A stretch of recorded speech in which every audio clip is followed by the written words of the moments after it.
Chapter 1. The Encounter with Her Police Flower Friend. Your monthly salary is merely 10K? In the CAF, the elegantly adorned woman set down her coffee cup, her tone laced with a hint of arrogance and skepticism. At 26, do you not aspire to make progress? Lin Yan replied confidently. Our company ranks among the Fortune 500, thus my prospects for development remain promising. Fortune 500? Chun Lily inquired in astonishment. What is the name of your company? Mate 1. Lin Yan responded. Chun Lily frowned slightly. Do you own a house? Yes. How large? 20 square meters, and the cost per square meter. The landlord did not disclose that. Instantly, Chun Lily's expression fell. What about a car? I have an electric vehicle. Is it Neo, Li Auto, or Yachty? It was evident she was disappointed, realizing he was not as affluent as she had hoped. So, you currently possess neither a house, nor a car, nor savings? She took a delicate sip of her coffee. As for me, I am someone who has standards in life. I do not require a grand villa, but surely a spacious 200 square meter apartment to shield me from the elements is a minimum requirement. As for a car, I'm not particularly picky. A daily driver around the million mark from BBA suffices.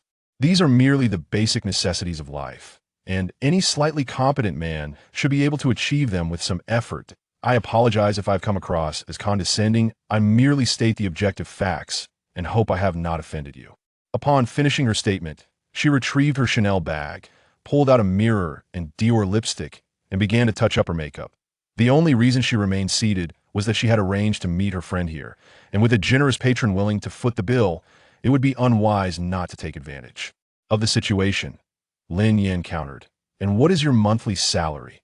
He had discerned that the flamboyant woman across from him was not genuinely interested in a romantic connection. Rather, she was seeking to align herself with someone wealthy. Though while putting on a show, Chun Lily's expression faltered, and she stammered, I currently earn only 4K, but our industry has great potential. Lin Yan gestured to her Chanel bag. A monthly salary of 4,000 implies that your bag must be a counterfeit. Then, Chun Lily appeared to be struck at her Achilles heel, her countenance darkening considerably. Carrying a fake bag and speaking in broken English. So you were merely putting on airs? Lin Yan shrugged. My apologies, I tend to speak quite candidly. I hope you do not take offense. Fuming with indignation, Chun Lily rose abruptly. You truly lack manners. Lin Yan shrugged again. And what of it? Humph. Chun Lily scoffed, grabbing her faux bag and storming out. Lin Yan immediately called out to the waiter outside. This young lady has yet to pay for her coffee. Chun Lily was infuriated. She had never encountered such shamelessness and stinginess in a person. She angrily settled the bill. The wind chimes at the safe entrance jingled, and a tall young woman walked in. Lin Yan's gaze was instantly captivated. A beautiful woman. He was momentarily captivated. The lady sported a sleek high ponytail, donned a simple white shirt with the hem casually tucked in her jeans. Her face was a standard oval, with harmonious features and a naturally graceful, proportionate physique. Her attire was modest yet strikingly eye-catching, compelling one to steal glances. She surveyed her surroundings. Her eyes lit up upon spotting Chun Lily, and she made her way toward her. They were acquainted? Lin Yan was taken aback, then shook his head with a wry smile.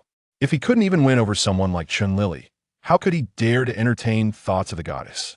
After all, only a select few could be the toads that feast on swans. Overthinking would only exhaust his left hand at that moment. A mechanical voice echoed in Lin Yan's mind. Do you wish to amass wealth? Do you desire to become the protagonist of the world? Do you aspire to marry a wealthy and beautiful woman and reach the pinnacle of life? He instinctively replied, yes. Who wouldn't wish to be the protagonist in this world? Who would willingly settle for the role of an NPC in society? He yearned for prosperity, for the goddess, and to see materialistic women like Chun Lily grovel at his feet. Immediately, a holographic projection appeared before him. System activation in progress. System? Lin Yan was astonished. Having traversed this parallel world for a decade, he believed he had been forsaken by fate. Unexpectedly, the system activated at this very moment. Goddess strategy system successfully activated, quality target detected. Su Yingxue, 24 years old, 170 centimeters, 55 kilograms, measurements, D. An all-capable policewoman, her family background.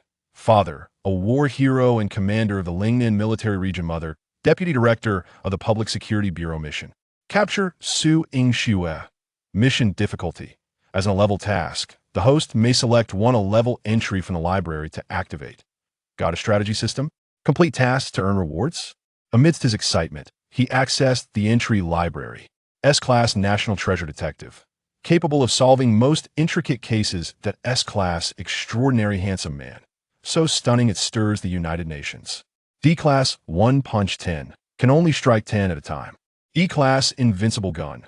A golden gun that never falters. Tirelessly active day and night. That S-Class Perfect Gunsmith. Master of all weaponry. Never missing a shot. Able to shoot with eyes open or closed. A-Class Martial Arts Master. A reclusive expert, capable of defeating Zhang Jilei with a single move or Pacquiao with a single palm. Wow, this is incredible. Lin Yan felt a surge of excitement. Each entry was a divine entity within its respective domain. Unfortunately, he could only activate one at present. His attention settled on Su Yingxue's profile. Each woman of distinct personality possesses her unique key to unlock. For a materialistic woman, one could shower her with wealth. For a romance-driven woman, one could engage her in matters of the heart. But for a policewoman, particularly one with Su Yingxue's profound background, ordinary methods would surely falter. A precise approach was essential. A misjudged entry would exponentially heighten the difficulty of the mission. After thorough analysis and contemplation, Lin Yan ultimately chose A-Class Martial Arts Master. The reasoning was straightforward that a woman like Su Yingxue, strikingly beautiful and from a prominent family, choosing to be a police officer indicated her own beliefs and aesthetic values. Wealth and appearance were likely not her primary concerns. Certainly, he had contemplated choosing the rank entry of National Treasure-level detective. However, the stark reality was that in the absence of any intriguing mysteries to unravel, such an ability would likely remain dormant. In contrast, the application scenarios for Martial Arts Master appear to be far more expansive. Ultimately, Lin Yan yearned for an enhancement he could genuinely experience. I sincerely hope that this master does not refer to Teacher Ma. Otherwise, it would be utterly futile. Lin Yan silently prayed and then clicked to submit. Entry approved ability is being granted. Activating a rank entry Martial Arts Master for every 10 progress in the quest. A cash reward will be granted, along with a chance to unlock new entries. Entry Fusion Device. 3 entries of the same rank can be fused into a higher ranked entry. Quest Progress Reference Table below 30. Ordinary Friends 30-50. Close Relationship Confession likely to be rejected 50-70. The other party has developed some affection. Confession Success Rate is 50, according to the Beichan formula. 2 confessions will yield 100-7090. The other party is already in love. Confession Success Rate is 100. But intimacy is not permitted 90100. Dear, it is advisable to safeguard your kidneys, as they will not suffice for sustenance. Entry Fusion. Is it a trifecta? Lin Yan expressed his astonishment. Are you suggesting that if I fuse Martial Arts Master into a higher entry, I could dismantle an aircraft carrier with my bare hands? Suddenly, the muscles in Lin Yan's arm twitched violently. Almost immediately, he felt a distinct transformation occurring within his body, as if the pathways of energy were being unblocked. His vitality surged, and strength blossomed. He had indeed grown stronger. This was no dream, it was reality. Lin Yan quickly ran his fingers through his hair. It was still there. Yu sighed in relief. Thankfully, he was not balding. Newbie task alert. Add Su Yingxue on WeChat within an hour to gain a 10 progress boost.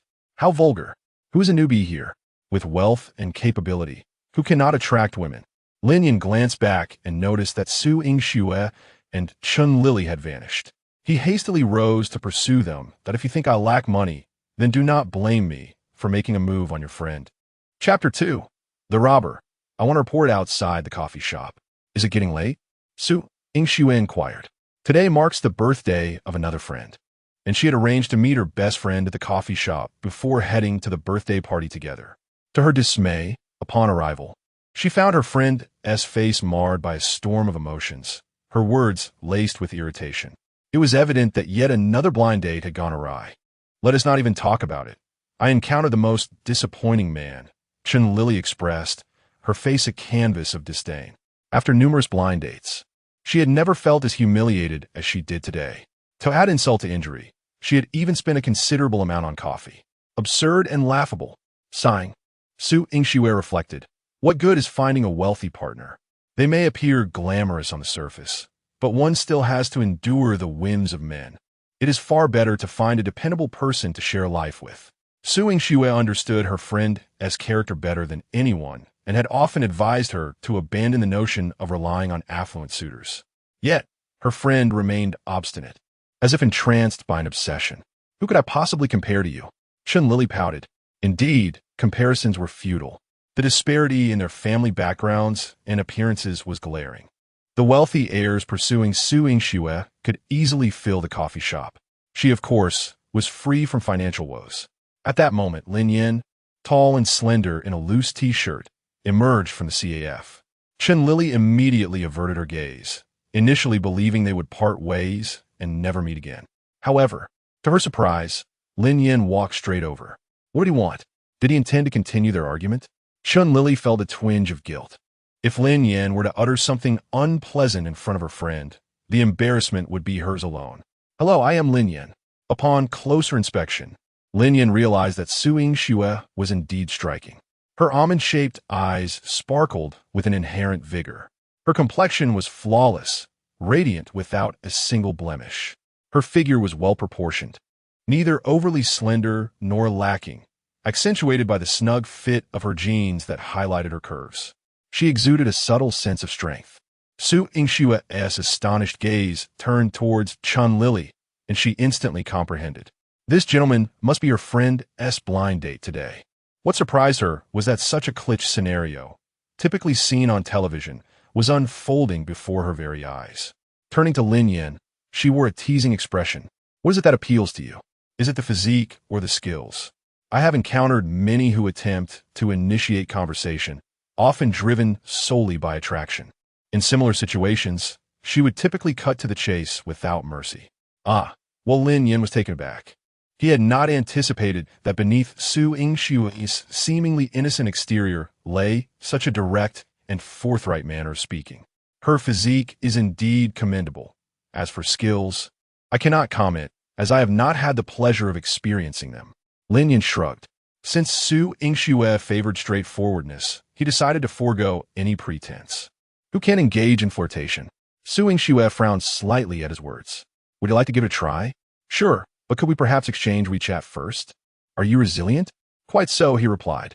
1 minute later, if you're still standing, I will add you. Fine. What do you all treat me as heir? When Chun Lily finally came to her senses, the two had already progressed to exchanging WeChat contacts. What on earth?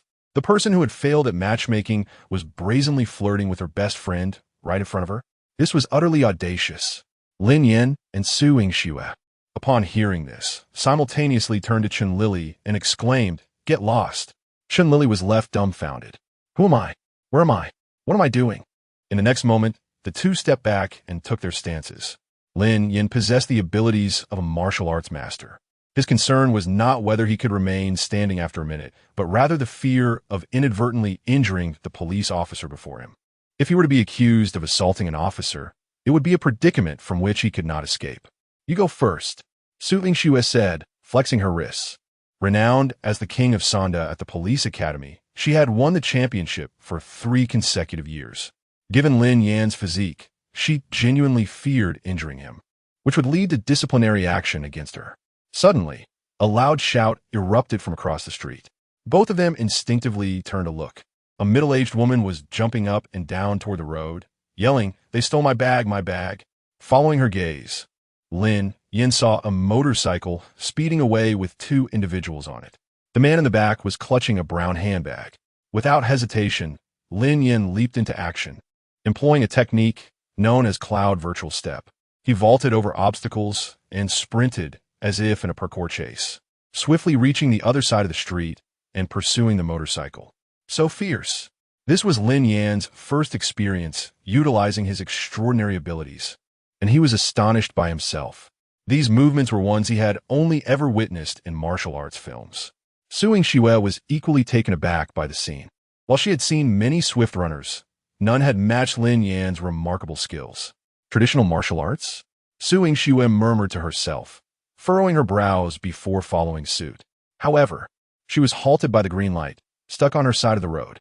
As rush hour approached, the number of cars on the road significantly increased, effectively limiting the motorcycle's acceleration.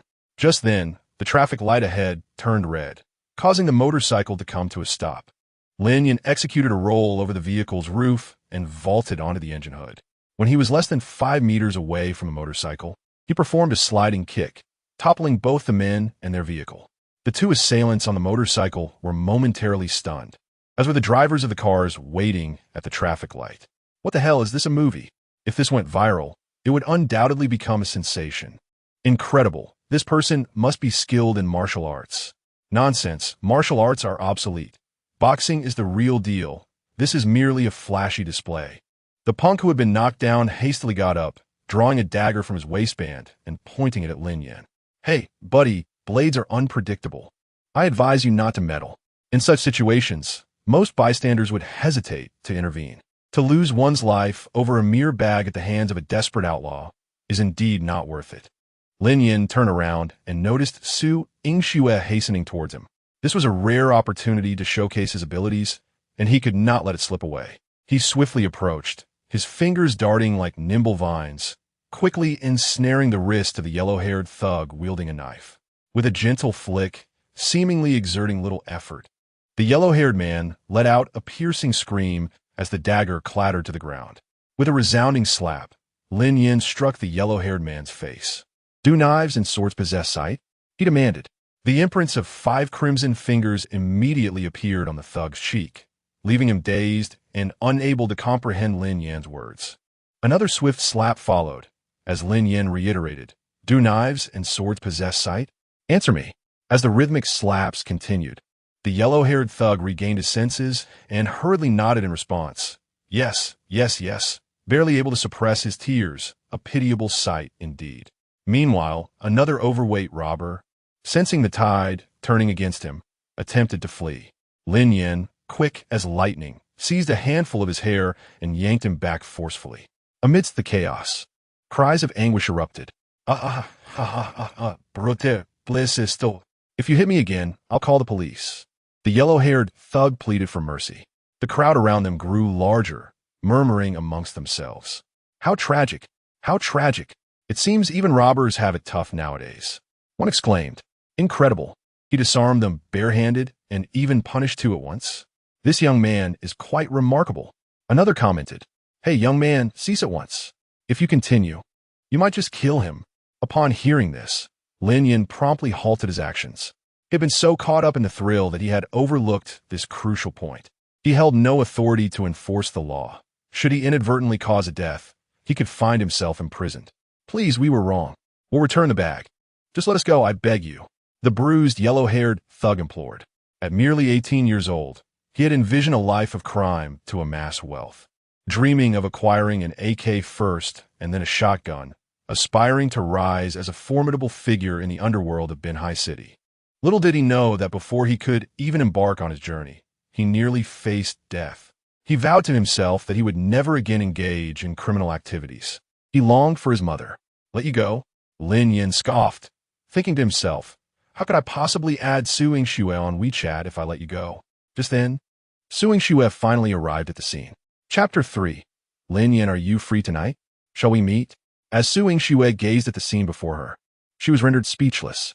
Initially, she had harbored concerns that Lin Yan, in a bid to showcase his bravado, might endanger himself by confronting the assailants. However, it became evident that her worries were unfounded. What she ought to be most concerned about was the well-being of the 2 criminals. Wait, can you really do this?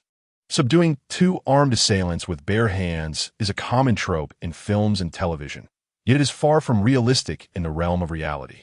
Such an act demands not only courage but also immense psychological fortitude and exceptional skill. It is certainly not an endeavor that can be accomplished merely through fearlessness. Shouldn't this be considered self-defense?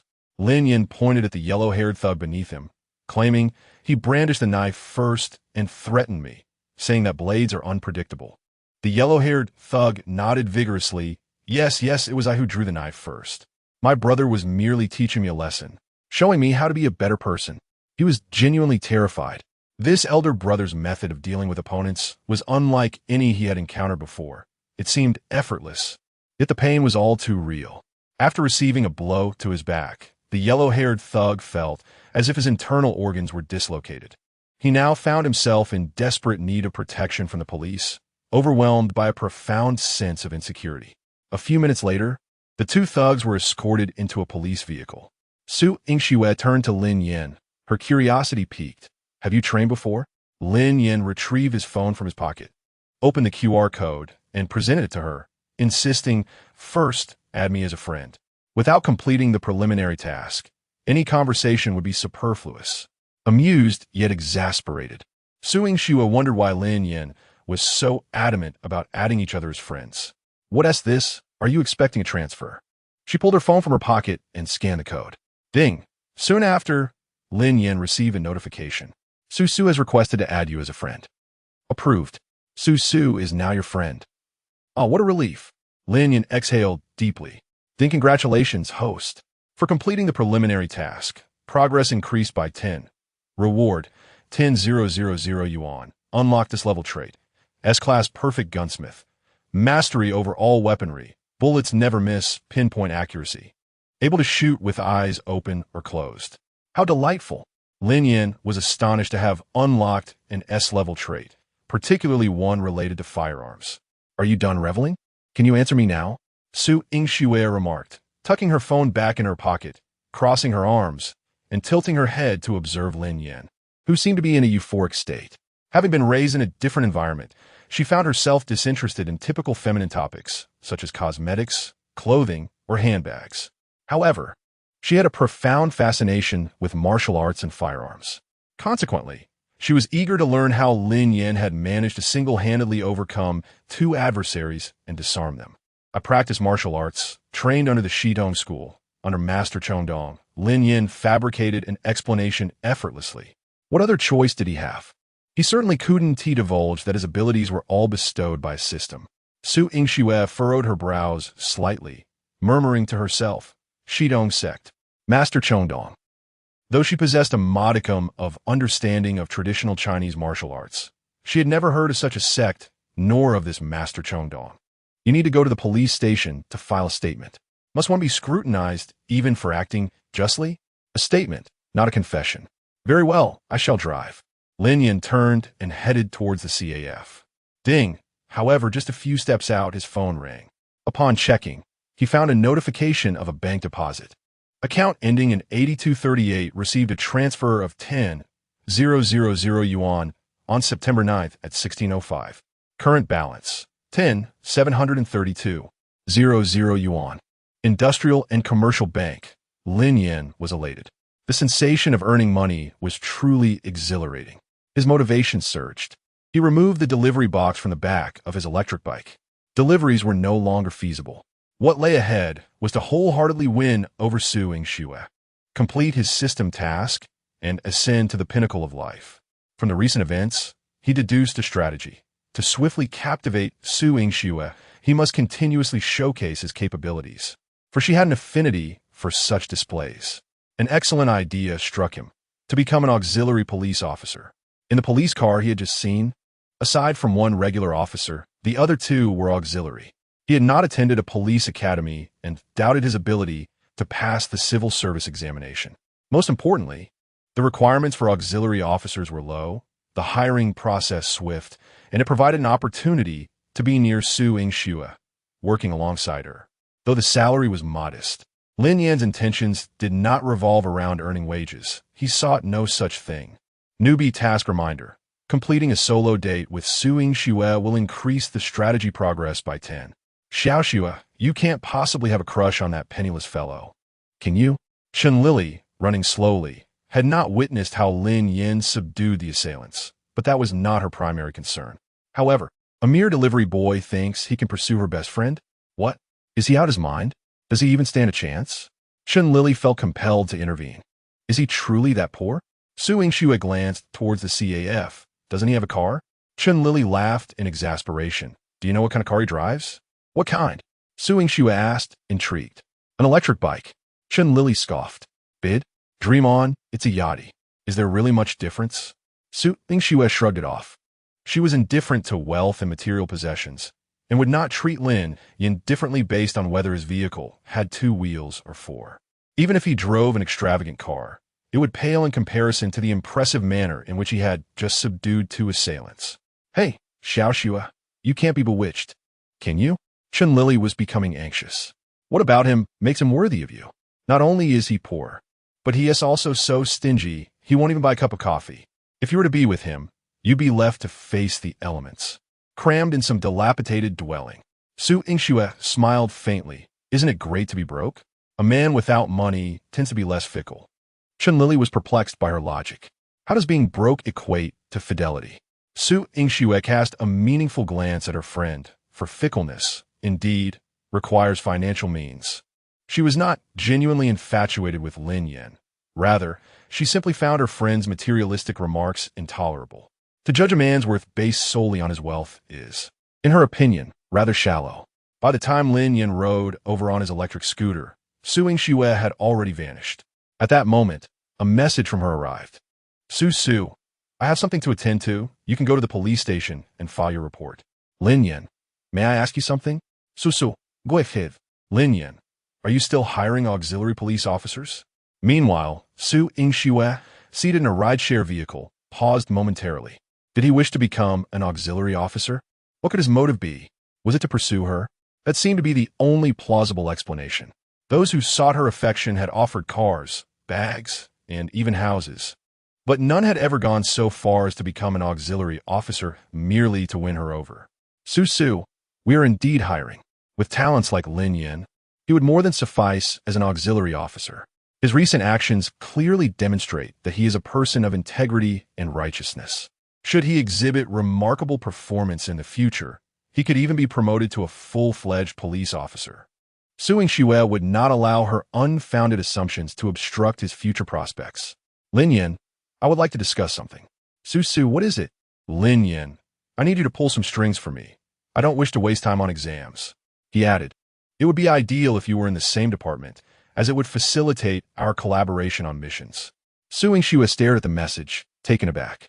Immediately, her delicate, fair fingers struck the screen with a single word, scram. Lin Yan, all right then. How shameless. Su Yingxue couldn't help but laugh in exasperation. She finally comprehended why her friend had become so disheartened. Encountering someone so audacious would unsettle anyone. Buzz, another message from Lin Yan appeared. Are you free tonight? Let's meet up. Chapter 4. The major bank heist. Su Yingxue was taken aback. Among those pursuing her were individuals clad in sharp suits, exuding an air of composure. Some flaunting their ostentation with slicked-back hair, and others immersed in artistic endeavors. Without exception, these individuals shared a common trait. Regardless of the methods they employed, they all sought to cultivate a respectable persona before her, aiming to forge a favorable impression. Yet, their ultimate intentions remained the same. How peculiar it was for someone like Lin Yan to approach her with such directness, simply asking to meet up. Did he truly consider her one of his own? Su thought to herself, meet up? How absurd. At that moment, her phone rang, interrupting her thoughts. It was the captain of the criminal police team calling. Hello, Captain Li. Hello, Xiao Xue. There's been a bank robbery on Jianxi Road. Return to the station immediately. Understood. Hastily ending the call, Su Yingxue instructed the driver. Please turn around and head to Jianxi Road. Meanwhile, Lin Yan, whose date had ended in disappointment, was riding his electric scooter towards the Public Security Bureau. He had just discovered that intervening heroically to assist the police in apprehending criminals could potentially earn him a reward. He needed to register his name quickly. However, as he approached the entrance of the police station, he noticed several police vehicles, including armored units, rapidly exiting the premises. Each vehicle was nearly at full capacity and conveyed a sense of urgency. It appeared they were responding to a significant incident. Curiosity piqued.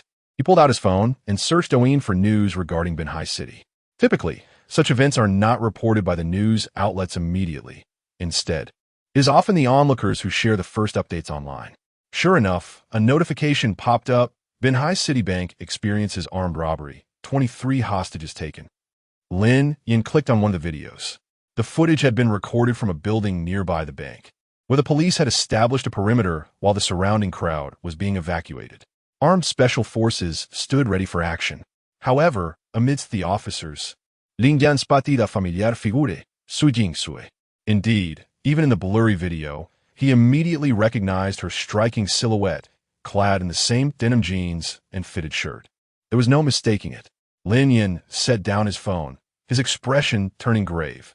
The presence of Su Yingxue at the scene indicated that she was potentially in danger. If anything were to happen to her, could he continue his mission? With this thought weighing heavily on his mind, he turned his scooter around and sped towards Jianxi Road, where the bank was located. At the bank entrance, a middle-aged man in a neat police uniform, standing tall and resolute, took a call from a robber. "Hello. This is Zhang Donghai, the director of the Binhai Public Security Bureau." "Hello, Director Zhang. Didn't he expect we'd meet again so soon?" Zhang Donghai's brow furrowed. The voice on the other end was all too familiar. It was Qiu Ji, the infamous and ruthless bandit of Binhai City. Once a mercenary, he became the leader of the Black Hawk Gang after retiring, engaging in armed robbery and murder, committing numerous heinous acts. 2 months ago, the police eradicated the Black Hawk Gang in one fell swoop, but unfortunately, Qiu Ji and several core members managed to escape. This individual possesses exceptional military skills. It is no exaggeration to say that his marksmanship surpasses that of most special forces, and in close combat, each strike is lethal, executed with absolute precision. Zhang Donghai initially believed he had fled to another region, but to his astonishment, he remained hidden in Binhai, now orchestrating such a significant crime and openly challenging the police. "What do you intend to do?" Zhang Donghai inquired solemnly. "Ha!" Qiuji laughed. "Of course I wish to survive.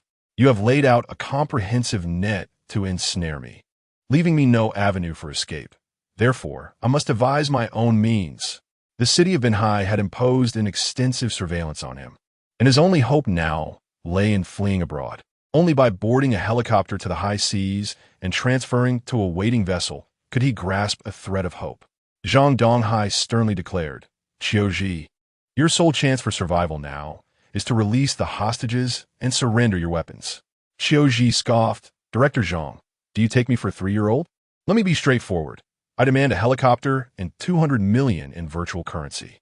If you refuse, I will execute a hostage every half hour. If you doubt me." The sound of a bullet being chambered echoed through the receiver. "Shall I kill one right now to demonstrate?" As his words fell, the panicked cries of the hostages reverberated through the line. Zhang Donghai's brow furrowed deeply as he spoke gravely. 200 million in virtual currency is no small sum. I cannot make such a decision unilaterally and must report to my superiors. He understood Qiu Ji's methods and temperament all too well. If Qiu Ji claimed he would kill a hostage every half hour, he would undoubtedly follow through. A direct refusal could provoke him to pull the trigger immediately, forcing Zhang into a corner. His immediate task was to stabilize the situation and devise a strategy. After hanging up, the surrounding officers turned their gazes toward him, and Su Yingshue's expression was particularly serious. This was the most significant case she had encountered since joining the force, one that involved the lives of dozens. Furthermore, they were dealing with the ruthless criminal Qiu Ji, and she had no inkling of a plan. Zhang Donghai asked in a low voice, "Have we ascertained the number of robbers? How many are there?" Captain Li Feng of the criminal police team responded, according to surveillance footage and eyewitness accounts. "There are a total of 5 individuals, all armed." Zhang Donghai continued, "Have the snipers from the SWAT and armed police units arrived?" Li Feng shook his head gravely. "It's futile. They have taken the hostages and hidden behind the bank counter, rendering the snipers unable to see them, not to mention the bulletproof glass. In such scenarios, the primary objective of the police is to ensure the safety of the hostages, followed by subduing the criminals. If they were to acquiesce to all of the criminals' demands, similar incidents would proliferate in the future. They could not set such a precedent." Zhang Donghai found himself at a loss, burdened by immense pressure, as the surrounding officers fell into silence. It seemed that apart from capitulation, no one could conceive a better way to safeguard the lives of the hostages. Just then, a Yachty electric scooter screeched to a halt outside the cordoned area. "Hurry up and leave." The vigilant officer immediately stepped forward to drive him away. Lin Yan peered inside and soon spotted Su Yingshue's figure. He waved his hand and called out loudly, "Wife, I am here to assist you in rescuing the hostage." Wife. The two officers glanced at Su Yingxue, then exchanged looks before directing their attention to Lin Yan. "You are her husband?" Chapter 5. Do you dare to snatch a police gun? Upon hearing the commotion, Su Yingxue turned to glance back. Lin Yan? What's he doing here? Huang Wenxuan, a member of the criminal police team, inquired, "Xiao Xue, do you know this person?" Before Su Yingxue could respond, the officer on guard jogged over, stating, "Officer Su, this man claims to be your husband, here to assist you in rescuing the hostage." At this revelation, Su Yingxue was taken aback. Huang Wenxuan's eyes widened in disbelief as he looked at her. "Xiao Xue, when did you get married?" Su Yingxue offered no reply. Her brow furrowed as she swiftly approached Lin Yan. How shameless could he be, uttering such words? Most importantly, did he not consider the gravity of the situation? Was this a time for jest? "What are you doing here?" Su Yingshue's voice brimmed with anger. Lin Yan shrugged. "I'm here to help you." "Help me?" Su Yingxue gazed at him in astonishment. With hundreds of fully armed SWAT officers at a standstill, what could a defenseless ordinary man possibly do? Even if he were indeed a master of martial arts, what difference would that make? Could he contend with firearms? How utterly audacious. "I don't have time for your nonsense. Leave at once," Su Yingxue commanded. Huang Wenxuan approached, scrutinizing Lin Yan from head to toe before scoffing. "Xiao Xue, is this guy really your husband?" His tone was laced with derision, for Lin Yan appeared exceedingly unremarkable, riding a modest electric scooter. One might think he was rushing to deliver takeout. How could such a person be worthy of marrying the goddess of the police force? He ought to take a long look in the mirror. "He is not my husband," Su Yingxue firmly denied. It was not out of fear of Huang Wenxuan's jealousy, but rather a declaration of fact. She had never even been in a relationship. How could she tolerate Lin Yan masquerading as her husband? Were it not for the extraordinary circumstances, she would have relished the opportunity to give this man a good thrashing for his brazen behavior. Upon hearing her response, Huang Wenxuan's face lit up with satisfaction as he turned to Lin Yan, reprimanding, "Leave immediately. Don't cause a disturbance here, or I will charge you with obstructing official duties." "What's going on?" Zhang Donghai approached, casting a glance at Lin Yan as he inquired. "Director," just as Su Yingxue was about to speak, Lin Yan interjected. "Leader, I am here to assist you in resolving the issue." Zhang Donghai raised an eyebrow at this claim. "Resolve the issue?" Lin Yan nodded, "Indeed. I have a plan to rescue the hostage." On his way there, he had already devised a strategy based on his capabilities. Huang Wenxuan let out a derisive laugh. "With you? How utterly preposterous." Su Yingxue was not only striking in appearance, but also hailed from a prestigious lineage. Many were enamored by her. Yet Huang Wenxuan was incredulous that an inconsequential individual would dare entertain such ambitions. It was laughable. He believed that no one besides himself had the right to pursue Su Yingxue. After all, his grandfather was a senior official who had served alongside her parents, and his father was the current director of the Provincial Public Security Bureau. To become a rival to someone as insignificant as Lin Yan is nothing short of an affront to one's dignity. Zhang Donghai slightly turned his head towards Su Yingxue and inquired, "Do you know him?" "Su Yingxue nadie de fermetible, dis, director." He is the one who subdued 2 armed assailants with his bare hands today. Upon hearing this, a look of astonishment crept onto Zhang Donghai's face. Huang Wenxuan's expression immediately stiffened. As police officers, they understood better than anyone the gravity of subduing 2 armed criminals unarmed. Zhang Donghai scrutinized the young man before him anew. "What do you propose?" Lin Yan, maintaining a calm demeanor, responded, "May I inquire about the current demands of the robbers?" Having watched numerous crime films, he was aware that in such situations, robbers typically presented conditions to ensure their safe escape. "Director, this is confidential and cannot be disclosed to him," Huang Wenxuan cautioned.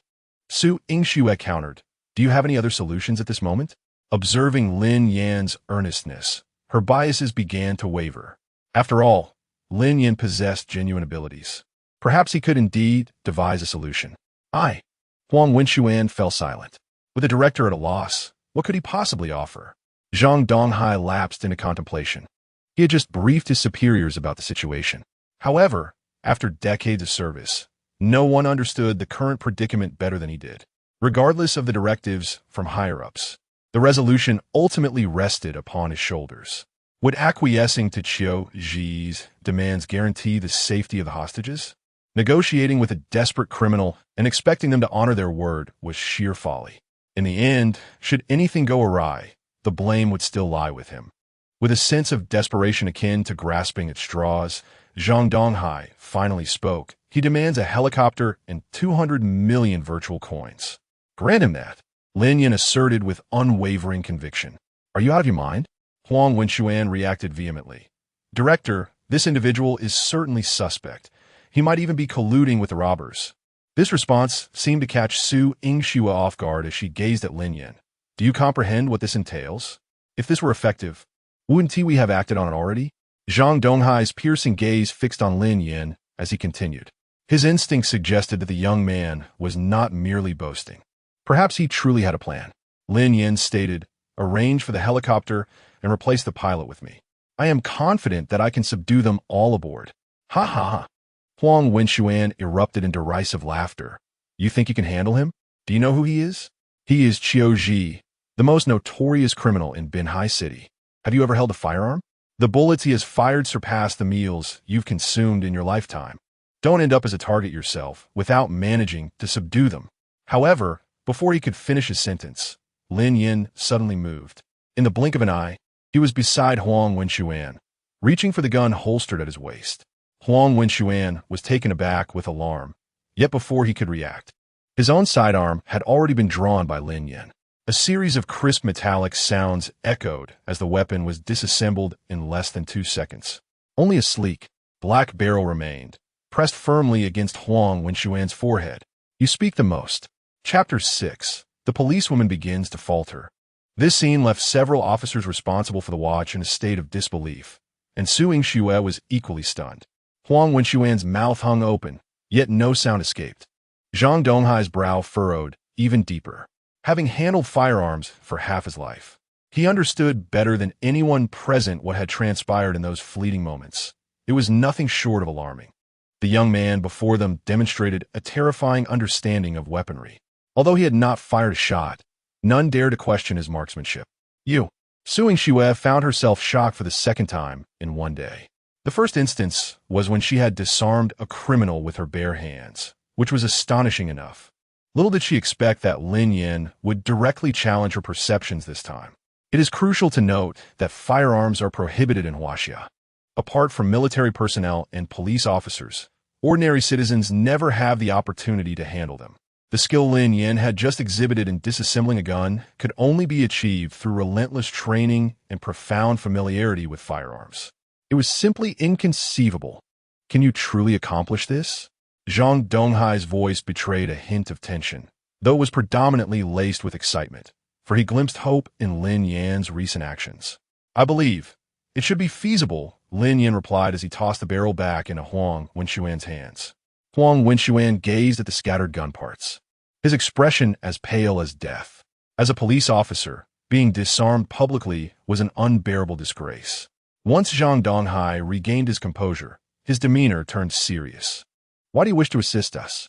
There are many capable individuals in this world, yet not all are willing to step forward in critical moments. Furthermore, Lin Yan's background was uncertain. He needed to ascertain the other's motives. After a moment of contemplation, Lin Yan responded, Firstly, I aspire to become an auxiliary police officer, yet I wish to bypass the examination. He glanced at Su Yingxue beside him. Secondly, I wish to take her out, but she has declined. Zhang Donghai, Huang Wenxuan, Su Jingsui. Nearby officers. Hey, Su Yingxue was bewildered.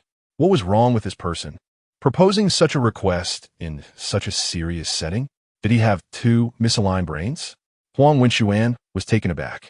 He had never encountered such audacity to openly express a desire to engage with a police flower in front of the director of public security and so many officers. Had he mistaken gall for sustenance? Cough, cough. Zhang Donghai cleared his throat twice. I can agree to the first condition. As for the rest, I cannot make any promises. Absolutely not. Su Jingsui interjected immediately. Lin Yan frowned. Come on, it's just a meal. Must you react so dramatically? Realism shin dovned on sununtai inkue. Could it be that his notion of dating was not what she had initially assumed? As this thought crossed her mind, her cheeks flushed slightly. Having consumed too much content from Zai Hongshu, she began to see everyone through a lens tinged with suggestiveness. She vowed to uninstall it upon her return. Nevertheless, she found Lin Yan increasingly peculiar. First, he had actively sought her friendship, and now he insisted on a date. What was most striking was the mechanical nature of his actions. It is as if every forthcoming action has been foretold to you, akin to the completion of a task. Is there any young man pursuing a woman in such a manner? It is utterly absurd. Director, he is merely an ordinary individual, unqualified for the execution of such a mission, Huang Wenchuan remarked. Zhang Donghai remained silent. The involvement of an ordinary person in such a significant case is unprecedented, not only in Binhai City, but also on a national scale. It is evident that reporting to superiors would undoubtedly meet with disapproval. If action is to be taken, it must be undertaken at one's own peril, concealed from higher authorities, with Lin Yan tasked to execute it. Success would be fortunate. However, failure would not only jeopardize his position, but could also lead to imprisonment for gross negligence. At that moment, Li Feng rushed over with the phone, handing it to him. Qiu Ji. Zhang Donghai's expression darkened as he took the call. Hello. Qiu Ji spoke. Director Zhang. It has been 15 minutes. Have you come to a decision? Bang. Just as he finished speaking, a gunshot rang out, followed by the cries and screams of over 20 hostages. Qiu Ji coldly continued. Director Zhang. Has your mind cleared any? Do you require my assistance to rouse you? Zhang Donghai inhaled deeply, then held his breath and closed his eyes. At this moment, he had no choices left. Very well. I shall arrange for a helicopter immediately. However, the cryptocurrency will require time. Qiu Ji let out a triumphant laugh. Good. I will grant you half an hour. The cryptocurrency must be in place once I board the helicopter. Oh, and remember to withdraw your personnel, should I encounter even one officer on my way. I will fire a shot. Furthermore, aside from the pilot, I do not wish to see any unrelated individuals on the helicopter. Otherwise, you understand the consequences. After hanging up, Zhang Donghai turned to Lin Yan, solemnly stating, I am placing everything in your hands. He found himself devoid of options. Faced with the choice between regulations and lives, he could only opt for the impossible. Responsibility must always be shouldered by someone. Director, this is a violation of regulations. Huang Wenchuan expressed concern, not over the rules, but simply wishing to shield Lin Yan from undue attention. Zhang Donghai dismissed him, issuing orders to Li Feng. Arrange for the helicopter. Yes, Director. A few minutes later, the vehicle heading to the Binhai Road helipad was ready. Just as Lin Yan was about to board, he was called back by Su Yingxue. Wait. Lin Yan turned. What is it? Su Yingxue bit her lip, hesitating for a long moment before speaking. This matter does not concern you. You need not risk yourself for my sake. They had only just met today. He had initially greeted her, added her on WeChat, and expressed intentions to apply for a police auxiliary position, even suggesting a date. Did this series of events not sufficiently convey the situation? It is the duty of a police officer to apprehend criminals and rescue hostages. However, for Lin Yan, this was not his responsibility. Lin Yan scoffed. Do not flatter yourself. I'm not acting for you. Bang! He stepped into the car, closed the door, and lowered the window, casually remarking, I am doing this for myself. He was not being deceitful. The system tasked him with winning over Su Yingxue, which, in his eyes, was merely a mission. Su Yingxue was akin to an NPC. Lin Yan's actions were solely aimed at garnering the NPC's favor, swiftly completing the task, and reaping the rewards. There was no emotional connection involved, at least not at this moment. Sacrifice for anyone was far beyond his nature. As for why he would take such risks, it was primarily because he had acquired the S-level traits of perfect gunsmith and master of traditional martial arts. With absolute mastery over firearms and the agility of traditional martial arts, confronting a few ordinary robbers was a trivial endeavor. It was only with complete confidence that Lin Yan dared to volunteer for this task. He would not only save lives, but also earn merit and potentially win Su Yingxue's affection, an endeavor with multiple benefits. Moreover, he could conveniently fulfill a second task. Why not seize the opportunity? As she watched the police car gradually recede, Su Yingshue's emotions were tumultuous. This individual was peculiar, possessing terrifying abilities yet speaking nonsensically. He appeared indifferent while harboring a sense of justice. The moment he entered the car, Su Yingxue even detected a hint of the lone hero's aura. Slowly, she took out her phone, opened WeChat, and tapped into Lin Yan's chat box, typing a message. "You must return alive. I promise to go on a date with you." In light of what Lin Yan was about to undertake, the notion of a date seemed rather trivial. But what else could she do now, aside from fulfilling his modest request? Xiaoxue, people like him only seek to show off. If the mission fails, we will all suffer the consequences. Huang Wenxuan scoffed as he observed Lin Yan's departing figure. This immediately drew Su Yingshue's disdainful glare. "If you're so capable, why don't you do it?" Huang Wenxuan was rendered speechless by her retort. Chapter 7. Welcome to the Hunt. Half an hour later, the entire Jianzilu Street was cordoned off. The roads leading to the seaside helipad were under strict surveillance. Not a single vehicle traversed the streets, nor was there any pedestrian in sight. The city seemed as if it had been plunged into a pause, with an atmosphere thick with tension and oppression. At the entrance of the deserted bank, a solitary blacked-out minibus stood idle. A robust robber, clad in a black hood and short-sleeved shirt, emerged with an AK slung over his shoulder.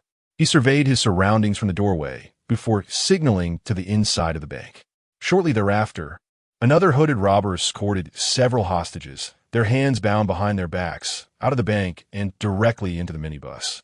Their roles were clearly defined, and they executed their plan with precision. At no moment did more than two individuals expose themselves to view, consistently maintaining a threat to the lives of the hostages.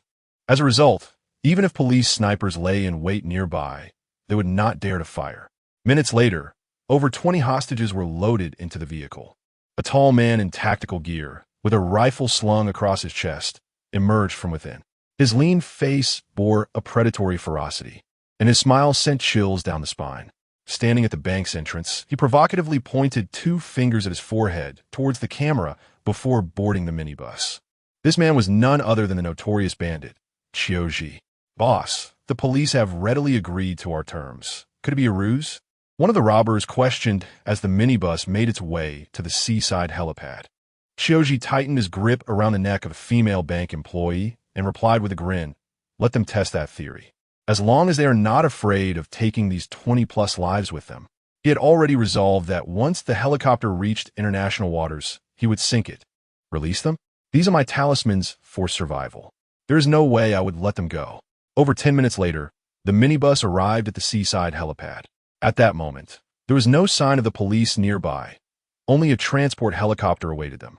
From a distance, one could see the helicopter's door ajar, with a man in sunglasses seated in the pilot's seat. In the operations command center, multiple camera feeds displayed the situation around the helipad. Upon spotting the minibus, the collective breath of the onlookers was held in suspense, particularly Zhang Donghai, who faced immense pressure having insisted on Lin Yan's involvement, if anything were to go awry. "Director, there's a call from the provincial department." Zhang Donghai was alerted, his brow furrowing. "Hello, this is Zhang Donghai," he answered, only to be met with a furious roar from the other end. "Zhang Donghai, you truly possess unparalleled audacity, allowing an ordinary person to undertake such a significant task. Do you comprehend the implications of this? It signifies your disregard for the safety of the people, indicating a deviation from your principles and a neglect of the responsibilities of a police officer. Director Huang, you are right to criticize me. It is indeed my dereliction of duty and my failure to consider the greater context." Zhang Donghai explained, "I had initially intended to report to my superiors before taking action, but the situation was so urgent that there was no time left. Don't give me excuses. Immediately order that Lin Yan to cease all actions." The tone from the other end was uncompromising. Zhang Donghai gazed at the large screen and shook his head. It was too late to stop now, as the minibus had already reached the helicopter's side. "Zhang Donghai, I am revoking your position this very moment." The voice in the receiver was so loud that everyone in the operations command center could hear it. Was the director out of his mind, sending an ordinary person to rescue hostages? Who could possibly agree to such a ludicrous decision? Alas, it seems Zhang's position is no longer tenable, and we may also find ourselves caught in the fallout. I heard from someone on duty that Lin Yan is apparently Su's husband, which has infuriated Huang Wenxuan. Could this report have originated from him? Need one even ask. This could spell disaster. His father is the director, and he would undoubtedly retaliate against Zhang Donghai fiercely. Meanwhile, on the other side, Qiuji leaped from the vehicle, his sharp eyes scanning the surroundings, before addressing one of his subordinates, Old Four. Check the plane and keep a close watch on him. He pointed towards the driver's seat. Yes, boss. The somewhat slender robber brandished his weapon, boarded the helicopter, conducted a brief inspection, and then took the co-pilot's seat with the gun pressed against Lin Yan's temple, proceeding to search him. After confirming that Lin Yan was unarmed, he warned, behave yourself, or I will make you taste lead. Lin Yan adjusted his sunglasses and turned to face him. Through the dark lenses, his expression was unreadable. Hurry up, stop dawdling. Several robbers kicked and shoved the hostages onto the helicopter. Please have mercy. I have elderly parents and young children. My family cannot be without me. A middle-aged man with glasses pleaded desperately. He was acutely aware that before him lay the vast ocean, and once aboard the helicopter, it could mean he would never return. Get lost. The scar-faced robber kicked at him, threatening, if you keep stalling, I swear I'll shoot you. At that moment, a young and beautiful woman let out a blood-curdling scream as the robber tore her clothing, leaving her only in her undergarments. Clutching her chest in a panic, she faced the robber's lewd laughter, her face etched with terror and despair. In that instant, she resembled a lamb awaiting slaughter, with a grim understanding of her fate already forming in her mind. She did not wish to board the helicopter. She did not want to, but now, it was beyond her control. The robber yanked her hair, dragging her like a chick towards the cabin door. In a matter of minutes, over 20 hostages were all forced aboard the helicopter. Only Qiuji remained outside, audaciously mouthing words and gesturing provocatively towards a certain direction on the tarmac. The scar-faced robber suddenly furrowed his brow. The gun barrel aimed at the driver from the co-pilot's seat remained still, unmoving for quite some time. He leaned forward and tapped the shoulder of the robber in the co-pilot's seat. Old Four, don't lose focus. Keep your eyes on him. It was at that moment that the robber, referred to as Old Four, suddenly slumped, his AK rifle falling from his grasp. He resembled a toppled statue, collapsing forward. The scar-faced man was taken aback, his gaze filled with terror as he looked towards the driver's seat. However, what awaited him was the dark muzzle of a gun. Bang! Without any chance for a reaction, a bullet pierced through the center of his forehead. Bang, bang, bang. 3 shots rang out in rapid succession. The remaining robbers had not even processed the information before their foreheads were penetrated by bullets, blood splattering forth.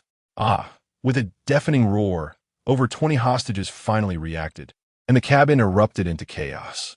Originally confident, Qiuji, who had been mocking the police from the tarmac, felt his expression drastically change the moment he heard the gunfire.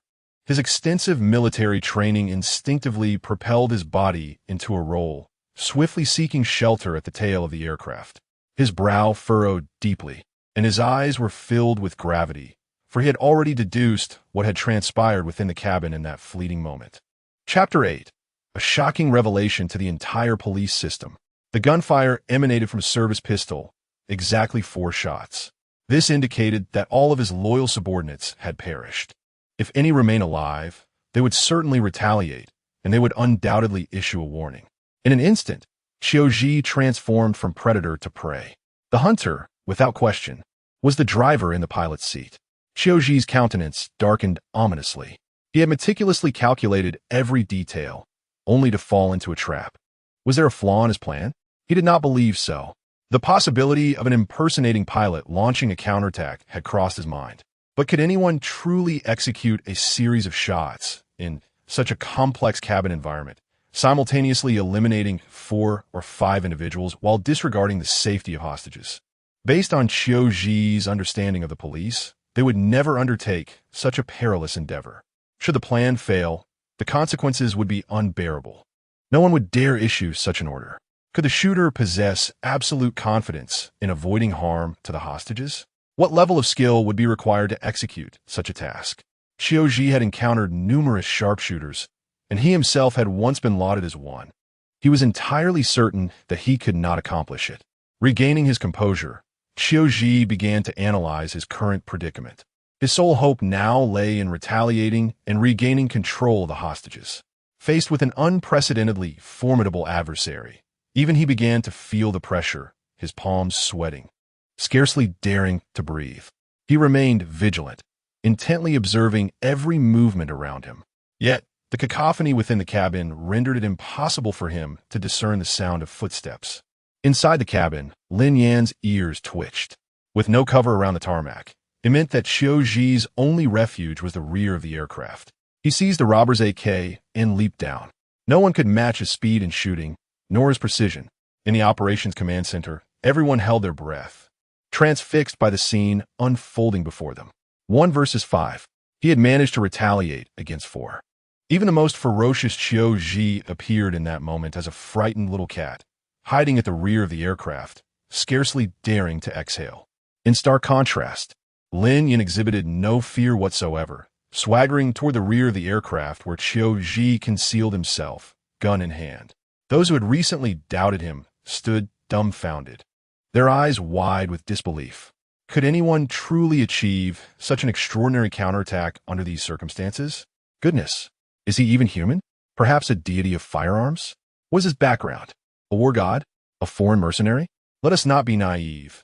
Even a mercenary could not possess such capabilities. Zhang Donghai, observing the scene, felt his nails digging nervously into his flesh. The impending gunfire would determine the outcome. A single thought could lead to heaven or hell. Life and death rested solely in Lin Yan's hands. Su Yingxue pressed her lips tightly together, her gaze unwaveringly fixed upon the screen. She silently prayed in her heart. I must survive. I must survive. Huang Wenxuan clenched his jaw, utterly astonished that Lin Yan could indeed execute a counterattack. This revelation dealt a severe blow to his pride and confidence. In other words, what Lin Yan accomplished at this moment was something he could never achieve, regardless of his profound background and heritage. This epitomized the despair and envy of being unable to reach the unattainable. He turned to Su Yingxue beside him, his eyes filled with jealousy, for there seemed to be a trace of admiration in her gaze. He had envisioned this scene countless times in his dreams, yet it had unexpectedly materialized in the presence of the individual named Lin Yan in the provincial office. Absurd. Utterly absurd. Huang Weiyong slammed his hand on the desk, roaring in anger. He could hardly fathom that Zhang Donghai had dared to involve an ordinary person in such a significant case. Should the criminals become desperate and harm a few hostages, not only would Zhang Donghai face imprisonment, but even he, the director, would be implicated. Had it not been for his son and the criminal police team of Benhai City calling him, he would have remained oblivious to the unfolding chaos. It was simply unbelievable, a complete disregard for authority. Director, what shall we do now? Inquired the office director, Fu Yuan, furrowing his brow. Huang Weiyong pondered for a moment before replying. Quickly notify the Coast Guard and military. We must find a way to intercept that helicopter. Also, issue an order to dismiss Zhang Donghai from his position and have him detained. At that moment, a staff member rushed in, exclaiming, Director, the Public Security Bureau of Benhai City just called. Xiaoji has been captured, and the remaining 4 criminals have been shot dead on the spot. Huang Weiyong and Fu Yuan exchanged glances, simultaneously asking, What about the hostages? The staff member responded, except for one who sustained a gunshot wound to the leg. The rest are unharmed. With that, Huang Weiyong collapsed heavily into his office chair, his face pale. He felt as though he had suddenly ascended from hell to heaven. Director Zhang, the provincial office is requesting your presence. 2 police officers glanced at Zhang Donghai with a hint of hesitation. He nodded, then removed his police cap. Sighing as expected, he turned his gaze towards the large screen, which replayed the footage of Lin Yan, sunglasses perched on his nose, wielding an AK-47, leading over 20 hostages towards the camera. Almost immediately, countless police cars and ambulances surrounded him. Zhang Donghai exhaled deeply, a smile breaking across his face. He had taken a gamble for the first time in his life, and he had won. Enough was enough. He never wished to gamble again. The following day, the bank heist, while discussed locally in Binhai City, garnered almost no attention online. Any videos or posts that did emerge were swiftly deleted. At Wang Erji's food stall, Lin Yan sat across from Su Yingxue. She wore a floral dress today, her hair cascading softly over her shoulders, complemented by a light shade of lipstick and an ethereal fragrance. Evidently, she had meticulously adorned herself today. At this moment, a plate of steamed pork, a serving of garlic sauce pork, and a dish of cold cucumbers lay on the table. "Is this what you chose for our date?" Su Yingxue inquired, pointing at the dishes. Lin Yan nodded while serving himself rice, remarking that given the current circumstances, it was prudent to save a little. Su Yingxue accepted the bowl of rice with a resigned smile. It wasn't that she was particular about the food. Rather, she found it quite peculiar that such an important date for Lin Yan would unfold in a humble eatery. Was this truly a date? One might mistakenly think it was a work meal. If you could assist me in applying for a bonus, I would treat you to a lavish meal. What do you think? Lin Yan said earnestly. 2 acts of bravery would amount to 20,000, which is no trivial sum. That's not my concern, Su Yingxue replied, taking a slice of cucumber and savoring it. She remarked that the flavors of this casual eatery were surprisingly delightful. However, I might be able to advocate for your auxiliary police matters. Who knows? Chapter 9. Is the second system task so challenging? Zhang Donghai has now been dismissed from his position, and the entire Binhai Public Security Bureau is shrouded in an atmosphere of unease and trepidation. Discussions surrounding this matter are conducted with veiled caution. Naturally, the commitments he made to Lin Yan have left no one willing to take the reins. Thus, Su Yingxue must take matters into her own hands. She calls her mother for inquiries, and the response she receives surprises her. What could it be? Lin Yan asks curiously. Perhaps their essay chance to be specially recruited into the police force, becoming an official officer. Upon saying this, Su Yingxue gazes expectantly at Lin Yan, seemingly awaiting his astonished and excited reaction. However, her hopes are dashed. Lin Yan merely responds with a nonchalant "oh," his expression devoid of any trace of surprise. Disheartened, Su Yingxue remarks, but might take some time. The process isn't that swift. Lin Yan replies, unperturbed. Their date has concluded, and he has successfully completed his second novice task. After receiving his reward, he plans to treat himself by indulging in games at home, without venturing out. 20 minutes later, Lin Yan contentedly sets down his utensils. To be honest, he normally wouldn't allow himself such a lavish meal while delivering takeout, opting instead for noodles or instant ramen. It has been a long time since he felt this satisfied, primarily because he dined in the company of stunning beauty. Men at the food stall cast envious and jealous glances in his direction, a stark contrast to his previous feelings of envy towards others. Did you enjoy your meal? Lin Yan inquires. Su Yingxue nods. I finished eating a while ago. Lin Yan calls out to the proprietress. Check, please. Sure thing, she replies cheerfully, approaching with a calculator to tally the costs. 20 plus 18 plus 25 plus 2. Handsome. That comes to a total of 65. Afterward, the proprietress deftly retrieves the QR code hanging from her neck. Alipay or WeChat? Lin Yan turns to Su Yingxue. The owner is asking you. Alipay or WeChat? Upon hearing this, Su Yingxue's brows furrow in exasperation. Hey, didn't you say you'd treat me to dinner? Lin Yan nods yes. But my money is for use. While your salary is substantial, you should earn it. Calm down, don't be angry. Su Yingxue reassures herself, placing a hand on her chest. She finds it increasingly difficult to describe Lin Yan. At times, he seems like a hero, yet at others, he appears to be an unremarkable commoner, evoking both amusement and frustration. Alipay received 65 yuan. Upon receiving the payment, the proprietress gives Lin Yan a thumbs up. After leaving the food stall, Lin Yan suggests that Su Yingxue accompany him for a leisurely stroll to aid digestion, claiming it as part of their date. With no alternative, she agrees. As they reach the entrance of a Mishue Bingxiang, Lin Yan halts and turns to her, asking, Are you thirsty? Su Yingxue glances at the sign and immediately comprehends his intent. What would you like a drink? Not bad. You're quick to respond. Lin Yan chuckles. I do like a milk tea with less ice and less sugar. Upon hearing this, Su Ingxue immediately turned and walked towards the counter. "Hello. Could I trouble you for a large cup of milk tea with ice and less sugar?" The moment Lin Yan spoke, she had already anticipated what was about to unfold. It would be better to be direct. At that moment, a small electric scooter screeched to a halt in front of Shui Wang's entrance. A man clad in a yellow robe hastily approached the counter, order number 49. After collecting his order, he caught sight of Su Ingxue waiting for a meal, and his eyes instantly lit up. Wow, what a stunning beauty! Which man does not appreciate beauty? The answer, a gay man. Any normal man still drawing breath is bound to be a little lecherous, and delivery workers are no exception. Glancing at a beauty on the street is entirely natural. However, encountering a goddess such as the one before him was indeed a rarity, perhaps even an anomaly. Chen Fan stared for several seconds before reluctantly departing the counter.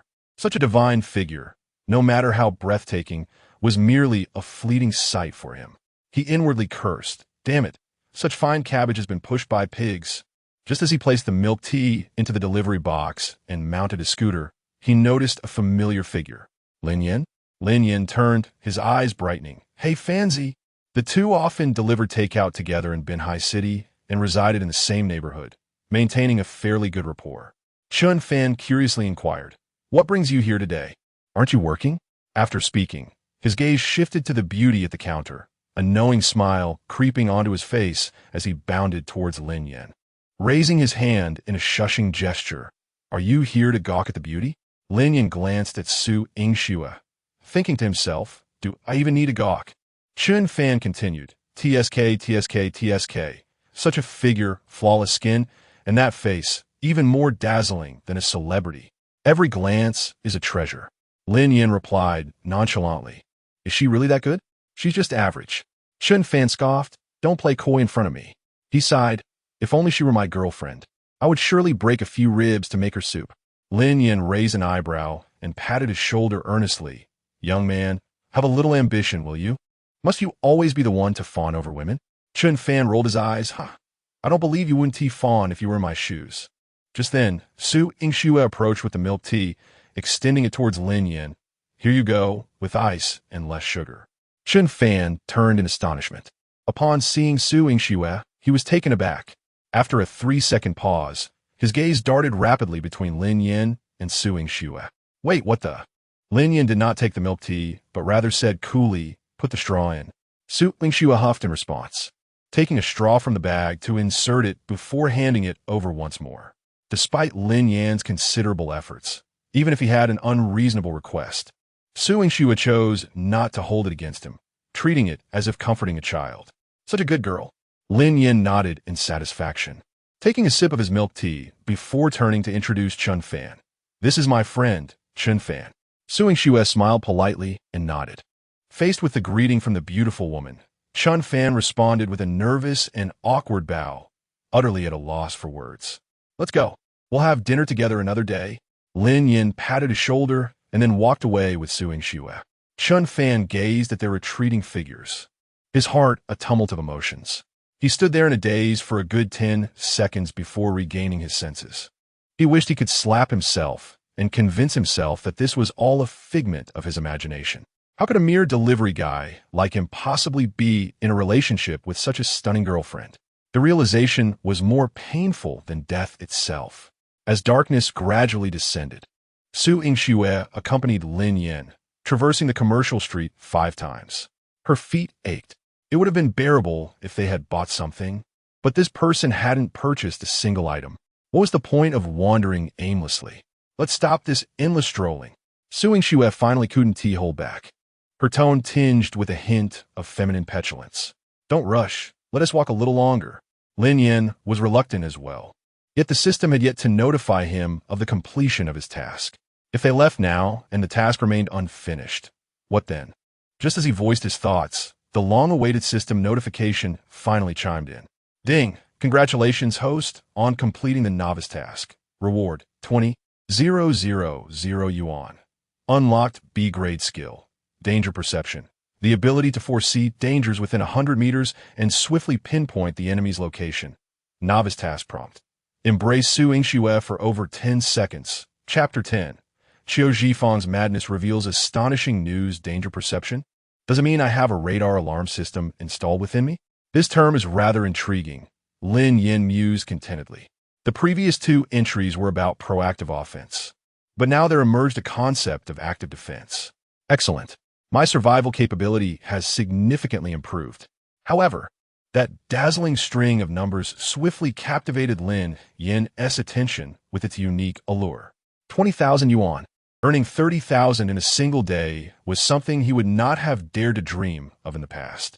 How exhilarating. I must indulge upon my return. Amidst his excitement, Lin Yan glanced at the third stage task of the system, embrace for over 10 seconds. Given his understanding of Su Yinxue, coupled with their current relationship, it could only be described as a considerable challenge. Su Yinxue frowned slightly at the sight. This was the second time she had witnessed Lin Yan reaching a climax in midair. The glint of a greedy wolf in his eyes, his heavy breathing, and the throbbing of his throat. If she did not interrupt him soon, Su Yinxue genuinely feared he might undertake some astonishing act in public. It's time to put an end to this. Huh? Lin Yan's thoughts were interrupted as he turned to her, quickly realizing his predicament. He shrugged his shoulders and lamented, "We were almost at the door, but alas, you frightened me back." Su Yinxue shot him a disdainful glare. "By the way, aren't you a police officer?" Lin Yan inquired once more. "Indeed," Su Yinxue responded, her eyes meeting his in a challenging gaze. Lin Yan replied earnestly, "Isn't it your duty to serve the people? I am in urgent need of your services. I hope you do not take offense." Su Yinxue was momentarily taken aback by his audacity, quickly realizing how brazen he was being. How could he so openly flirt with a police officer in broad daylight? Was he raised by teddy bears? Anger surged within her, her chest rising and falling as she pointed at him and exclaimed, "Get lost, you scoundrel." "All right, task accomplished." Lin Yan had initially planned to head home, so he turned and walked away. At that moment, Su Yinxue's phone rang. It was Captain Li Feng from the criminal investigation team. "Hello, Xiao Xue." "Captain Li, Qiu Ji just disclosed a crucial piece of information. Lin Yan may be in danger." "What did you say?" Su Yinxue gasped in shock. 10 minutes earlier, in the interrogation room of the Public Security Bureau in Binhai City. The cramped and dimly lit space was filled with smoke, the atmosphere tense and oppressive. Seated in the interrogation chair was Qiu Ji, shackled and handcuffed. A cigarette dangling from his lips, a sinister smile etched across his face. Opposite him sat Captain Li Feng of the criminal investigation team. Qiu Ji took a deep drag from his cigarette, the paper swiftly igniting, crackling as it burned. He exhaled a plume of smoke, slowly articulating, "In truth, I am quite unwilling. If it weren't for that person, your inept group could never have contained me."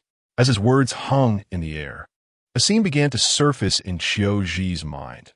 Yesterday's moment of despair, a feeling he had never experienced before in his life. He clutched the gun tightly, crouching by the tail of the helicopter. The man leaped down, followed by the distinct sound of footsteps. They were approaching from the left. A decade of service as a Special Forces soldier, followed by 5 years as a mercenary. He had danced on the edge of life and death, tasting blood on the blade. The ability to discern positions by sound was a fundamental skill. He had prepared meticulously, intending to shoot the moment his adversary revealed himself. Yet, to his utter astonishment, before he could pull the trigger, the gunfire erupted.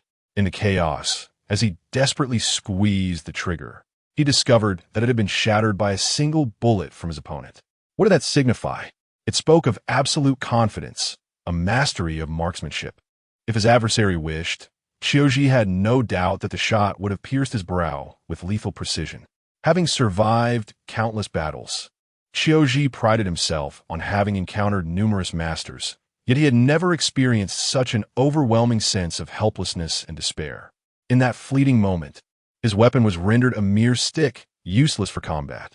In his desperation, Qiu Ji had no choice but to engage in close combat. He had assumed that his opponent was merely skilled with firearms, believing he could still turn the tide in hand-to-hand combat. However, he was met with despair once more.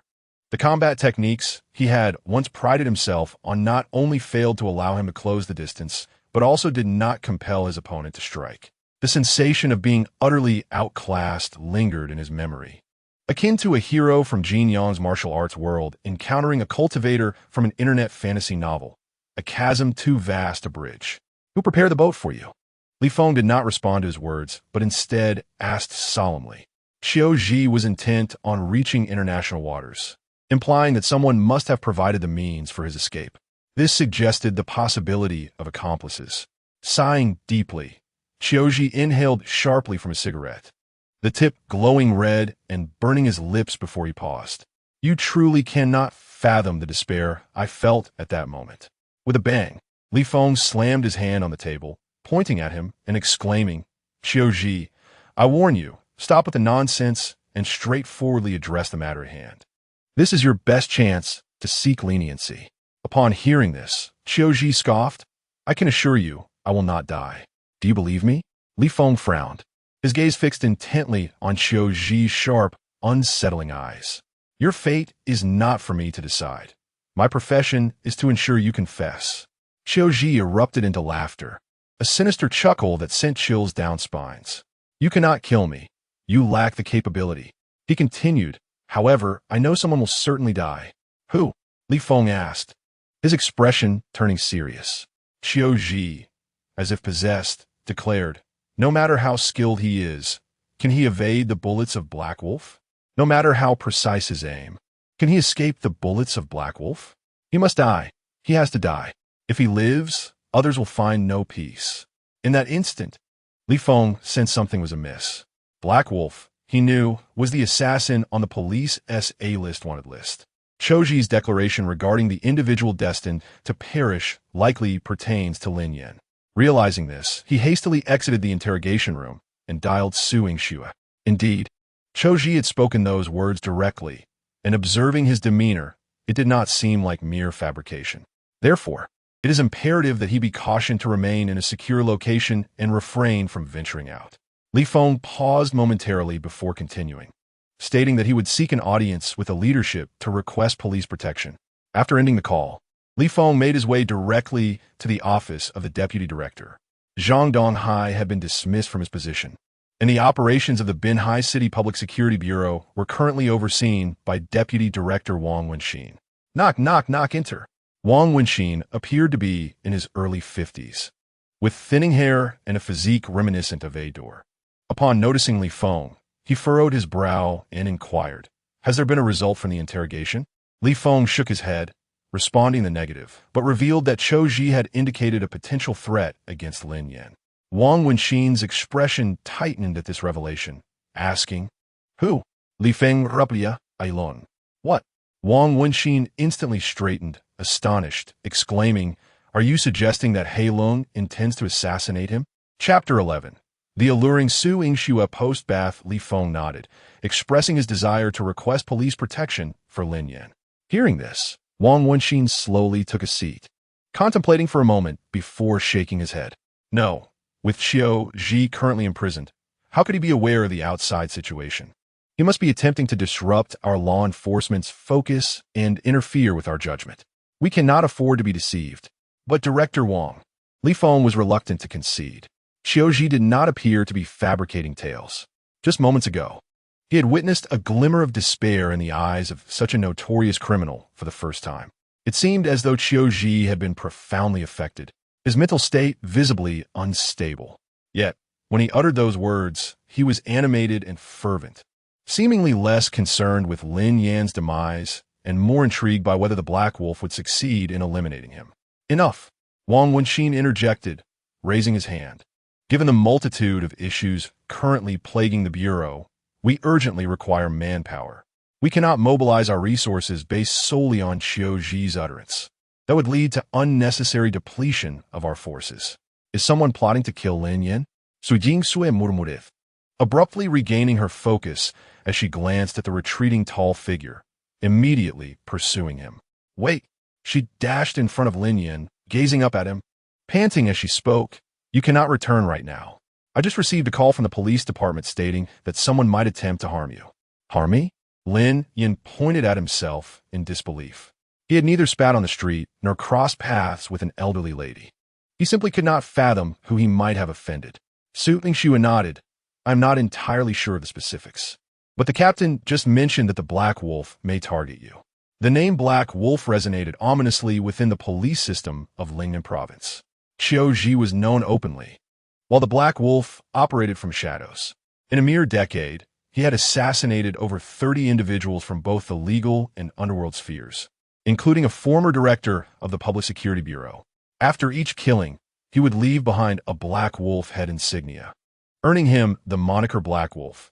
This figure appeared and vanished without a trace, rendering all investigative techniques and surveillance equipment ineffective against him. If he chose to, he could stealthily arrive at his target's location to execute his deadly deeds. Black Wolf? Lin Yan furrowed his brow, evidently unfamiliar with the name. However, a recollection struck him. When Qiu Ji was apprehended yesterday, he had uttered, "You are the strongest person I have encountered, but you should not delve into these murky waters." Initially, Lin Yan had felt little significance in those words. In hindsight, Qiu Ji's implication was clear. He had become a disruptor, encroaching upon the interests of those lurking in the shadows, thus marking himself for elimination.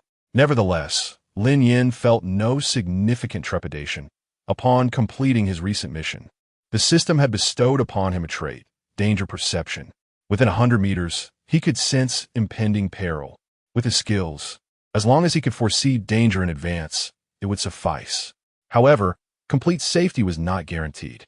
After all, he was unarmed and could not execute a counterattack in a timely manner.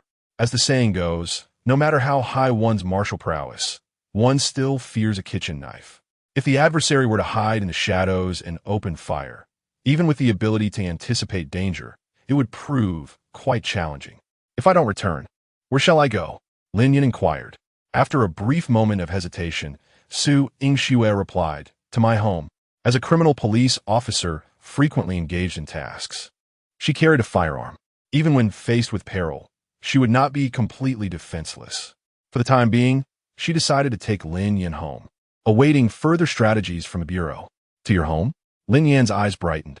His thoughts did not initially dwell on safety, but rather on the implications of a lone man and woman sharing space. Sparks might fly. Should an accidental discharge occur, he might just win her over, significantly advancing his agenda. Moreover, going to her house would naturally afford him the opportunity to indulge in her hospitality. Lin Yan felt he had no reason to decline. All right. In Benhai City, as dusk descended, the cityscape gradually surrendered to the twinkling stars. Along Changming Road, beside a street-side stall frying noodles, a bare-chested man diligently tossed rice noodles in a pan. At that moment, a slender man wearing sunglasses approached the stall and said, "One serving of fried noodles." "Hold the noodles, please pack it up." The vendor paused momentarily, then furrowed his brow and inquired, "Do you want salt?" The man in sunglasses shook his head, requesting no seasoning. The vendor specifically reminded him that this target was particularly tricky. He should not be discovered, for failure to complete the task could very well result in dire consequences. "Understood," the man replied tersely. A few minutes later, the vendor handed him a box of fried noodles, and the man retrieved 10 yuan and a photograph from his pocket, the back of which detailed the target's information. At Chanyu Garden, Lin Yan was somewhat familiar, having previously delivered takeout there. The residences were neither old nor new, approximately a decade in age. However, those who resided here were either affluent or of high status. Many officials' families and wealthy individuals called this place home, thus the security was relatively better, with police patrols more frequent than in other areas. Given Su Yingshue's substantial background, Lin Yan found no surprise in her residing here. Sitting on the sofa, he surveyed his prospective future father-in-law's abode, a marriage bestowed by the system. Who would dare to object? He glanced around, nodding in approval. Not bad. The decor leaned towards a traditional Chinese style, comprising 3 bedrooms, a living room, a kitchen, and a bathroom. It was uncomplicated yet cozy, imbued with a feminine touch. The house was fragrant, and the toiletries were all new. Su Yingxue retrieved a pair of men's slippers from the shoe cabinet, stating, "These are for my dad. You can." But as she spoke, she felt a dissonance, and upon looking up, she met the gaze of Lin Yan, who wore a smug expression as if he had just gained an advantage. Lin Yan nodded thoughtfully, murmuring to himself, "They really went out of their way for me." It must have been quite the effort. Taking advantage of every little thing will only lead to harm. Su Yingxue, filled with exasperation, wished she could strike him dead. Are you planning to take a bite from the dung truck that just passed by? Lin Yan shrugged indifferent. Su Yingxue rolled her eyes at him, issuing a stern warning. You are only allowed to move about in the living room. She then took her change of clothes into the bathroom, locking the door with a decisive click. Moments later, the sound of rushing water filled the air. Alas, there was nothing to behold. Lin Yan pulled his thoughts back, contemplating the predicament he now faced. Su Yingxue resided on the 15th floor. The balcony of the living room overlooked an empty space, while the bedroom window afforded a view of the adjacent building. If he remained indoors, relying on his ability to sense danger, his safety could be assured, unless, of course, the enemy resorted to launching an RPG. The solitary issue was his inability to venture outside. However, with the enemy concealed and uncertainty surrounding whether Qiuji was exaggerating, Lin Yan resolved to observe for 2 days before making any decisions. After all, in Su Yingxue's home, there was no concern for sustenance, nor would it hinder his mission. No need to rush. 20 minutes later, Lin Yan reclined languidly on the sofa, his gaze fixated on the enchanting beauty emerging from the bath. The bathroom door swung open, releasing a wave of steam that enveloped Su Yingxue as she stepped out. Clad in a beige silk nightgown, her porcelain skin was largely exposed, showcasing her delicate collarbone and enticingly long legs, radiating an irresistible allure. Her damp hair cascaded casually over her shoulders, and in that moment, Su Yingxue epitomized feminine charm. Lin Yan felt his blood boil, the most primal instincts awakening within him. Indeed, when in the company of a beautiful woman, one either becomes clingy or finds themselves unable to resist.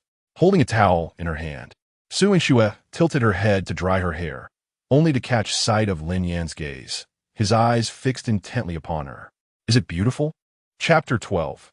Lin Yan and Su Yingxue slept together. It was as if they were at home, completely unreserved. Lin Yan blinked without hesitation and nodded. It's all right. Get lost.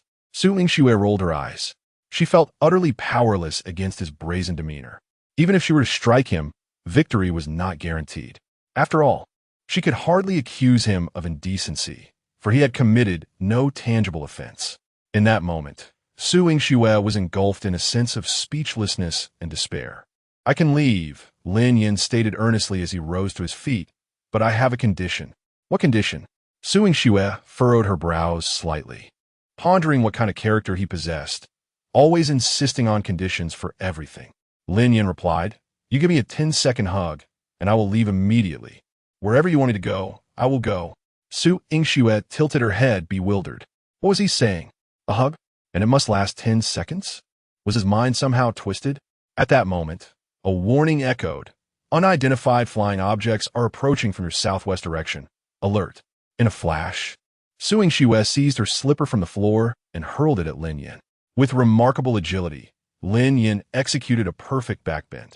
The slipper whizzed past him, striking the prized Maotai liquor bottle on the cabinet, shattering it with a resounding crash. Su Yingxue recoiled, her neck shrinking in alarm. That was her father's cherished liquor. Half an hour later, Lin Yan emerged from the bathroom wrapped in a towel. The shards of the liquor bottle had been cleared away by Su Yingxue, yet a rich aroma of alcohol lingered in the air. At that moment, Su Yingxue was reclining on the sofa, engrossed in her phone, her fair legs curled up. Upon seeing her, Lin Yan's throat involuntarily tightened, a rush of heat surging through him, even stirring an impulse to test the waters. However, his gaze fell upon the police pistol resting beside Su Yingxue, instantly restoring his composure. Will I sleep tonight? Lin Yan inquired. Su Yingxue's delicate brows knitted tightly as she pursed her lips in contemplation. After all, he was the assassin known as the Black Wolf. The safest course of action would be for them to sleep together, allowing her to respond swiftly in case of any unexpected incidents. Yet, the thought of sharing a bed with a man made her internally uneasy. Of course, there was another option.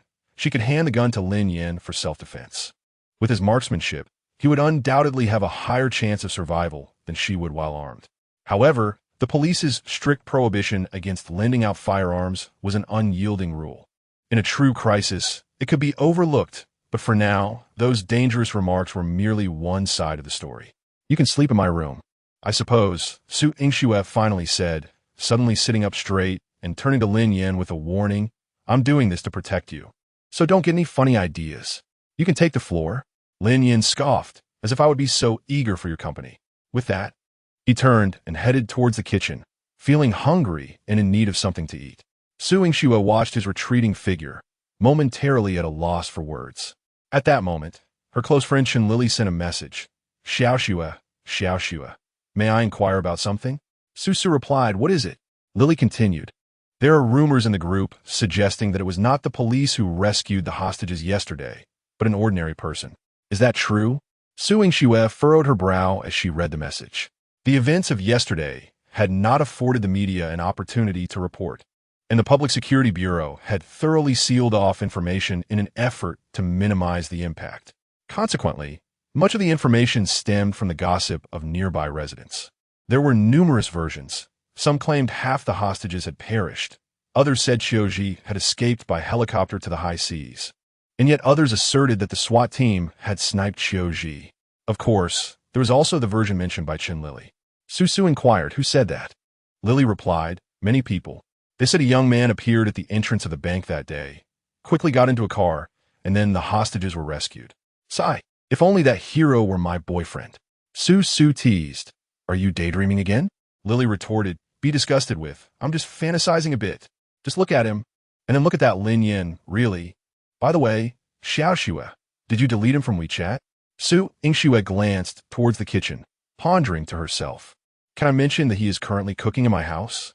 An hour later, Lin Yan lay on the floor beneath Su Ingxue's bed, the room shrouded in darkness. How did you hone your shooting skills?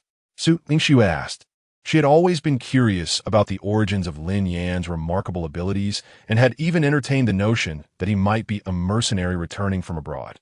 However, the Bureau had investigated yesterday and found that Lin Yan hailed from a small county in Binhai City, his parents ordinary people with no records of traveling abroad. Naturally, there were no clues to indicate where he might have trained in marksmanship or martial arts. The consensus was that he was a gifted enthusiast of military tactics and martial arts, secretly honing his skills into that of a sharpshooter, as there was simply no other explanation. Oh, I bought a toy gun as a child and just practiced until I got the hang of it, Lin Yan replied dismissively. This was clearly not the truth, yet Su Ingxue refrained from probing further. The law did not prohibit one from harboring secrets, as long as no crime was committed. The police had no authority to interfere. However, one thing was certain. Lin Yan was undoubtedly a prodigy with firearms. Much like a genius in mathematics or physics, he could perceive things beyond the common man's grasp and accomplish feats unimaginable to ordinary individuals. Why didn't you consider participating in shooting sports and becoming a professional athlete? Su Ingxue pressed on. With Lin Yan's shooting prowess, it would be a trivial pursuit to become a professional athlete, and she would not be surprised if he claimed an Olympic championship. Yet, he had opted to become a deliverman instead, which seemed a waste of talent. Well, I have a naturally low profile and dislike being ostentatious, Lin Yan replied. Su Ingxue, upon hearing this, frowned slightly, feeling that his words were somewhat pretentious. But she had no evidence to support her suspicion. Quite rare, Su Ingxue complimented, adding in her mind, except for his lecherousness, he is indeed remarkable in many aspects. Given your beauty, why not pursue a career as a star? Lin Yan countered. My grandfather fought against the Japanese, and my father participated in the self-defense counterattack war. Su Ingxue began, only to be interrupted by Lin Yan. So, you're not his biological child? What on earth is going on? Su Ingxue furrowed her brows. Lin Yan explained, your father and grandfather are both military men, yet you have chosen to become a police officer. This lineage is evidently diluted. Su Ingxue shot him a glance. My mother is a police officer. Oh, I see. Lin Yan exclaimed in realization, settling back down. You've clearly taken after her. The two engaged in light banter, and before they knew it, they had drifted off to sleep. The following morning, at 7:40 a.m., outside the Tianyu Garden. Here to see your best friend again? The security guard greeted warmly. promptly unlocking the gate. Yes, Chen Lili responded with a smile. She and Su Yingxue had been classmates since elementary school. When Su Yingxue's family had just moved to Binhai, Chen Lili became her first friend. Later, when Su Yingxue's father was transferred for work and her mother remained at the Binhai Public Security Bureau, Su Yingxue completed her high school education there, solidifying Chen Lili as her dearest companion. Eventually, when Su Yingxue's mother was also reassigned, Su Yingxue became a police officer in Binhai City, leaving her as the sole resident of their home. She entrusted a key to Chen Lili for her convenience. Stepping out of the elevator and arriving at the door of 1503, Chen Lili pressed her fingerprint. Ding! The security door automatically unlocked. As she entered the apartment, she skillfully reached for her slippers from the shoe cabinet, only to be taken aback by the sight of a pair of men's shoes on the floor. Chapter 13, my dear, you were splendid last night. She froze in place, her brow furrowing as she sank into contemplation. In Su Yingxue's previous accounts, her father had always donned leather shoes, and she had not mentioned any guests visiting the house last night. Chen Lili's gaze fell once more upon the pair of Hongxing Erk sneakers at the entrance. A bold thought flickered through her mind. Could it be that she had started seeing a boyfriend? Chen Lili involuntarily directed her gaze towards Su Yingxue's bedroom, her heart brimming with indignation. How could you, little Shui, not inform me of your new relationship? Slipping into her slippers, she stealthily approached Su Yingxue's door. Little Shui, she whispered, her voice barely above a murmur. The intense curiosity burned within Chen Lili like a wild fire, compelling her hand to slowly reach for the doorknob. Gently twisting it, with a soft click, the door opened slightly. Chen Lili eagerly pressed her eye to the crack, and the scene before her rendered her utterly speechless. Su Yingxue, clad in a delicate nightgown, was nestled in the embrace of a man on the bed. Upon closer inspection, she realized that the man was Lin Yan, the frugal suitor she had met just 2 days prior. Chen Lili's gasp pierced the silence of the room like a sharp alarm, instantly awakening the two occupants of the bed. Their eyes met, both bleary and bewildered. When did you come in? Su Yingxue's voice trembled in panic. Lin Yan innocently shook his head. I'm not quite sure either.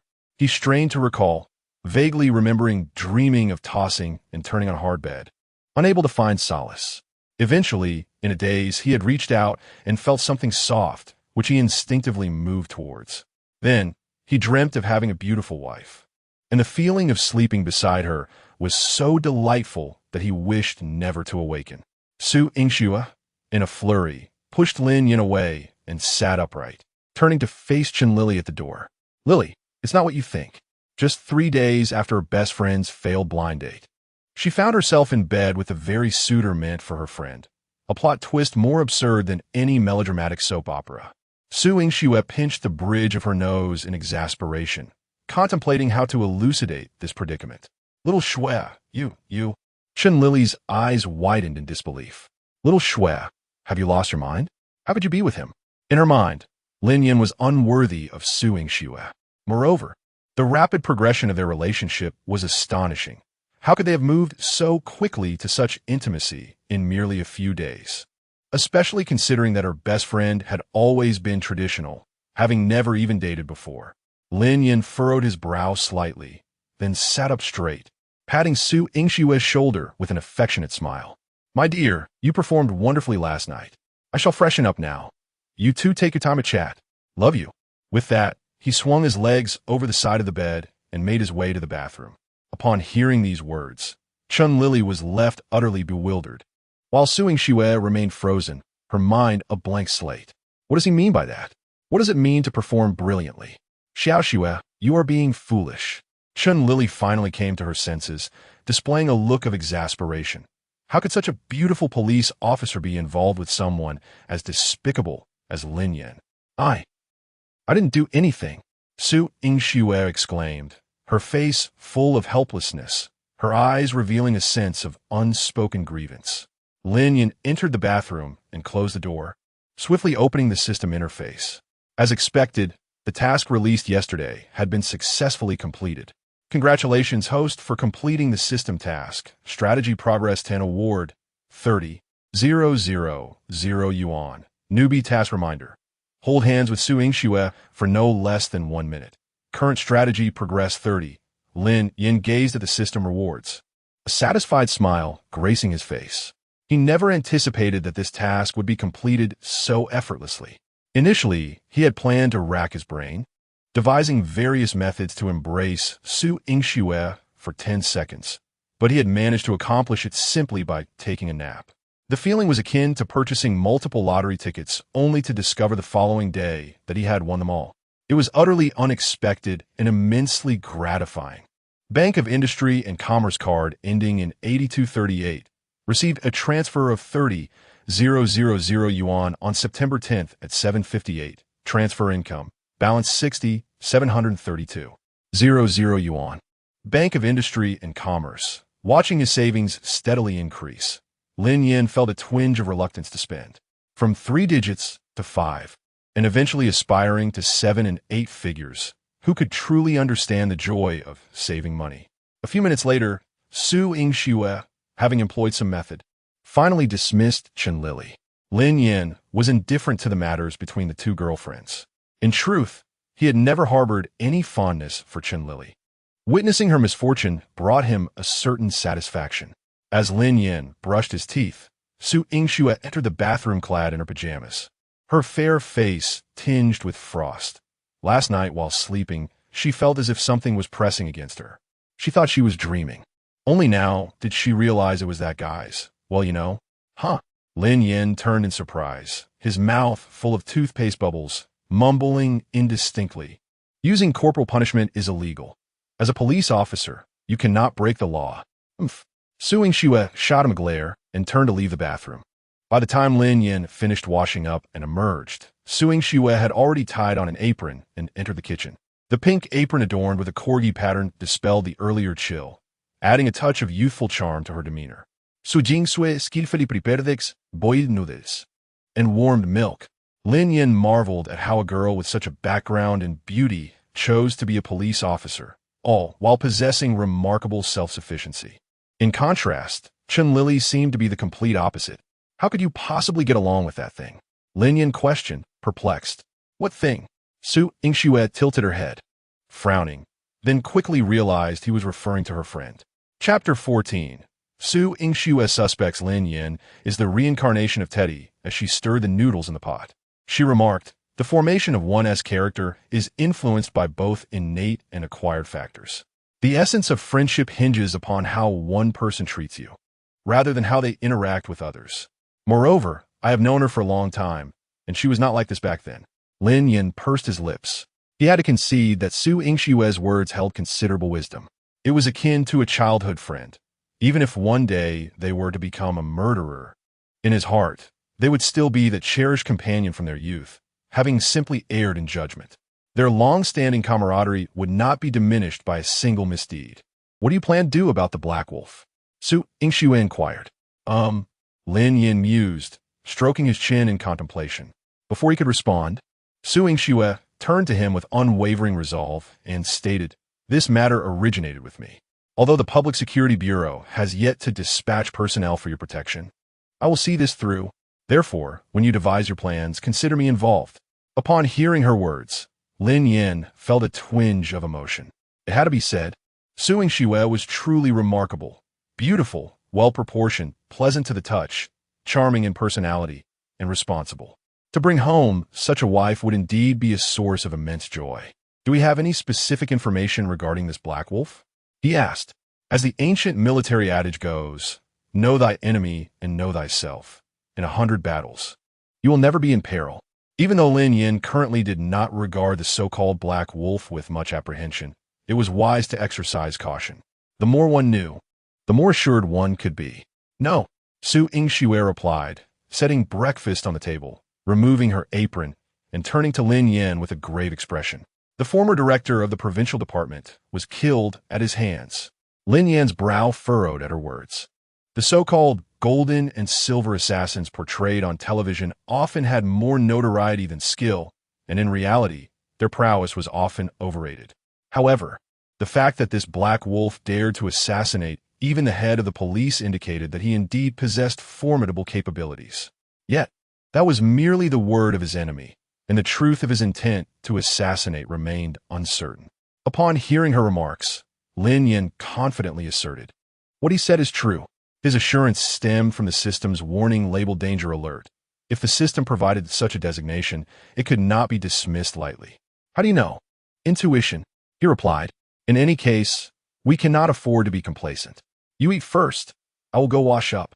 Su Yingxue turned and entered the bathroom.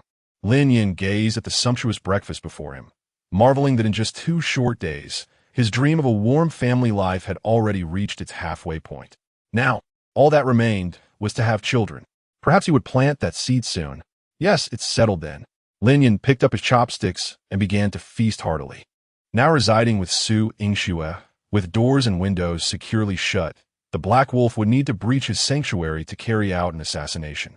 Furthermore, he was equipped with numerous formidable attributes, along with a danger alert, fortified by Su Yingxue's presence. With a touch of boldness, one could assert that regardless of whether he is a black wolf or a white wolf, should he dare to cross this threshold, his demise is inevitable. Thus, for the present, remaining here is indeed a sanctuary. However, Lin Yan pondered another dilemma. He could not indefinitely confine himself within these walls. A few days might suffice, perhaps even a fortnight, but should time stretch beyond that, it wouldn't be long before he and Su Yingxue's son would be drawn into the fray as well. After much contemplation, Lin Yan resolved that he ought to take the initiative to unearth this so-called Black Wolf. 10 minutes later. "What? You wish to borrow a gun?" Su Yingxue, who was partaking in breakfast, was taken aback. He actually intended to confront the Black Wolf in a gunfight? What an absurd notion.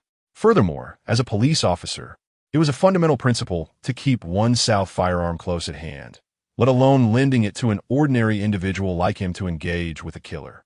Should their actions be exposed, not only would she face repercussions, but her superiors would also be implicated. "What else can we do?" Lin Yan exclaimed, spreading his hands in exasperation. "You officers possess no means of protecting me. I am unarmed, and I cannot live in constant trepidation." Su Yingxue had just spoken with Li Feng and learned that Wang Wenxin had declined to dispatch officers for Lin Yan's protection. It seemed they would have to devise their own strategy to confront the looming threat. Yet, Lin Yan's plan was perilously reckless, and she found herself deeply concerned. You are in the open while he lurks in the shadows. Even with a firearm, what difference would it make? "I have my own strategy," Lin Yan replied, leaning back in his chair, confidence radiating from his gaze. "Rather than living in fear, it is better to draw the serpent from its lair and resolve this once and for all." Su Yingxue contemplated this for a moment before shaking her head. "No. What if something goes awry? I cannot account for that." In truth, her concern for Lin Yan's safety outweighed any thoughts of accountability. It felt akin to witnessing a beloved embarking on a perilous mission fraught with uncertainty. Lin Yan leaned forward, narrowing the distance between them, and locked his gaze on his Su Yingxue's eyes. "If I do not take the initiative and end up assassinated by the Black Wolf, will you not feel a pang of guilt? Will you not wonder if lending me the gun might have averted such a tragedy?" Su Yingxue fell into silence.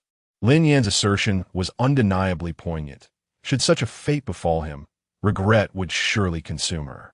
Therefore, mending the barn after the sheep have escaped is futile. Hearing his words, Su Yingxue wrestled with her thoughts. Lin Yan's voice suddenly took on a steady tone, his gaze unwavering. "Trust me, in matters of firearms. I am merely an apprentice to marksmanship.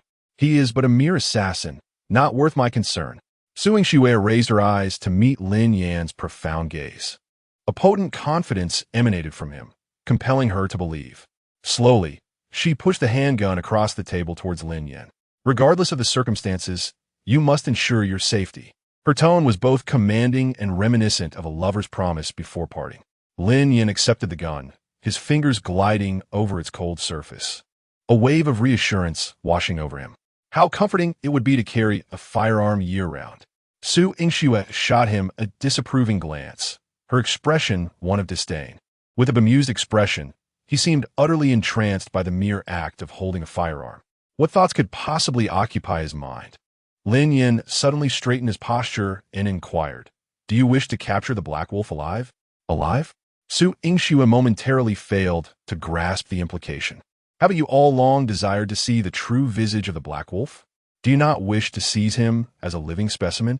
Do you want me to capture him alive? Suing Shue found herself both exasperated and amused. Even in such dire circumstances, he still had the audacity to jest. Did he not comprehend the depth of her concern for him? If you truly wish to, I shall bring him back. Lin Yan appeared unperturbed, a carefree smile adorning his face. Suing Shue could only manage a resigned smile in return. Of course, they yearned to apprehend the Black Wolf. Having committed numerous heinous acts, extracting information from him could potentially dismantle the nefarious forces behind these crimes. Indeed, if that is your desire, then go ahead and capture him. Very well, Lin Yan replied with a mischievous grin. However, I have a stipulation. Should I succeed in capturing the Black Wolf alive, you must allow me to hold your hand for 1 minute. Dream on. Suing Shue shot him a disapproving glance.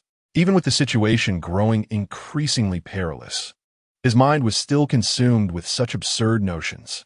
Perhaps a visit to a urologist was in order for him to ascertain if he had been bitten by a teddy bear in his childhood. Chapter 15. This killer is a bit simple in the deputy director's office. Wang Wenxin, Li Feng, and Huang Wenxuan were present. A knock resounded. Enter. Suing Shue stepped through the door. Xiao Shue, do you need something? Huang Wenxuan inquired with a smile.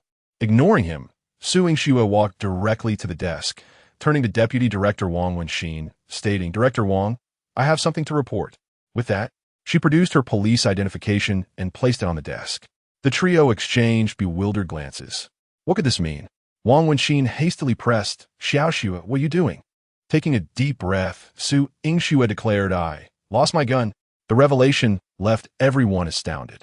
In China, firearms are strictly regulated. Whether in the police force or the military, losing a weapon is an exceedingly grave matter. Where did you lose it? Li Feng asked, his expression tense. I lent it to Lin Yan, Suing Shue replied. The others were left speechless, shocked that she had entrusted her firearm to an ordinary person. Xiao Shue, how could you lend your gun to a civilian? Huang Wenxuan exclaimed, his eyes wide with disbelief. Wang Wenxin abruptly stood, his corpulent frame trembling with anger. His face contorted like a crumpled newspaper. Xiao Shue, do you have any idea of the magnitude of the trouble you've caused? He had never anticipated such a significant issue arising just days into his tenure. Yet, given Suing Shue's unique status, what benefits could he gain from reporting this incident truthfully?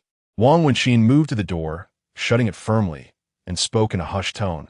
This matter is known only to us for now. Xiao Shue, you must retrieve the gun immediately. As if nothing has happened, Li Feng nodded vigorously. Yes, as long as nothing has gone awry, there is still a chance to rectify it. Huang Wenxuan added, Xiao Shue, how many times have I told you? Lin Yan is not a good person. Now look, he has deceived you out of your gun. Who knows what else he might trick you into? Suing Shue cast a cold glance at Huang Wenxuan before turning back to Wang Wenxin, asserting, this is my decision, and I will bear the consequences. Lin Yan has gone to find the Black Wolf. What? The three exclaimed in unison, their faces etched with shock. With a loud bang, Wang Wenxin slammed his palm on the desk, causing the papers to flutter. Absurd. The police have pursued the Black Wolf for years without a trace. And he dares to claim he will capture him alive? Is he trying to showcase his prowess while painting us as inept? Huang Wenxuan scoffed. He got lucky capturing Xiao Ji last time. He seems to have forgotten his own limitations. The provincial director fell at the hands of the Black Wolf. He is merely an ordinary individual with decent marksmanship. When confronted by the Black Wolf, he might not even grasp how he met his end. Li Feng, with a grave expression and urgent tone, interjected, Xiao Shue, it is one thing for Lin Yan to be reckless, but why are you following suit? If something goes awry, who will be accountable? Hurry and make the call, inquire about his whereabouts, and swiftly retrieve the gun. The Lin Garden community is situated at the entrance of an old street where numerous small shops line the way, predominantly consisting of humble stalls. The street is bustling with activity, primarily filled with electric scooters. Delivery personnel come and go incessantly. Just after taking a few steps, a tricycle laden with cardboard boxes follows him into the community. Lin Yan casts a glance over his shoulder. The cyclist is a middle-aged man, bare-chested, with dark skin and disheveled hair. Lin Yan quickens his pace towards the staircase of Building 3. Upon entering the stairwell, he deliberately pauses to look back, and indeed, the middle-aged man has followed him, carrying the cardboard boxes. Lin Yan slows his pace and begins to ascend the stairs, with the man closely trailing behind. He halts at the door of room 302, one hand gripping the key while the other discreetly reaches for the handgun in his pocket, should the system's danger alarm sound. He would not hesitate to fire. The man, burdened with the large cardboard boxes, ascends slowly, the distance between them diminishing until the air in the stairwell feels thick and suffocating. "Excuse me, young man," the man requests. "Oh," Lin Yan responds, hastily inserting the key to unlock the iron door and stepping inside. With a sigh of relief, Lin Yan shakes his head in wry amusement, realizing he had been overly anxious. This is an old 3-bedroom apartment with outdated decor and 3 residents. The other 2 seldom make an appearance, seemingly returning only in the dead of night. Lin Yan proceeds to the innermost room and retrieves his key to unlock the door. As he pushes the door open, a pitch-black gun barrel abruptly comes into view, accompanied by the face of a middle-aged man. "You've finally returned." In an instant, Lin Yan comprehends that this individual must be the infamous Black Wolf. He possesses dark skin and an earnest, unassuming visage, resembling an ordinary laborer, starkly contrasting with the notorious image of a killer. Of course, top hunters often present themselves in the guise of their prey, which is not without its rationale. Perhaps it is precisely due to his deceptively benign exterior that he has repeatedly succeeded and evaded police capture. Yet, at this moment, Lin Yan is filled with confusion. Why did the system not sound an alarm? It ought to have done so. Black Wolf speaks. "Someone warned me that you are not to be trifled with, advising me to keep my distance from you, or I might find myself in peril." "Well then," Lin Yan smirks, "care to test that theory?" Black Wolf remains composed. "I've already had a taste of it, but if..." Before he can finish his thought, Lin Yan feels a tremendous force strike his wrist, causing the gun to slip from his grasp. Almost immediately, a powerful knee strike impacts his abdomen, sending him hurtling backward uncontrollably. Black Wolf curls his body in agony. With just a single move, he has been rendered utterly incapacitated. Such strength is truly terrifying. Lin Yan scoffs. "With such feeble prowess, you dare to put on airs before me?" At last, he comprehends why Black Wolf leaves a mark after each of his killings. It appears he is merely an old-fashioned show-off. Alas, hubris often invites misfortune. Lin Yan yanks a data cable from the socket, strides forward, and places a foot on Black Wolf's back, binding his hands behind him. "Ah!" The Black Wolf let out a cry of anguish. The era of a legendary assassin has come to a close. The Black Wolf gazed incredulously at the young man before him. He could scarcely believe how astonishingly swift his opponent was. It was so rapid that he had no time even to pull the trigger. Terrifying, utterly unbelievable. "Who are you?" The tremor of fear was evident in the Black Wolf's voice. As a professional killer, he had never before experienced such a sensation. "I am your father." Lin Yan rose, brushing off his hands. "Had you not been so pretentious, perhaps you could have lived a few more years, truly, in your next life. Remember not to indulge in such adolescent fantasies." With that, he picked up the gun from the ground and dialed Suing Shue. Chapter 16. Lin Yan successfully cohabits with the police flower inside the office. Wang Wenxin and others were as anxious as ants on a hot pan. "Xiao Shui, you have really landed in deep trouble this time," Li Feng exclaimed, his face filled with frustration. Wang Wenxin spoke solemnly. "Hurry, send someone to capture Lin Yan. We must retrieve both the person and the weapon swiftly." Just then, Su Yingshue's phone rang unexpectedly. It was a call from Lin Yan. "Hello, how are you?" She answered. "I'm fine. I've captured him. He's in Building 3, Room 302 of Lin Garden Community, alive. You all need to send someone to take him away." "What?" Su Yingxue gasped in shock. Wang Wenxin and Li Feng exchanged glances, hastily inquiring, "What happened?" Huang Wenxuan leaned in. Could it be that Lin Yan was killed? Su Yingxue hung up the phone, her face still pale with fear, and looked at Wang Wenxin.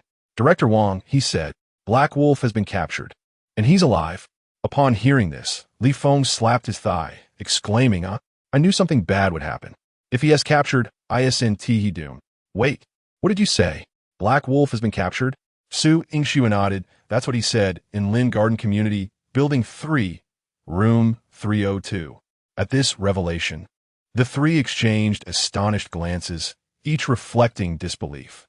Could it be that they truly captured Black Wolf? No, a top-tier assassin cannot be so easily apprehended. Do the police have no pride? In Lin Garden Community, a convoy of police cars, followed by 2 special police vehicles, sped down the street.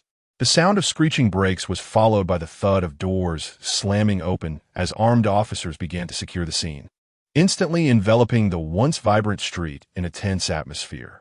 Pedestrians stood in bewilderment, halting to witness the unfolding drama. What on earth is happening in Lin Garden Community? One murmured. With this setup, it looks like they're capturing a murderer. Could it be that there are terrorists in Lin Garden Community? Another speculated. Hey, don't joke about it. That is actually a possibility. Su Ingxiu and Li Feng, accompanied by a special police team, rushed toward the 3rd floor where Lin Yan was located. At the door, they found it slightly ajar. Exchanging a knowing glance, they silently agreed to push it open. Inside, the light was dim, and the group cautiously advanced, weapons drawn, searching for any signs of danger. Although Lin Yan had called them, who could ascertain that he wasn't setting a trap under the coercion of Black Wolf. The apartment had 3 rooms. 2 doors were firmly shut while the one directly opposite was ajar. Faint sounds of typing could be heard from within. They slowed their breathing, moving stealthily closer. As they neared the door, Su Ingxiu suddenly dashed inside, gun raised. However, what awaited her were 2 bewildered gazes and expressions of confusion. At that moment, Lin Yan was seated at a rickety computer desk by the window, engrossed in a game of League of Legends. Beneath the desk, a man was bound, his mouth stuffed with a foul sock. On the bed lay a silenced handgun. Su Ingxiu was momentarily taken aback. What was happening? Playing games while stepping on Black Wolf? My goodness, who could perform such an audacious act? Li Feng and the others rushed in, and chaos ensued. The modest room was crowded with people, all gazing in disbelief at the scene before them. You tell me this fellow is the Black Wolf? If it weren't for the gun on the bed, they wouldn't believe this notorious killer from Lin Yan could possibly be here. Where's the killer's prestige? Ah, it has been trampled underfoot. Moments later, the Black Wolf was escorted away, leaving only Su Ingxiu and Lin Yan in the room. Su Ingxiu surveyed her surroundings, the peeling walls, the dilapidated furniture, and the poor lighting and ventilation prompted her to inquire, "Do you live here?" "Indeed," Lin Yan replied, concluding his game and rising to his feet. "How do you manage meals?" Lin Yan shrugged. "I eat out. When I'm hungry, I grab a bowl of noodles or a takeout box. When I'm busy, I sheep meals. I one tea starve." A pang of concern struck Su Ingxiu. This only solidified her determination to secure Lin Yan's official status. Lin Yan approached the wardrobe and opened it, saying, "All my belongings are here. Take a look and see what you should pack." "What? Where are we taking them?" Su Ingxiu asked, bewildered. "To your home," Lin Yan stated earnestly. "With all this commotion, I can no longer stay here, so I must move in with you." "Move into my place? For an extended stay?" Su Ingxiu was left speechless. Lin Yan nodded, displaying his phone to reveal his WeChat chat history. "Look, I've already informed the landlord that I'm vacating." Su Ingxiu was utterly flabbergasted. Lin Yan sighed. "Earlier, when I offered to help you capture the Black Wolf, you declined when I asked for just a minute of your hand. So, let us consider this as a trade-off for your rent." With a resigned sigh, Su Ingxiu found herself more amenable to the idea of offsetting rent rather than holding hands. Yet, the thought of cohabiting with this man, who was also her best friend's blind date, left her feeling uncomfortable. Ultimately, Su Ingxiu could not bring herself to refuse. Was it due to Lin Yan's poor living conditions, the terms of capturing the Black Wolf, or some other reason she couldn't quite articulate?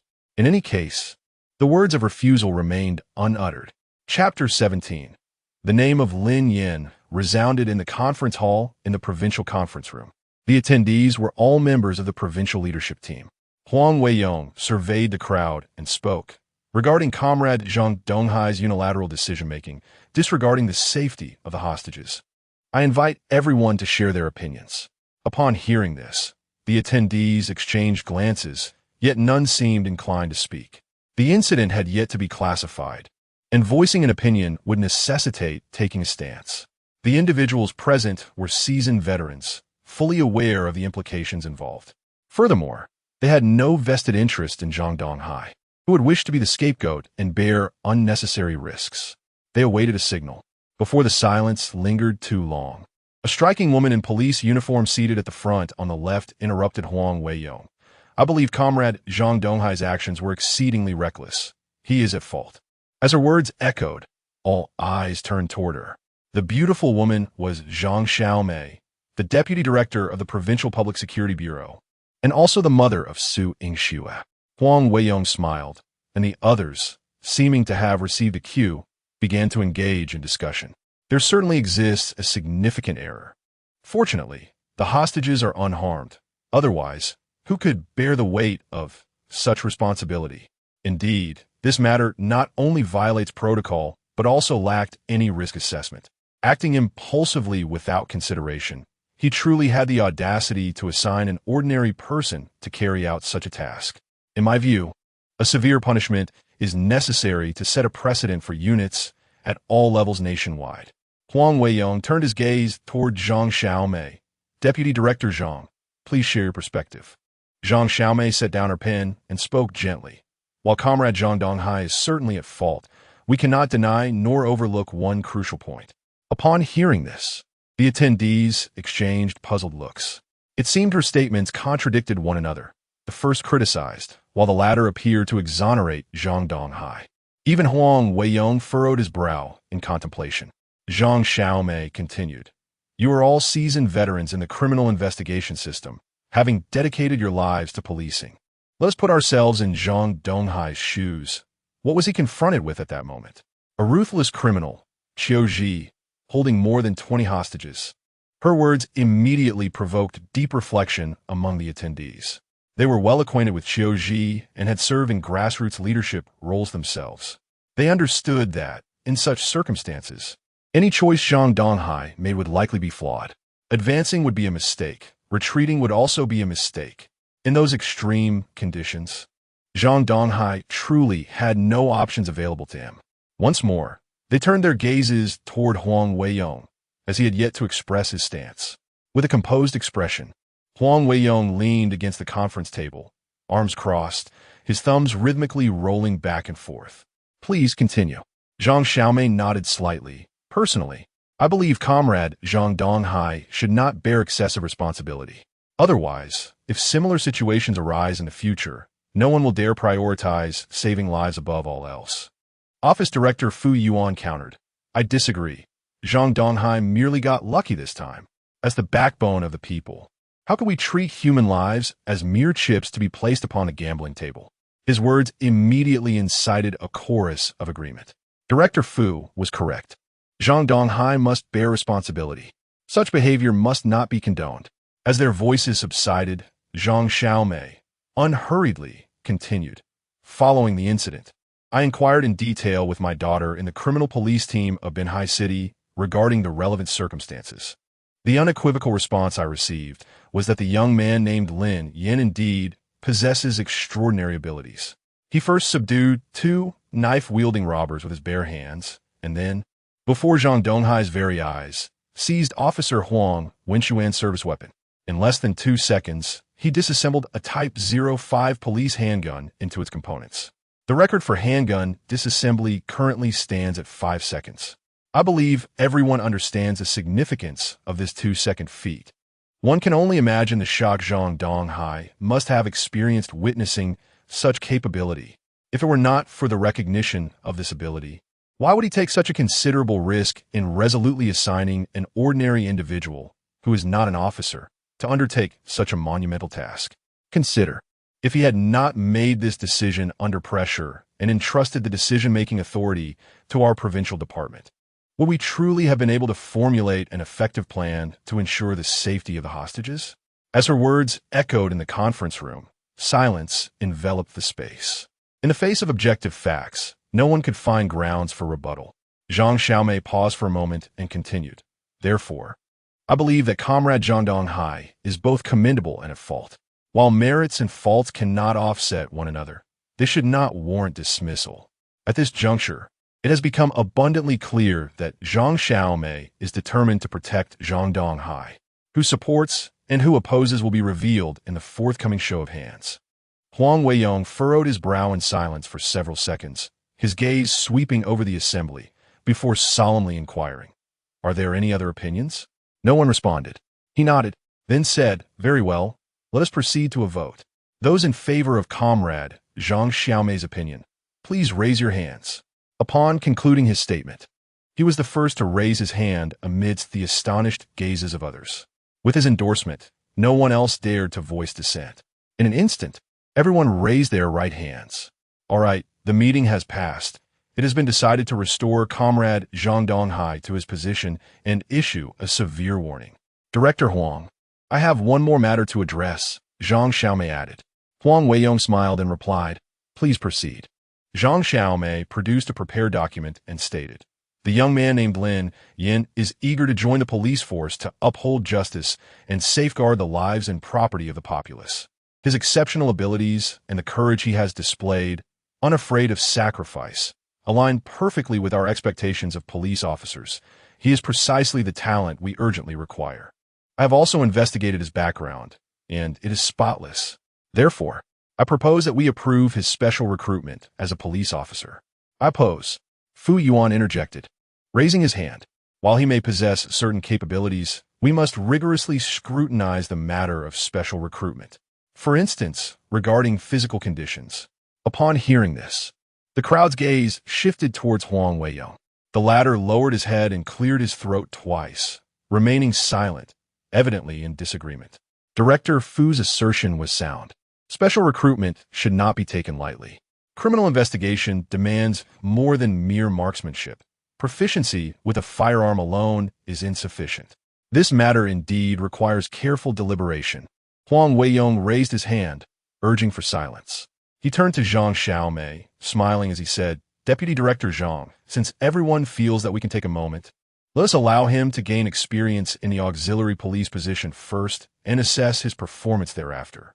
Just as his words resonated, the secretary rushed in, breathless and anxious, exclaiming, "Director Huang, we have a serious situation."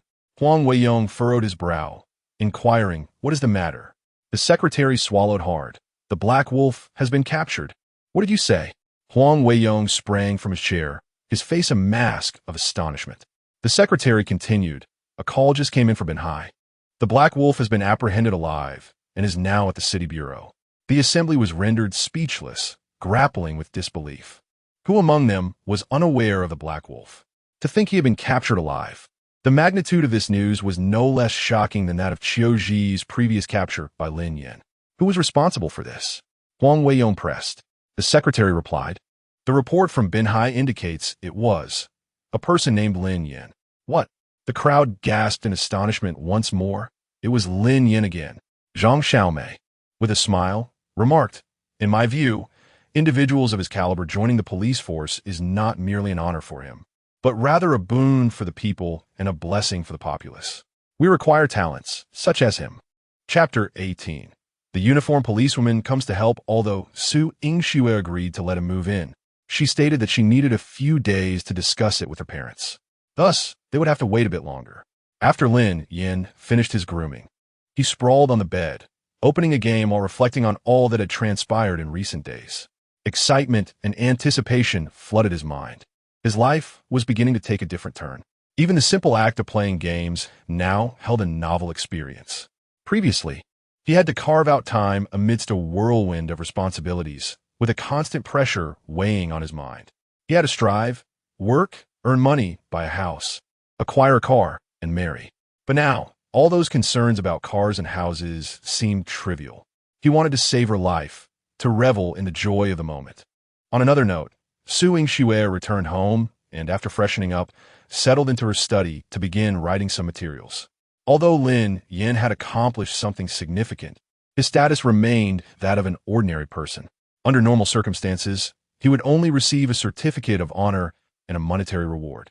Since Lin Yan expressed a desire to become an auxiliary police officer, why not seize this opportunity to work hard and aim for a direct promotion? From a procedural standpoint, it was feasible. However, Someone needed to take the lead. Otherwise, no one would willingly complicate their lives for a stranger. Su Yingxue felt that Lin Yan had invested so much for her. Thus, she should reciprocate in kind. If she could assist him in securing a formal position, he would no longer need to deliver takeout. Moreover, with Lin Yan's abilities, he might shine within the police force and potentially rise to a level beyond her reach. With this thought in mind, a faint smile graced Su Yingxue's lips. For the first time, she mustered the courage to ask her mother for assistance in this matter. Buzz, the phone on the desk vibrated twice. Su Yingxue hurriedly picked it up to check. It was a message from her close friend, Chun Lily. Chun Lily, Xiao Xue. You and that Lin Yan. Haven't been in contact, right? For some reason, the mere thought of Lin Yan and Su Yingxue together made her uneasy. Chun Lily felt it was her duty to frequently remind her friend to avoid falling into a pit of despair. After a moment of silence, Su Yingxue replied, "We had a meal together." Chun Lily, shocked. JPG. He actually took you out to eat? What did you have? Su Yingxue, street food. Chun Lily, look at what I said. This person is so miserly that he took a girl to a street food stall to eat. Spending merely a few dozen yuan to chase a girl is utterly ridiculous. Xiao Xue, you must not associate with such a person. It will tarnish your reputation. Su Yingxue, I didn't let him pay.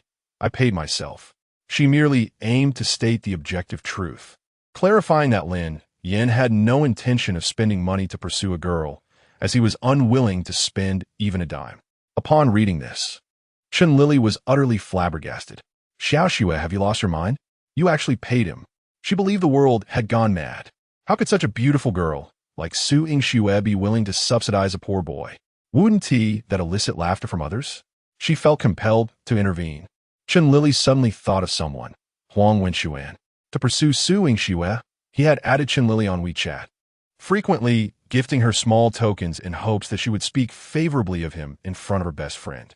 Chun Lily felt that she could no longer act alone. She needed assistance. Thus, she sent a message to Huang Wenxuan. Officer Huang, do you know who Xiao Xue went on a date with today? Upon reading the message, Huang Wenxuan felt a pang of anxiety and quickly inquired, who? Chun Lily replied, that penniless Lin Yan. The mere mention of Lin Yan made Huang Wenxuan's heart skip a beat. The very scenario he dreaded had indeed come to pass. Noon arrived, and Lin Yan awoke, relishing the delightful sensation of sleeping in without worry over finances. This was the life he had always envisioned. After lounging in bed for half an hour, he finally got up, refreshed, and ordered takeout. Once he finished his meal, he sat before his computer, frowning at the open case of his outdated machine. In a world where wealth abounded, how could one still be using such a dilapidated computer? As the saying goes, one must not compromise on gaming. One must not skimp on configuration. With resolve, Lin Yan decided to purchase a new computer. It was widely known that computer markets often exploited novices, so he sent a message to Su Yingxue for assistance. Meanwhile, Su Yingxue had just exited the cafeteria, and upon seeing the message, she paused. Her previously somber, yet stunning face began to soften. Her fair fingers tapped a single word on the screen. Speak. Lin Yan responded, are you free this afternoon? Su Yingxue replied, speak. He continued, accompany me to the computer market. By the way, it would be best if you wore your police uniform. Confused, Su Yingxue frowned slightly at the absurdity of the request. At that moment, Huang Wenxuan also emerged from the cafeteria. Upon seeing him, Su Yingxue's previously relaxed brow furrowed once more. What is it? She asked. Huang Wenxuan smiled. There's a case that requires field work. Would you join me this afternoon? If she declined his invitation, he would use work as an excuse, certain that Su Yingxue's character would compel her to agree. I have other matters. Find someone else. She replied curtly, turning away. Huang Wenxuan's smile instantly faded, darkening his expression. Ever since Lin Yan's arrival, Su Yingxue had grown increasingly distant towards him. A glint of malice flashed in Huang Wenxuan's eyes. He was resolute. Lin Yan must not be allowed into the police force. At 3 in the afternoon, Lin Yan stood at the entrance of the computer market, a cardboard box containing his old computer resting beside him. Naturally, he intended to trade it in for a new one, making the most of his possessions. Just then, a car pulled up, and, as the door opened, a striking figure emerged. Indeed, beautiful women are an indispensable sight on city streets. Su Ingxue, clad in a sharp police uniform with her hair styled in a neat high ponytail, exuded a commanding presence. Her tall frame filled the uniform perfectly, adding an air of spirited elegance to her previously gentle demeanor. Surely you do not expect me to accompany you in purchasing a computer? Su Ingxue approached, her stunning visage revealing a hint of astonishment as she gazed at the discarded computers within the cardboard box. She had originally assumed Lin Yan had a significant matter to discuss, even going so far as to take a half-day leave. Little did she anticipate this. Chapter 19. You treat, I pay? The crux of the matter is that I am utterly ignorant about computers. What purpose does my presence serve? You will soon find out. Lin Yan grasped the cardboard box and turned to enter the computer city. Su Ingxue felt helpless, yet having come this far, she had no choice but to follow suit. Upon entering the computer city, they immediately attracted attention. This duo, in the eyes of the merchants, appeared as though they were there to identify a scene. Particularly, Lin Yan's attire and the cardboard box he held exuded an air of suspicion. Lin Yan scanned the surroundings and proceeded directly to a store named Lu Hong Digital. The proprietor was a woman in her early 30s. She appraised Lin Yan from head to toe, her gaze swiftly drifting to Su Ingxue, who was clad in a police uniform. A flicker of doubt arose in her mind. Have I committed an offense? Those engaged in this trade not only sell new computers and various components, but also deal in second-hand items. The origins of second-hand computers are seldom questioned, inevitably leading to the risk of acquiring illicit goods. May I assist you? The female proprietor inquired tentatively. If it were someone else, her opening line would likely have been, Sir, are you interested in purchasing a computer or assembling one? We have everything here, and our prices are the lowest in the computer city. Lin Yan set down the cardboard box, his expression grave, and asked in a low voice, Have you received any suspicious items recently? The proprietor's heart sank. She was certain they had received such items, but she was oblivious to their origins. The arrival of the police suggested the possibility of having acquired stolen goods. As thoughts of criminal implications swirled in her mind, she began to feel anxious. And no, Lin Yan furrowed his brow. Bring me your inventory list. Let's examine it. Upon hearing this, the proprietor became even more convinced of her suspicions and quickly nodded. Right away. She then opened a drawer and began rummaging through it. Su Ingxue frowned, still perplexed by Lin Yan's intentions. Soon, the proprietor produced an account book. Officer, all my transactions for the past few months are recorded here. Please feel free to review it. I assure you, there are no discrepancies. I'll look it over first, Lin Yan replied as he began to peruse the account book. CPU 14900 purchase price. 5080 graphics card purchase price. After a span of more than 10 minutes, Lin Yan closed the account book, his expression growing more solemn. Are your selling prices reasonable? Have there been instances of consumer fraud? The proprietor furrowed her brow in response. She wondered how this related to the investigation, but dared not conceal the truth, replying candidly, To be honest, it depends on the customer. If they are computer enthusiasts or peers in the industry, our prices are generally fair. We sell as long as there is profit. However, for those who know nothing about computers, our prices would certainly be higher. But, officer, this is merely standard business practice. It's a mutually agreeable transaction. We are not breaking any laws. Lin Yan nodded. Very well. He randomly pulled a slip of paper from his pocket, upon which a set of computer specifications was inscribed. CPU, Intel 14900. Graphics card, 5080. He then seized a pen from the counter and annotated the procurement price next to each component. Subsequently, he grabbed a calculator and deftly tapped away, arriving at a total of 19,500. At this moment, Su Ingxue experienced a sudden epiphany. It became clear to her that Lin Yan had, under the guise of investigating a case, perused the seller's inventory records. He had also prepared a configuration list in advance, calculating the entire set's procurement cost, only to negotiate the price with the seller. Realizing the entire sequence of events, Su Ingxue felt a mix of amusement and exasperation. After all, she was a police officer. Yet here she was, reduced to a mere tool. Lin Yan presented the configuration list to the female proprietor, inquiring, How much for this setup? The female owner was momentarily taken aback. What was happening? She thought, aren't you here to investigate? Why was he suddenly asking for prices? With suspicion, she accepted the configuration list and glanced at it, her eyes widening in disbelief. It finally dawned on her that she had been duped. This young man had calculated her costs based on the procurement price. After a lifetime of being a hawk, she had been outsmarted by a mere chicken. Had Su Yingxue not been standing beside her, she would have surely erupted in anger. Just moments ago, she had nearly been frightened to death by this young man. 21,000. The female owner retorted brusquely.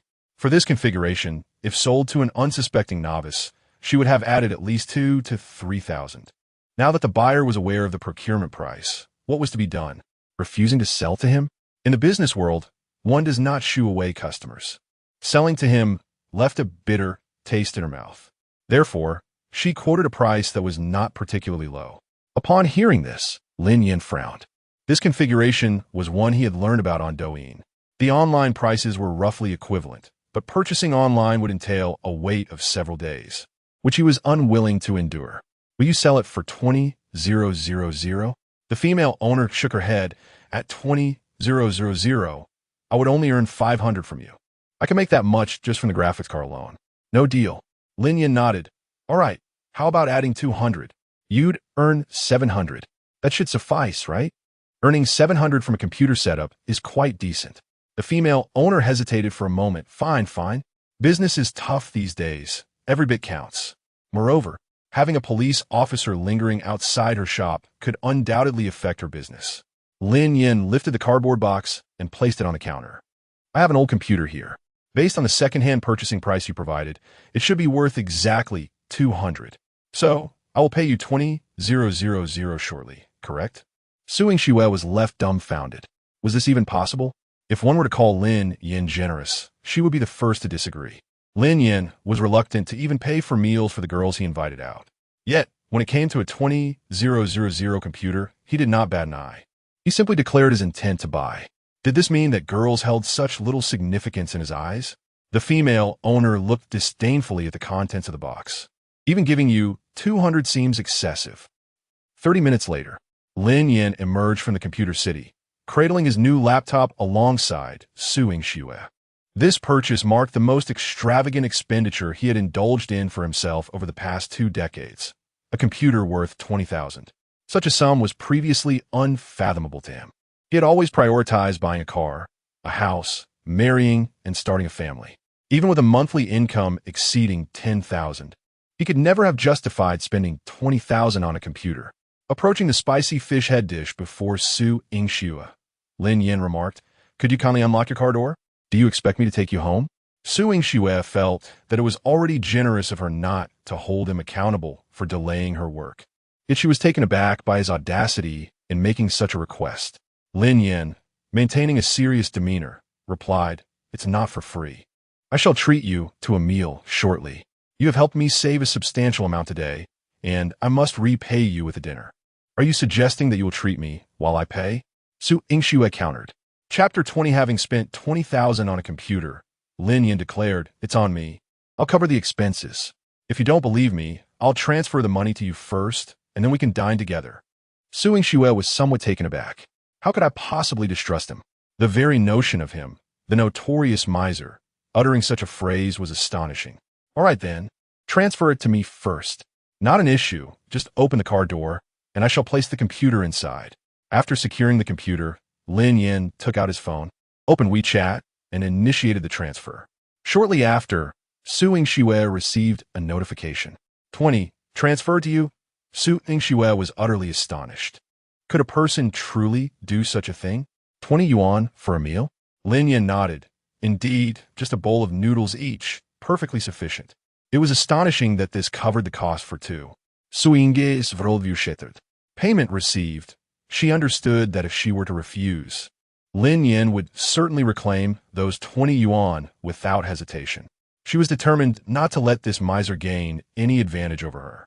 The two arrived at a noodle shop by the roadside, each ordering a bowl. Su Yingxue inquired, "What have you been up to these past few days? Still delivering takeout?" She was uncertain why she felt compelled to ask, perhaps out of a desire to know where he had been or why he hadn't team messaged her. Lin Yan replied, "Nothing much, just playing games at home." Su Yingxue continued, "You should receive news soon. Becoming an auxiliary police officer is definitely within reach.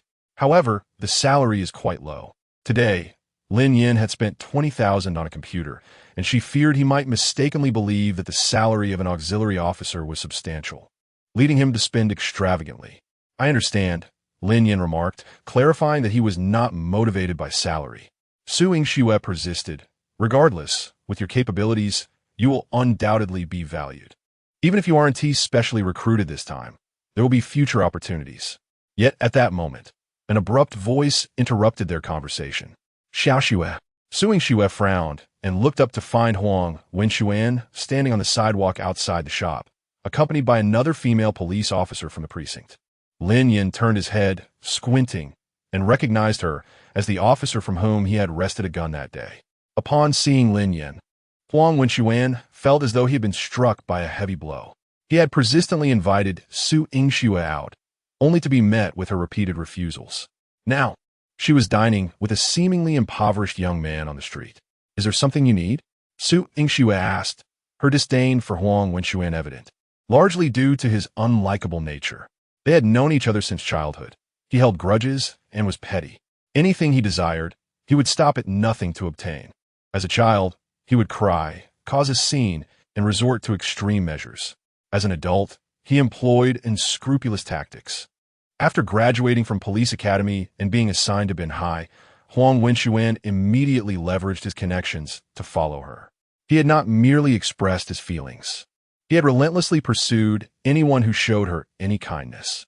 Consequently, rumors spread throughout the Public Security Bureau, suggesting that Su Yingxue was the destined daughter-in-law of the Huang family.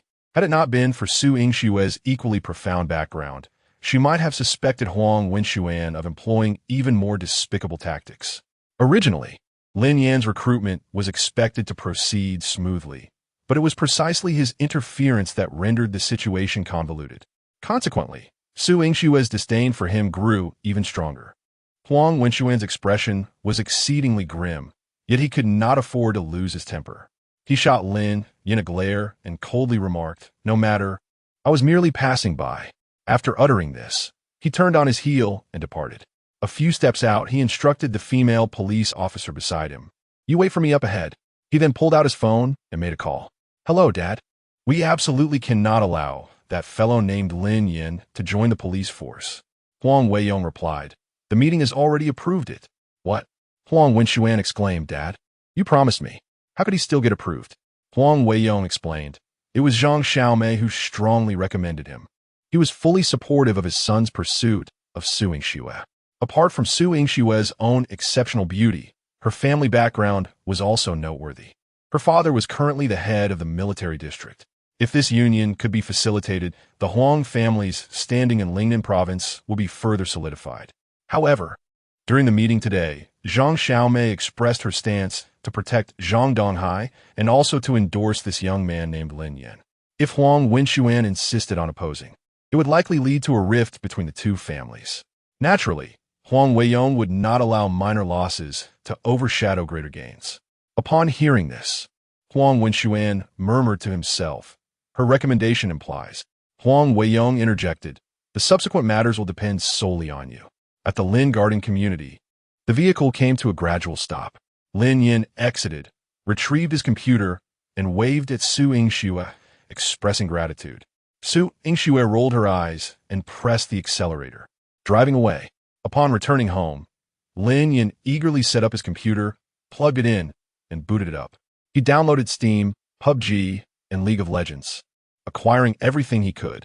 It gave him a sense of sudden wealth after a long period of deprivation. Just then, a knock echoed at his door. "Yanzi." Lin Yan furrowed his brow slightly. It was Chun Fan's voice. He rose to open the door. Chun Fan, clad in a yellow robe, stood at the entrance, his gaze sweeping past Lin Yan into the room. "I saw your car downstairs and knew you were home, so I came to hang out." In truth, he was eager to see if that beautiful lady was present. If someone like Lin Yan could attract such a stunning girlfriend, he felt he could too. If the beauty was around, he could seize the opportunity to familiarize himself with her and perhaps discover if she had any friends available. Upon entering the room, Chun Fan's eyes landed on the new computer. Wow, that's brand new. As a young man himself, Chun Fan enjoyed gaming and, like many other boys, had a fondness for digital products. However, for someone like him, who had been drifting for years, owning a personal gaming computer was a luxury. Just bought it this afternoon. Chun Fan inquired, how much? Lin Yan casually replied, not too expensive, just 20,000. What? Chun Fan exclaimed, his voice piercingly sharp. Do you even comprehend what you are saying? 20,000 is hardly a trivial sum, yet he remains unconvinced. Lin Yan earns merely a few thousand each month. After deducting his personal expenses, little remains. It's not just a matter of spending 20,000 on a computer. One must question whether he even possesses such funds. Are you attempting to boast to me? Can individuals like us truly afford a computer priced at 20,000? Chapter 21. Spending money on parents without hesitation. Lin Yan lifted his cup and took a sip, speaking in a calm tone. In truth, I'm not particularly concerned about the price. I merely believe that a computer with such specifications will enhance the gaming experience. As a man, one should not scrimp when it comes to expenditure. He continued, if one does not treat oneself well, is it merely to save money to be a sycophant? Upon hearing these words, Chun Fan felt somewhat insulted. He had been pursuing a girl for a full 3 years, presenting her with gifts on holidays and creating opportunities to give her presents even when there were none. Beyond attempting to win her affection through his sincerity and dedication, he also sought to engage her in conversation as much as possible. Even during the Qingming festival, he contemplated purchasing a bouquet to visit her. Just last month, in order to celebrate his goddess's birthday, Chun Fan had scrimped and saved for 2 months to buy her an Oppo phone, only to have it dismissed for not being an iPhone. Thus, when he saw Lin Yan walking alongside such a beautiful woman, his heart ached further. Why did this fellow have it so much better than him? Was it truly a purchase of 20,000? Chun Fan remained skeptical. Lin Yan chuckled and nodded. Why would I deceive you? Let me see, Chun Fan said as he picked up the mouse and opened the computer configuration through the desktop's LuMaster. Wow, this computer runs so smoothly, Chun Fan exclaimed, staring at the screen as the graphics flowed seamlessly, unable to contain his astonishment. When the configuration list appeared, his eyes widened in disbelief. CPU, Intel 14900, motherboard, Z790, graphics card, 5080. Good heavens, it was all the top-tier specifications he had long coveted. Just yesterday, he had been envious while watching others assemble such computers on Douyin, and now he was witnessing one in person. What he did not expect was that this computer belonged to Lin Yan. They were all just delivery boys. He could barely afford an ordinary computer. So how was Lin Yan able to possess such a fine machine? This thought gnawed at Chun Fan's insides. This computer, you didn't buy it yourself, did you? Chun Fan turned around, pointing at Lin Yan with a serious expression. Seeing the jealousy burning in Chun Fan's eyes, Lin Yan nodded in agreement. Exactly. I wonder where you got the funds for such an impressive computer. Chun Fan felt a little reassured. Since they were all underprivileged, it seemed only fair to be on equal footing. Is it your friend's computer that you're temporarily keeping? He inquired casually. Of course. I'm too poor to afford something like this, Lin Yan replied, following Chun Fan's lead. Chun Fan grinned. Your friend must be quite wealthy, huh? This computer is truly exceptional. Lin Yan remarked. It's just average. She doesn't play games, so she bought it and left it with me. What do you mean by that? Chun Fan detected a hint of something amiss in his words, and his smile faltered. A woman purchasing such a high-end computer without playing games. Could it possibly be that same stunning lady from before? I see. Chun Fan's body began to tremble as he connected the dots, realizing a terrifying truth. Lin Yan found himself in a rather astonishing predicament, having been taken under the wing of a strikingly beautiful, wealthy woman. His mind buzzed, and darkness seemed to cloud his vision as a rush of blood surged to his head. If Lin Yan had purchased the $2,000 laptop himself, he might have managed to accept it. However, the fact that it was gifted by stunning beauty was an entirely different matter. Chun Fan could already feel his heart bleeding with envy. How infuriating. They were all mere nobodies. Why did fortune smile upon him? With a face full of dejection, Chun Fan departed. Lin Yan scoffed, returning to his computer. He was acutely aware of what these so-called friends were thinking. They feared their brother would suffer, yet were equally concerned if he drove a luxury vehicle. As long as one was doing worse than him, it was acceptable. But should one surpass him, well, they would be secretly wishing him ill. Of course, there were those rare friends who were genuinely sincere, but they were few and far between. Lost in thought, his phone rang. It was his mother. "Hello, Mom." "Hello, Lin Yan. What is up, Mom? Can I call you if there's nothing going on?" You haven't called home in days. You need to take care of yourself in the city. Don't rush when delivering food. Don't run red lights. Safety first. Do you understand? Lin Yan felt a pang of guilt. He had indeed neglected to call home and rarely returned. The reason was simple. At over 20, he had no money and no career, wanting to honor his parents. Yet he couldn't even take care of himself, continuously worrying them. "I understand, Mom," he replied. "By the way, I have good news to share." "What good news?" On the other end, Wang Xiufeng paused. "Have you found a girlfriend?" "No, I got a new job." "What job?" "Police officer." Upon hearing this, there was a sudden silence on the line. "Police officer?" Wang Xiufeng pressed. "It's a position as an auxiliary officer, right?" She was well aware of her son's capabilities and had never dared to hope he would become a formal police officer. "Yes," Lin Yan confirmed. Wang Xiufeng laughed. Good. Good. At least it's safer than delivering food and not as exhausting. Do well in the police force. Your mother supports you." Hearing the joy in his mother's voice warmed Lin Yan's heart. "By the way, on the 8th of next month, your cousin is getting married. Your uncle specifically asked me to remind you. Don't forget to come back." "Cousin is getting married?" Lin Yan furrowed his brow, but still responded, "All right, I got it." Wang Xiufeng added, "When relatives and friends see you, they ask if you have a girlfriend. If you could bring one home, your mother would be delighted." "All right." Lin Yan understood his mother's intentions. In the past, he wouldn't have agreed so readily, but now he had a system in place. Moreover, with Su Yingxue by his side, it would be simple to introduce her as his girlfriend. After exchanging a few more words, he hung up the phone. Having purchased the laptop, Lin Yan still had over 40,000 left in his account. Knowing his mother had back issues, he wanted to buy her a quality massage chair. His father loved fishing, so he contemplated gifting him a set of high-end fishing gear. He opened an online shopping app, just about to click in when a sudden realization struck him. Having become affluent, why indulge in Pinduoduo any longer? I decisively withdrew and opened JD.com instead. I selected a massage chair priced at 18,000, along with a fishing gear set costing 12,000, totaling 30,000, leaving me with 10,000 remaining. Spending on my parents brings me no remorse. After nurturing him for over 20 years, I finally have the opportunity to repay them, filling my heart with a profound sense of accomplishment. Chapter 22. Consider your future spouse. First, the following day, Lin Yan awoke early, and after a brief morning routine, he rode his electric scooter directly to the municipal bureau. From a distance, he spotted Su Yingxue standing elegantly at the entrance, clad in her sharp police uniform, her ponytail tied high. She resembled a stunning cover model, radiant and captivating. "Good morning," Lin Yan exclaimed, coming to a sudden halt and waving at her with a smile.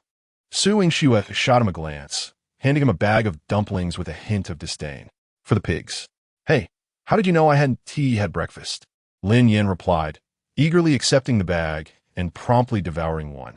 The savory, slightly spicy filling paired with the soft, chewy dumpling skin was delightful. "The flavor of Zhang Baozi's," Lin Yan remarked, his face alight with satisfaction.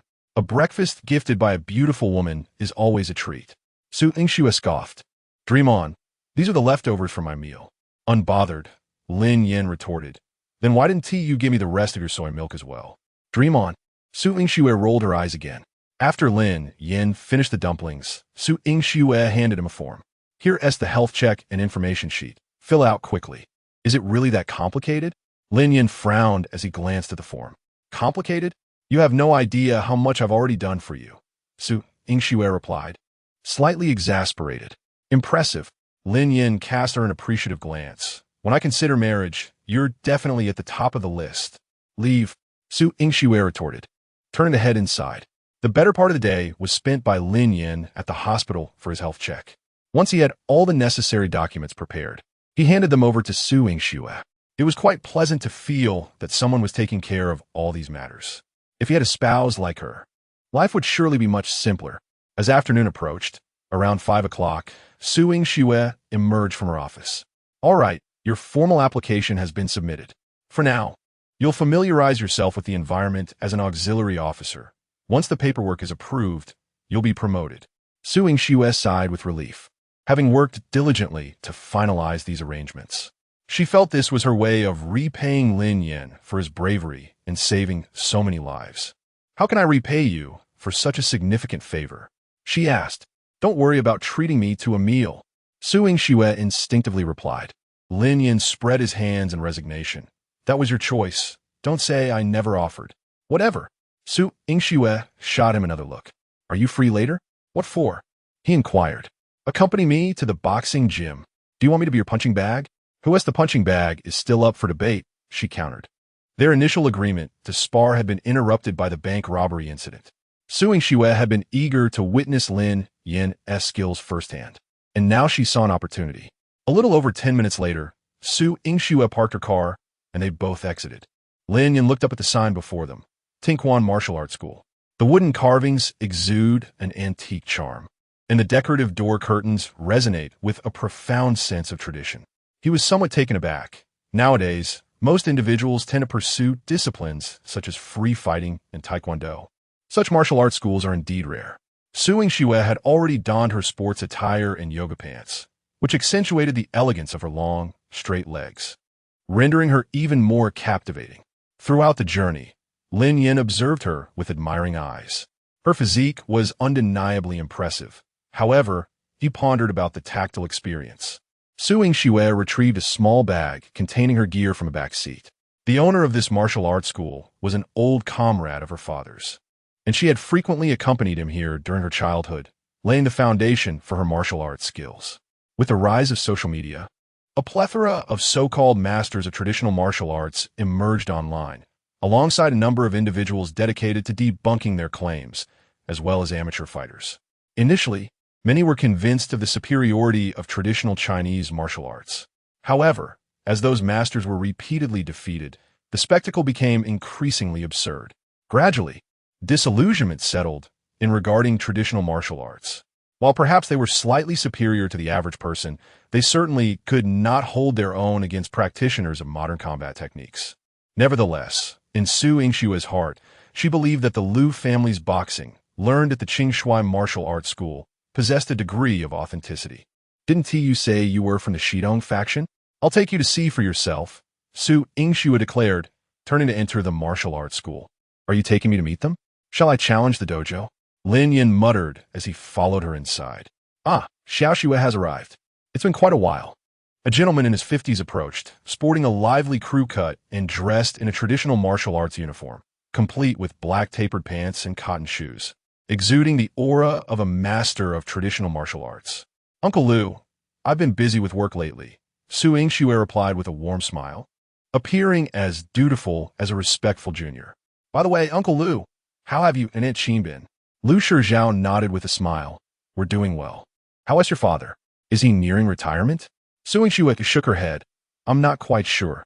I Haven T returned home in some time. By the way, I brought a colleague to practice today. Only then did Liu Shizhao turn his attention to Lin Yan, scrutinizing him from head to toe. Lin Yan's slender frame did not suggest a background in martial arts. Does he wish to learn the Liu family boxing? Liu Shizhao inquired. The Liu family boxing was a family heirloom. He had practiced martial arts since childhood, later serving in the military, and upon retiring, he established this dojo in Binhai City. Years ago, many apprentices trained at the school, but as gyms and various boxing studios proliferated, the number of students interested in traditional martial arts dwindled. Fortunately, as the property was his own and with a pension to support him, Liu Shizhao persevered, occasionally recording videos for Douyin to attract attention and promote traditional Chinese martial arts. Su Yingxue clarified, no, he is also a successor of traditional martial arts. Oh, Liu Shizhao's interest was piqued as he stepped closer to ask, young man, which school do you hail from? Traditional martial arts emphasize lineage, with each school possessing unique skills. An expert can discern the lineage of a practitioner with a mere glance. I am a disciple of the Shitong faction under Master Chongdong, Lin Yan declared with a serious expression, fabricating his tale. The Shitong faction? Lu Shizhao's face was filled with confusion. He possesses profound knowledge of the traditional martial arts of Huaxia and has engaged in exchanges with various esteemed sects. However, he had never heard of the Shitong sect. Does your esteemed sect follow the internal or external school of practice? Lu Shizhao inquired further. Chapter 23. How dare you insult my wife? Lin Yan blurted out, a harmonious blend of internal and external cultivation. Anything can be tackled with a bit of finesse. Isn't that the essence of true mastery? At that moment, a young man emerged from the inner room, clad in a martial arts uniform, bearing a striking resemblance to Lu Shizhao. He stood tall, with sharp eyes that exuded competence. Xiaoxue, you've arrived, he exclaimed upon spotting Su Yingxue. His previously tense expression instantly transformed into a radiant smile. Brother Jiwu. Su Yingxue greeted him warmly. Lu Jiwu's gaze shifted to Lin Yan, and his smile vanished immediately. And who might this be? Su Yingxue introduced, this is my colleague. He also practices traditional martial arts, so I brought him along for a visit. Upon hearing this, Lu Jiwu's brows furrowed. Over the years, Su Yingxue had never introduced a male friend to the dojo, and an intense sense of rivalry surged within him, casting a shadow of hostility towards Lin Yan. Traditional martial arts? Lu Jiwu clasped his fists and inquired, may I ask for your esteemed name? Lin Yan returned the gesture. I am Lin Yan, a disciple of the Shitong school, under Master Chongdong. He anticipated the inquiry and opted to be forthright. Lu Jiwu had never heard of the Shitong school, let alone Master Chongdong, and a hint of disdain crept upon his lips. Might I ask if Brother Lin would be willing to engage in a friendly exchange of skills? For practitioners of martial arts, the most effective means of communication is through sparring. The outcomes reveal the true prowess, rendering words superfluous. Lin Yan did not respond directly. Instead, he turned to Su Yingxue. Shall I proceed? His tone resembled that of seeking permission from his wife, which further irked Lu Jiwu. Su Jingsui hisitatid, inischidi. She intended to spar with Lin Yan herself. You decide, she finally said. Then I shall engage, Lin Yan declared. His inquiry to Su Yingxue stemmed from being her guest and their acquaintance, considering the implications of potential injuries, medical expenses, and the impact on their relationship.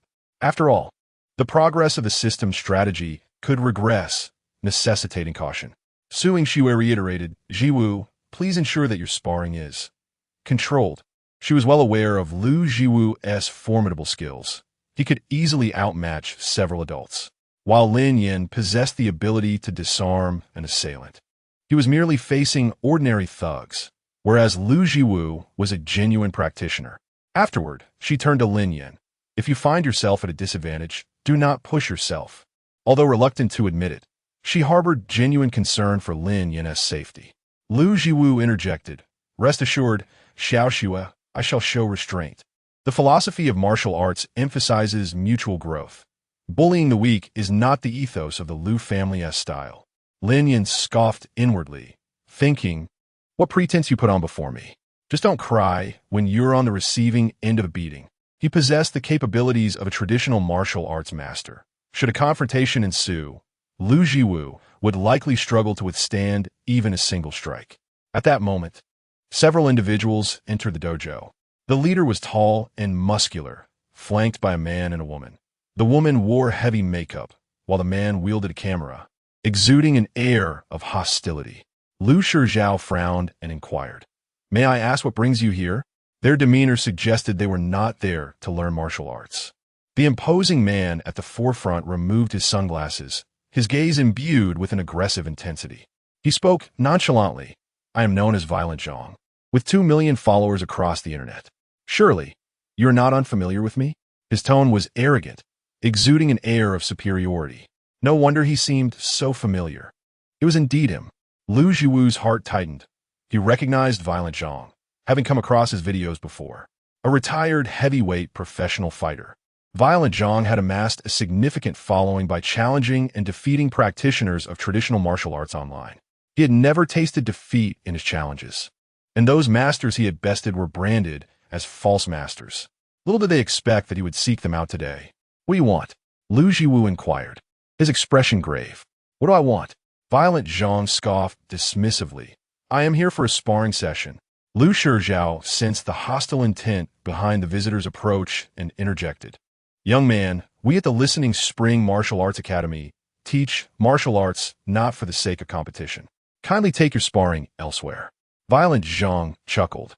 Since you claim to be masters of traditional martial arts, you should step forward to prove it to everyone. Traditional martial arts are the pinnacle.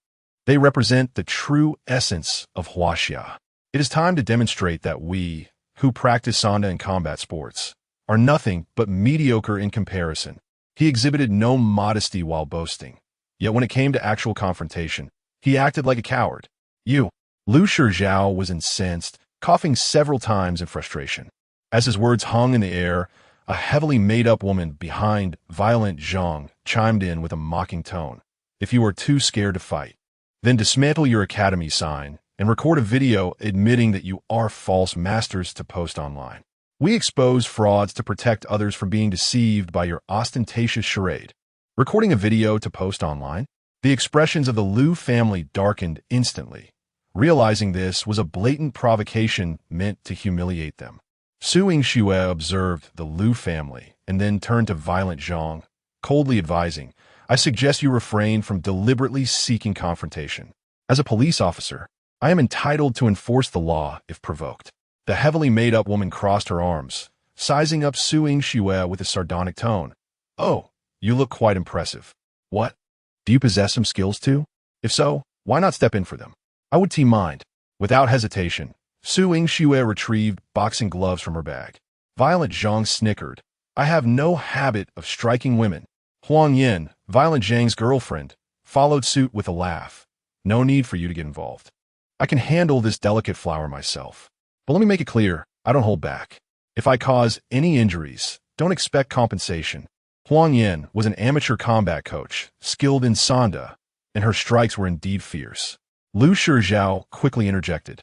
She is not affiliated with our academy and cannot represent us in any capacity. How could they allow a young woman to bear the brunt of such a provocation against their academy? If word got out, how would the Listening Spring Martial Arts Academy maintain its reputation? The Lu family's martial arts would become a laughingstock in the realm of traditional martial arts. Moreover, Su Yingxue was the daughter of an old comrade. How could he bear to see her in harm's way? Huang Yin scoffed. Does it really matter whether she is from the academy or not? A delicate flower, cherished by men, like her, ought to experience the harsh realities of society. Today, I shall play the role of a benevolent figure and enlighten her. A mere vase should remain quietly in its place, neither uttering a word nor making a sound. Ha ha ha. As soon as the words left my lips, Lin Yan pointed at Huang Yin and shouted, Can you endure a beating? I ask you, can you endure a beating? Chapter 24. Are you tough enough? The sudden shout instantly captured everyone's attention. Violent Zhang wore a look of disbelief. From the moment he entered, he had dismissed Lin Yan, a lanky man who appeared devoid of any fighting prowess. He had not anticipated that Lin would dare to stand up for himself.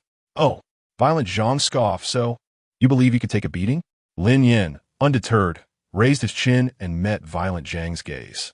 If you're unconvinced, let us have a fight. For reasons unknown, the mockery directed at Su Yingxue ignited a surge of courage within him, compelling him to respond with aggression. Huang Yin chuckled. I didn't expect to encounter such an entertaining spectacle today.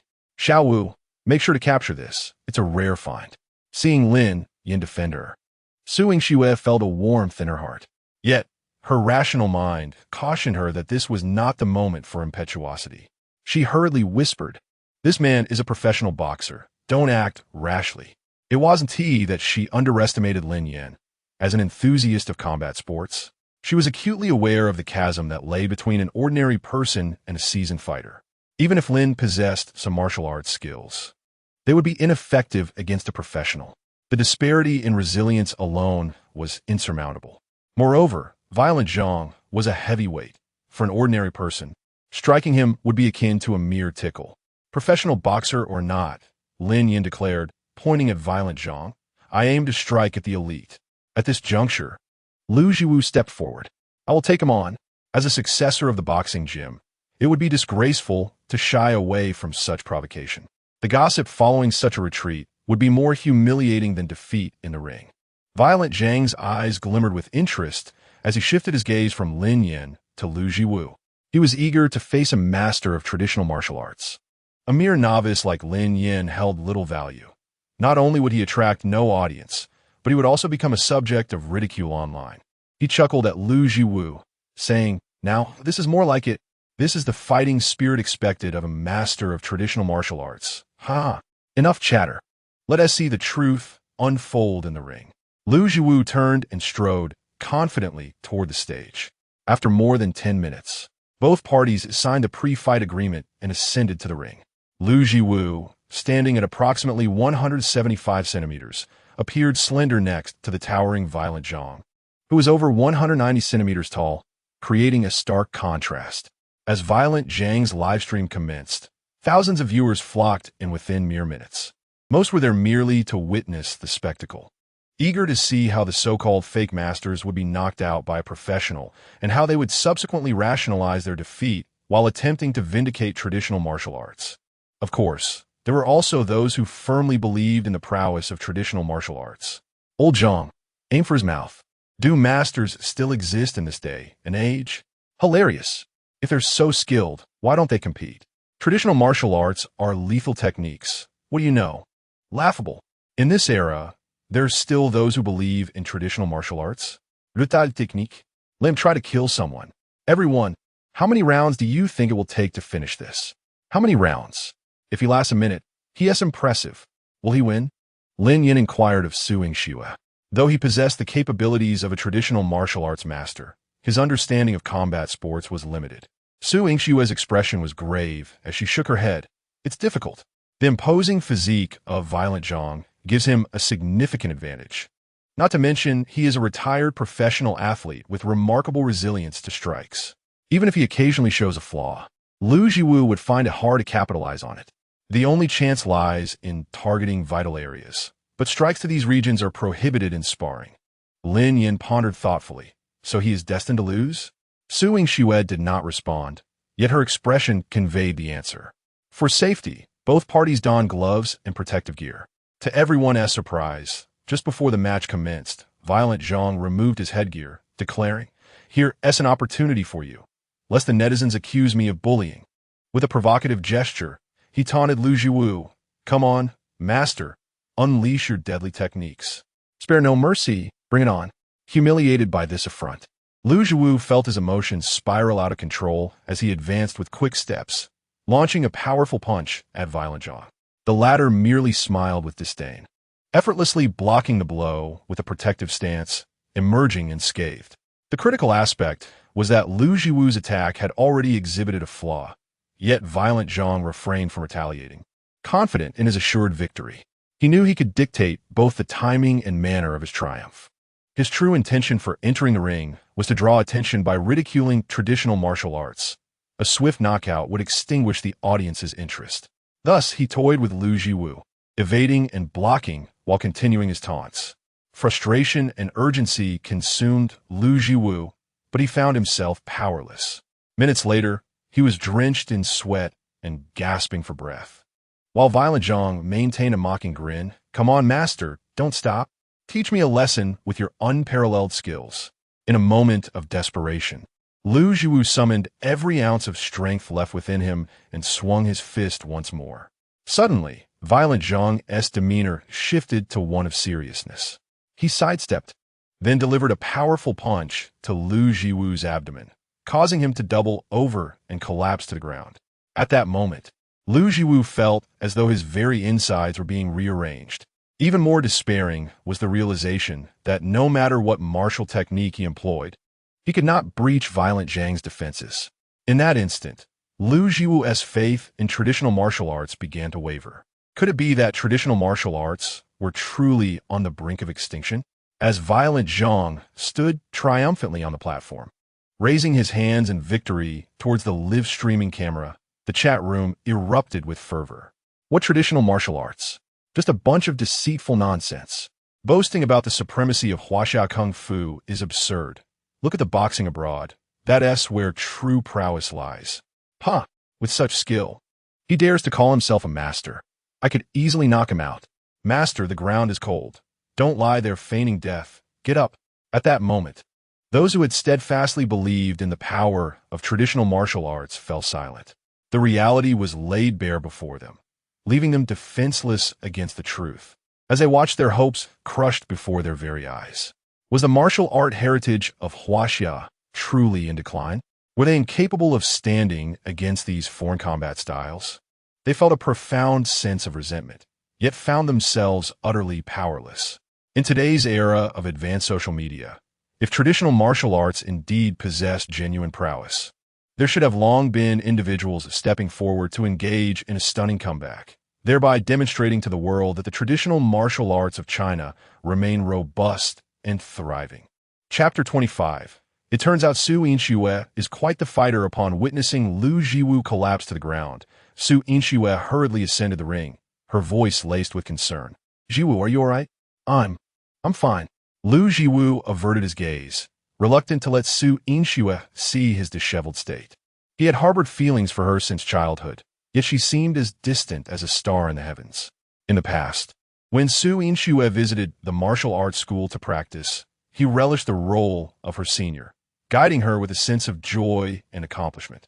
However, now, the Lu family's martial arts, which he had once taken pride in, had suffered a humiliating defeat at the hands of another. His face burned with shame, and he felt unworthy of Su Yinxue. Huang Yin, brimming with arrogance, mocked, "What is this? Is the master attempting to cultivate healing powers? Surely, he is just biding his time for a grand move? Everyone, step back. We wouldn't want to be collateral damage." Her laughter rang out mockingly. "Jiwu, are you really okay?" Su Yinxue inquired again, fully aware that continuing the fight held little merit, yet wanting to honor Lu Jiwu's dignity. "No." Lu Jiwu shook his head, struggling to rise from the ground, his expression one of despondency as he clumsily descended from the ring. Lu Shizhao rushed to support his son, his face etched with concern. "Jiwu, are you hurt?" Lu Jiwu shook his head, burdened with guilt. "Dad, I'm sorry, I'm useless." Lu Shizhao, filled with paternal compassion, reassured him. "Xiao Wu, you did your best. There's no blame on you." Turning to the arrogant, violent Zhang on the stage, he declared loudly, "I shall face you now. As the saying goes, blood is thicker than water. A father must not retreat when his son falters." Upon hearing this, Su Yinxue quickly interjected, "Uncle Lu, you're not in good health. You mustn't fight." Lu Shizhao had been diagnosed with diabetes years prior, and his condition had significantly deteriorated.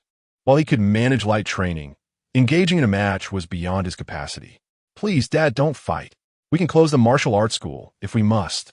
Lu Jiwu pleaded, having just faced violent Zhang and knowing full well that even if his father entered the fray, victory was impossible. The school could be abandoned, but his father's well-being was paramount. Huang Yin scoffed, "Uncle, you look pale and frail. We wouldn't dare challenge you. If by any chance you were injured, who knows? Your son might even try to extort us, and we certainly want to avoid that trouble." With a glance, she shifted her focus to Su Yinxue and taunted, "Oh, little beauty, weren't you just boasting?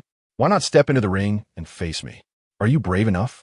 A glint of determination flashed in Su Yinxue's eyes as she replied coldly, "I would welcome that." Without hesitation, she donned her gloves and strode toward the ring. "Wait," Lin Yan called out, rushing to dissuade her. "What if something goes wrong?" For reasons unknown, the thought of Su Yinxue engaging in a fight filled him with an inexplicable sense of dread, akin to the fear of his wife being bullied. "It's fine." Su Yinxue turned, offering him a reassuring glance. "I've got this." With that, she confidently ascended the stage. Lin Yan, feeling helpless, thought to himself, "You may be confident, but I am not." He watched her retreating figure with concern. Just moments ago, violent Zhang had been toying with the traditional martial arts master, and the excitement in the live stream had begun to wane. In the present day, two women are set to engage in a contest within the arena, and among them is a striking beauty, instantly igniting excitement in the live streaming room. "Oh my, this beauty possesses an incredible physique and is so lovely. Stop fighting. I cannot bear to see her get hurt. I must support the beauty. I am simply one to be swayed by appearances. What is the beauty's doing account? I wish to follow her. Father, do you think Xiaoxue can manage?" Lu Jiwu inquired with concern. Lu Shizhao's expression turned serious as he pondered before responding. It is hard to say. The opponent's audacity suggests they possess considerable strength. Although Xiao Xue has cherished practicing martial arts since childhood and has learned Sanda and free combat in the police force, she is, after all, not a professional. If her opponent is also an amateur, then her chances are quite favorable. Lin Yan, overhearing their conversation, felt anxious and interjected. What are the chances? Lu Shizhao replied. If they are both at the amateur level, I believe Xiao Xue has an 80% chance of winning. Only 80%? Lin Yan's heart sank. A winning rate of even 90% was not achieved. What a futile endeavor. At that moment, Huang Yin donned her boxing gloves, swaying her head as she approached the arena, provocatively gazing at Su Yingxue with a disdainful smirk. If I hurt you later, don't start crying. Su Yingxue took a half step back, a glint of coldness in her eyes as she retorted, You really talk too much. Huang Yin shook her legs, mockingly replying, Then I shall not hold back. Wait. Lin Yan hastily strode to the center of the arena and shouted, I will serve as the referee, lacking any knowledge of officiating rules. His sole concern was Su Yingxue's well-being. He thought that by being the referee, he could intervene should the situation turn dire. Upon hearing this, brutal Zhang and Huang Yin exchanged glances, a smirk of derision curling at their lips. To them, in the face of absolute strength, even a biased referee would be of no consequence. Huang Yin shrugged, declaring, I have no objections. Lin Yan positioned himself between the two, casting his gaze upon them before his right hand came crashing down as he bellowed, Begin. Su Yingxue launched the first attack, her left leg sweeping towards Huang Yin like a bolt of lightning, accompanied by a gust of wind. A fierce glint flashed across Huang Yan's face as she chose not to evade, instead bracing herself to endure the low sweep. A resounding thud echoed as their shins collided. In that instant, Huang Yin abruptly twisted her waist, unleashing a right hook that shot forth like a cannonball, its speed so swift that it grazed Su Yingxue's chin. The punch's wind stirring a lock of hair by her ear. Quite skilled, Huang Yin licked her canines, her fighting spirit intensifying as she rapidly unleashed a flurry of jabs, attacking Su Yingxue like a tempest. Su Yingxue reacted with agility, leaning back just enough to narrowly avoid the onslaught of punches. Just when Huang Yin presumed her attack had missed, Su Yingxue's waist suddenly surged with power, delivering a Superman punch from a cunning angle. Bang! Su Yingxue's glove struck fiercely against Huang Yan's cheek. Chapter 26. Has the referee joined the fray? Huang Yin exhibited remarkable reflexes, skillfully rotating her body to absorb the impact at the moment the glove made contact. Nevertheless, a trace of blood escaped from the corner of her mouth, mingling with sweat and splattering onto the ropes surrounding the ring. The live stream erupted with excitement. Wow, that punch landed squarely on my face. Goodness, this beauty looks delicate. Yet how could she fight so fiercely? Could Huang Yin actually be on the verge of losing? Calm down. She hasn't even taken this seriously yet. Just wait and see. The ferocious Zhang, witnessing the scene, was taken aback. He had initially assumed Su Yingxue was merely a decorative figure, unaware of her formidable combat prowess.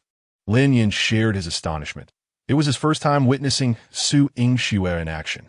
No wonder she had boldly claimed she could bring him down in under a minute during their first encounter. She truly possessed genuine skill. Huang Yan's expression hardened, realizing she had underestimated Su Yingxue. However, she had not exerted her full strength earlier, mindful of the live broadcast aesthetics. The circumstances had now shifted. Since her opponent proved to be a worthy adversary, she would have to approach the fight with utmost seriousness. Surprisingly, you do possess some ability. Huang Yan's tone was frigid, yet she resolved to fight earnestly from this moment onward. Su Yingxue swiftly adopted a fighting stance, responding coolly, I hope your punches are as formidable as your words. In an instant, Huang Yin surged forward like a released arrow, launching a direct punch aimed at Su Yingxue's face. Su Yingxue reacted with lightning speed, leaning back to evade while raising her hand to block Huang Yan's right fist, immediately following up with a swift kick that struck Huang Yin squarely in the chest. A muffled groan escaped Huang Yin as her body was propelled backward, crashing heavily against the ropes.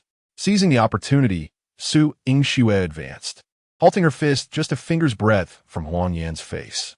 Gasping for breath, Huang Yin stared in disbelief at the fist before her. She had believed victory was assured. Yet Su Yingxue's prowess had taken her by surprise, and she could hardly accept the reality of her impending defeat. How is this possible? My heavens! Did I just witness Huang Yin being knocked out? How is she so powerful? Thank goodness she doesn't practice traditional martial arts. Otherwise, Zhang's team would be in serious trouble. You have lost, Su Yingxue declared coldly, her brow furrowed. As a police officer, knowing when to stop was both a principle and a boundary. She withdrew her fist and began to walk away. Huang Yin, watching her retreating figure, was consumed by a fierce unwillingness to accept defeat at the hands of this so-called flower vase. In a moment of reckless fury, she propelled herself forward, launching a sneak attack aimed at Su Yingxue's head. Watch out! Lu and his son shouted from the audience in alarm. Su Yingxue, sensing the impending danger, found it too late to evade. Just at that critical juncture, a size 42 shoe unexpectedly appeared, delivering a powerful kick to Huang Yan's face. Huang Yin screamed, her facial features contorted by the force of the blow, propelling her backward as her teeth, mingled with blood, flew from her mouth in an elegant arc through the air. Bang! Her body crashed heavily against the wall, collapsing like a limp noodle. Huang Yin leaned against the wall, her eyes closed, seemingly in slumber. The distinct imprints of shoes marred her face, with a faint trace of the Hongxing Erk logo still visible. The crowd was astounded. In the center of the ring, Lin Yan's foot was still poised in midair, reminiscent of Bruce Lee. The Lu father and son stared wide-eyed, their expressions a mix of shock and disbelief. The violent Zhang and the cameraman were equally taken aback, their faces etched with confusion. Su Yingxue wore a similarly bewildered expression. Although it was unexpected for Su Yingxue to defeat Huang Yin, the sudden kick was utterly unforeseen by everyone present. The audience in the live broadcast was equally stunned. The referee actually took action. Chapter 27. At last, it is my turn to act. Who is that person? Those leg techniques, do they not bear a hint of traditional martial arts? Strangely enough, there is indeed a semblance of it. Enough with the fantasies. Merely kicking someone does not equate to traditional martial arts. What a ridiculous notion.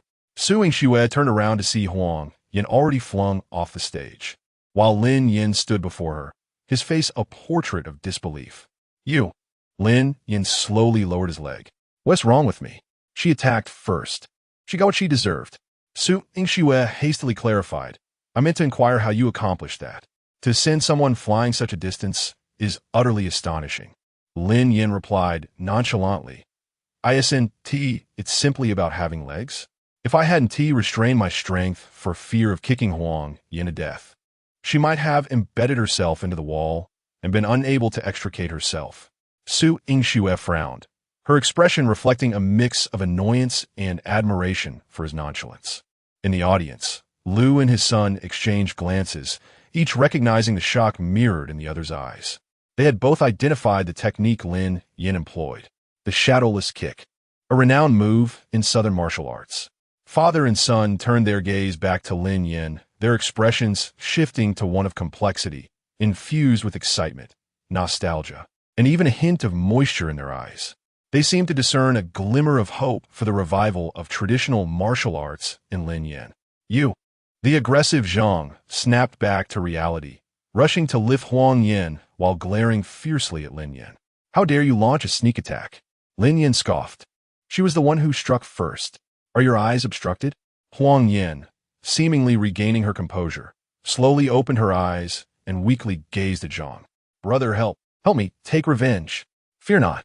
Zhang set Huang Yin aside, seized the boxing gloves from the photographer, and approached Lin Yan with an imposing demeanor. Do you dare to face me in a match? Bring it on. Lin Yan turned to Lu Jiwu at the side of the arena. Lend me those gloves for a moment. Without them, I fear my strikes may lack the thrill. Certainly. Lu Jiwu's face brightened as he quickly removed his gloves and handed them to Lin Yan. Upon receiving the gloves, Lin Yan glanced at Zhang. Let us sign the agreement first. Should I inadvertently injure you, I have no desire to pay compensation. Huh. Zhang sneered, "Young man, you have chosen a path to your demise." The viewers in the live stream were utterly unprepared. They had initially anticipated merely witnessing Zhang tease the master of traditional martial arts for amusement. Little did they know, a far more captivating spectacle awaited them. Their numbers began to swell. This kid is in deep trouble. I've never seen Zhang so furious, and I'm a level 13 fan. He ought to thank the Harmonious Society for saving him. Otherwise, Zhang would surely have beaten him to death. Indeed, after witnessing his woman being so brutally attacked, Zhang won't be able to endure this humiliation in the online realm. Come on, young man. Support traditional martial arts. What nonsense. What era are we in? A bunch of outdated folks still fantasizing about the glory days of traditional martial arts? Have you read too many novels? Once the agreement was signed, Lin Yan stepped to the side of the arena and removed his pair of Hongxing Erk sneakers. Su Yingshu asked in astonishment, "Why are you taking off your shoes?" Lin Yan, while putting on his boxing gloves, replied, "Because wearing shoes diminishes my sense of feel." Su Yingshu cautioned softly, her expression filled with concern, "Be careful. If you can't win, just concede. There's no shame in that." In her heart, victory or defeat held little significance. Her only wish was for Lin Yan to remain unscathed. A mischievous smile crept onto Lin Yan's lips as he teased, "Are you worried about me?" Su Yingshu shot him a glare, retorting, "Stop being vain. I'm merely concerned that you might injure yourself and delay your work." "All right, I understand." Lin Yan waved his hand dismissively and strode confidently towards the center of the arena. "Father, do you think he can win?" Lu Jiwu inquired once more. In terms of insight and experience, he felt vastly inferior to his father, who had dedicated his life to boxing. Lu Shizhao's gaze remained fixated on the center of the ring, his brow furrowed, offering no reply. One competitor was a robust professional fighter, while the other, though slender, possessed the ability to execute elusive techniques like the shadow kick. In his eyes, this truly represented a clash between traditional martial arts and modern combat. Who would emerge victorious? Remained to be seen. "I allow you to call for the referee," roared the imposing Zhang, shaking his oversized boxing gloves with bravado. Lin Yan replied nonchalantly, "There's no need. I am the referee." "Then prepare to meet your demise," Zhang shouted, launching a powerful punch imbued with the force of the wind towards Lin Yan. Chapter 28. The shadowless kick shocks the entire internet in an instant. Everyone held their breath, their hearts racing with trepidation for Lin Yan. With a swift movement, Lin Yan evaded the massive fist by a hair's breadth. Almost immediately, his wrist coiled around the brawny arm of the formidable Zhang, pulling it with a serpentine grace. To everyone's astonishment, Zhang's towering frame was thrown off balance, toppling forward. Seizing the moment, Lin Yan bent his right leg backward. With a sharp crack, the sole of his foot struck Zhang's face with precision, producing a crisp sound that reverberated in the air. This unexpected turn of events nearly left the audience agape. How could he so effortlessly deflect the opponent's assault and retaliate in such a manner? Su Yingshu's mouth fell slightly agape, disbelief etched on her face. How could such a powerful attack be so easily neutralized? It seemed utterly preposterous. Simultaneously, she grasped the reason behind Lin Yan's decision to remove his shoes, adorned with gloves. He intended to deliver a slap with his bare foot. Was this not an overwhelming display of confidence? After all, his opponent was a seasoned retired professional. "Tai Chi Clau hence!" Lu Shizhao exclaimed, his voice brimming with excitement. Leaning forward, he clenched his trembling fists, his eyes sparkling with fervor. The principle of using force against force was quintessentially a Tai Chi technique, one he was intimately familiar with. "What? Are you saying it's Tai Chi cloud hands?" Lu Jiwu's face mirrored astonishment. Could it be that someone truly wielded Tai Chi in a practical combat scenario? Traditional martial arts are often criticized for being mere forms, visually appealing yet ineffective in real combat situations. Hence, Tai Chi is frequently dismissed as nothing more than a ninth-set calisthenics routine. Su Yingshu inquired, "Uncle Lu, what exactly is Tai Chi cloud hands?" Lu Shizhao replied with fervor, "It is a technique from Tai Chi. Who would have thought I would witness it applied in real combat one day?" Su Yingshu remained perplexed. Meanwhile, The live stream erupted with excitement. Wait, this person is actually using traditional martial arts Tai Chi. Critics come forth and speak. What say you about traditional martial arts now? In that moment, enthusiasts of traditional martial arts felt as if Lin Yan had fortified their resolve. Keep calling out. A professional fighter? Is this all you've got? Chinese traditional martial arts are magnificent. China is magnificent. Having tasted defeat, the brawny Zhang quickly retreated to the ropes. Wiping the blood from his nose, his expression no longer one of disdain. No one could comprehend the gravity of the encounter better than he. An attack delivered with full force.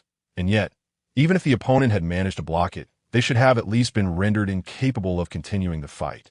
However, that was not the case. Not only had the opponent effortlessly evaded the assault, but he had also converted Zhang's own strength into a counterattack. Indeed, it was an effortless evasion.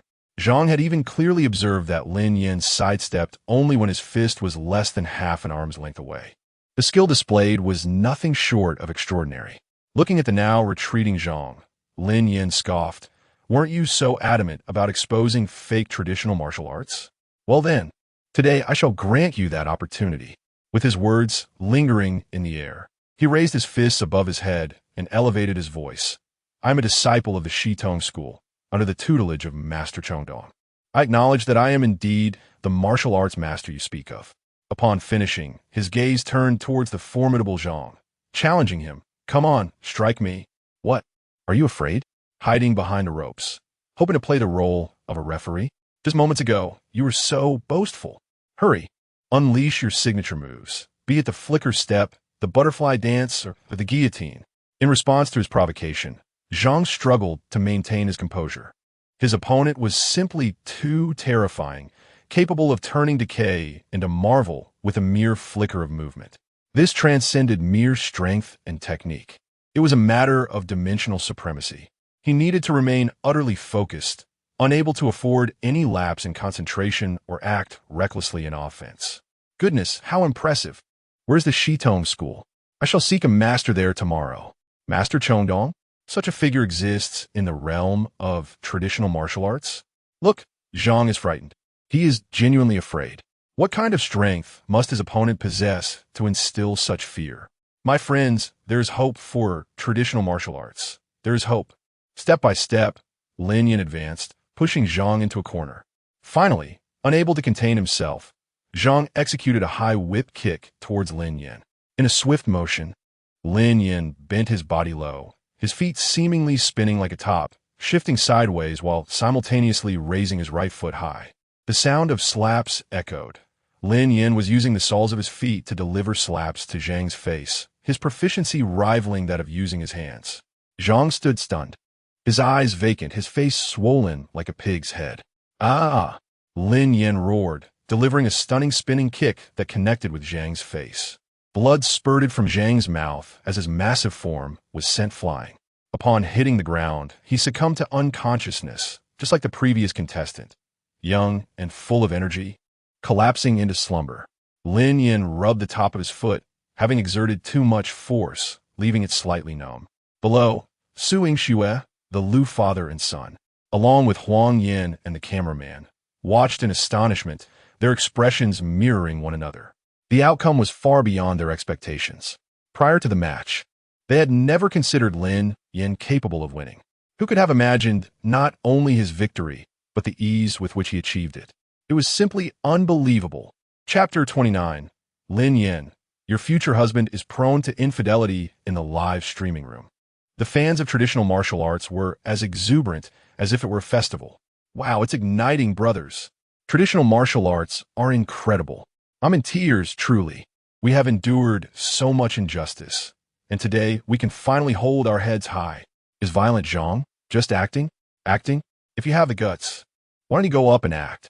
Sonda, Kumba, Muay Thai. Come on, let us go all out. After a while, Su Yingxue finally regained her composure. Her breath coming in quick gasps, her chest heaving.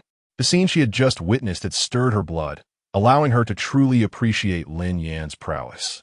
It could only be described in 2 words: astonishing. In comparison to his marksmanship, it was equally impressive. She finally understood why he had the audacity to venture alone to rescue the hostages that day. The Liu father and son embraced, weeping. Although the Liu family's martial arts did not win, traditional martial arts triumphed, which was more significant to them than anything else. Lin Yan removed his boxing gloves and slowly descended from the stage. The Liu father and son bowed respectfully to him, addressing him as senior. In the realm of martial arts, those who excel become mentors. This young man before them was deserving of that title. Their actions only served to embarrass Lin Yan, primarily because he had never experienced such a situation before. By the way, you can move in. Upon hearing Su Yingshua's words, Lin Yan appeared bewildered. What did she mean? Su Yingxue looked at him as if he were simple-minded. Didn't you say you would cover the rent? Realization dawned on Lin Yan, and his face lit up. He would finally be able to cohabit with her. The next day, driving her car adorned with spicy fish heads, she rushed to assist Lin Yan with his move. As she exited the vehicle and approached the stairs, Su Yingxue couldn't help but mock herself. When had she become so eager? Lin Yan possessed an astonishingly meager amount of belongings. He had discarded pots and pans, intending to leave them for the next tenant. His wardrobe consisted of merely a couple of outfits for winter and summer, barely sufficient for changing. His entire worldly possessions comprised a cardboard box for his computer and a snakeskin bag. Is this all you have? Su Yingxue exclaimed in astonishment. Were men's moves truly this simplistic and crude? She was certain that if she were to move, she would need at least a 6-2-meter truck to accommodate her belongings. Yet here was Lin Yan, managing with just a bag and a box. At that moment, a head suddenly poked through the door. It was Chun Fan. Yan, what is going on? Hearing that something significant had occurred in the neighborhood, Chun Fan had rushed back, forgoing his delivery duties to indulge in gossip. Unfortunately, he had arrived too late. The police had already taken someone away. Spotting Lin Yan door Ayar. He intended to inquire about the situation, but was taken aback to see a female police officer inside, while Lin Yan was tidying up. Could it be that Lin Yan had gotten into trouble and was preparing to pack for the detention center? Chun Fan felt a twinge of unease. Su Yingxue turned first, finding the person before her somewhat familiar. Upon recognizing Su Yingxue, Chun Fan's expression froze. He too had identified her. Wasn't she the beautiful woman who had shared bubble tea with Lin Yan at Snow King? Astonishingly, she was also a police officer. Lin Yan casually remarked, moving. Where to? A foreboding sensation surged within Chun Fan. Lin Yan gestured towards Su Yingxue, saying, her home. What? Chun Fan staggered. Pressing his entire being against the door, his eyes and expression suffused with despair. He was actually going to cohabit with the police officer. Chun Fan felt as if he could hardly breathe. Half an hour later, the two returned to Tianyu Garden. Su Yingxue opened one of the bedrooms and declared, you will reside here.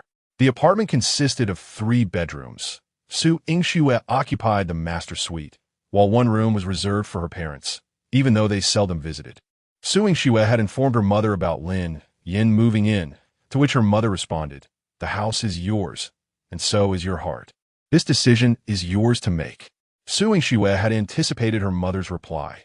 Throughout her life, her parents had always respected her wishes. However, what did your heart is yours truly mean? Lin Yan, puzzled, pointed towards the master bedroom and asked, shouldn't I be staying there? Dream on. Su Yingxue rolled her eyes dramatically. Agreeing to his moving in was already a significant concession. How dare he think of sharing her bed? You can stay here, but I have a few stipulations. A cohabitation agreement? Lin Yan raised an eyebrow. Such scenarios were plentiful in novels. You may interpret it that way, Su Yingxue replied, pursing her lips, contemplating before continuing. First, no smoking in the house. Second, when I am home, your attire must cover no less than 40 of your body. Wait a minute, Lin Yan interrupted. No less than 40? Would it suffice if I merely cover my upper body? He gestured at his chest. Get lost. Su Yingxue nearly let slip a curse. Third, you are not allowed in my room without my permission. Fourth, you must sit while using the toilet and flush afterward. Fifth, during meals at home, I will cook while you wash the dishes, or vice versa. The 18th clause. I sleep early, so you must not make any noise. Lin Yan interrupted again. What about the previous 17 clauses? Could you repeat those? Su Yingxue was momentarily taken aback, but upon regaining her composure, she erupted, pointing at Lin Yan and shouting, "Get out!" During dinner, Su Yingxue informed Lin Yan that his transition to a formal auxiliary police officer had been approved, although the official documents would take some time due to procedural delays. Lin Yan expressed that he was in no rush. His primary aim in becoming an auxiliary officer was to win over Su Yingxue. Whether he was an auxiliary officer, a traffic officer, or a criminal investigator mattered little to him. These were merely means to conquer Su Yingxue's heart. At that moment, he was troubled by the system task, holding hands for a minute. Clearly, persuading Su Yingxue to willingly agree was out of the question. Last time, when he attempted to barter with a live black wolf, she had refused. Coercing her was also an option, but what if it ended up angering her, causing his progress to regress? The risks were too great. Caution was imperative. Unable to conceive a solution, Lin Yan activated the AI search. How can I maintain prolonged contact with a girl's hand for no less than a minute? AI offers suggestions. 1. To become a nail technician. 2. To serve as a skincare product salesperson. 3. To practice palmistry.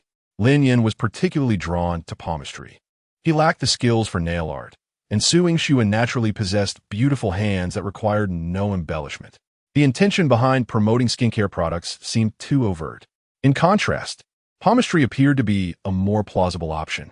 Lin Yan researched some palmistry knowledge online and then ventured out. At that moment, Su Yingxue was seated on the sofa, engrossed in a television show, with soft lighting cascading over her, making her resemble a modern-day Venus. Lin Yan settled beside her and stole a glance at her fair, delicate palm, shaking his head in disapproval. Your heart line appears rather unfavorable. Hearing this, Su Yingxue turned her head in curiosity, observing him intently as he scrutinized her hand. What do you mean? Lin Yan feigned the demeanor of a mystic, speaking with exaggerated seriousness. No, according to your heart line, it suggests that your future husband may be prone to infidelity. Chapter 30. Dazzling everyone bored. Su Yingxue uttered these words, yet beneath her facade lay a flicker of unease. The notion of her future husband, it was a contemplation she had never entertained, and now, unexpectedly provoked, her mind began to wander. Indeed, I have meticulously analyzed your emotional trajectory, Lin Yan continued. You can also read fortunes? After all she had been through, even if Lin Yan claimed he could construct a nuclear bomb, Su Yingxue would find it hardly surprising. Although she firmly identified as a materialist, a twinge of curiosity was ignited within her at that moment. Of course, Lin Yan perched himself with one leg crossed, adopting a solemn demeanor. My master, the esteemed Master Cheng Dong, is well versed in the principles of the I Ching and the art of tarot. I am his sole disciple. How can I not possess such skills? If you doubt me, extend your hand, and I shall demonstrate my accuracy. Observing his earnest expression, Su Yingxue hesitated but slowly extended her left hand. Lin Yan grasped it, feeling its coolness akin to caressing a soft, exquisite jade. The sensation was utterly delightful. If only he could hold this hand while sleeping. No, it would be even more enchanting if this hand could clasp his in slumber. Lin Yan shook his head internally, reminding himself to focus on the task at hand. He pinched the tips of Su Yingxue's fingers, pretending to scrutinize her palm while mentally counting down. Her palm was delicate and slender, her fingers long and graceful like green onions, resembling a celestial being more than a mere mortal. You're preparing for postgraduate exams, aren't you? Su Yingxue interrupted him, a glint of mockery in her eyes. Ahem. Lin Yan cleared his throat, then resumed his charade, inquiring. You're a sensitive and emotional individual, correct? Su Yingxue froneth. Indeed, she embodied the archetype of being outwardly aloof yet inwardly warm, appearing distant while harboring a soft and sentimental heart. Lin Yan's observation struck true. Her intrigue was piqued. What more could he reveal? Lin Yan continued his fortune-telling. Your career line is promising, and your lifeline is notably long, but as for your wisdom line, what about it? Su Yingxue's brows furrowed slightly. Lin Yan shook his head. It seems you may not possess great intelligence. Get lost. Su Yingxue retracted her hand. Fortunately, that was long enough. Lin Yan smiled knowingly, rising to return to his room, awaiting the system notification. As expected, the moment he stepped inside, the system alert chimed. Ding, congratulations, host, for completing the task. You have received a reward of 50,000 yuan. Progress increased by 10. Unlocked C-level entry. That guy is truly handsome. Your attractiveness will experience an enhancement based on your current level, though will not yet reach a level that would astonish the United Nations. What the heck? Lin Yan was astonished. He had indeed unlocked the coveted entry. Almost immediately, he felt a peculiar shift within his body. His previously emaciated frame suddenly surged with strength, muscles gradually bulging, filling out his formerly loose areas. Upon touching his face, he realized its contours were subtly transforming, akin to undergoing cosmetic surgery, yet without a hint of discomfort. He quickly activated his phone's camera. On the screen, his cheekbones became more defined, his nose elevated and refined, and his eyes sparkled with an increasing brightness. He had transformed into a sight far more striking than before. Not only that, but impurities began to emerge from the pores on his face, as if his skin had undergone a thorough cleansing. In no time, all traces of acne faded away, leaving his skin immaculate and smooth. Brother Tong is incredible. Lin Yan was utterly astonished. This was merely a C-level entry. One could only imagine how striking he would appear if it were an S or even SS level. Beginner task. Receive a kiss from Su Yingxue. Lin Yan stared at the task in bewilderment. What the hell? Are the tasks now this outrageous? To have Su Yingxue initiate a kiss with him seemed utterly unrealistic.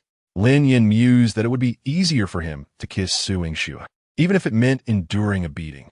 Having her take the initiative, however, was currently out of the question and would require careful planning. At that moment, a bank notification pinged on his phone. It was time for his favorite part. Your industrial and commercial bank card, ending in 8238, received a transfer of 50,000 yuan on September 11th at 2103. Current balance, 60,702.00 yuan. Industrial and commercial bank. Lin Yan inhaled deeply. The money he had spent had been replenished. More importantly, this figure would continue to grow. Just the thought of it brought him immense satisfaction. He waited until she fell asleep to wash up in the bathroom, wanting to avoid startling Su Yingxue. He planned to change his outfit the following day, perhaps even style his hair, to make a grand transformation that would lend more persuasion when he approached her. The next day, Lin Yan awoke naturally around noon. As he opened his eyes, sunlight streamed through the gaps in the curtains, casting brilliant shafts of light across the floor. Not long ago, he had been cramped in a small rental room, often struggling to make ends meet. Who would have imagined that now he possessed a six-figure sum in his bank account, lying in the bed of a beautiful policewoman? After spending an hour playing on his phone in bed, hunger finally drove him to get up. Otherwise, he could have lingered longer. Upon exiting the room, Lin Yan noticed breakfast laid out on the table. Su Yingxue maintained a stable routine, going to bed at 10 and rising at 6, washing up and having breakfast before heading to work. The youtiao, soybean milk, and shaoma had all gone cold. Clearly, she had prepared these for him before leaving. Merely a tactic to please me. Lin Yan picked up a shaoma and took a bite. Though it was cold, his heart swelled with warmth. He placed the breakfast in the microwave before washing up. After finishing his meal, he found himself on the commercial street, feeling a rush of emotions. Previously, he had only visited this place to pick up takeout, never as a customer. Now that he had money, returning here felt as if the very air around him had become invigorating. He decided to treat himself to a cup of milk tea. Glancing at the signs of Mishue, Bingxing, and Nayuki, he decisively chose Snow King. Wealthy individuals are unperturbed by spending. The real fear lies in lacking value for money. Who wishes to be a fool? May I take your order? The young female attendant's voice rang out sweetly. She looked up and was momentarily stunned, her eyes widening in astonishment as she was captivated by Lin Yan's good looks, a mixture of surprise, tension, and excitement filling her gaze. 1 large cup of milk tea. With ice, please. All right, that'll be 9 yuan. Please scan here.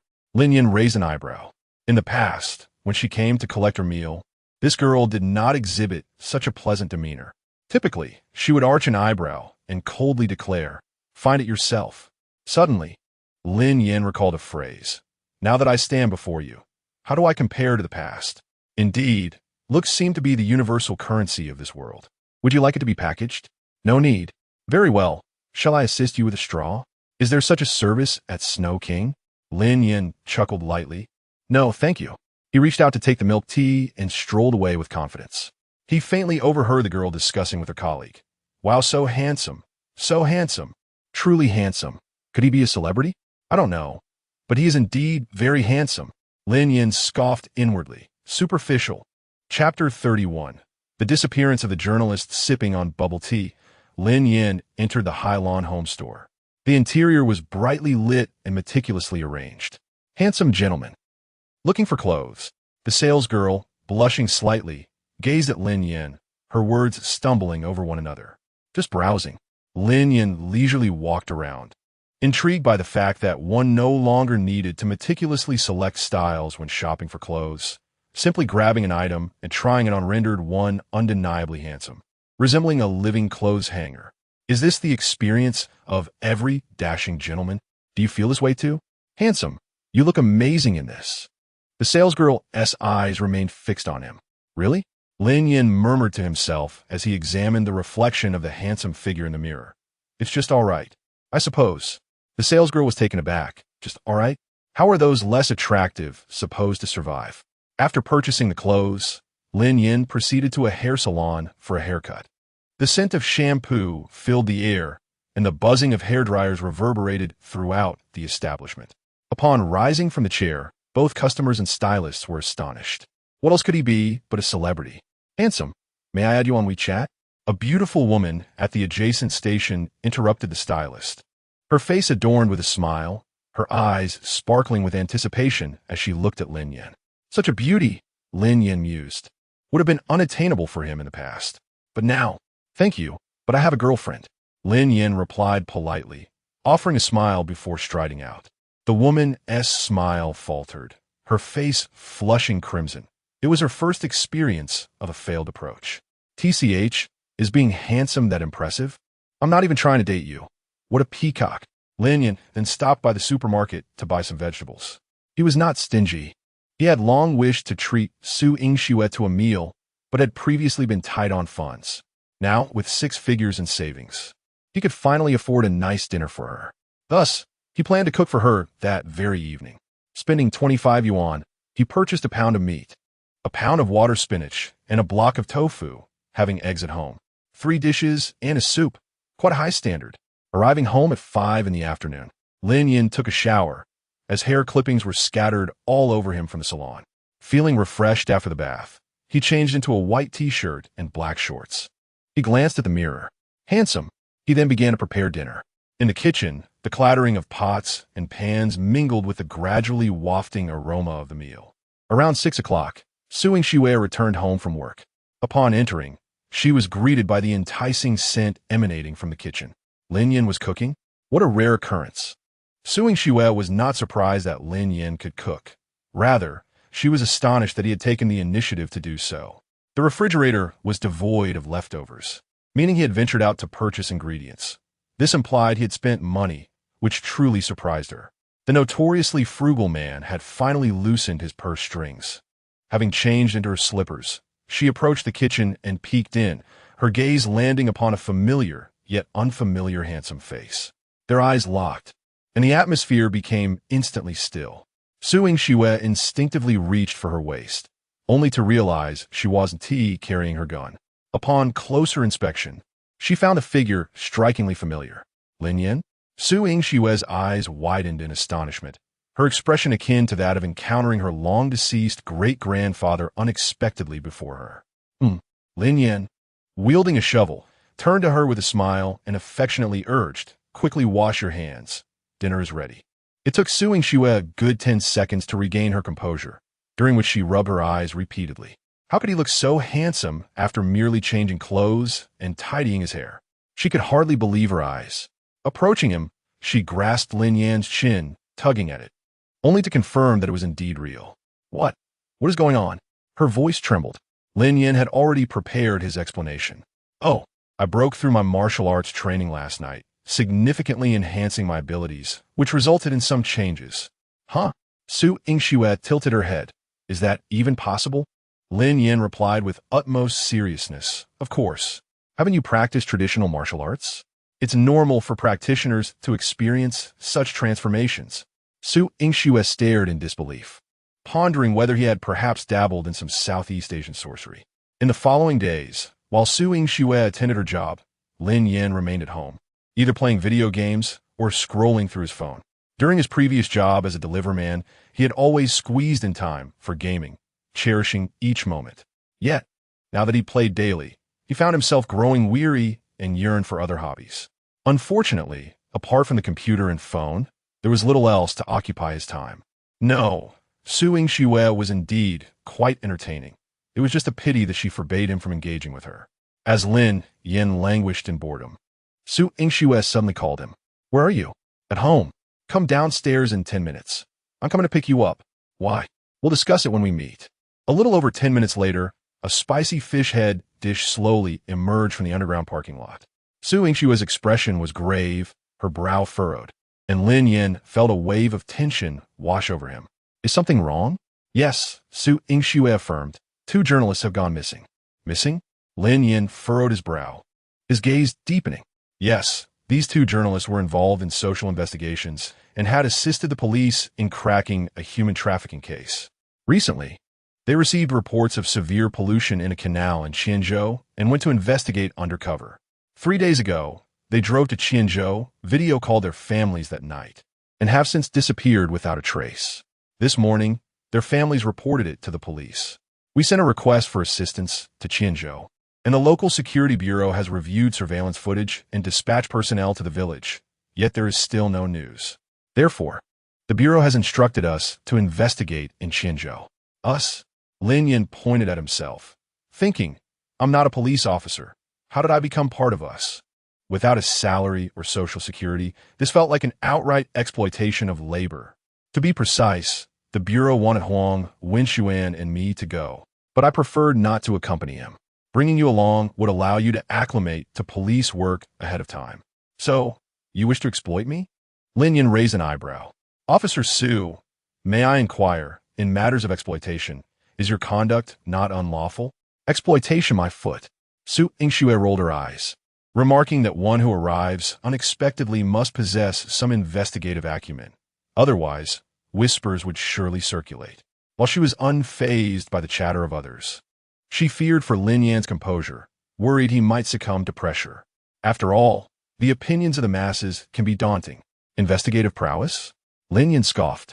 I could daunt you with my S-rank credentials. Yet, he could not shake the unease about Su Yingxue venturing alone to Qianzhou. He pondered where she would commence her inquiries. Su Yingxue shook her head, stating that the only information she currently possessed pertained to their destination. Reporters, pollution, investigation, disappearance. Lin Yan murmured to himself, his gaze drifting out the window as he sank into contemplation. These fragments of information most readily conjured the notion that 2 journalists had arrived in the area to probe into waterway contamination, inadvertently encroaching upon the interests of certain local figures, leading to their confinement.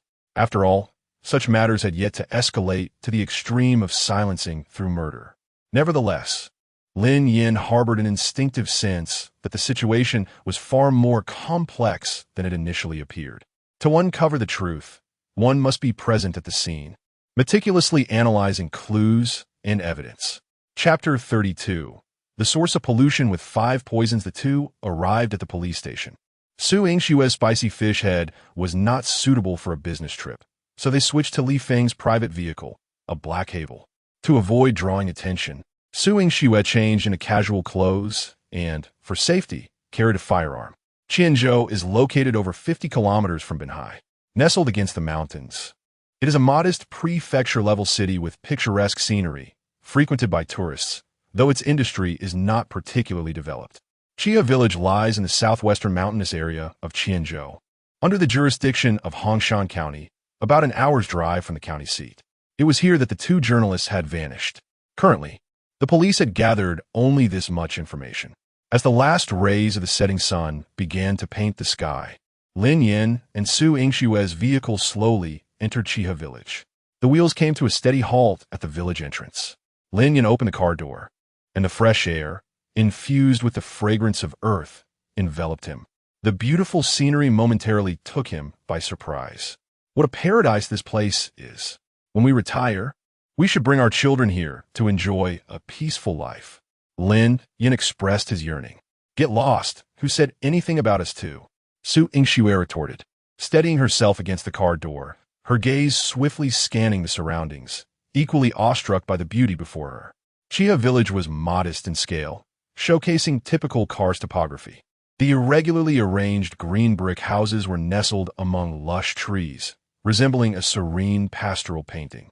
The village was distributed in a circular pattern around a uniquely shaped hill, resembling a tip of excrement, housing approximately 100 families. Were it not for its remote location, it would surely be a popular destination for tourism and leisure. However, as a gentle breeze swept through, both of their brows furrowed instantly. The acrid, sour odor in the air grew increasingly pungent. There was indeed something amiss here. Su Yingxue quickly retrieved her backpack from the vehicle, donned a sun hat, and along with Lin Yan, hastily walked along the field path in the direction of the smell. Previously, the Qinzhou Public Security Bureau had sent personnel to investigate the village, but to no avail. It was of little significance to conduct interviews now. They needed to uncover the source of this pollution to potentially find critical clues. Not long after they followed the path, a small river, approximately 2 meters wide, came into view. The river's surface displayed a medley of colors: black, yellow, white, green, each more repugnant than the last, with the pungent odor intensifying. It was evident that green was the river's original hue, while the others stemmed from the noxious wastewater being discharged. In this day and age, how dare anyone recklessly pollute like this? Such audacity is simply outrageous. Su Yingshue's brows knitted in concern. Nowadays, ecological regulations are exceedingly stringent. Discharging substandard wastewater is strictly prohibited. And once caught, businesses face shutdowns and hefty fines as standard repercussions. In severe cases, imprisonment is a possibility. Lin Yan sighed. There must be someone powerful backing this. Let us head further ahead, Su Yingxue suggested, continuing along the small river. She understood Lin Yan's implication, yet this area did not fall under their jurisdiction in Binhai, and despite their intentions, they were powerless to intervene. With the disappearance of the two journalists, every second of delay increased their peril. Lin Yan quickened his pace to catch up. From the moment he detected the peculiar odor, he surmised that the disappearance of the two journalists was likely connected to this river. The entanglement of interests often serves as the root cause of such incidents. Someone wished to conceal the truth from the reporters, resulting in their vanishing. However, this remained merely a conjecture, necessitating the discovery of concrete clues and evidence. Not far ahead, an elderly farmer was busy digging potatoes in the field. With a warm smile gracing her face, Su Yingxue approached him to greet. "Good day, sir. You seem busy." The elderly man straightened his back, his weathered face etched with the marks of time. After assessing Su Yingxue with a glance, he shifted his gaze to Lin Yan, replying in a thick accent, "Indeed, just harvesting some potatoes for dinner." Maintaining her smile, Su Yingxue inquired, "Sir, may I ask why this river is so foul-smelling?" Upon hearing this, the old man's emotions surged, his eyes ablaze with indignation. How could it not be? The water from this river is foul, even for washing clothes. The vegetables grown in the field carry an odd stench as well. When taken to the market, buyers refuse to purchase them once they hear they are from Seven River Village. As he spoke, he raised his hand, gesturing towards the northwest. "It's all the work of those vile creatures." Lin Yan and Su Yingxue exchanged a glance, their brows furrowing deeper in concern. "Those vile creatures? Who do you mean, sir?" Su Yingxue probed cautiously. Who else could it be? Naturally, those factory owners. The old man's tone was laden with resignation. Has the village never reported this? Lin Yan continued to inquire. What good would that do? The old man thrust his hoe heavily into the ground, as if to vent his frustrations. When the officials come, they feign concern for a day or two. As soon as they leave, the pollution resumes unabated. Have the villagers ever considered organizing protests against the factories? Lin Yan's words were delicately articulated. In other regions, such circumstances would have incited the villagers to confront the offenders. We dare not. The old man shook his head vigorously, fear evident on his face. Samuel went to protest last time and was beaten into a cripple. He can hardly walk now. Who would dare to go again? Lin Yan's brow knitted tighter as he regarded Suing Shue. He realized that the Samuel mentioned by the elder was likely a villager injured during a protest. Very well, sir. Please continue with your work. Lin Yan and Suing Shue turned to leave. It seems the depths of the situation here are quite profound. Lin Yan remarked with a smile. Let's first explore the vicinity of the factories. Suing Shue offered no response. The pair retraced their steps, driving toward the northwest.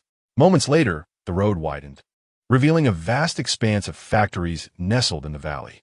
The pungent odor intensified, permeating the air despite the tightly sealed windows of their vehicle. Suing Shue quickly retrieved masks from her bag, handing one to Lin Yan. As they circled the factory area, they discovered it was not comprised of a single factory, but rather a conglomeration of pesticide, fertilizer, paper, and chemical plants, presenting a veritable cocktail of pollution. Chapter 33. Lin Yan and Suing Shue check into a hotel. The Havel vehicle came to a halt once more by the roadside. Suing Shue began meticulously piecing together the threads of their investigation. The current situation had become increasingly clear. The wastewater from this industrial park was being discharged untreated, resulting in severe pollution of the surrounding waterways and inciting profound discontent among the local villagers. The villagers had lodged complaints and staged protests, yet the issue remained unresolved. The contaminated water had seeped into the groundwater, adversely affecting the villagers' access to potable water. In their desperation, the villagers had turned to a journalist, hoping that exposure could catalyze environmental remediation. However, during the course of the investigation, the journalist had been discovered by the factory personnel and subsequently detained. Lin Yan nodded in agreement. Thus, the urgent priority is to search these factories and locate the journalist. Suing Shue sighed in resignation. It is not that simple. Searches require a warrant, and, moreover, this area does not fall under the jurisdiction of Binhai. Why not allow the Qianzhou Public Security Bureau to conduct the investigation? Lin Yan suggested without hesitation. Suing Shue shook her head. The matter is not so straightforward. These factories have operated unlawfully for an extended period. There must be someone protecting them. Even if we were to obtain a search warrant through coordination with the Binhai Public Security Bureau, the information would likely be leaked beforehand, rendering our efforts futile. What then? Lin Yan pondered. Does this mean it is an insurmountable challenge? Suing Shue lowered the car window, her gaze fixed intently on the factory premises, her resolve unwavering. We must find a way to infiltrate and conduct a covert investigation. Lin Yan raised an eyebrow. What if we get caught? Suing Shue turned to look at him, her tone playful. Oh, as a distinguished disciple of the Shitong faction, do you think I could be subdued by a mere group of ordinary individuals? Lin Yan scoffed. I worry for your safety. You are overthinking it. Suing Shue exited the vehicle, armed this time. In a critical moment, she could always reveal her identity as a police officer. Would they dare to abduct a police officer? The two approached the entrance of the Changhong paper factory. A facial recognition system had been installed at the entrance, with a security booth on either side, one for inspecting personnel entering the factory and the other for those departing. What brings you here? The stout security guard scrutinized the pair, his gaze rife with suspicion. We are here to apply for jobs, Lin Yan replied with composure. The guard furrowed his brow, his eyes landing upon Suing Shue. Despite her mask, her bright eyes, fair complexion, and striking figure made it hard to believe that such a beauty would seek employment in a place like this. Applying for a job? With looks like yours, why not pursue a lucrative career instead of mingling here? The guard remarked with a hint of mockery. Suing Shue retorted without hesitation. And you, with such an unappealing appearance, why don't you sell pancakes? Huh? The guard paused, glancing down at his own short stature, and suddenly his eyes lit up. Hey, you know what? That is a brilliant idea. I'll buy a set of Wu Dalong attire online and start live streaming pancake sales. Is that even possible? Lin Yan marveled inwardly. The guard's line of thinking was remarkable. He inquired, could you allow us to enter and see if there are any suitable job opportunities? Upon hearing this, The guard's expression turned serious. Absolutely not. The factory is not hiring at the moment. You two should leave immediately. In a moment of desperation, the two had no choice but to depart and seek alternative methods. Speaking too much would only arouse suspicion. Once back in the car, Lin Yan pondered for a moment and suggested, "What if we come back at night?" Su Yingxue, puzzled, inquired why at night. Lin Yan pointed towards the factory's towering wall, which stood over 3 meters high and was topped with barbed wire. At night, we can scale the wall without anyone noticing. Su Yingxue turned to gaze at the wall, her eyes filled with astonishment. It's so high, and with barbed wire. How can we climb it? Even if we manage to get over, how will we get back down? Isn't it's simple, Lin Yan replied, patting his thigh. We just need legs. However, Su Yingxue responded with a significant eye roll. Arriving in Hongshan County, Su Yingxue booked 2 rooms online. After parking the car, she prepared to retrieve the room keys at the front desk. Give me your ID, she said. What ID? Lin Yan replied, looking bewildered. You didn't bring your ID? She said, her gaze filled with disdain. Who carries an ID all the time for no reason? Lin Yan defended himself. With a heavy sigh, Su Yingxue canceled both rooms and opted for a single standard room. The thought of sharing a room with Lin Yan filled her with trepidation, as the embarrassment of their last encounter was still fresh in her mind. A little over 10 minutes later, sounds of rushing water emanated from the bathroom. In September, the temperature in Qianzhou remained above 35 C, making one feel sticky as soon as they stepped away from the air conditioning. Thus, Lin Yan eagerly rushed to take a shower upon entering the room. Noticing his clothes strewn about haphazardly, Su Yingxue furrowed her brow and intended to hang them up. However, as she lifted a pair of pants, something clattered to the floor. Upon closer inspection, it was a resident ID card. Su Yingxue turned towards the bathroom, her eyes blazing with anger. That deceitful scoundrel. At 2 in the morning, a black Havel car returned to the factory, stopping several hundred meters away from the paper mill.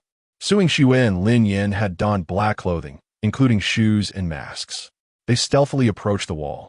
Su Yingxue looked up and frowned, whispering, "How do we get up there?" "That's easy," Lin Yan exclaimed. In the blink of an eye, he pushed off the wall, executing a splendid backflip, only to have his pant leg snagged on the barbed wire. Immediately, Su Yingxue frowned as she heard a muffled grunt from within. One must admit, his agility was impressive. If only he hadn't gotten caught, it would have been quite dashing. "Are you all right?" Su Yingxue mumbled, wanting to inquire, but too cautious to speak loudly due to the imposing wall. Just then, to her surprise, Lin Yan leaped back over the wall with ease. Su Yingxue examined him from head to toe, worriedly asking, "Did you hurt yourself?" Lin Yan hurriedly shook his head. "No, how could I be hurt? I landed perfectly." In truth, his backside ached considerably. "However, you can go over, but I cannot. Such a tall wall, coupled with barbed wire. Even if you provided her with a ladder, it would be futile." As soon as Su Yingxue finished speaking, Lin Yan turned his back to her and crouched down. "Climb on. What are you doing?" Su Yingxue exclaimed in surprise, realizing the implication. "Wait, can you really carry me over the wall?" Chapter 34. Finally uncovering key clues. Lin Yan was already taken aback when he leapt in alone. He had not anticipated that he would also have to carry someone. Wasn't that a tad excessive? What else do you expect? Lin Yan replied impatiently. "Do you still want to investigate?" "Stop dawdling." After a moment's hesitation, Su Yingxue leaned against his back. Given Lin Yan's lack of investigative experience, it was uncertain whether he could uncover any clues alone. As their bodies made contact, Lin Yan felt a delightful tingling sensation. If Su Yingxue were not a police officer, she would undoubtedly be a quintessential delicate girl, fragile and soft. Those words were perfectly embodied the instant they touched. "Hold on to my neck." Let go. I asked you to hold on, not to choke me." "Oh." Upon hearing this, Su Yingxue gradually pressed her body against his back, her heart racing with nervousness. This was her first time experiencing such intimate contact with a man. Although they had embraced on the bed before, she had been asleep then, unaware of the sensations. Her fingers grazed Lin Yan's sturdy shoulders, the firm muscle texture causing her heartbeat to quicken and her breath to quicken, a warm flush spreading across her cheeks. Lin Yan swallowed hard. That simple physical contact had already left him breathless. Now, advancing further, He felt as if he were soaring. Indeed, beautiful women are treasures. It is no wonder every man desires them. Lin Yan rose, securing Su Yingshue's legs with his hands, and she clung to him like an ornament, perfectly affixed to his frame. Hold on tight. Su Yingshue's voice unconsciously dropped, tinged with an unexpected shyness. Lin Yan took 2 steps back, gathered momentum, and leaped, leveraging the wall for support. For safety's sake, he refrained from performing a backflip this time. Yet, due to excessive force, they both tumbled into the greenery below. The ensuing sounds were filled with their muffled exclamations and the crackling of crushed branches. Moments later, they struggled to their feet, looking rather disheveled. Su Yingxue brushed the dirt off her clothes. Did you not just come in? How did you not notice the greenery? Lin Yan feigned innocence. I just fell in. There was no greenery at the corner. Shaking off her thoughts, Su Yingxue began to assess their surroundings. Ahead lay 2 workshops, and behind them stood a row of 3-story office buildings.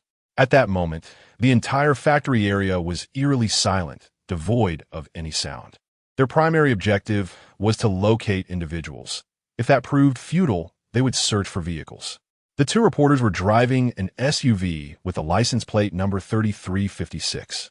While people could easily hide, a vehicle of that size would be comparatively easier to find. They systematically circled the entire factory area, even inspecting the workshops, but found neither people nor vehicles. Without pausing, they moved on to a different location.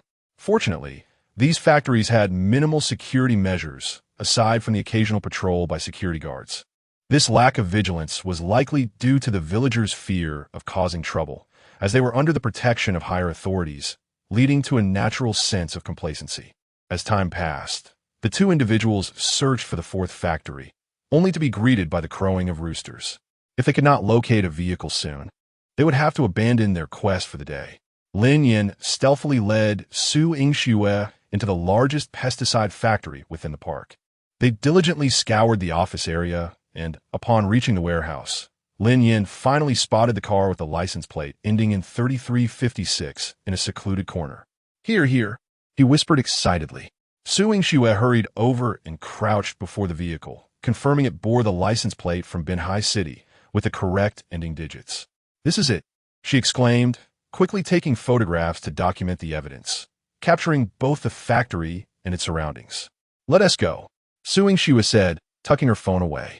Now that we found the car, why not look for the owner as well? Lin Yan questioned, puzzled. I'll explain outside. By the time they returned to the car, panting, it was already 5:30 a.m. Su Yingxue took a deep breath, stating, the car is here, but the person may not be.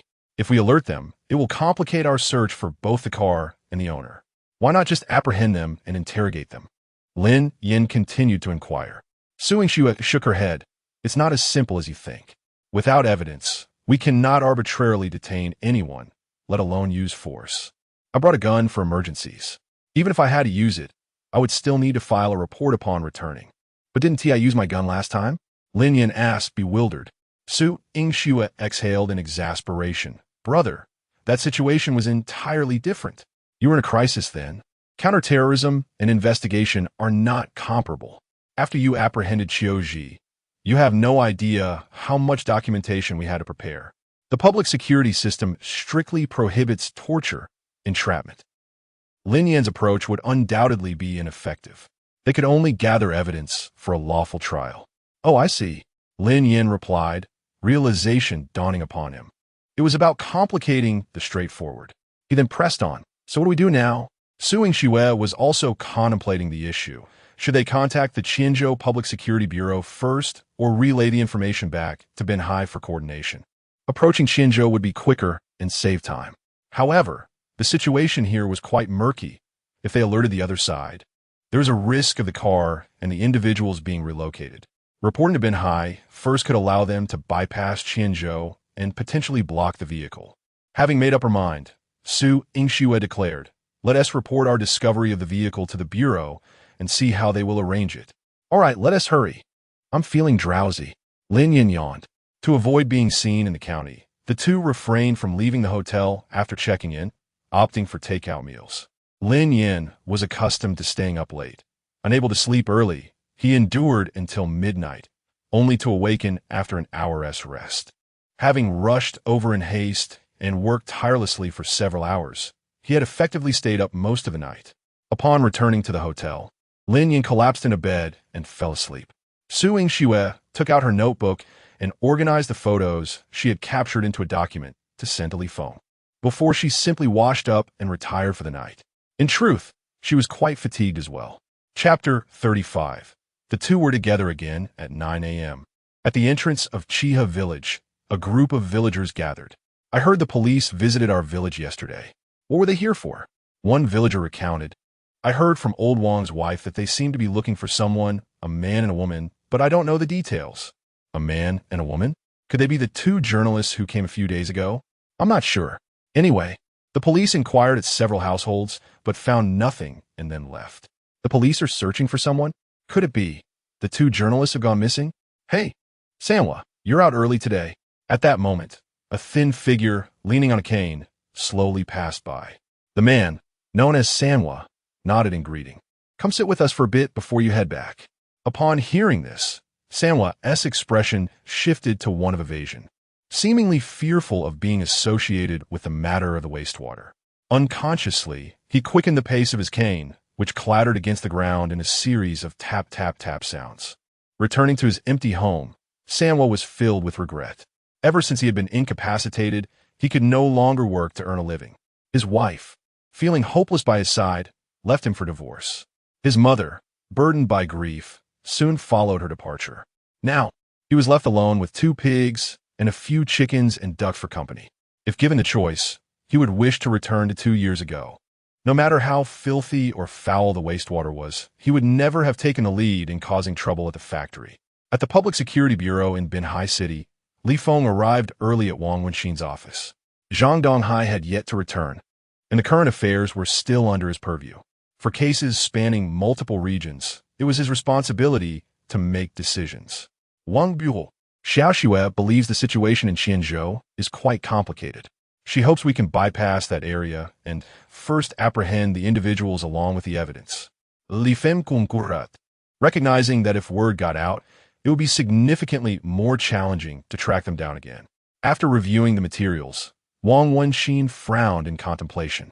After a moment, he slowly shook his head. The intention is commendable, but it does not adhere to protocol. If we bypass the local authorities and cause any disturbances or unforeseen events, who will assume responsibility? Li Feng understood his implication. Wang Wenxin felt that he was merely acting in a caretaker role at the bureau. Any mishap could jeopardize his chances of shedding the acting title from his position. The cunning and shrewd nature of the man ensured he would not allow himself to suffer losses. Better to have no gains than to incur blame. So what should we do? Li Feng inquired. After a moment of thought, Wang Wenxin replied, "Let us first contact Qianzhou, requesting them to send a few personnel. We can then dispatch some of our own. This way, we will be following the proper procedures."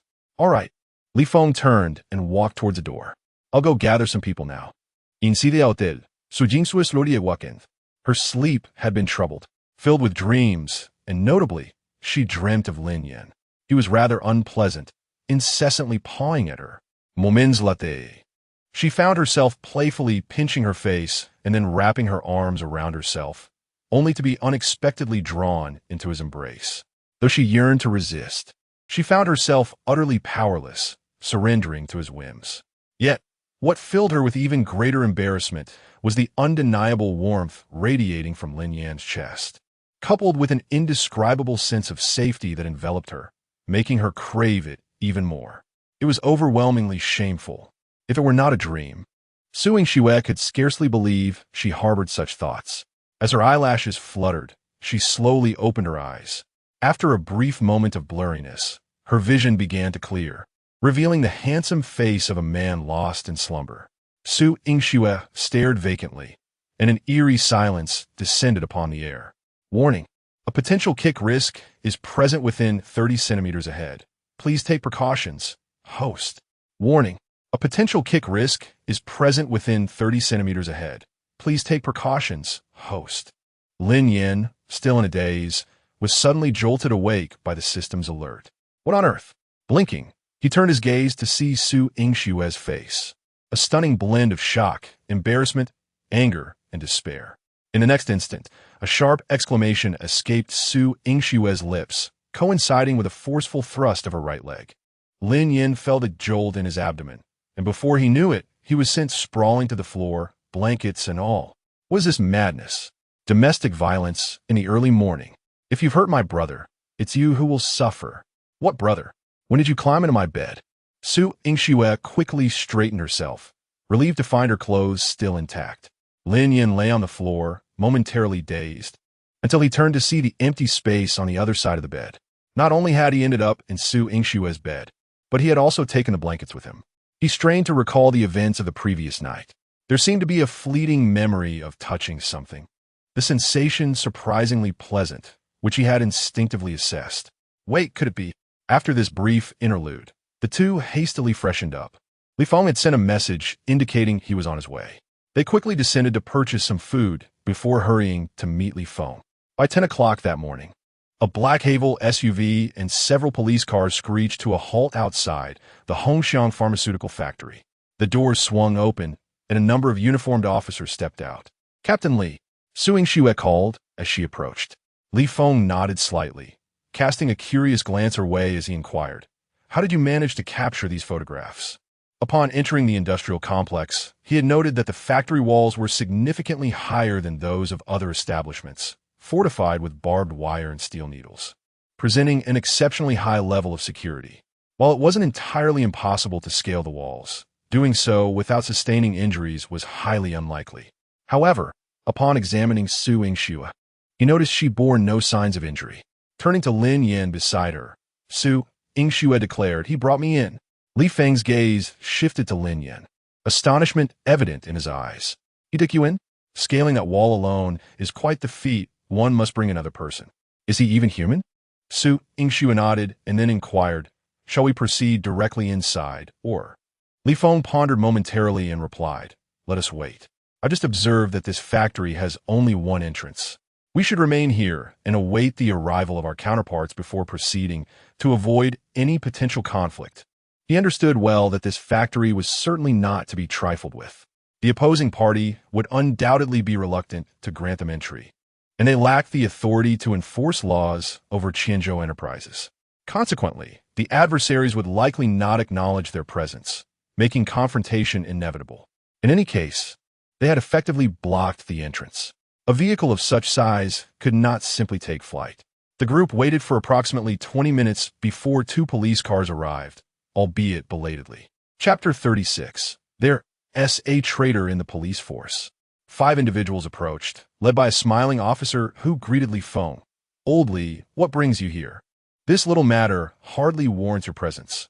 A simple greeting would suffice." Li Feng smiled in response. "Unfortunately, the situation is urgent, and I must come to assess it myself." The leader, Chun Haiyuan, was the captain of the criminal investigation team at the Qianzhou Public Security Bureau, and they had been classmates at the police academy. "Well then, where comes first? Where comes first?" Chun Haiyuan then turned his gaze to Su Yingxue, his expression brightening with surprise. "And you must be surely, with such striking beauty, you must be the renowned police flower of Benhai, Su Yingxue. Am I right?" "I am merely an ordinary officer," Su Yingxue replied with a polite smile. She had grown accustomed to such flattery. Once it had irked her, but now she could hardly muster any disdain. "Ah, if you're ordinary, then what does that make the rest of us?" Chun Haiyuan attempted to continue, but was interrupted by Li Feng. "Let us focus on the matter at hand. Indeed, let us proceed with the investigation. Let's go inside." Chun Haiyuan promptly made his way toward the entrance. Upon seeing this, the security guard rushed out from his booth and inquired, "What do you intend to do?" Chun Haiyuan produced a search warrant and stated firmly, "We suspect that your factory is connected to a missing persons case, and we are here to collect evidence. Open the door." The security guard hesitated, opting instead to make a call. "Hello, Captain. There are many police officers at the entrance claiming they need to conduct a search. Let them in." "Understood." Following the order, the security guard finally pressed the button to open the electric gate, and the entrance slowly swung open. Lin Yan and Su Yingxue walked briskly side by side, leading the way. Once inside the factory area, They instinctively pulled masks from their pockets and donned them. Li Feng frowned and quickly covered his mouth and nose. The deeper they ventured, the more pungent the odor became, as if it were assaulting their senses directly. No wonder the local residents had reported the pollution. It would be remarkable if such a factory did not generate waste. As they proceeded, Lin Yan leaned closer to Su Yingxue and whispered, "Doesn't something feel off?" Su Yingxue furrowed her brow. "What seems amiss?" Lin Yan shook his head, unable to articulate his thoughts. "I have a hunch that the vehicle is no longer here." Upon hearing this, Su Yingxue felt a wave of anxiety wash over her. She too had been concerned about this possibility, which was why she had relayed the information back to the bureau, only to find that they had ultimately contacted Qianzhou. Several security guards trailed behind them, and the factory employees wore thick masks, some even donned gas masks. Minutes later, the group finally traversed the long path and arrived near the warehouse. However, the unsettling scenario they had feared unfolded before them. The spot where the vehicle had originally been parked was now occupied by another car. "I knew it." Lin Yan chuckled softly. He had sensed something was amiss when he first saw Chun Haiyuan. "Where's the car?" Su Yingxue scanned the surroundings. A few vehicles were parked nearby, yet there was no sign of the one they sought. Li Feng frowned. "Are you suggesting the car has vanished?" Chun Haiyuan promptly gestured to the police officers he had brought along, urging them to search for the vehicle with the license plate 3356 in the factory premises. As his words fell, the officers dispersed swiftly. Li Feng also issued commands, and soon, over a dozen individuals commenced a comprehensive search of the pharmaceutical factory.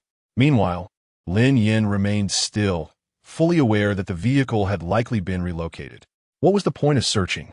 His acting skills were not so refined as to warrant participation in their charade. Indeed, after more than 10 minutes, the officers returned, all shaking their heads, indicating they had found no trace of the vehicle. Before long, the factory manager arrived, maintaining a constant smile. He answered every question posed to him, yet when it came to the vehicle and individuals, he categorically denied any knowledge. "Officers, these two individuals did visit our factory for an interview a few days ago, but they have since departed. As for this photograph, while it does resemble our factory, who can ascertain when it was taken? With today's advanced internet technology, we cannot distinguish the truth from deception." Su Yingxue spoke firmly, retrieved the surveillance footage. Li Feng and Chun Haiyuan entered the monitoring room together. Coincidentally, the parking spot where Su Yingxue had captured footage yesterday was devoid of any cameras, rendering it a blind spot in the surveillance system. They could only review footage from other angles, with the primary focus being the main entrance. Surrounded by towering walls, the pharmaceutical factory's sole exit was the front gate. If the vehicle did not exit from there, could it possibly sprout wings and fly away? However, to their dismay, after reviewing all the surveillance footage from midnight to morning, there was no sign of the vehicle with the tail number 3356. A cloud of gloom descended upon Su Yingxue and Li Feng. At this juncture, it was evident that the information had been leaked. While the source remained unclear, suspicion undoubtedly fell upon the local security bureau in Qianzhou.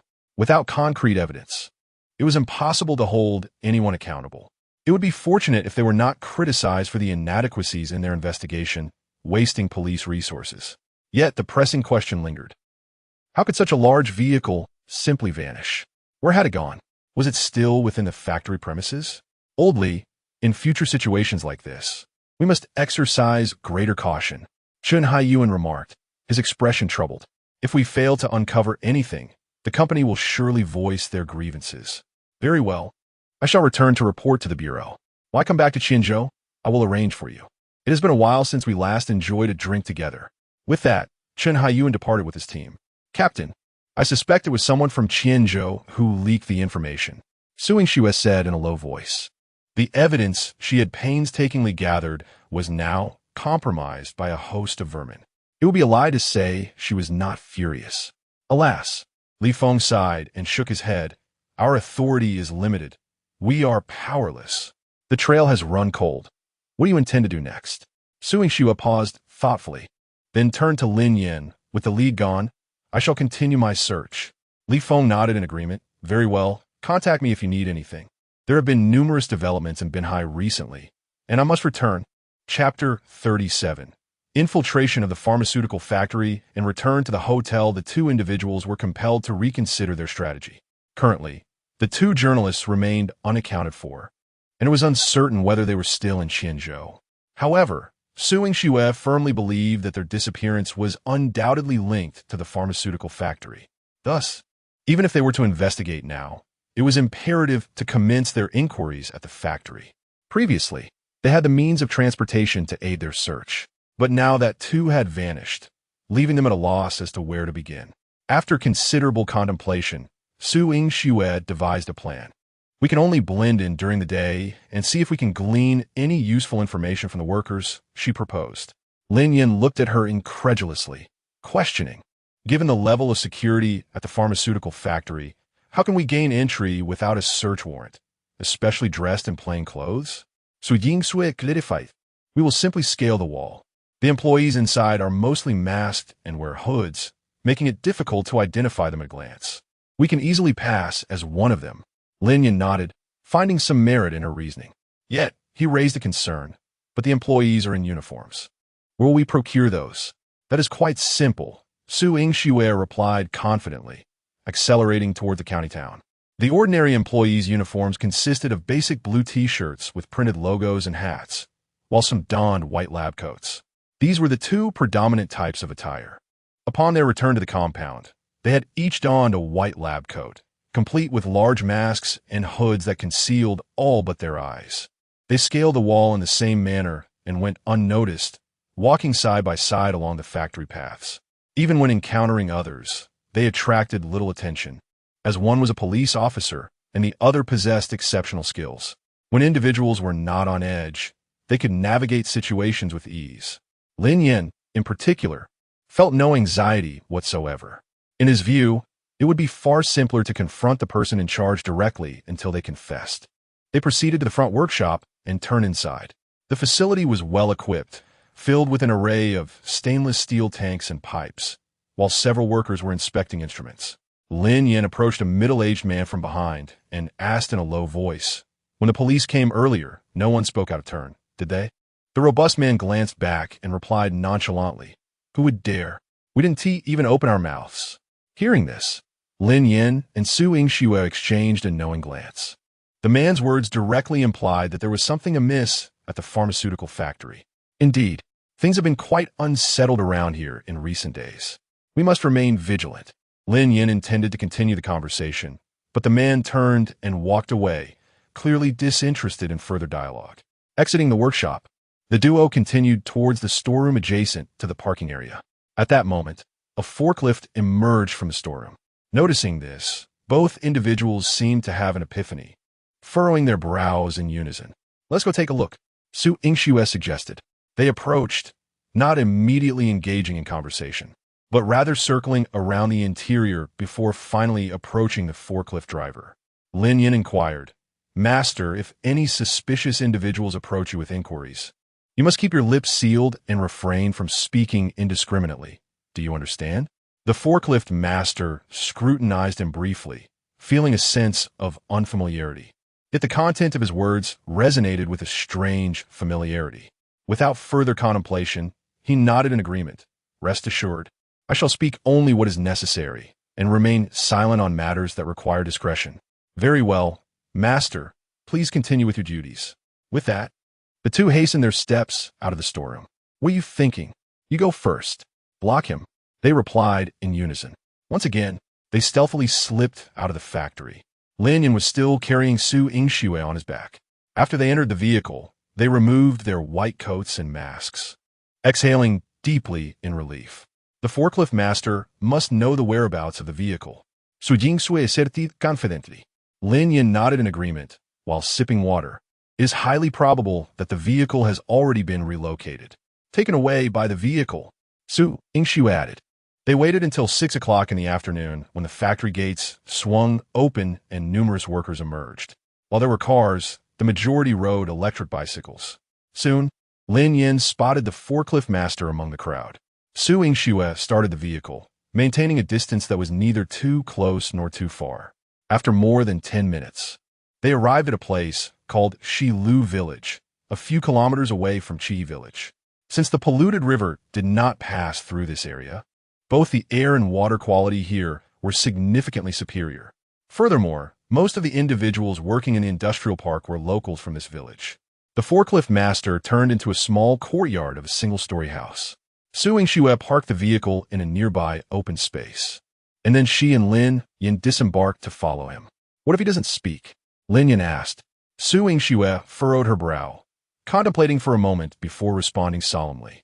Then we shall find a way to make him speak. As time ticked away, they realized that if they did not swiftly uncover a lead, the safety of the two journalists will be difficult to guarantee. Can we take action? Lin Yan queried. Su Yingxue cast a sidelong glance at him, her eyes reflecting a hint of hesitation. In principle, the police cannot act in such a manner.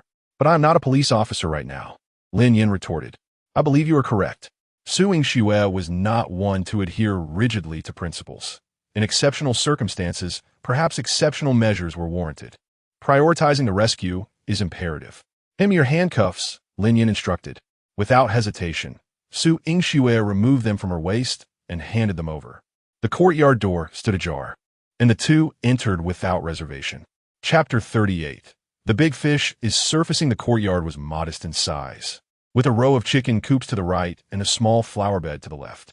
Scattered throughout were various hoes, shovels, and small tools. At that moment, the kitchen was bustling with activity, while the foreman of the excavator sat in the living room, legs crossed, sipping tea as he awaited his meal. Suddenly, he turned his head and noticed two individuals entering the courtyard, his demeanor shifting to one of caution as he rose to inquire. Who are you looking for? The two newcomers bore striking features, rivaling even the stars of television. Yet, their physiques seemed oddly familiar, as if he had encountered them before, especially the woman. Men often have a limited but vivid memory when it comes to beautiful women, and her figure stood out prominently. Thus, upon seeing Su Yingxue, he felt a sense of recognition. As for Lin Yan, he was a complete blank. We wish to inquire about some matters, Su Yingxue declared, revealing her police badge. Their intentions were straightforward, to extract information from the excavator foreman. Whether their identities would be revealed later was of little consequence. If they could obtain useful intelligence, they would detain the foreman for the time being. Wang Quanf, squinting as he examined the badge, felt a tightening in his expression and hastily protested. Officer, I'm just a simple farmer. I have nothing to tell you. Su Yingxue retrieved her phone, presenting a photo of a vehicle with a license plate number 3356. Have you seen this vehicle? Wang Quanf focused intently on the image, his complexion darkening as he nervously fidgeted with the hem of his clothing. No. His response was adamant, yet his eyes betrayed uncertainty. Look more closely. Lin Yan's voice was icy. I truly haven't seen it. Wang Quanf vehemently denied, beads of sweat forming on his forehead, his expression growing more frantic. As a top student from the police academy, Su Yingxue was adept at interpreting subtle expressions. She put away her phone, her demeanor serious. This vehicle is connected to a homicide. Failure to report knowledge of it will implicate you as an accomplice. Think carefully before you respond. In truth, the disappearance of the two reporters was highly likely linked to the pharmaceutical factory. Su Yingxue had no time to adhere to conventional investigative protocols and resorted to this direct approach to compel Wang Quanf to divulge information, hoping to rescue the reporters swiftly. As her words fell, Lin Yan produced a pair of handcuffs from behind him. If you prefer not to discuss it here, then you shall accompany us to the police station. Wang Quanf was taken aback by this display, his legs turning to jelly. He was merely a laborer and dared not become embroiled in a homicide. I. He wiped the sweat from his brow, stammering today. Indeed, before he could finish, a flurry of hurried footsteps echoed from outside the courtyard. Su Yingxue and Lin Yan turned to see a group of over 10 ruffians brandishing clubs approaching. Wang Quanf, what is going on? The leader, Lu Chun, sported a buzz cut, his neck adorned with conspicuous tattoos, a toothpick dangling from his mouth, exuding an air of defiance. They are police officers, here to ask me questions. Wang Quanf's fear intensified upon seeing Lu Chun, revealing that he feared this youth more than the officers. Police? The young man arrogantly circled around Lin Yan and his companion, scrutinizing them from head to toe. Are you police officers? I, Lu Chun, have dealt with the police from Hongshan County before. Why do both appear so unfamiliar? Su Yingxue furrowed her brow and replied in a stern voice. Do I really need to explain myself to you? Step aside immediately, or I will charge you with obstructing official duties. Oh, quite bold. Lu Chun sneered. Wang Chuanfu is my villager. Why should I intervene? Ask him if I'm overstepping my bounds. He pointed at the excavator driver, his face brimming with arrogance. Yes, he is our village cadre, Wang Chuanfu responded. Su Yingxue's expression tightened. Indeed, the situation here was far more intricate than she had anticipated. The polluting enterprises had not only connections above, but had also infiltrated the grassroots level. It was evident. Their movements had been exposed, and they were tailing Wang Chuanfu home. Those individuals were intent on thwarting any further investigation. It was likely that those two reporters had been taken away for similar reasons. To avoid unnecessary complications, Su Yingxue produced her police badge. Since you're a village cadre, it is your duty to assist the police in their investigations. However, before she could finish, Lu Chun snatched the badge from her hand, examined it, and disdainfully remarked, You claim to be a police officer? Is that so? Such credentials can be procured easily. How many do you want? What do you mean? Su Yingxue asked in a low voice. Lu Chun smirked. Is my meaning not clear? I now suspect you are fake police officers, and I intend to expel you from Shiliu village to protect the property and safety of our villagers. Lin Yan stepped forward, towering over him with a mocking tone. What if we refuse to leave? He had little regard for even Qiuji, let alone these petty thugs. To be honest, after activating his abilities for so long, he had yet to unleash his strength on anyone and was tempted to test his skills on these brash individuals. Lu Chun, standing at barely 1.7 meters with a lean frame, appeared small compared to Lin Yan, who resembled a robust vehicle, while Lu Chun looked like a compact car. Lu Chun, undaunted, declared, If you don't leave, I'll have no choice but to cripple you and toss you out. Go ahead and try. Lin Yan's gaze turned icy, a palpable aura of menace beginning to spread. Not just Lu Chun, but even the thugs behind him, wielding clubs, could not help but withdraw their disdain. The tension was palpable, as if a fierce battle were on the verge of erupting. However, at that moment, Su Yingxue stepped directly between the two, turned to Lin Yan, and shook her head. She then retrieved her badge from Lu Chun and led Lin Yan away. Lu Chun watched their retreating figures, letting out a derisive snicker. His gaze then turned to Wang Chuanfu, whose face had suddenly darkened, and he warned, If you dare to speak out of turn, I'll slaughter your entire family. Wang Chuanfu, drenched in sweat and trembling, nodded vigorously in agreement. Lu Chun picked up his phone and made a call. The officers had left, badge in hand, yet they appeared more like reporters than police. Rest assured, I shall vigilantly monitor this situation and ensure that they do not cause any disturbances. Returning to the vehicle, Lin Yan inquired, Why shouldn't I confront him? Su Yingxue took a deep breath and replied, What difference would it make? Can't you see? The waters here run exceedingly deep. Even if we apprehend these individuals, it will not advance the case in the slightest. Lin Yan furrowed his brow, agreeing with Su Yingxue's perspective, though he had indeed felt a fleeting urge to strike. So what shall we do now? Shall we not continue our inquiries? Su Yingxue shook her head. I have a far more effective strategy. What strategy? Lin Yan asked. Chapter 39. The terrifying inside story as the sun descended, casting a melancholic hue over the landscape. A man clad in work attire and wearing a cap entered Shiliu village. He navigated his way with ease to a particular courtyard. With a series of firm knocks, he rapped on the door. After a brief moment, a middle-aged woman opened the door, her brow furrowed in confusion as she regarded the stranger before her. Whom are you seeking? She inquired. I am looking for Wang Quanfeng, came the man's low, resonant voice. What do you want with him? The woman asked, her puzzlement deepening, for she had no recollection of this man, nor did she remember her husband having any acquaintances of such a nature. Who are you?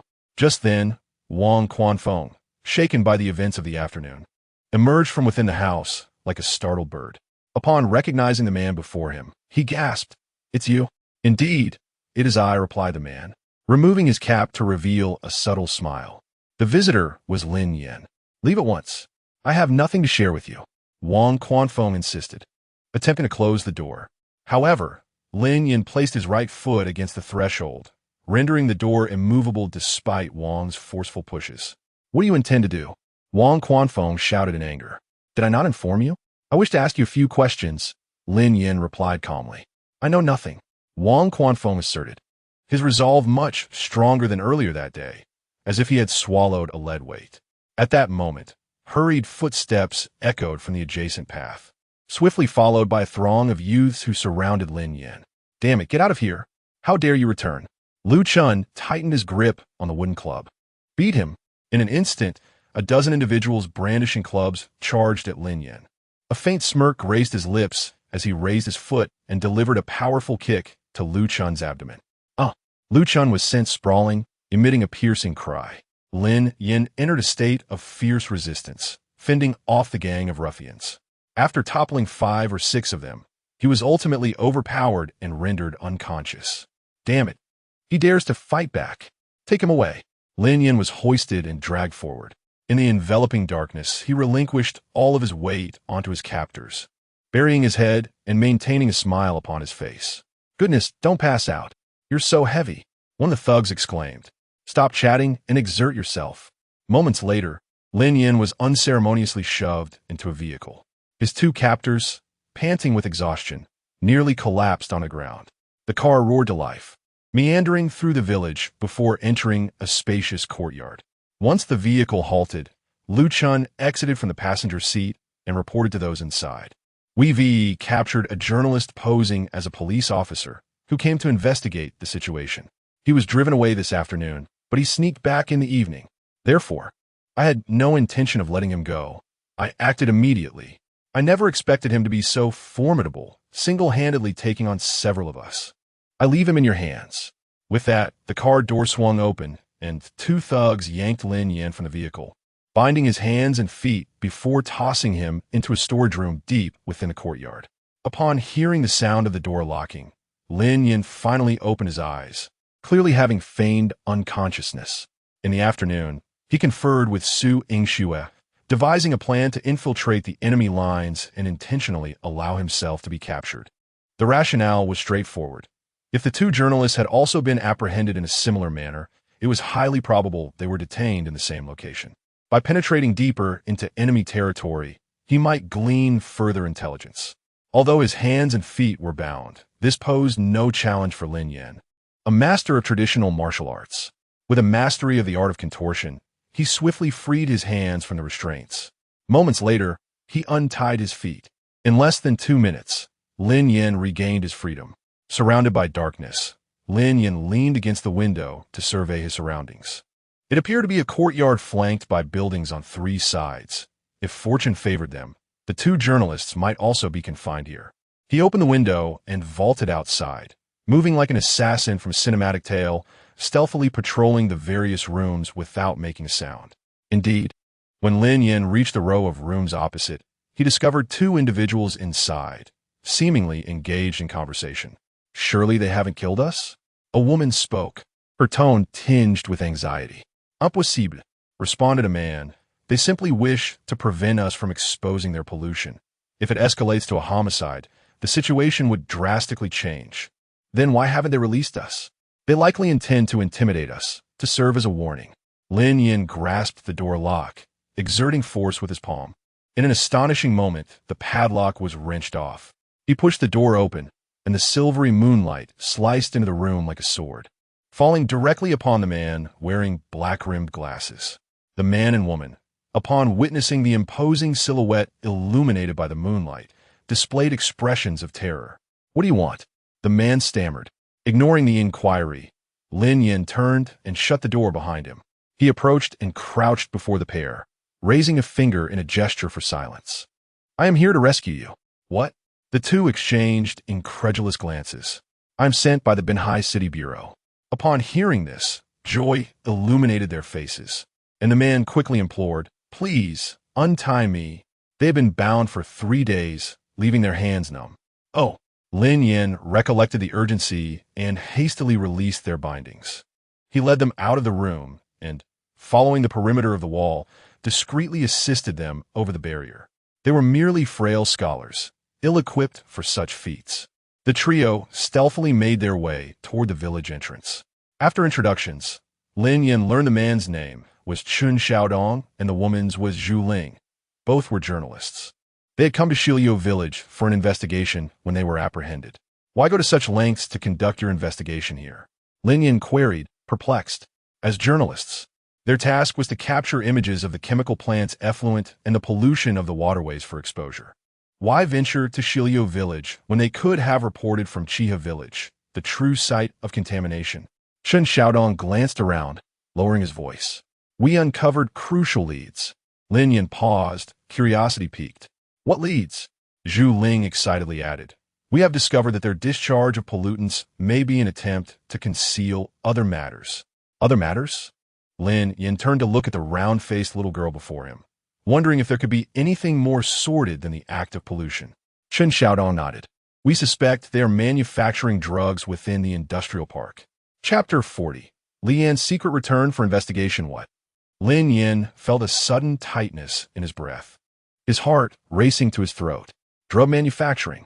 What a sensitive and obscure term this is. Previously, he had only heard of such matters in television news. He never anticipated that someone would mention it right before him. Do you have evidence? During his time with Su Yingxue, he had subtly learned an important lesson, that everything must be substantiated by evidence. Mere speculation cannot serve as a basis for judgment. Zhu Ling nodded emphatically, her tone resolute. We extracted samples from the river and sent them for analysis. The results revealed the presence of cyanide, iodine, phosphorus, and various other compounds. Moreover, the discharged wastewater contained a distinctly mixed milky substance, characteristic of residues from drug manufacturing. While others might remain oblivious, as professional undercover journalists, they had previously assisted the police in unraveling several cases.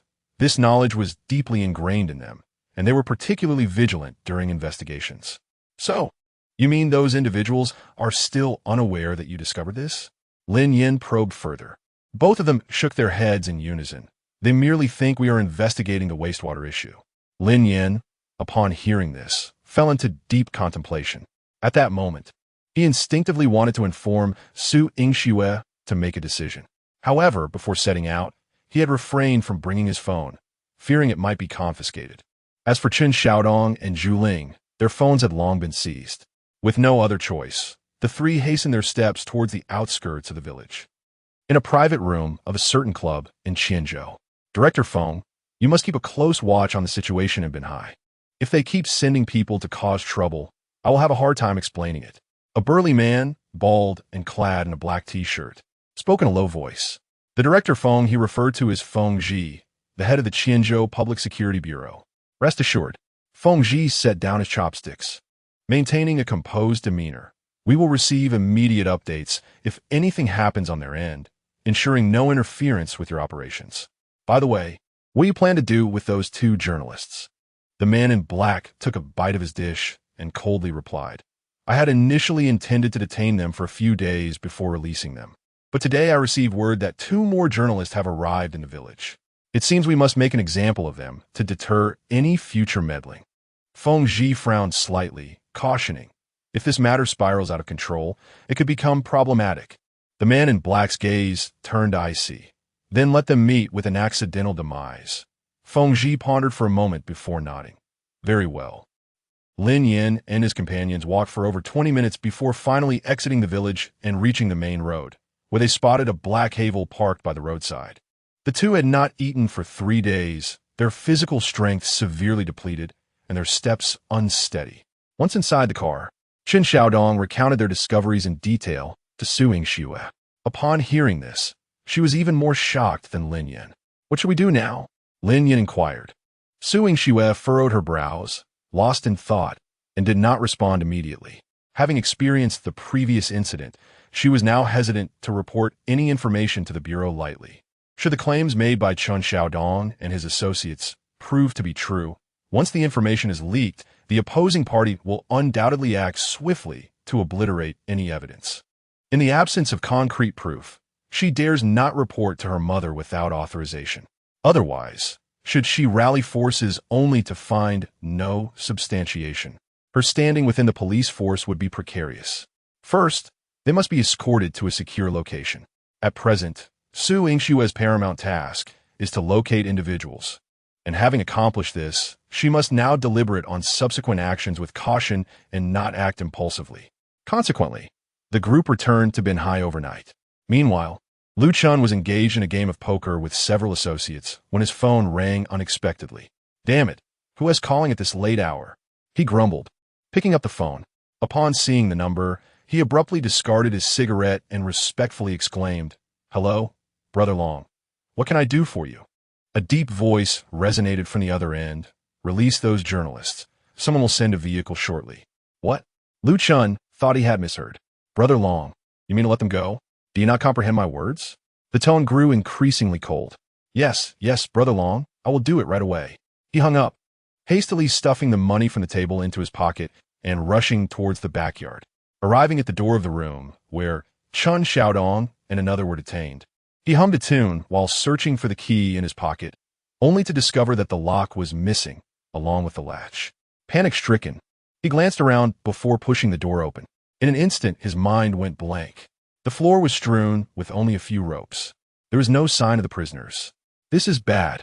Lu Chun dashed to another room, where the lock remained intact. However, upon opening the door, he was met with the shocking sight of an empty space. Lu Chun felt dizzy. How could he explain this? He dared not conceal the truth, and promptly called Brother Long back. "Hello, Brother Long. The people are missing." "What? We just locked that kid up, and now he's vanished. Damn it. Hurry and find them. I want to see them alive or dead." "Understood."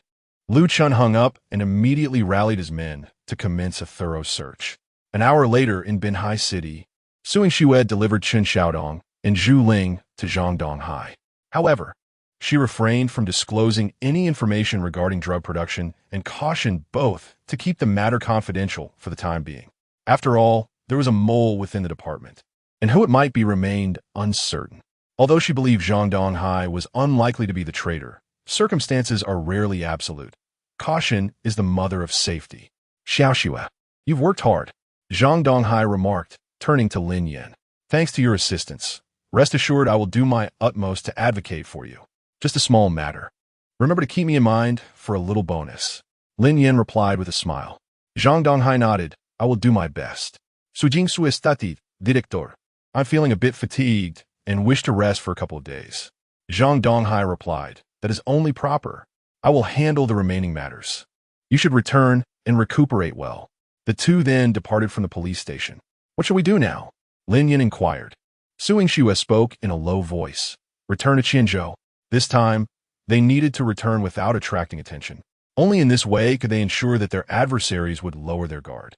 Furthermore, Su Yingxue deliberately refrained from handing over her firearm. Engaging in drug production is a grave offense. If apprehended, one's life would be at stake, and it was highly probable that their opponents were armed, keeping weapons as a precaution. Su Yingxue drove home and subsequently rented a vehicle, with the two of them hastening towards Qianzhou under the cover of night. Upon their return to the pharmaceutical factory, it was already 2 in the morning. According to Chun Xiaodong's description, the toxic waste from drug production was discharged from this facility. The two analyzed the situation on their way, hypothesizing that if there truly was a drug production den within the factory, it would undoubtedly be concealed in an extremely secretive location, inaccessible to ordinary employees, with a high likelihood of being in the basement.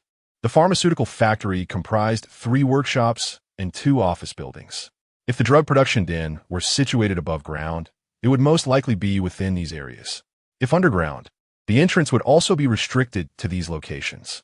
By eliminating the implausible scenarios, the search area became significantly smaller.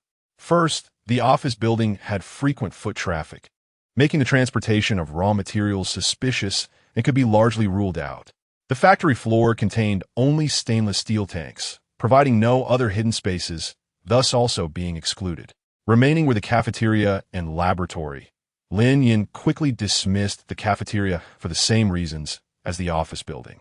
The warehouse was temporarily ruled out as well, leaving the laboratory as the primary suspect. Firstly, transporting raw materials for drug production would likely raise no suspicions. Secondly, the personnel involved in drug production could easily masquerade as laboratory staff.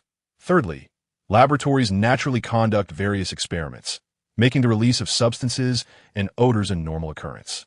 Based on this reasoning, Su Ying-Xue decided against entering the laboratory alongside Lin Yan, opting instead to entrust him with the firearm, allowing him to investigate the situation alone. Lin Yan, agile and elusive, would be difficult to detect. With a weapon in hand, he could also manage unexpected situations. Should they act in tandem, Lin Yan would inevitably be distracted, increasing the danger. After formulating their strategy, Lin Yan approached the base of the wall and leaped agilely. Upon landing, he cautiously surveyed his surroundings, ensuring no one was present before making a beeline for the laboratory. He had noted the laboratory's location during the daytime search. The laboratory door was securely locked. However, there was a ventilation duct situated over 4 meters high. Lin Yan sprang up, leveraging the wall's recoil, and deftly maneuvered his legs and arms to squeeze through the narrow vent. Chapter 41. The swift capture of the drug manufacturing den at this moment. The laboratory lay shrouded in darkness. Lin Yan switched on his mobile phone's flashlight and discovered the spaciousness of the area. The actual laboratory was located in a corner at the far end, surrounded by an assortment of experimental materials. He approached several laboratory rooms, some of which were locked. He opened the unlocked door and conducted a thorough search, yet found nothing suspicious. Just then, a noise emanated from outside. He promptly extinguished the flashlight and concealed himself behind the door. After a brief moment, he heard the sound of the door opening, followed by the sound of it closing and footsteps drawing nearer. Soon, the figure arrived at the door of the opposite laboratory and extracted a key to unlock it. As the laboratory was encased in glass, Lin Yan clearly observed the individual pressing a concealed switch hidden within a cabinet.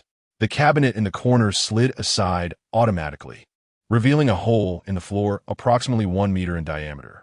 After the person descended, the floor sealed shut, and the cabinet returned to its original position, restoring the silence as if the individual had never existed. Witnessing this scene, Lin Yan was certain that he had stumbled upon a drug manufacturing den. He promptly sent a message to Su Ying-Xue. Subsequently, he dismantled the laboratory's ventilation duct and crawled through the ventilation pipe, locating and activating the hidden switch. Moments later, an opening leading to the basement appeared. Lin Yan drew his pistol, chambered around, and without hesitation, descended into the abyss. Upon entering, he found himself in a corridor wide enough for 2 individuals to walk side by side, illuminated by electric lights. At the end of the passage was a door. Lin Yan approached and twisted the knob, only to find it locked from the inside. He knocked on the door with his left hand while firmly gripping his gun in his right. After a moment, the door creaked open, revealing a man clad in a white lab coat and wearing a mask. The man's expression was blank as he beheld Lin Yan, seemingly taken aback by the unexpected presence of a stranger. He neither cried out nor made a sound. It was only when Lin Yan aimed the dark muzzle of his gun at the man's forehead that he raised his hands in compliance. Lin Yan pulled him out and inquired, "How many people are inside? Are there any firearms?" Although he was confident in his own abilities, he understood the necessity of caution. "There are 10 technicians in total, and no one possesses a firearm," the man replied, his voice trembling. Lin Yan remained skeptical, but reasoned that it was plausible. If the police had indeed traced their steps here, possessing a weapon would be of little consequence. "Proceed inside." The man obediently turned and walked deeper into the den, with Lin Yan following closely behind. The basement was spacious and well lit, equipped with adequate ventilation. The individuals within were engrossed in their tasks, utterly oblivious to the unfolding situation. Lin Yan observed meticulously, finding no weapons present. Moreover, there was an alarm system in place that would issue a warning in case of danger. Ahem! Lin Yan cleared his throat twice. Upon hearing the sound, everyone turned in unison, spotting their companion with hands raised. One individual jested, "Are you demonstrating surrender here?" However, in the next moment, Lin Yan's head emerged from behind a lab-coated figure. The crowd was momentarily taken aback, as no strangers had ever appeared in this setting, leaving them momentarily flabbergasted. As they caught sight of the gun in Lin Yan's hand, they instinctively dropped their tools and raised their hands high in surrender. Waiting outside, Su Ying-Xue felt a tumult of anxiety within her. Her worries did not stem from the fear of being unable to find clues, but rather from concern for Lin Yan's safety. Although she was aware of Lin Yan's formidable skills, having easily subdued both the Black Wolf and Xiaoji, the dread in her heart was difficult to quell. Just then, her phone buzzed. It was a call from Lin Yan. "Hello, how are you?" Su Mingxue asked, her voice tinged with urgency. "Caught in the act," Lin Yan replied nonchalantly. "What?" Su Mingxue could hardly believe her ears. She had merely sent him to investigate for clues. How had it escalated to such a degree? "It's true. In the basement, both the person and the materials are here. I have a suspect under control. Hurry and send someone over." "Understood." After hanging up, Su Mingxue immediately called Zhang Donghai. It was the middle of the night, and after several rings, Zhang Donghai finally answered. "Hello, Xiao Xue. Why are you calling so late? Is something wrong?" "Director, we discovered a drug manufacturing den in Qianzhou." "What?" Zhang Donghai's voice crackled with shock. "Xiao Xue, this is serious. Are you certain?" "Caught in the act. Lin Yan has already detained the suspect." Su Mingxue's tone was resolute. "All right, I'll head over personally." At 4 a.m, more than a dozen police cars with sirens blaring raced through the industrial park, creating a spectacle of lights. Under Su Mingxue's guidance, the police vehicles blocked the entrances of the pharmaceutical factory, rendering them impassable. Dozens of armed officers swiftly stormed the premises. The security guards stood frozen, their breaths held, as the situation far exceeded their capacity to manage. Following Lin Yan's directions, Su Mingxue arrived at the laboratory and activated the basement's access button. Zhang Dongshai, Li Feng, Su Mingxue, and several officers entered the basement together. Upon stepping inside, they were rendered speechless by the sight before them. Lin Yan sat nonchalantly in a chair, legs crossed, a gun in hand. Before him, 10 individuals in lab coats were huddled on the floor, clutching their heads. The space was filled with various raw materials and finished products of white powder, with a rough estimate of several hundred kilograms present.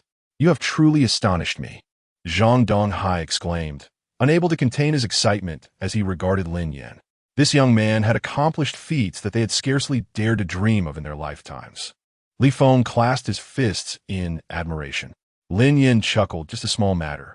Don't forget to send me my bonus later." The lab-coated individuals were escorted out one by one, and Lin Yan and Su Mingxue exited the basement. "Is there actually a signal down here?" Su Mingxue asked in surprise.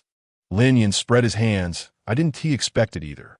This place is fully equipped with water, electricity, and gas, and their S-signal as well.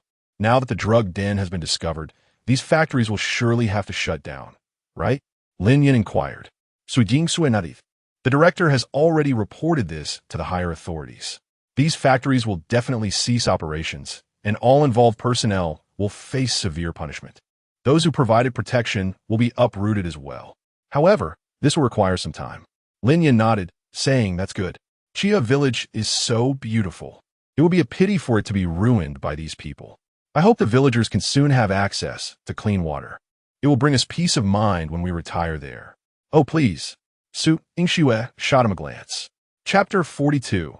The dance teacher's murder case a few days later. At the Qinzhou Public Security Bureau, a young man, leaning on a cane, limped into the lobby. "Excuse me, how may I assist you?" inquired the officer at the front desk, rising to greet him. The young man, known as Sanwas, produced a stack of medical records and photographs from the bag he was carrying, placing them upon the table with an agitated expression. "I wish to file a report. I want to accuse Lu Chun from Shiliu village and his henchmen. They broke my leg with a steel pipe and fractured 3 of my ribs. They have driven me to ruin, leaving me without a wife and a shattered family. I will bring him to justice. I will hold him accountable." News of the drug manufacturing den uncovered in the industrial park had already spread throughout the village. Initially, Sanwas found it hard to believe and personally hobbled to the factories to investigate. It was only upon witnessing the tightly shut gates, sealed with notices, and the incessant flow of police vehicles that he accepted the grim reality. The dawn had finally arrived for Chiha village. Lin Yan listened as Su Mingxue recounted the events. The entire industrial park in Chiha village had been raided, resulting in the apprehension of over 500 individuals, including officials and employees implicated in environmental pollution. All village officials from Shiliu village have been arrested on charges of illegal detention, drug trafficking, and homicide. Lu Haiyuan, Fengji, and others from the Qinzhou Public Security Bureau faced dismissal and investigation. The criminal elements led by Wu Long, who had long plagued Qinzhou, were now wanted. Every entity related to environmental protection in Qinzhou faced scrutiny, including leaders from the city and county. The provincial government had also approved a plan for wastewater treatment in Chiha village, promising a thorough cleanup of the contaminated rivers and restoring a healthy, living environment for the residents. Observing these developments, Lin Yan felt an inexplicable sense of fulfillment, as if he had accomplished something extraordinary, though he had merely aided in altering their fates. He had also been granted permission to begin working at the Public Security Bureau as an auxiliary police officer, ostensibly to familiarize himself with the environment. That evening, after taking a shower, Su Yingxue emerged to find Lin Yan sitting on the sofa, deep in thought. He was troubled. His system task had been stalled for quite some time, and he had not devised a solution since receiving a kiss from Su Yingxue. He could not remain stuck indefinitely. Lin Yan felt as restless as an ant on a hot pan. Suddenly, a spark of inspiration ignited within him. He approached Su Yingxue and instructed, "Close your eyes." Su Yingxue looked up, puzzled. "Why? Just close them. I have a surprise." Lin Yan insisted earnestly. "A surprise?" She mused, slightly frowning. Did he intend to gift her something? With curiosity piqued, she slowly shut her eyes. In a swift motion, Lin Yan pressed his face against hers. Su Yingxue, feeling her lips make contact with something, abruptly opened her eyes, only to be met with an enormous face inches away. There was no surprise, only terror. She exclaimed, kicking out in response, realizing he had seized the opportunity to take advantage of her, as she struggled to rise from the sofa in pursuit. The figure had already retreated to the room and shut the door. Lin Yan's heart raced with fervor. Congratulations, host, on completing the task and earning a 10 increase in strategy value. Current strategy progress, 50, reward acquired, 100,000 yuan. Unlocking entry. A top detective, you possess exceptional investigative skills. However, you remain merely human, not a deity, and not every case can be solved. Novice task. Engage in a passionate kiss with Su Yingxue. Quiche. Are you certain? Lin Yan felt the system was becoming increasingly perverse. Nevertheless, the reward of 100,000 yuan and an entry brought him a modicum of solace. The following day, within the precinct's office, Captain Li Feng entered with a grave demeanor, striding purposefully and slamming a document onto the desk with a resounding thud. The officers, previously engrossed in their tasks, abruptly froze, their gazes fixed upon him. The atmosphere in the office seemed to solidify, an oppressive weight enveloping the room. The case of a nocturnal running corpse remained shrouded in mystery. The victim's family had lodged complaints, adamantly asserting negligence on the part of the Public Security Bureau. Li Feng's brow furrowed in distress, his voice laden with anxiety and indignation. The case had stirred considerable uproar online, severely undermining public trust in the police. The provincial leadership had expressed their fury, imposing a deadline of 1 month to resolve the case. Failure to do so would result in the dismissal of the entire team.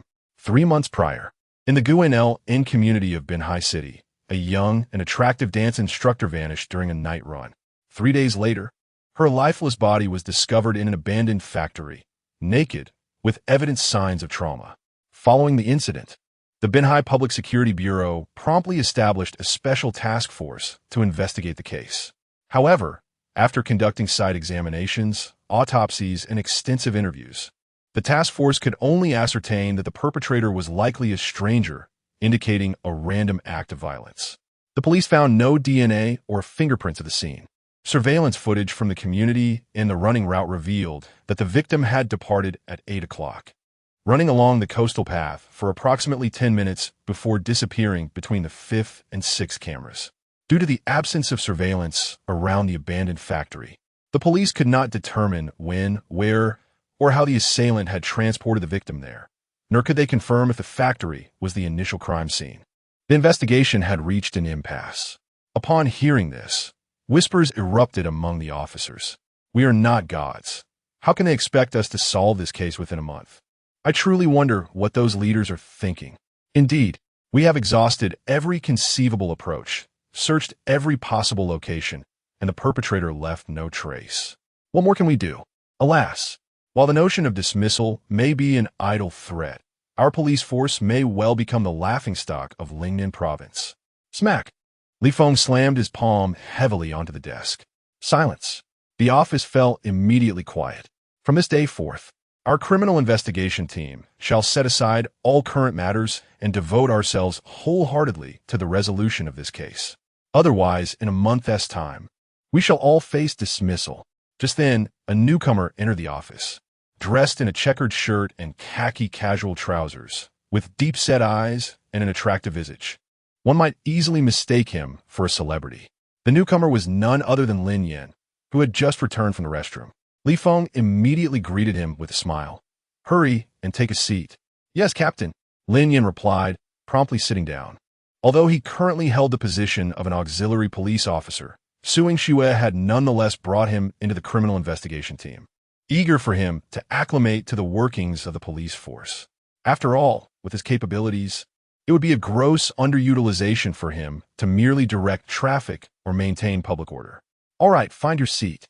Li Feng continued now. "We shall begin to divide into pairs for our investigations.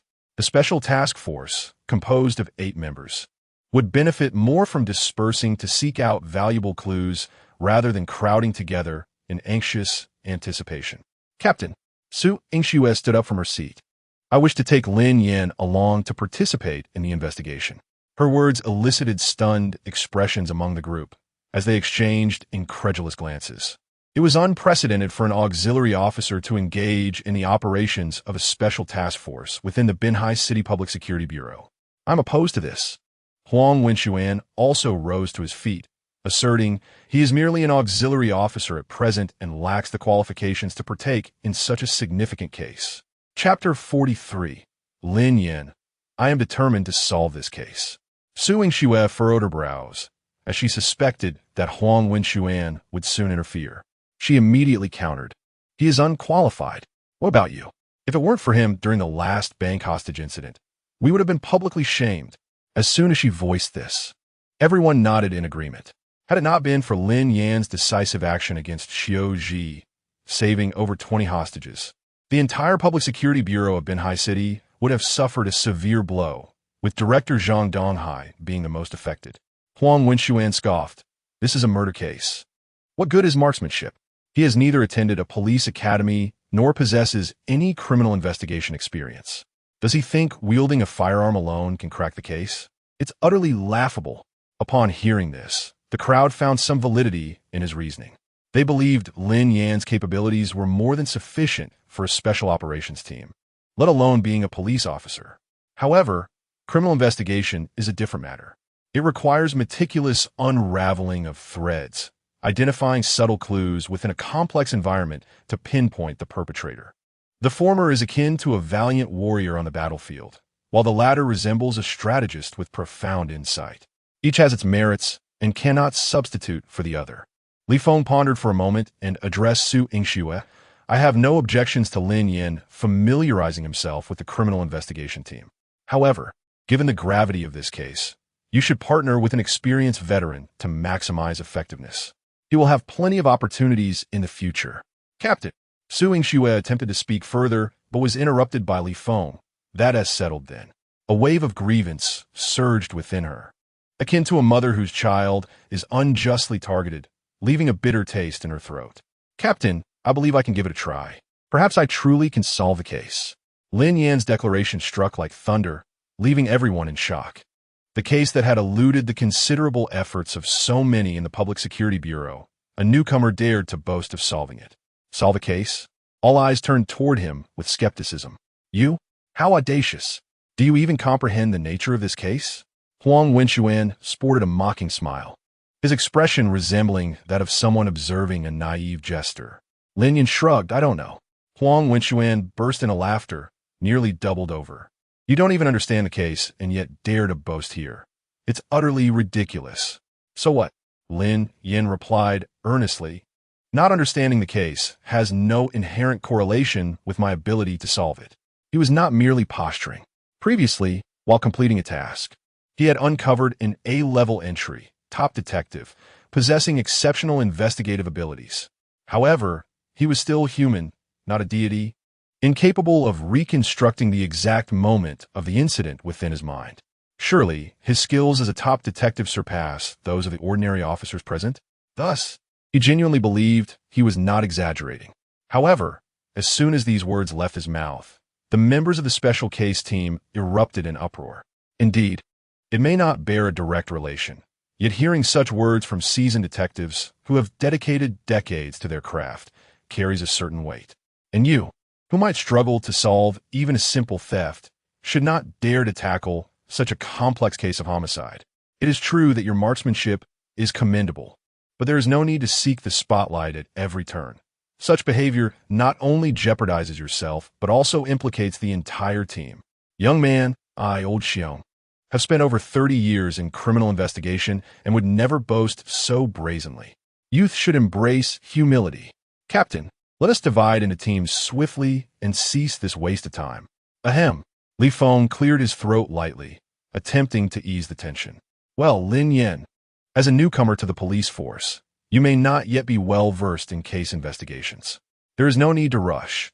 Patience is essential, and opportunities will present themselves in due course. However, Lin Yan remained undeterred, his tone resolute. Captain, I truly believe I can crack this case. His eagerness was transparent, driven by the simple desire to showcase his abilities before suing Xue. After all, during the last bank heist, if he did not display his skills, how would she recognize his potential? If she remained unaware, how could she admire him more? How would he advance his progress in this endeavor? The system provides the entries precisely for such purposes. Huang Wenxuan's lips curled into a sly smile as he seized the moment. Given your confidence, would you dare to wager with me? Lin Yan turned to him, intrigued by the proposition. A wager? On what terms? If you fail to solve the case, you must leave the Binhai City Public Security Bureau. Huang Wenxuan's countenance darkened, a glint of malice flashing in his eyes. Lin Yan's presence had thoroughly disrupted the marriage plans between the Huang and Su families and obstructed his pursuit of Su Yingxue, fueling his resentment towards Lin Yan. Now that he had an opportunity to expel Lin Yan from the police force, he would not let it slip away easily. Lin Yan raised an eyebrow and countered. And if I succeed in solving the case, you would leave the police force? He had found Huang Wenxuan exceedingly irritating during the last bank heist, and now he felt compelled to turn the tables. If Huang wished to cast him out, then he would do the same in return. The room fell silent in shock. Everyone understood Huang Wenxuan's background and grasped the motive behind his targeting of Lin Yan. Within the Binhai City Public Security Bureau, no one dared to grow too close to Su Yingxue, for Huang Wenxuan would undoubtedly find ways to make their lives difficult. Lin Yan's audacity to befriend Su Yingxue marked merely the beginning of his troubles. Su Yingxue quickly interjected. Lin Yan, do not engage in this wager. If it comes to it, simply opt out of this case. Li Feng also stepped in to mediate. Enough. Let us put this matter to rest and refrain from further discussion. One has powerful connections, while the other possesses exceptional skills. He cannot afford to offend the influential while simultaneously wishing to retain a promising asset for the police force. The captain's position is fraught with difficulty. Yet unexpectedly, Huang Wenxuan's lips curved upward as he coldly declared, Very well. In front of everyone, let it be agreed. If you truly solve the case, I will leave the Binhai City Public Security Bureau. If you fail, you shall vacate the bureau immediately. 10 minutes later, within the director's office. Director, how do you propose we handle this situation? Li Feng reported the betting incident involving the two individuals to Zhang Donghai. After all, these two held distinguished identities, and such matters were beyond the purview of a mere criminal investigation captain like him. Could he truly claim he could solve the case? Zhang Donghai furrowed his brow and pressed for answers. If this case remained unsolved, it was highly probable that the provincial department would dispatch personnel for oversight. He had narrowly avoided dismissal in the previous bank heist case. Should this case of rape and murder also fail to be resolved, his position as director would likely be in jeopardy. For a police officer, particularly one like him who had dedicated his life to the force, retirement and dismissal were entirely different matters. If he were indeed dismissed, he would be unable to hold his head high ever again. While he expressed these concerns, Li Feng's expression revealed his apprehension. Solving a case was not merely a matter of words. It required genuine skill. Upon hearing this, Zhang Donghai pondered for a moment and spoke solemnly. The special task force would fully assist Lin Yan in his investigation. Any of his needs must be accommodated to the best of their abilities. If there was something beyond your capacity to resolve, report directly to me, and I shall handle it. For reasons unknown, he harbored an inexplicable trust in Lin Yan. Just as during the last hostage rescue and the uncovering of a drug production den, scenarios that seemed almost fantastical, there was a voice within him that urged, trust him. He will undoubtedly succeed. Li Feng's eyes widened in disbelief, his face a mask of incredulity. Director, are you certain? Chapter 44. Investigating the scene and uncovering issues on the fish head dish. Su Yingxue wore an expression of displeasure as she glanced at Lin Yan. Seated in the passenger seat, I have painstakingly secured a permanent position for you. Why engage in this rivalry with him? Her lack of trust in Lin Yan was not the issue. Rather, the nature of this case was severe and exceptionally challenging, even with experts dispatched from the provincial department. There was no likelihood of resolving the case in a short span of time. Why must he be so obstinate? Please update me on the progress of the case, she requested. Lin Yan leaned back in his seat, his tone unremarkable. Su Yingxue shot him a fierce glare, inhaled deeply, and gradually elaborated. The deceased is named Wang Xiaowen, 25 years old, a dance instructor at the Eileen Dance Studio in Binhai City. She possesses a sweet appearance, and her physique and demeanor are quite extraordinary. She succinctly recounted the time of the incident and the clues currently at the police's disposal. Lin Yan scrutinized the information in his hands, his brow furrowed. A regular lifestyle. No vices, single, devoid of romantic entanglements. He slowly closed his eyes, resting his head against the chair's back. At that moment, his mind operated like a high-speed supercomputer, sifting through a vast database of similar cases, meticulously comparing their similarities. His thoughts spiraled uncontrollably, chewing over every detail. Murmuring to himself, left home at 8, disappeared from surveillance around 8:15, suffer lacerations, no DNA, abandoned factory. Observing this, Su Yingxue couldn't help but furrow her brow slightly. Could it be he truly possesses the capability to solve cases? She began to waver in her previous judgment. After all, it seemed that no matter how bizarre the occurrences surrounding this man were, they were hardly surprising.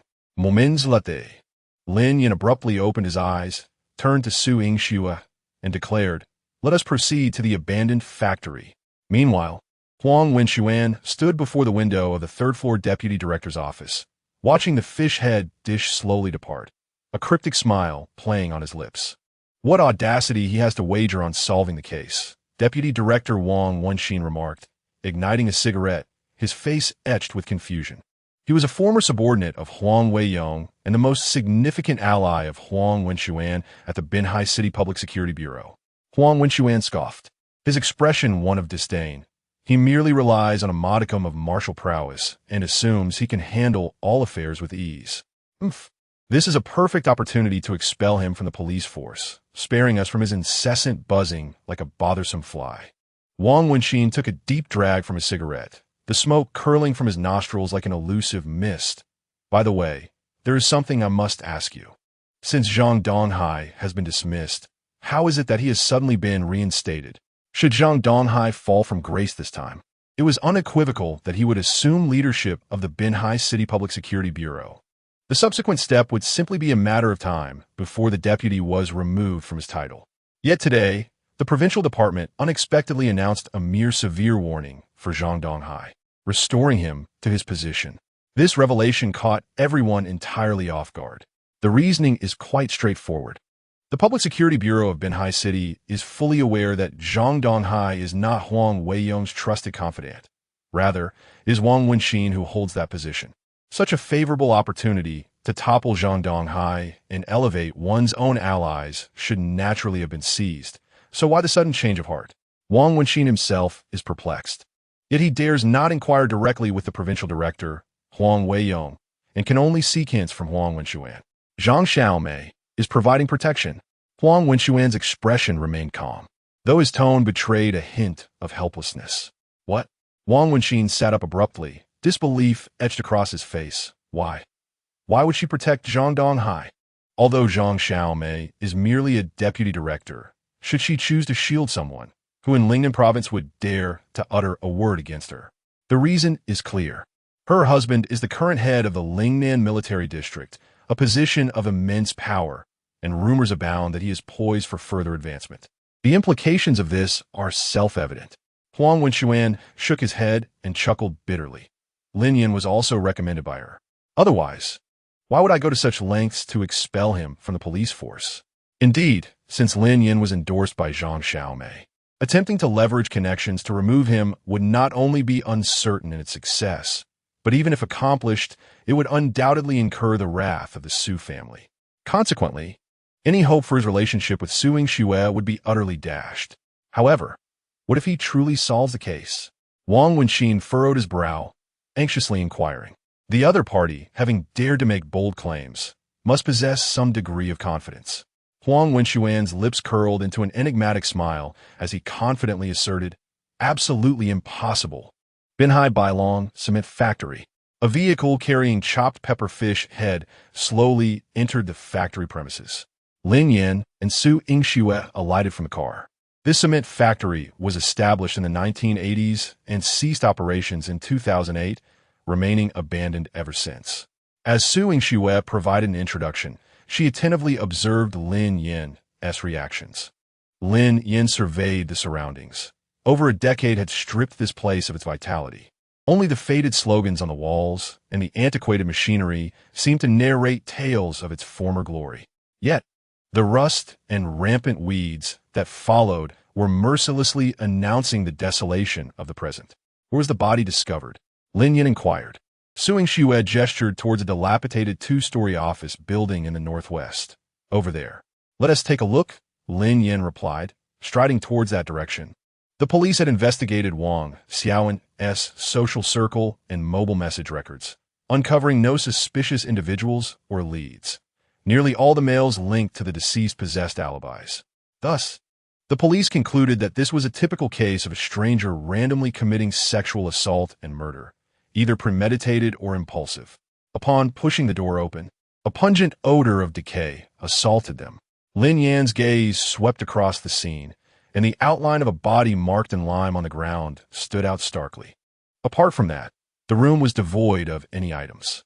After all, any potential evidence that could have remained at the scene had already been taken back to the police station.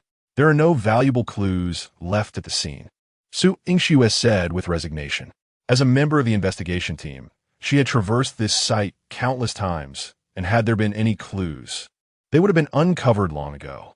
Lin Yan remained silent, striding directly inside. Upon reaching the window, he gazed out, surveying the expanse of abandoned factory buildings. He then lowered his gaze to the ground, meticulously examining the outline of the corpse marked by white chalk. Was the victim's clothing found at the scene as well? Su Yingxue nodded in affirmation. That night, she wore a pair of yoga pants and a sleeveless sports tank top. Her headband was also discovered here. Lin Yan pondered this thoughtfully and inquired, "Do you believe this is the original crime scene?" Confronted with this unexpected question, Su Yingxue furrowed her brow. Based on the clues currently in the possession of the police, this should indeed be the site of the crime. After speaking, her gaze instinctively sought Lin Yan's eyes, seemingly hoping for a different perspective from him.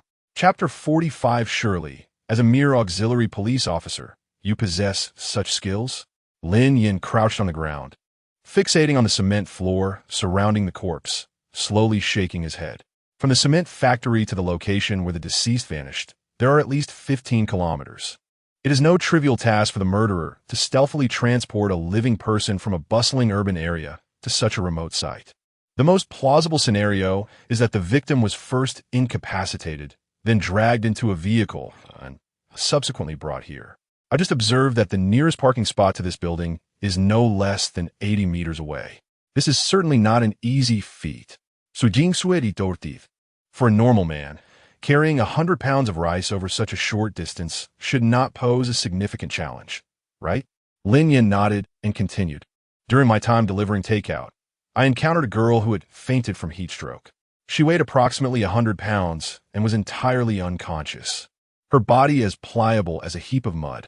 It was neither feasible to carry her on my shoulders nor in my arms. At that moment, I realized that transporting her was far more arduous than lifting 100 pounds of rice. What does this imply? Su Yingxue acknowledged his reasoning internally, but was eager for further analysis. Lin Yan did not respond directly, but posed another question, given the elaborate efforts of the murderer. Is it possible that he did not act alone? What? Su Yingxue's eyes widened in astonishment, her face reflecting disbelief. Are you suggesting that there may be more than one perpetrator? This hypothesis had been raised within the investigative team, yet no one had provided concrete analysis or evidence to substantiate it.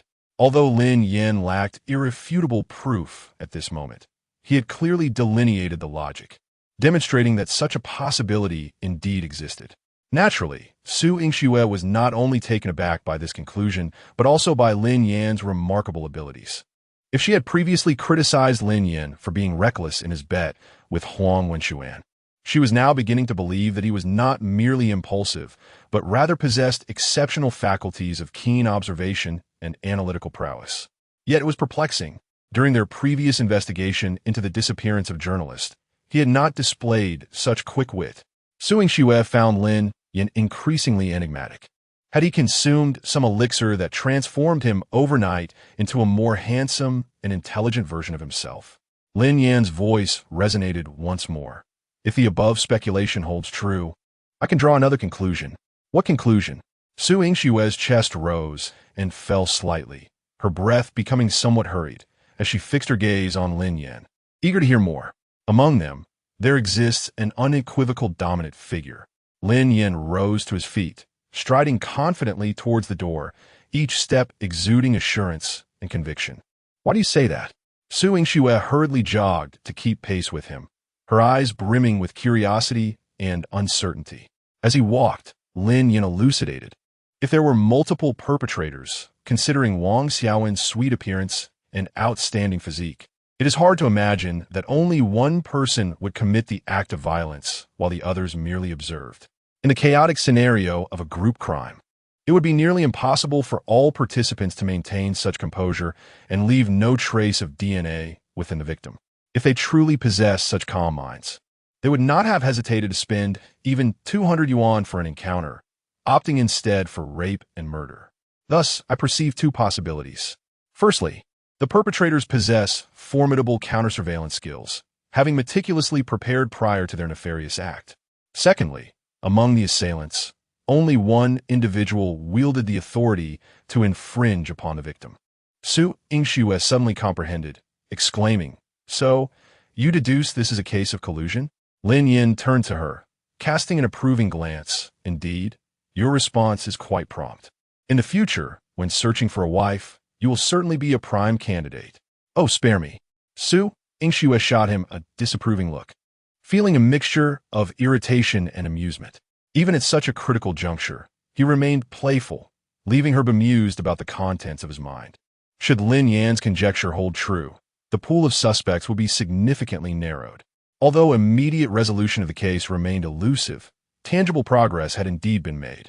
With this thought, a trace of joy surfaced on Su Yingxue's face. Where shall we proceed next? Naturally, we shall seek out clues. As they conversed, the duo arrived at the courtyard outside the office building. They encountered an antiquated circular archway, impeding vehicular access, thus necessitating parking outside. Lin Yan crouched down, scrutinizing the cement pavement intently. What could possibly be so fascinating? Su Yingxue wondered, perplexed. Alas, as a criminal investigator, you failed to grasp even this? Lin Yan cast a disdainful glance her way, yet he could empathize. In the preceding period, they had accomplished little of value, while evidence had been thoroughly obliterated.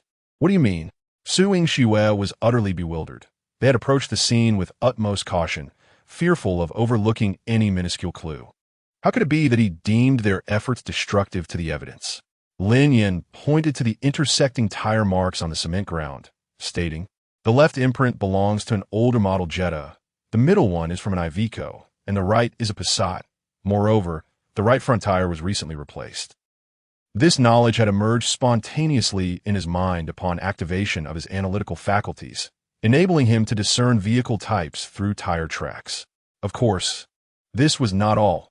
He had also been endowed with formidable case analysis and reasoning abilities. Upon hearing this, Su Yingxue felt as though struck by thunder, her scalp tingling and goosebumps erupting across her skin. Who exactly was he? His prowess in combat, marksmanship, and now his astonishing investigative capabilities. If he could indeed ascertain vehicle types from tire marks, then his assertion that the police had compromised the clues was likely valid. For the assailants must have transported the deceased here by vehicle, and if a car had been utilized, it would undoubtedly have left traces on the dust-laden cement surface. In the absence of interference, even rain could not entirely wash away such evidence. Thus, by following the traces to determine the vehicle type and subsequently reviewing nearby surveillance footage, they might just uncover the perpetrator. This ability was nothing short of extraordinary. Stop dawdling. Lin Yan turned and strode outside. Su Yingxue hurried to keep pace with him, resembling an eager apprentice thirsty for knowledge, having encountered a master concealed beneath the guise of a humble sweeper, fearful of missing any opportunity to learn. So, what you imply is that our lack of findings at the scene is a deliberate act by the assailant. Lin Yan remained non-committal. I have previously stated that ordinary rapists do not possess such formidable counter-detection abilities. I suspect that this may not be the primary crime scene, but rather the site where the body was disposed of. What difference does it make? Sunontai inque presedon. Quite a significant one, Lin Yan replied, scrutinizing her from head to toe. Have you truly attended a police academy?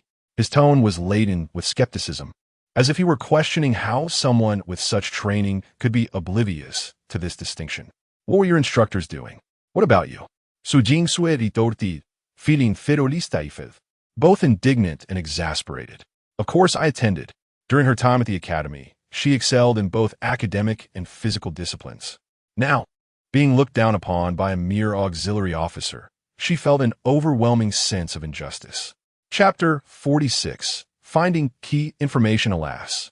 Lin Yan sighed and patiently elucidated that, from a psychological perspective, the act of disposing of a body suggests that the perpetrator may not have initially intended to commit murder, but rather sought to achieve some form of blind impulse. Subsequently, due to certain circumstances that led to the victim's death, the act of body disposal became a necessity.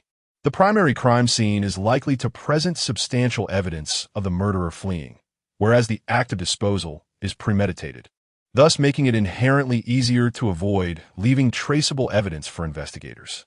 Su Yingxue felt as though a light bulb had gone off in her mind. In just a few brief minutes, she felt as if she had attended a year of police academy. She even experienced a fleeting illusion that this case might not be as complex as it initially appeared. Regaining had composure, su yingu inuirit. Now that we have lost the vehicle lead, even if we suspect the murderer may be part of a gang, how should we proceed with the investigation? 3 months had passed since the incident, and many pieces of evidence had gradually faded with the passage of time, including surveillance footage. She had no doubt that had Lin Yan arrived 3 months earlier, this case might have been solved. Yet now, even with Lin Yan's extraordinary abilities, her hopes remained dim. For the search for clues felt akin to finding a needle in a haystack. Let's consider a different approach.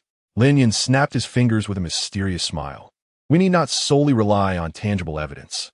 Then where shall we begin? Su Yingxue frowned, perplexed by his suggestion. With a mischievous smirk, Lin Yan replied, "Kiss me, and I shall divulge the answer." What? Su Yingxue thought she had misheard.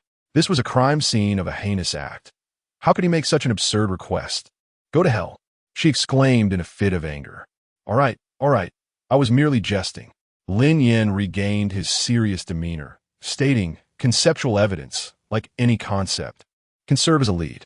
If my previous hypothesis holds, we can infer another conclusion. The perpetrator had already set their sights on Wang Xiaowen prior to the crime. Therefore, we can trace back through Wang Xiaowen's life, examining the individual she interacted with who possessed the capability to commit the crime. Perhaps we shall uncover a breakthrough lead.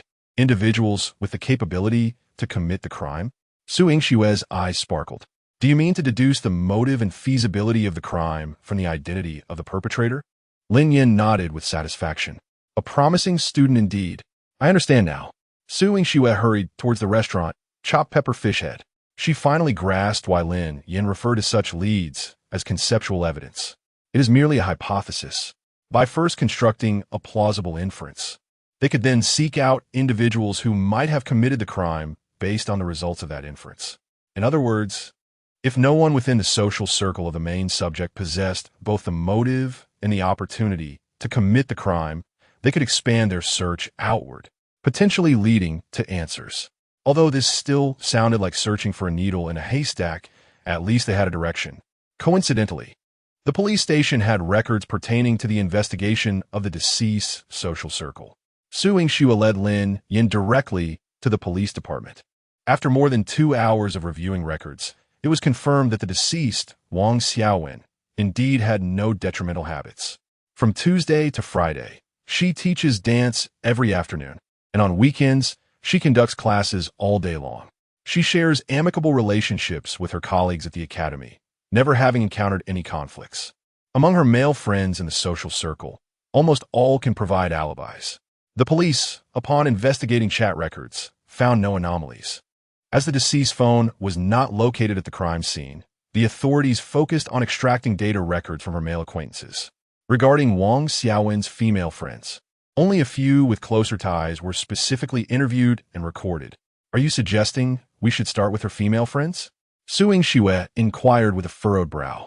Lin Yan nodded, explaining that it was quite simple. Due to Wang Xiaowen's exceedingly clean private life, after failing to uncover any leads, the police classified the case as a random attack by a stranger. However, a critical issue had been overlooked. What issue? Su Yingxue asked. Lin Yan set down the mouse, looked at her, and connected this question with their previous deductions. Connect the dots, Su Yingxue murmured, and after a moment of contemplation, her eyes brightened. You mean the murderer deliberately disposed of the body there to mislead us into thinking it was a random assault? Lin Yan regarded her with admiration and smiled. You've grasped it. Su Yingxue continued, but why would the murderer do that? If we reverse the logic, it suggests that the killer likely had a connection with the deceased. Only by framing it as a random act could they evade being traced back to themselves. You're nearing the correct answer, Lin Yan said, pulling out a sheet of paper. He wrote Wang Xiaowen on the left and murder on the right.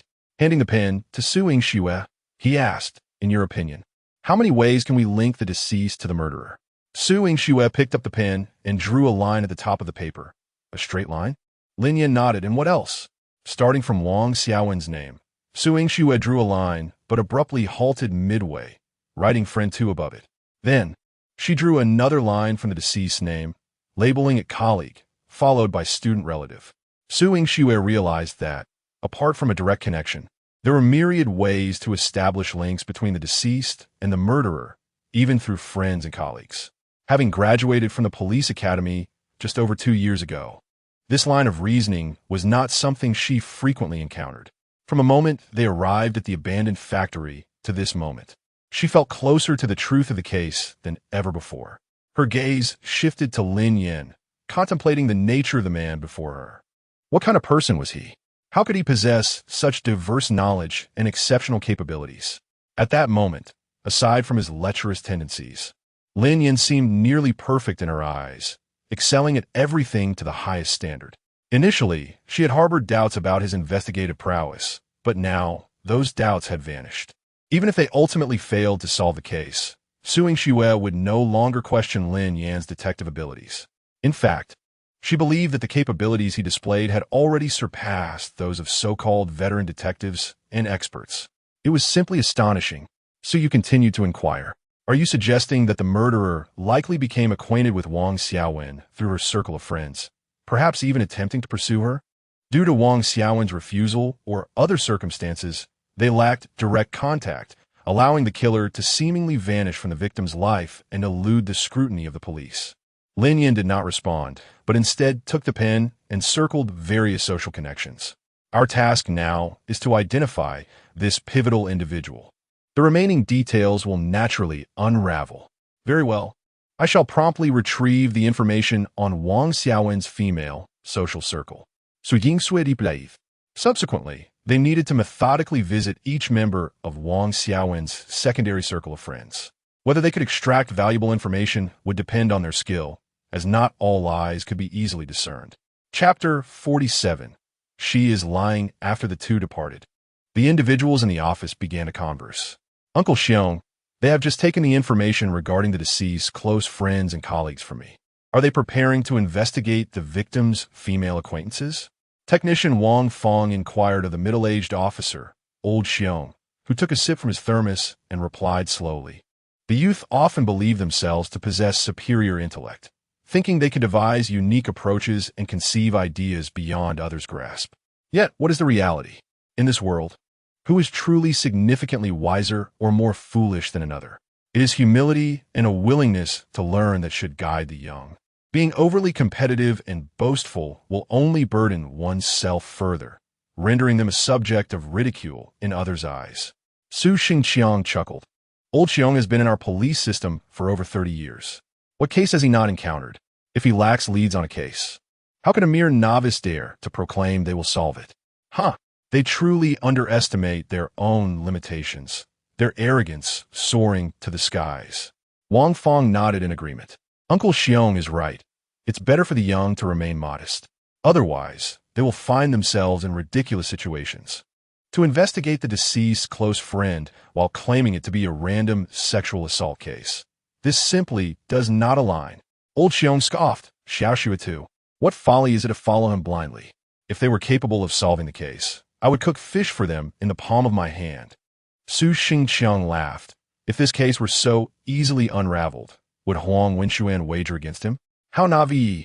They have fallen into another's trap without realizing it. Wang Fong, ever the gossip, interjected. Oh, do you think Su Yingxue might have feelings for Lin Yan? Su Xingqiang smirked and shook his head. What does it matter if she likes him or not? With Huang Wenxuan around, the closer he gets to Su Yingxue, the more perilous it becomes for him. His only viable option is to extricate himself promptly. In the director's office, Li Feng entered and addressed Zhang Donghai, who was seated at his desk. Director, Lin Yan and Xiaoxue have just returned after reviewing some materials. Oh, Zhang Donghai set down the document he was holding and inquired, what did they investigate? Li Feng replied. They examined our previous notes and documents, as well as the list of the deceased's female friends. Upon hearing this, Zhang Donghai raised an eyebrow. What does this imply? Li Feng, growing anxious, responded, what else could it mean? They now suspect that the killer is one of the deceased's female friends. Don't you think this is absurd? The police have spent months categorizing it as a random sexual assault case, and they returned from one outing, seeking to overturn our prior findings. Is this a joke? Director, I believe you should intervene and prevent Lin Yan from continuing his investigation. It would be prudent to reassign him to the local Public Security Bureau for his internship to avoid further conflict with Huang Wenxuan, which could lead to discontent among us all. Zhang Donghai remained silent for a moment, rising to refill his cup of water.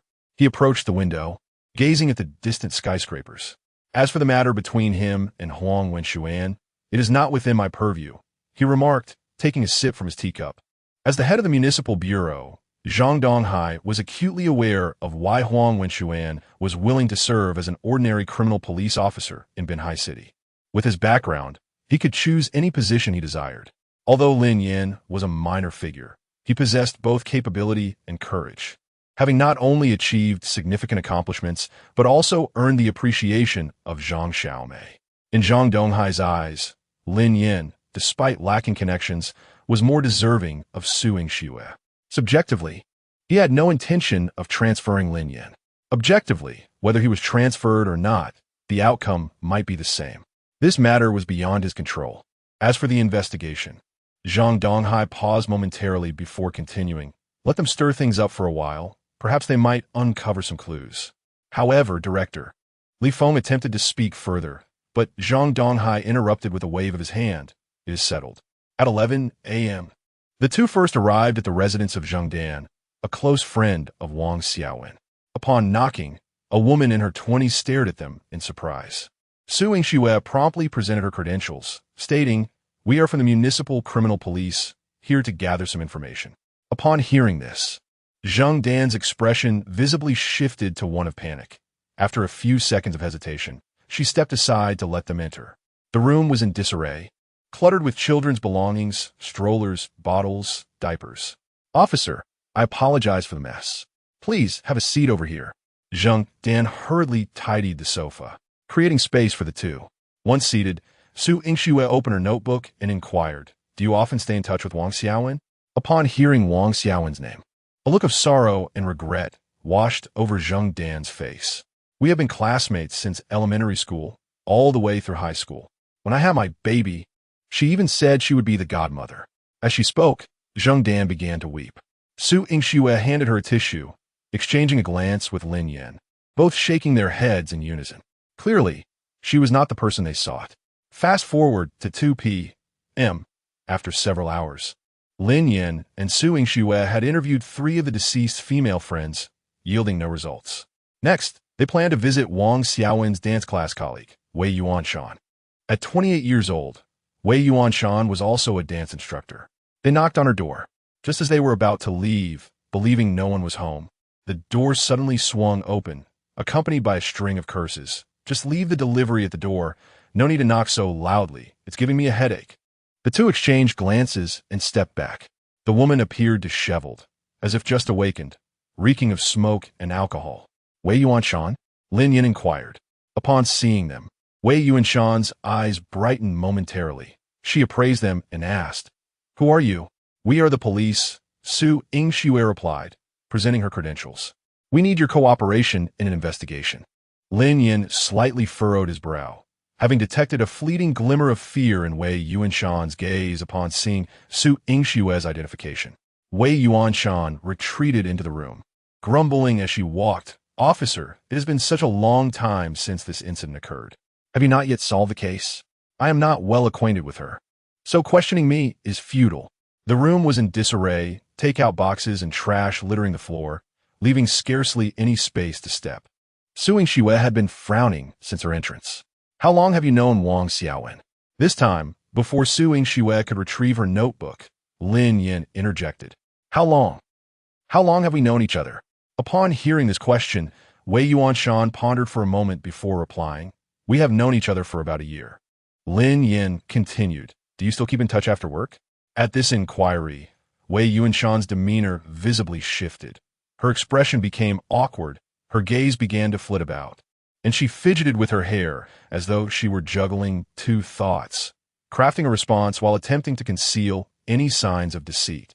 "Well, apart from work, we seldom communicate. She does not enjoy drinking or singing, nor does she have many friends, so aside from work, we hardly interact. Is that so?" Lin Yan's voice deepened. "Of course it is true." Wei Yuanshan raised her voice in protest against the skepticism. Lin Yan scoffed, "You are lying." Chapter 48. Is he the perpetrator behind the murder of the dance teacher? Wei Yuanshan instantly erupted in indignation, exclaiming, "Officer, do not slander me without cause. Every word I speak is the truth." With that, she hastily retreated into the room, retrieving her phone and offering it to them. "Here, take a look. Our WeChat chat history and call records are all here." Lin Yan declined to accept it, shaking his head with a smile. "We have utilized technical means to recover Wang Xiaowen's chat records and discovered that prior to her demise, you frequently invited her out. Is this not the case?" As his words settled, Wei Yuanshan's breath quickened, her chest heaving violently, betraying her evident agitation. We are colleagues. It is entirely normal to invite her out, is it not?" "Officer, you cannot possibly suspect me of murdering her, can you? What a joke. Can't you see? I am a woman." Seemingly regaining her composure, Wei Yuanshan's voice escalated. "If you possess the capability, then conduct a thorough investigation. If not, go home and rest. Do not waste time here.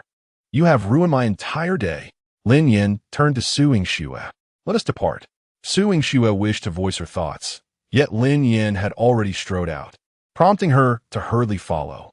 In the elevator, Su Yingxue, filled with confusion, inquired, "Wei Yuanshan is clearly suspicious. Why are we in such a hurry to leave?" Lin Yan replied in a low tone, "Precisely because she is suspicious, we must vacate swiftly." "Why?" Su Yingxue pressed. Lin Yan glanced at her. "What good would it do to continue entangling ourselves with her? I was merely baiting her earlier. Now we must return to seek evidence and make an arrest. To be candid, from the very first moment Lin Yan laid eyes on Wei Yuanshan, he sensed something amiss. Her expressions and reactions subsequently confirmed his intuition. Thus, he refrained from allowing Su Yingxue to follow standard procedures. Instead, he struck at the heart of the matter, compelling Wei Yuanshan to confront her most pressing fears. Evidently, Wei Yuanshan was oblivious to the trap Lin Yan had set, as he had not actually accessed their chat records.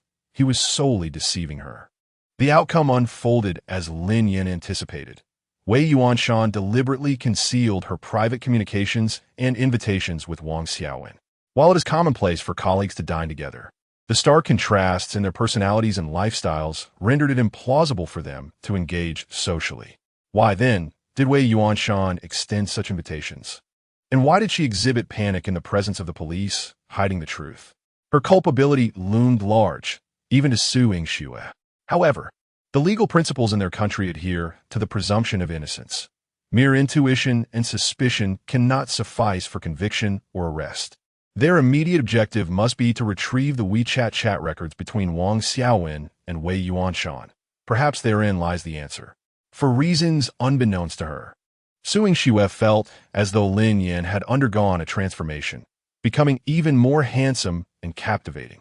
Since their encounter that day, she found herself inexplicably drawn to him, occasionally stealing glances. In the past, such feelings would have been inconceivable.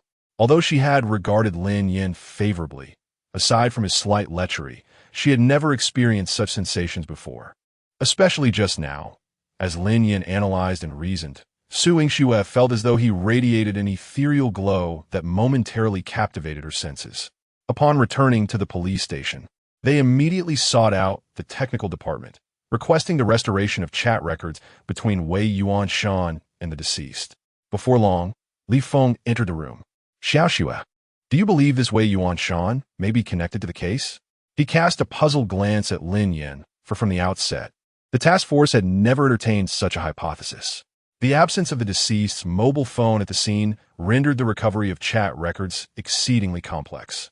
Initially, the task force's focus had been on surveillance footage near the victim's last known whereabouts and the male social circle, with no one suspecting the female acquaintances of the deceased. The rationale was simple. From any analytical perspective, the likelihood of a female perpetrating the crime was virtually non-existent, hence Li Feng's confusion. The two had been out for an extended period, only to return and overturn all previous work conducted by the task force. Was this mere folly, or had they indeed stumbled upon a substantial lead? Su Yingxue elucidated, today, during our inquiries, we discovered that this girl, Wei Yuanshan, exhibited signs of anxiety and provided evasive answers. Lin Yan skillfully pressed her, uncovering suspicions of her willful concealment of the truth, which prompted our immediate return to retrieve her chat records. She refrained from divulging Lin Yan's earlier bold conjecture, as it was both audacious and currently lacking in evidence, articulating it could yield neither assistance nor invite unwarranted ridicule. Li Feng nodded. If you obtain results, please inform me. With that, he turned and exited.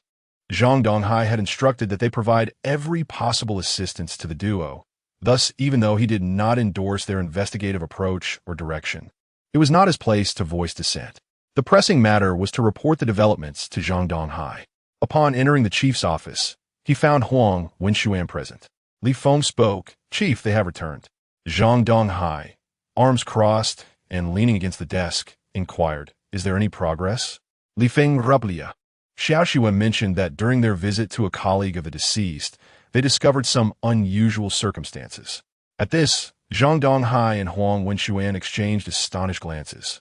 The municipal police had labored for months without advancement, yet these two had found a lead after merely half a day. It seemed rather implausible. What unusual circumstances? Zhang Donghai pressed eagerly. Li Feng explained. She stated that the deceased had a colleague named Wei Yuanshan, who appeared visibly anxious upon meeting them and deliberately concealed the truth. They are currently retrieving the chat records between Wei Yuanshan and the deceased for further confirmation. No sooner had he finished speaking than Huang Wenxuan sprang from his chair, visibly agitated. Chief, this is utterly ridiculous. They spent an afternoon undermining all our previous efforts. Are we all fools, inferior to just one auxiliary officer? Zhang Donghai raised an eyebrow at Huang Wenxuan, then stood and headed for the door. I shall investigate. Li Feng followed closely behind. Once outside, Huang Wenxuan sank back in his chair, overwhelmed. At this moment, his complexion was pallid, his lips quivered slightly, and his gaze was filled with terror and fear. Chapter 49. Su Yingshue's surge in progress within the Technical Investigation Department. The technicians diligently restored all communication record between Wei Yuanshan and the deceased Wang Xiaowen, including call logs. This information served as a potential key, perhaps capable of unlocking the door to the truth of the case. June 11th, 1944, the day before the incident. Wei Yuanshan, Xiaowen, would you like to come out and play for a bit? A few friends are gathering, having a drink. Wang Xiaowen, I really can't. It's too late. I need to sleep by 10. June 6th, 1735 Wei Yuanshan. Xiaowen, where are you? Let us have dinner together, then go to the live house tonight, Wang Xiaowen. Oh, I'm on my way home. Sorry. I promised my mom to have dinner with her tonight. June 1st, Monday, dance studio closed. Wei Yuanshan. Xiaowen, what are you up to? Want to go out in the afternoon? Wang Xiaowen. I'm doing yoga at home. Going out? What for? Wei Yuanshan. Just a few friends. Let's go out for a meal, have some drinks, and chat a bit. Wang Xiaowen. Sorry, I don't drink, so I'll pass. As they perused this series of messages, a grave expression spread across the faces of everyone present, including Zhang Haidong. The timeline of their exchange spanned less than a year. Yet Wei Yuanshan had repeatedly invited Wang Xiaowen out in the month leading up to the incident. This behavior was evidently inconsistent with typical social norms, indicating the presence of undisclosed motives. From the chat logs, it appeared that Wei Yuanshan was likely attempting to arrange meetings for someone else. Li Feng was the first to break the silence, articulating his inference. Su Yingxue nodded in agreement. Under normal circumstances, a female colleague would have no reason to be so proactive, especially when repeatedly rejected. Immediately send someone to bring Wei Yuanshan in, Zhang Donghai declared solemnly. As an experienced detective, he could not definitively ascertain a direct connection between Wei Yuanshan and the heinous crime. Yet his instincts suggested that valuable clues could be unearthed from her. Understood, Li Feng responded, turning to Lin Yan and Su Yingxue. You two are coming with me. A few minutes later, a police vehicle sped out of the precinct, heading towards their destination. Li Feng, intrigued, inquired, what led you to investigate the deceased's close friend? After all, this is a case of a nighttime assault, which seems unrelated to a female companion. Upon hearing his question, Su Yingxue, seated in the back, glanced at Lin Yan in the front passenger seat. Just as she was about to speak, Lin Yan interjected, Captainly, it's like this. When we visited the scene today, Xiaoxue suddenly noticed a detail. After discussing it, we felt it necessary to look into the deceased's female friends. That is how it came about. Lin Yan was not preoccupied with seeking glory. For him, being a police officer was more about facilitating his pursuit of Su Yingxue. Thus, he unhesitatingly ceded the credit to Su Yingxue, for she was in greater need of this achievement. Wasn't he? Li Feng glanced at Su Yingxue, his tone laced with skepticism.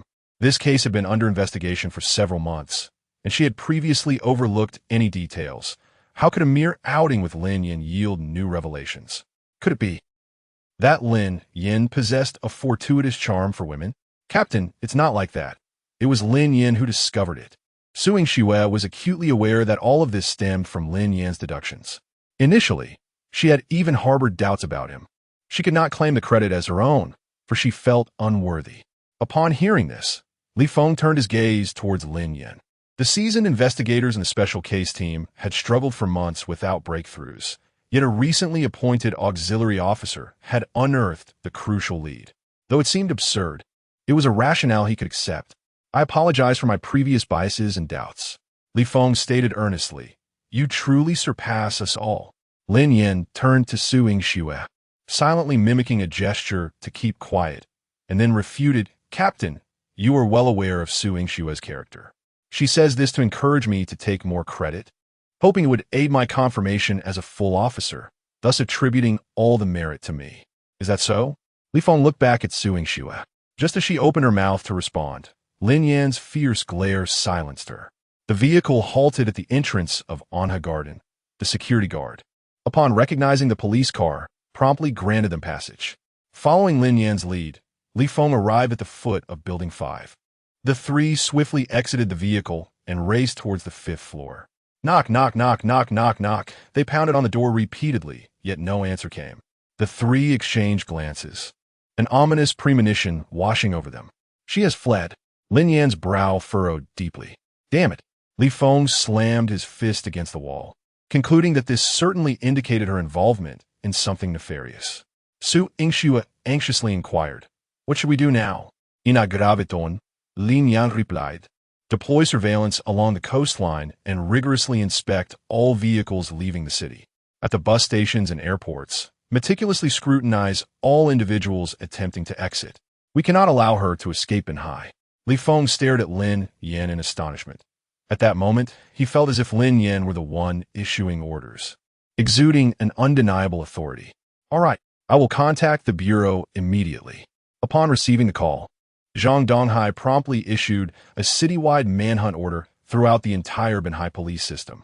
It was imperative to locate Wei Yuanshan, as she was likely directly connected to the heinous murder case. Subsequently, the special case team members arrived at Anna Garden, conducting a forcible search of Wei Yuanshan's residence to gather valid evidence. Other team members swiftly began interrogating Wei Yuanshan's friends and relatives. However, by 8 o'clock that evening, no information regarding Wei Yuanshan's whereabouts had emerged. What are you planning to do next? Su Yingxue inquired of Lin Yan. The search efforts had consumed considerable physical energy and relied upon extensive manpower and resources. At this juncture, their contributions were limited. Rather than languishing there, it would be more prudent to return and rest adequately, replenishing their strength to devise better strategies in the future. Prepare to you? Oh no, just prepare to go to your home. Lin Yan blurted out. Su Yingxue paused momentarily, feeling as though a wheel had just rolled over her head. Yet she found no evidence to substantiate it. LSP. Lin Yan patted her shoulder, feigning a serious demeanor. Comrade, please consider me in a more innocent light. Going to your house is merely due to its proximity, making the investigation more convenient. Stop browsing Zaihongshu. Your mind is cluttered with frivolous nonsense. Su Yingxue felt utterly wronged. It was he who was the LSP, yet she found herself unjustly accused. As the spicy fish head glided into the underground parking lot of Tianyu Garden, Lin Yan's mind was suddenly filled with the system's voice. Congratulations, host strategy value has reached 50, reward of 80,000 yuan received. Unlocked below entry 1,000-mile tracking. Your nose is sharper than a police dog S, allowing you to lock onto a target and track it over 1,000 miles. Chapter 50. Lin Yan's intentions towards Su Yingxue. Lin Yan was momentarily taken aback. His entire focus now fixated on the 50 progress of his strategy. According to the progress chart, surpassing 70 indicated that the other party had already developed feelings for him, and a confession would likely be successful. The target was drawing ever closer. As for the revealed B-level keyword, Lin Yan could easily deduce that it was pertinent to the investigation. However, he felt no urgency. Solving the case was secondary to winning over his goddess. After parking the car, Su Yingxue unfastened her seatbelt and turned to glance at the passenger seat. Her brows furrowed in sudden confusion. This marked the third time she had witnessed Lin Yan seemingly reaching a peak of ecstasy while gazing into thin air. Could this truly be pleasurable? Su Yingxue's expression was one of bewilderment and curiosity. Ahem, we've arrived. You might want to rein in those supernatural abilities. Oh, Lin Yan unbuckled his seatbelt, responding nonchalantly. I just thought of something amusing. Huh, what goddess has captured your thoughts this time? It wouldn't happen to be a Japanese teacher, would it? Oh, you know about the Japanese teacher? Lin Yan replied with surprise, tilting his head toward the striking beauty beside him. Su Yingxue retorted, Not only have I seen her, but I've also caught her students. Would you care to give it a try? Try it. Lin Yan elongated his words. I wouldn't mind at all, but my physical prowess is rather exceptional. I wonder if you could keep up. Get lost. Su Yingxue rolled her eyes and exited the vehicle. As Lin Yan observed her tall, slender figure retreating, a ripple of emotion stirred within him. Who could resist such a delicate beauty? Even if one did not feel an immediate attraction, there would surely be a thrill. Should he confess his feelings? He pondered, stroking his chin as he walked. According to the system's progress chart, while 50 completion did not guarantee a successful confession, it did not imply absolute failure either. For Lin Yan, confessing now held several advantages. Firstly, it would assert his claim, providing him with a psychological comfort even if physical satisfaction remained elusive. Secondly, it could potentially accelerate the progression of his strategy. Yet, this also appeared to be a double-edged sword. As a boyfriend, performing well would naturally enhance the progress. However, any missteps could hinder it. Thus, Lin Yan concluded that solidifying their relationship at this moment might not be the wisest choice. After all, what purpose would it serve to rush into a commitment without the promise of intimacy, thereby increasing the risk of entanglement in complex emotional scenarios? Upon returning home, Su Yingxue methodically changed her attire, showered, and completed her evening routine. During the day, her flawless figure had been constrained by her uniform, preventing her full allure from being revealed. Now, draped in a silk nightgown, her fair skin glowed under the soft lighting, akin to the luster of mutton-fat jade or freshly steamed tofu, evoking an irresistible urge to take a bite. Look again, and I might just pluck your eyeballs out, Su Yingxue declared coldly as she passed by the living room sofa, clutching her towel. Certainly, she was aware that most men were lecherous, yet others at least exhibited some restraint. However, she had never encountered anyone as brazen and unabashed as Lin Yan. Even now, despite her vocal threats, his gaze remained fixated on her bosom. What is the purpose of your staring? It is the mind that desires to see, while the eyes are blameless, Lin Yan retorted with audacity. Su Yingxue found herself utterly exasperated by him. Perhaps she should just remove your brain. Go ahead. I know you envy my intelligence. Su Yingxue was momentarily speechless with fury. Perhaps I should just take a pair of scissors to you. Lin Yan abruptly looked up. Terror etched across his face as he gazed at her. This is no joking matter. I rely on it for the latter half of my life. An hour later, the two sat on the sofa, the television screening a film where the protagonists were passionately kissing during an intimate moment. Lin Yan stared intently at the screen, fearful of missing any detail. In contrast, Su Yingxue was restless, a faint blush of embarrassment gracing her cheeks. Although she typically spoke her mind, she had never experienced romance, and witnessing such closeness evoked a shyness typical of a young woman. She averted her gaze, hesitant to watch the television, her legs pressed together, slightly leaning away from Lin Yan as if to distance herself from him. The ambient light of the living room, combined with the sounds emanating from the screen, gradually created an atmosphere thick with tension. Lin Yan turned to behold Su Yingxue's exquisite profile. Her hair, still damp, cascaded onto her fair shoulders. Her delicate collarbone resembled a finely crafted artifact, her skin a pristine white, and her long, slender neck. All of this, in Lin Yan's eyes, was akin to a lethal poison, gradually eroding his thoughts and rationality. It felt as though a dark angel whispered in his mind, "Embrace her, embrace her. Such a stunning goddess stands before you. If not now, then when?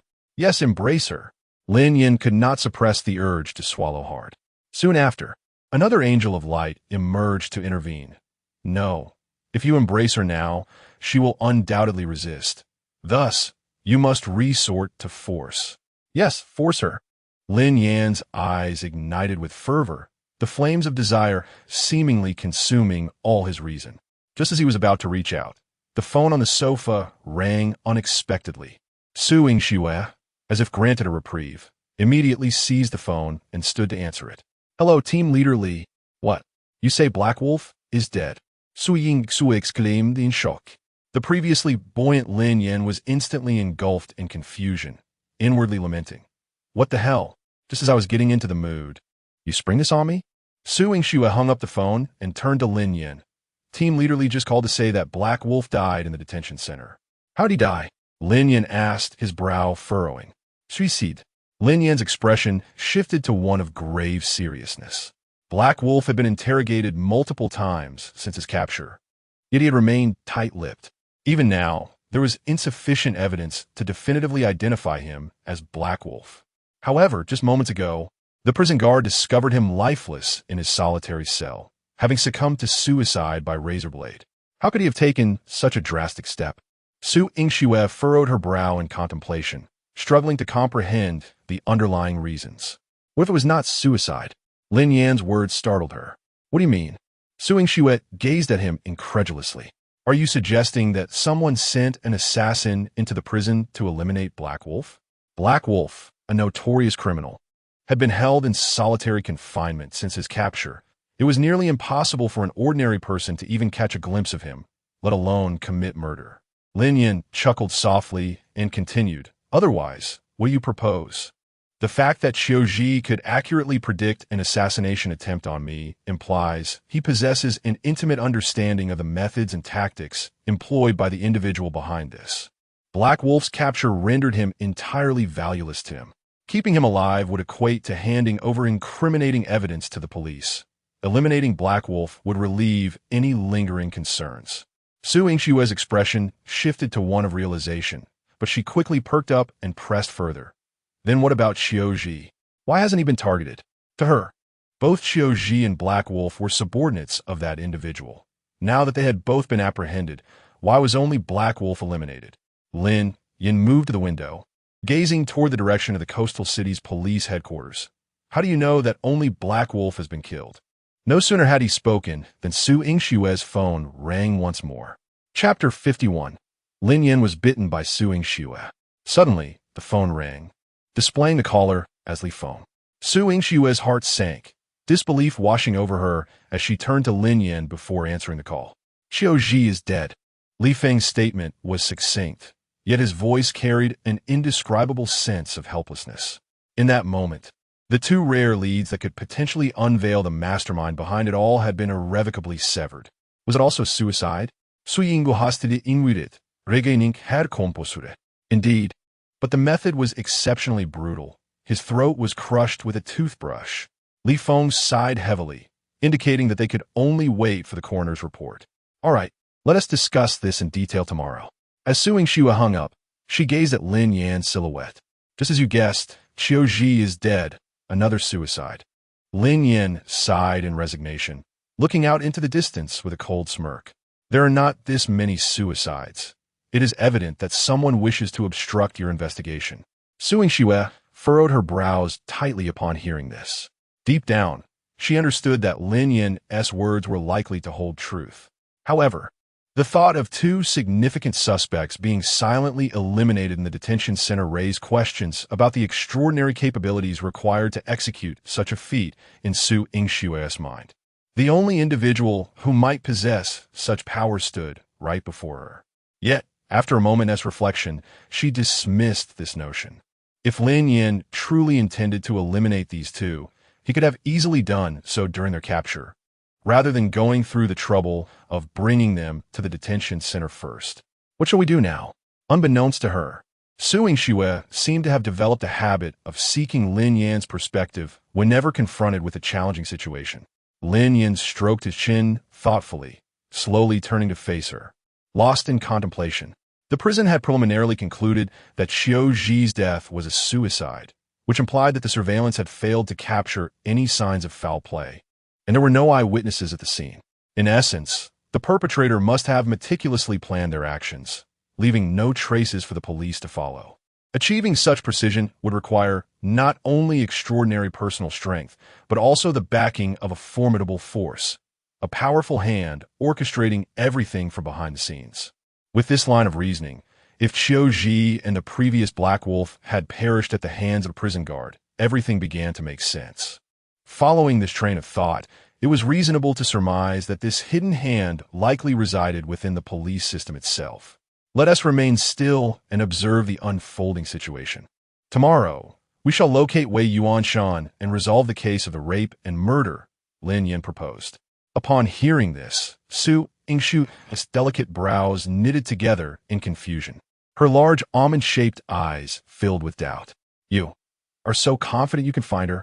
She recalled that last night, several hundred police officers had been deployed throughout Binhai City, conducting a comprehensive search, yet finding no trace of Wei Yuanshan. What gave him such certainty that he could uncover her whereabouts the following day? Lin Yan refrained from providing a direct answer. He gently flared his nostrils, tilting his head back and closing his eyes, as if he were intently savoring the scents in the air. After a brief moment, he suddenly spoke.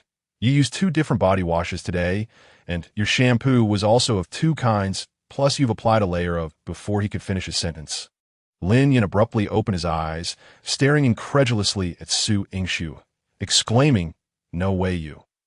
Even their smells delightful?" Su Yingshu was momentarily taken aback, completely astonished by Lin Yan's nonsensical remark. Reflecting carefully, she realized she had indeed used 2 types of body wash during her shower. One of the bottles was one she had recently discovered on Zaihongshu, which had just arrived a few days ago, and she had decided to try it out today. However, she found the scent unappealing and switched back to her usual brand after only a small amount. As for the shampoo, she hadn't used 2 kinds. Instead, she applied conditioner after shampooing. Applying body lotion after her daily shower was merely a long-standing habit to maintain her skin's moisture. Wait, what did he mean by saying it smelled delightful there? As the realization dawned on her, Su Yingshu's gaze sharpened, her eyes blazing with intensity as she directed a fiery look at Lin Yan. What are you implying? Lin Yan sensed the shift in atmosphere and instinctively took a step back. I want. At that moment, Su Yingshu, filled with indignation, didn't think twice. She lunged forward and seized Lin Yan's arm, biting down fiercely. Ah! Lin Yan's cries gradually diminished. He lowered his head slightly, and a breathtaking view unfolded before him. Compared to the pain radiating from his arm, the captivating scenery was undeniably more alluring. He thought to himself, if she enjoys biting, then let her bite. If she truly becomes his wife in the future, such encounters would become a norm. One would simply grow accustomed to it. The following morning, Su Yingshu and Lin Yan made their way to Wei Yuanshan's residence early. At that moment, Li Feng had already arrived ahead of them. The room was in disarray, clearly having been thoroughly searched by the police. The floor was littered with debris, scattered personal belongings of Wei Yuanshan that she hadn't had time to take with her. Yet upon closer inspection, no valuable clues were to be found. You've arrived. Li Feng nodded slightly upon seeing them, letting out a sigh. We sent someone to Wei Yuanshan's hometown.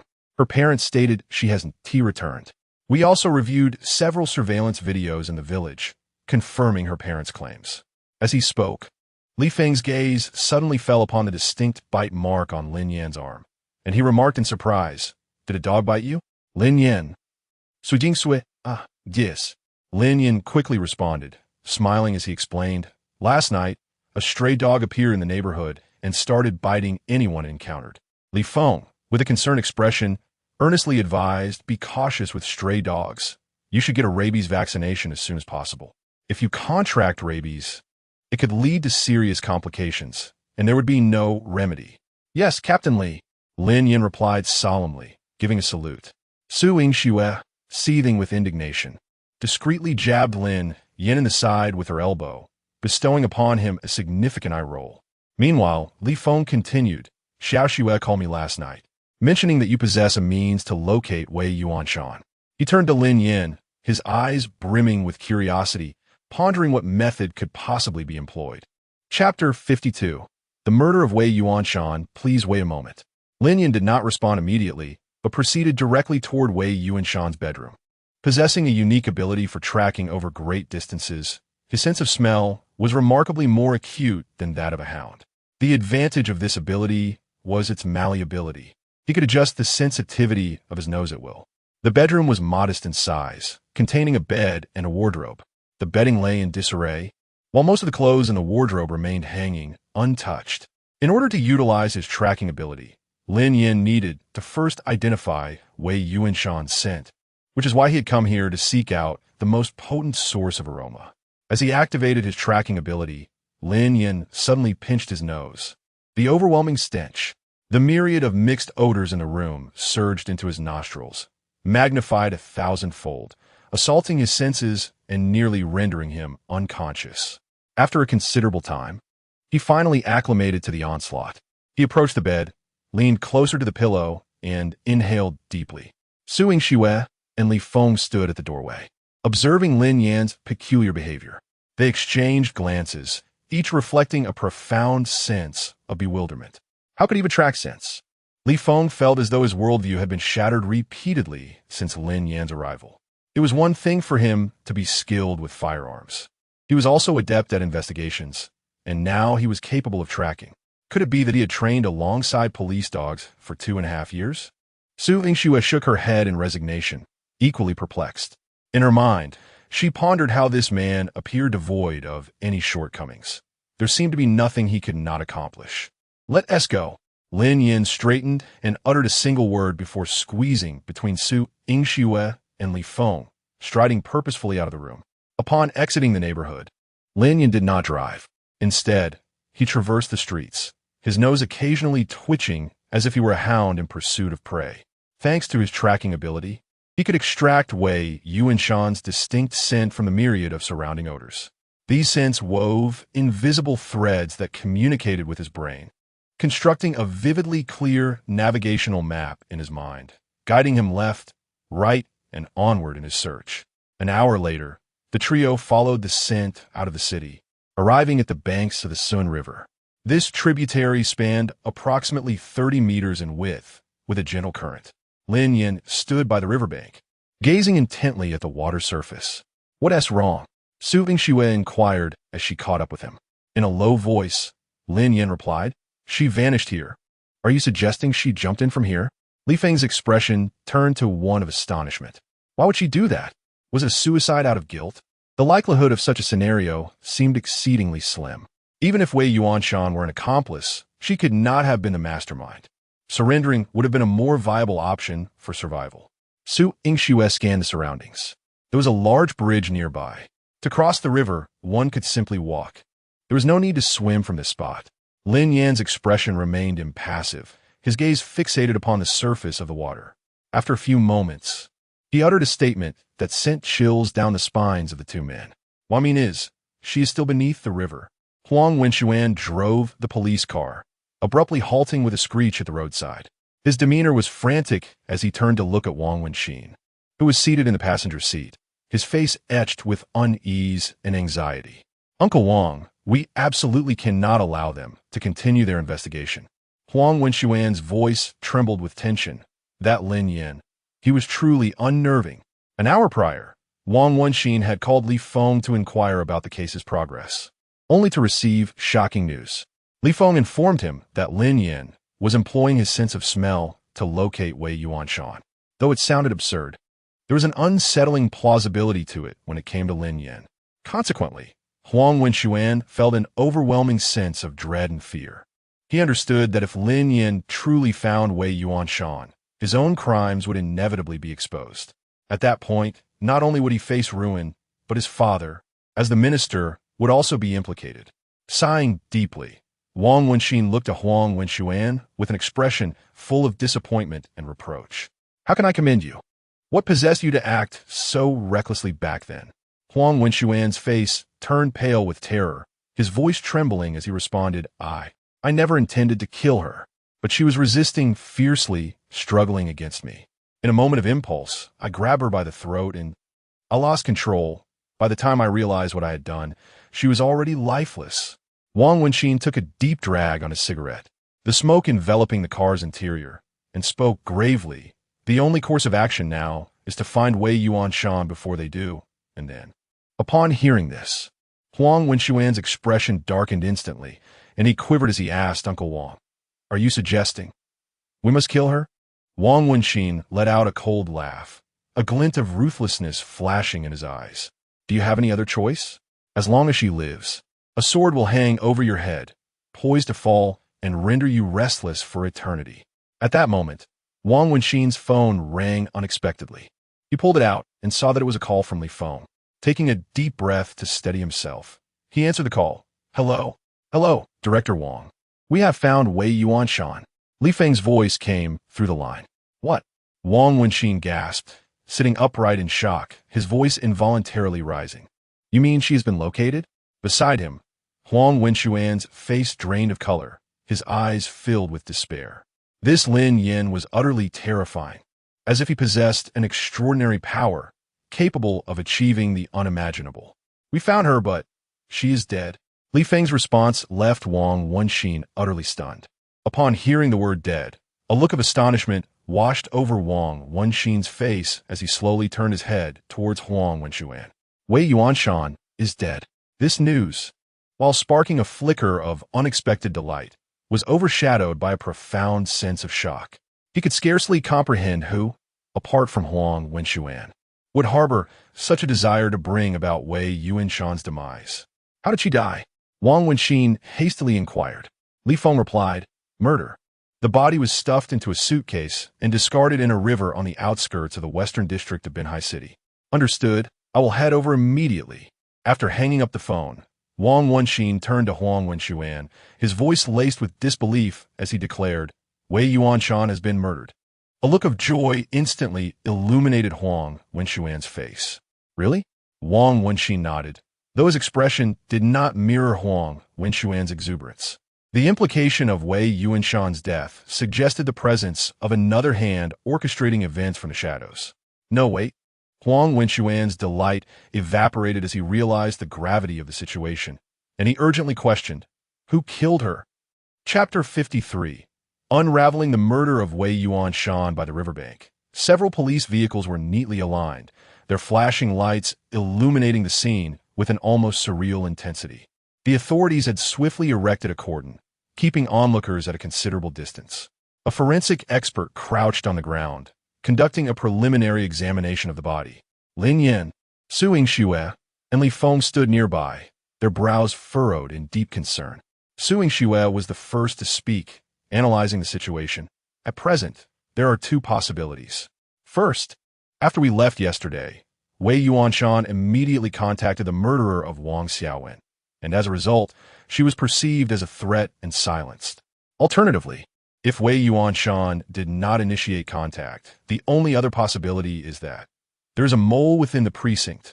Consider this," she continued. "Yesterday, Lin Yan and I returned to the station to retrieve chat records, and the entire process took no more than 2 hours. Within such a brief span, if Wei Yuanshan had not reached out, how would the killer have known we sought her out?" Li Feng, who had not been privy to the earlier conversation between Su Yingxue and Lin Yan, was taken aback by this audacious speculation. "Is there really a mole in our department?" That can't be true, in his understanding. While the presence of corrupt elements within the police force was not uncommon, often relating to certain gray industries, few would dare to act as a protector in a murder case, given the immense risks involved. Speculating further on this matter may yield little fruit, Lin Yan remarked as he approached the forensic expert, gently parting him from the body for a closer look at Wei Yuanshan.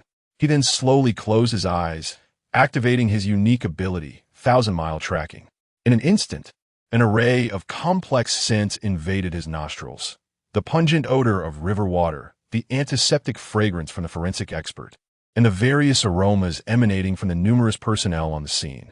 At that moment, Lin Yan's task was to filter out these easily identifiable and traceable scents, honing in on the distinctive scent of the murderer amidst the chaotic amalgamation. With the 1,000-mile tracking ability, even if the killer had executed the crime with meticulous precision, leaving no conventional clues such as fingerprints, Lin Yan was confident he could identify the perpetrator, provided they had made contact with Wei Yuanshan. The forensic expert looked on in awe, wondering if Lin Yan fancied himself a reincarnation of Sherlock Holmes, believing he could solve the case solely by scent. Minutes later, Lin Yan's eyes flew open, a sharp glint illuminating them. He stood up and strode purposefully towards Su Yingxue, his expression grave. "Let's go," he commanded, adding, "Come with me to apprehend the suspect." Su Yingxue and Li Feng exchanged glances, asking no further questions, and nodded in agreement. Having spent time with Lin Yan, they had come to trust his words implicitly, harboring no doubts. Despite the faintness of the scent left by the killer, Lin Yan had heightened his olfactory sensitivity to its utmost limit, allowing him to capture it with clarity. Not long after the trio departed, Huang Wenxuan and Wang Wenxin arrived at the crime scene. The moment Huang stepped onto the site, his gaze fell upon the lifeless body of Wei Yuanshan. and he felt an immediate release of tension, letting out a long sigh of relief.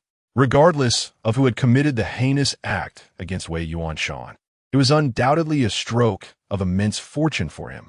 With the absence of witnesses to the crime, the dark secret of his assault on Wang Xiaowen would remain forever buried.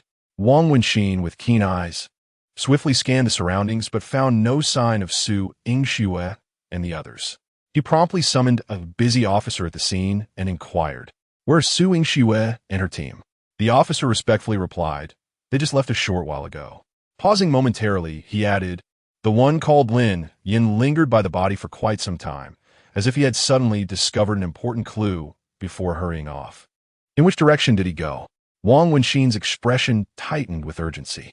The officer raised his hand, pointing towards the city entrance that way. "All right, you may return to your duties." After the officer departed, Huang Wenxuan could no longer contain his inner unease and asked, "Uncle Wang, do you think Lin Yan might have uncovered the killer's trail?" Wang Wenxin's face darkened, remaining silent.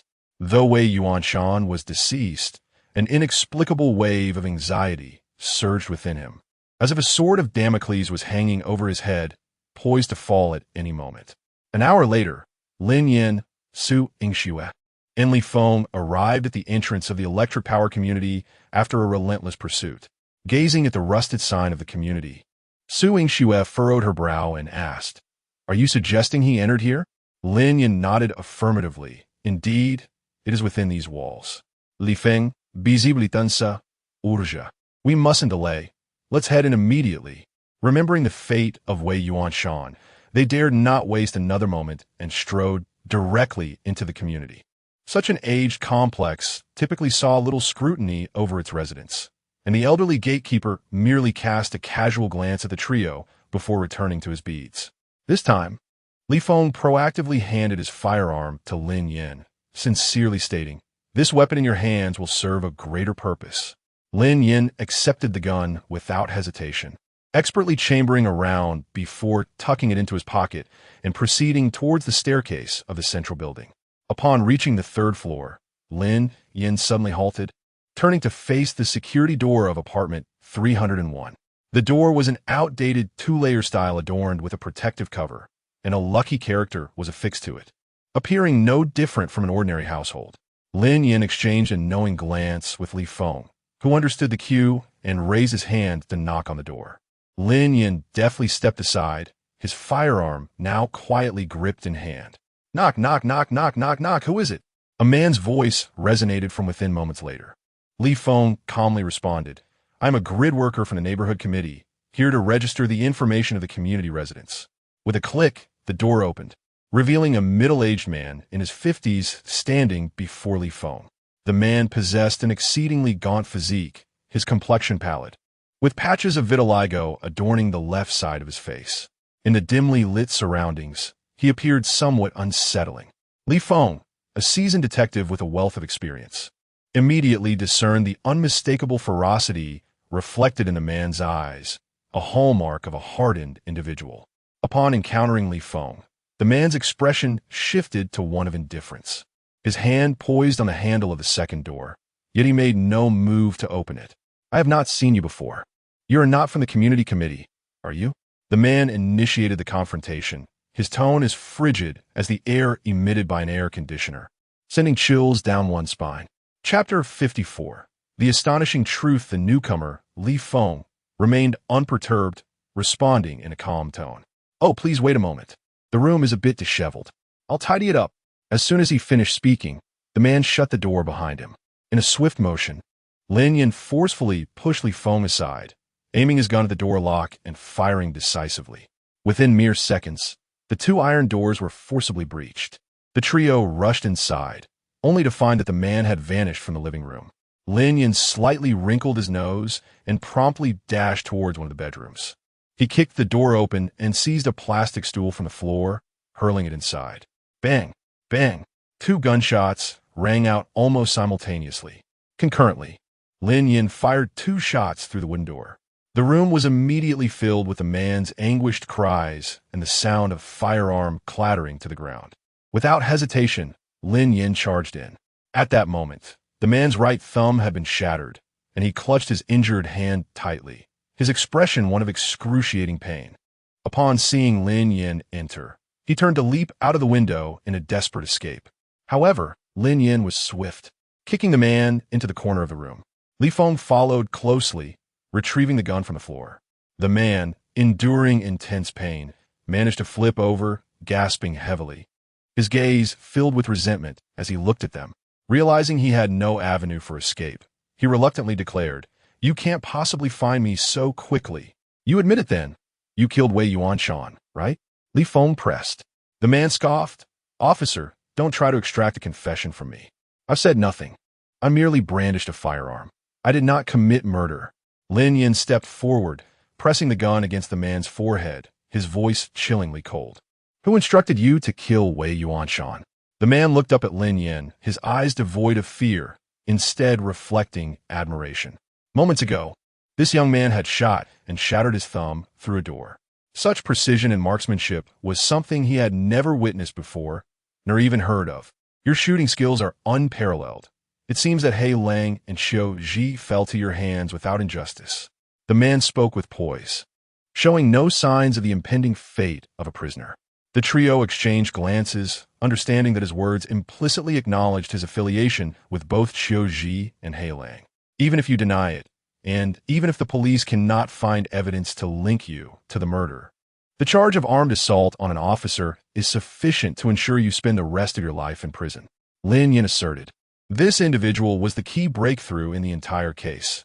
If they could not extract the truth from him, the investigation would stagnate. "Ha ha ha." The man laughed heartily. "It's a no consequence. I, Zhao Gang, have lived enough in this life. If I must serve time, so be it." Li Feng interjected. "Things are not as simple as you think.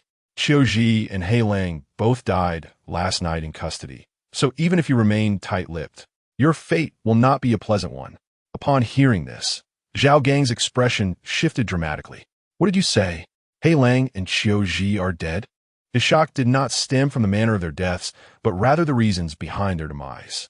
If both of them are dead, he has now become a prisoner of fate, perhaps never to witness the outcome of his trial, destined to become the next casualty. The reason is quite simple. When a suspect dies in custody, the police will not disclose this information to the public immediately. If he wishes to ascertain the truth, he must resort to clandestine channels. Yet, since he received his assignment, no news regarding the deaths of He Lang and Xiao Ji has reached him. This clearly indicates that those in power do not wish for him to be informed. Their intentions could not be more apparent. Should he also falter and be captured, he would meet the same grim fate as He Lang and Xiao Ji. Previously, Zhao Gang might have maintained his composure, but upon receiving this news, a sense of panic enveloped him. After all, no one is devoid of the fear of death, not even a ruthless assassin like Zhao Gang. "I have no reason to deceive you," Li Feng asserted, directly presenting the WeChat conversation from last night with Zhang Donghai, which included photographs taken at the scenes of the two deaths.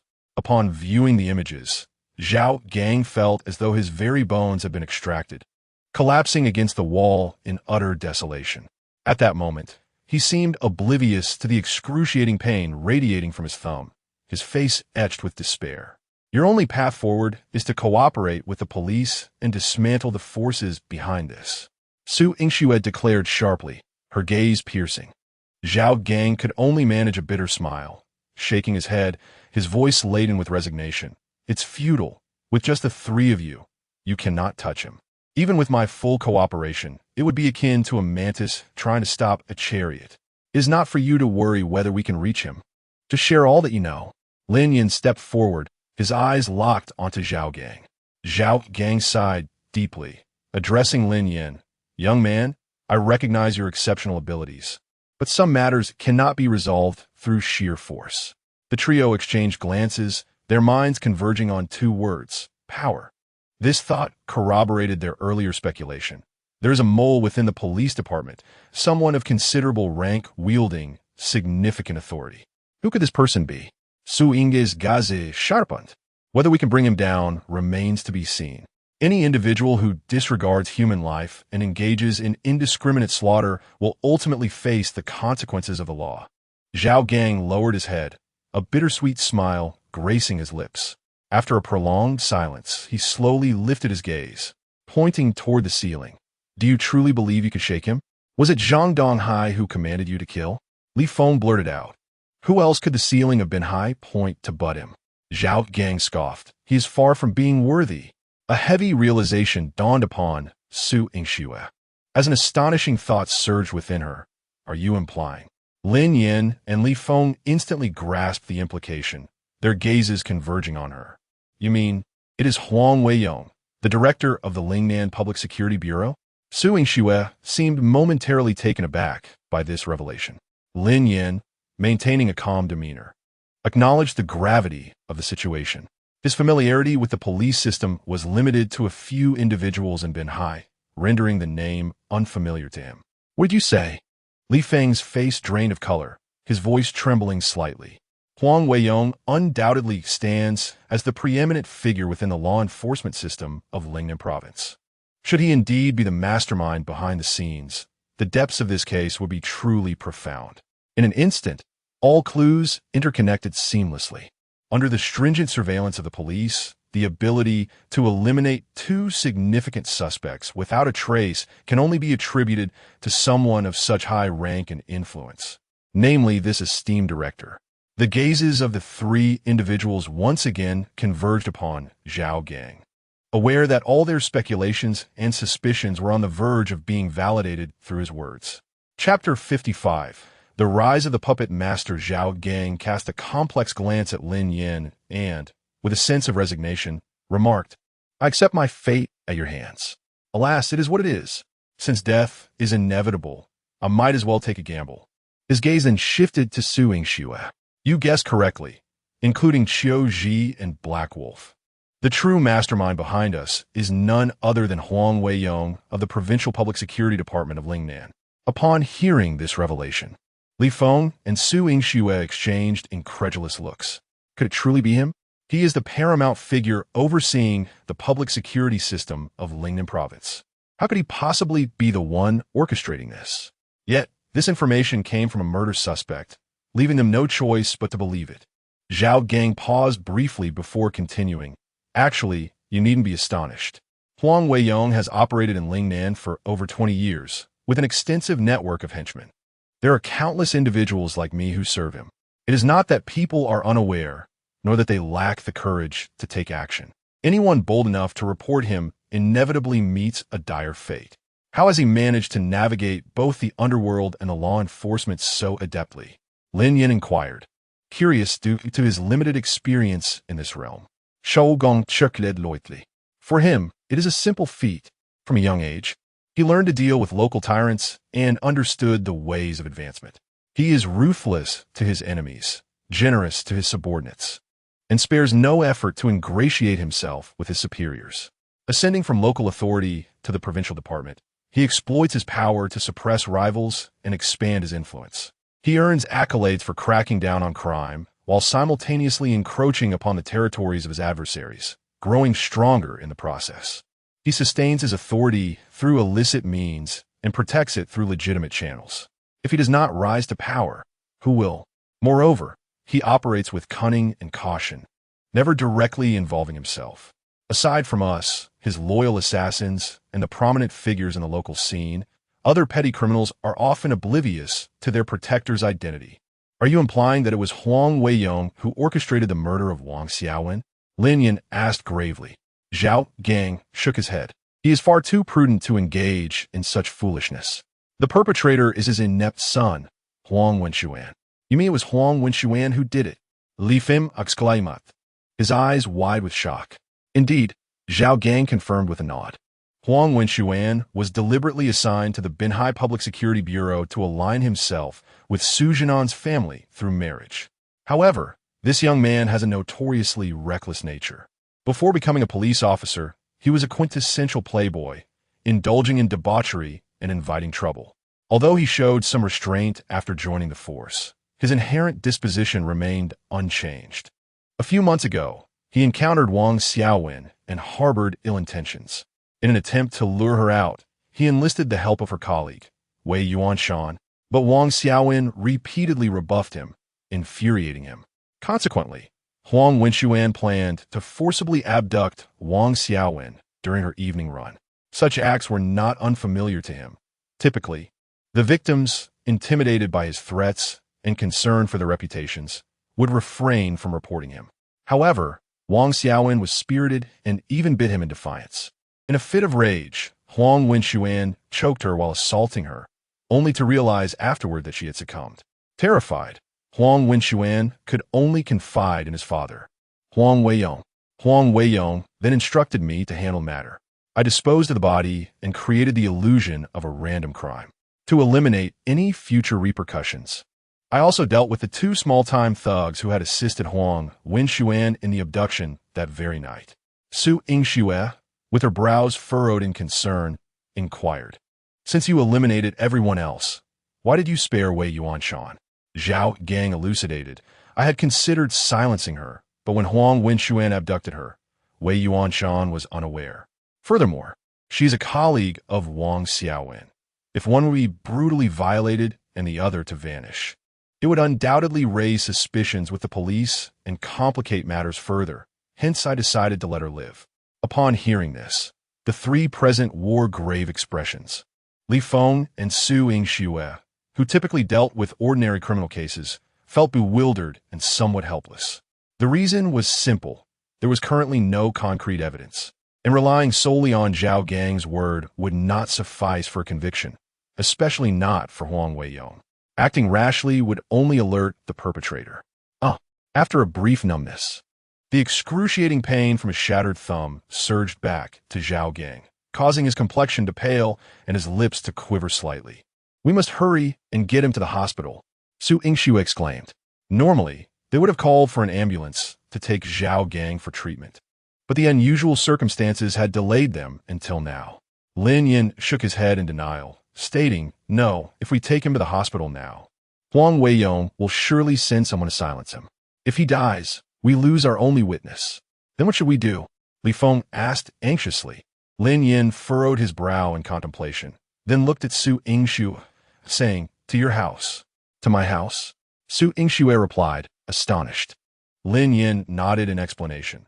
"There are people from Huang Weiyong in the police force, whether we take him to the hospital or back to the precinct. His whereabouts will be compromised. Your home is a more discreet option, and with my presence, I can ensure his safety. Captain Li, you stay here to clean the scene. Just say the gunfire was from the assailants, and we failed to apprehend them." Li Feng nodded in agreement. "Understood. Leave it to me." Lin Yan picked up a torn bedsheet and performed a rudimentary bandaging on Zhao Gang's injury, then covered his wounded hand with a piece of clothing. Fortunately, Zhao Gang had only injured his hand, allowing him to walk. As the three descended the stairs, they found the area devoid of curious onlookers, all frightened away by the gunfire. Once outside the community, they hailed a taxi straight to Su Yingxue's residence. Meanwhile, on the other side, "Hello, Dad. Wei Yuanshan is dead, and they are currently pursuing the murderer." Huang Wenxuan couldn't suppress his urgency and called his father, Huang Weiyong. "Focus on your own affairs. Do not concern yourself with the rest." Huang Weiyong replied in a somber tone. In order to protect his son, Huang Weiyong had kept him away from the darker aspects of his dealings over the years. However, his son's reckless lifestyle had now led to a fatal incident. In truth, he had received word the moment Wei Yuanshan's body was recovered from the shore. What he did not expect was that this entire series of events had been orchestrated by the young man named Lin Yan. Having suffered the loss of two formidable allies, Lin Yan has now turned his attention towards his own son. In order to safeguard his child, he must eliminate Lin Yan. "Understood, father." After ending the call, Huang Weiyong picked up another phone and dialed Zhao Gang's number, intending to have him leave Binhai at once. In the car, Zhao Gang's phone rang. He retrieved it only to discover it was Huang Weiyong calling and promptly handed the phone to Lin Yan. Lin Yan exchanged a glance with Su Yingxue, signaling Zhao Gang to answer the call. "Hello, Sixth Brother." Zhao Gang spoke in a hushed tone. Sixth Brother is the code name used by Huang Weiyong, a title embraced by his loyal subordinates. Lin Yan reached out and lightly tapped the screen of Zhao Gang's phone to activate the recording function. "They're searching for you. You must leave Binhai for the time being and do not return." Huang Weiyong's voice echoed through the receiver. Chapter 56. The ugly daughter-in-law will eventually meet the in-laws. They have already arrived, but I have managed to slip away. Zhao Gang whispered in response. I am currently in a car, so it's inconvenient to talk. I will call you back when I have the chance. Upon hanging up, Zhao Gang glanced at the driver and subtly shook his head at Lin Yan, indicating that he could not divulge any further information. The taxi drove directly into the underground parking lot of the residential complex, and the three swiftly took the elevator back to Su Yingshue's home. Once inside, Su Yingxue hurriedly retrieved a first aid kit to tend to Zhao Gang's wounds. At that moment, Zhao Gang noticed a group photo on the cabinet and exclaimed in surprise, You're Su Zhenan's daughter. Su Zhenan, as the head of the Lingnan military region, a battle hero, is a name that resonates far and wide, known to both the law-abiding and the lawless. Indeed, Su Yingxue replied while wrapping Zhao Gang's injuries. Zhao Gang chuckled bitterly. So it turns out Huang Wenxuan was after you. Fortunately, you weren't involved with him, or your life would have been ruined. Su Yingxue scoffed. Does he even deserve that? Zhao Gang's gaze turned to Lin Yan, teasing. I actually think you two make a fine pair. The man is handsome, and the woman is beautiful. With Su Yingshue's prestigious background and Lin Yan's exceptional abilities, they truly are a match made in heaven. Upon hearing this, Su Yingshue's cheeks flushed crimson, her grip on the bandage tightening instinctively, causing Zhao Gang to wince in pain. If you cannot speak sensibly, you might as well choose to remain silent. Lin Yan, standing idly by, pulled out his phone. After a busy day, he had not had the time to check it, and his WeChat notifications were overflowing. Mom, a massage chair was delivered today. What is going on? Did you buy it? Dad, have you robbed a bank or won the lottery? You haven't bought us anything in years, and suddenly you get something so extravagant. It's a bit alarming. I remind you, earn your money honestly and don't stray from the right path. Your mother and I don't need you to support us. Just take care of yourself. Lin Yan pressed the voice message button to reply. I didn't rob a bank nor win the lottery. I am being supported by a beautiful woman, and she is the one paying. Whoosh. After sending the message, he sent another to his mother. I bought it. Do you like it? Dad replied instantly. What? You're being kept by a rich woman? How old is she? Lin Yan walked over to Su Yingxue, opened the camera, and turned it around. What are you doing? Su Yingxue turned her head in confusion. Click. Lin Yan captured a photo and sent it to his father. This is her. Dad, you should know me well. I've always been diligent and ambitious. How could I be easily swayed by sweet words? At first, I was against it, but she insisted on supporting me, and she gives me several thousand a month. After several seconds, his father's response came back. Are you bragging? This girl looks like this, and she needs to support you? Puffed. Our Lin family's ancestors are not stirring in their graves. Do not harbor such delusional dreams. At this point, Su Yingxue had finished bandaging Zhao Gang's wounds. Seeing this, Lin Yan directly initiated a video call with his father. Moments later, the video connected, revealing a middle-aged man's face that nearly filled the entire screen. Father, during the video call, could you please hold the phone a bit farther away? It's almost touching your face. Lin Xingyuan adjusted the camera distance and inquired, now confess. Where did you acquire that money? If it is tainted, I shall not accept this fishing rod. His expression was grave and his demeanor resolute. Lin Yan retreated a few steps to stand beside Su Yingxue, turning the phone's camera to reveal, see, I did not deceive you. The suddenly introduced Su Yingxue appeared bewildered, only to hear Lin Yan whisper beside her, this is my father. Su Yingshue's eyes widened in astonishment, and she mouthed, are you out of your mind? For reasons unknown. Upon hearing Lin Yan's declaration that this was his father, a wave of anxiety surged within Su Yingxue, akin to a daughter-in-law meeting her in-laws. Despite her lingering resentment towards Lin Yan, she dared not express it at this moment. Instead, she offered a sweet smile to the camera and respectfully greeted, hello, uncle. Lin Xingyuan on the other side of the screen was momentarily stunned upon seeing Su Yingxue, as if he had been ensnared in a still frame. After what seemed an eternity, he finally responded with trembling lips, you hello. He then dashed into the kitchen, shouting, darling, you must see this. His son, in his 20s and yet to have a girlfriend, had suddenly introduced such a beautiful girl. He felt compelled to relay this news to his wife immediately. However, just then, Lin Yan abruptly ended the video call and retracted the photo he had just sent. Su Yingxue shot him a fierce glare, exclaiming, "What is wrong with you? Why'd you bring me into a video call with your father?" With a playful grin, Lin Yan replied, "An unattractive daughter-in-law must meet her in-laws eventually."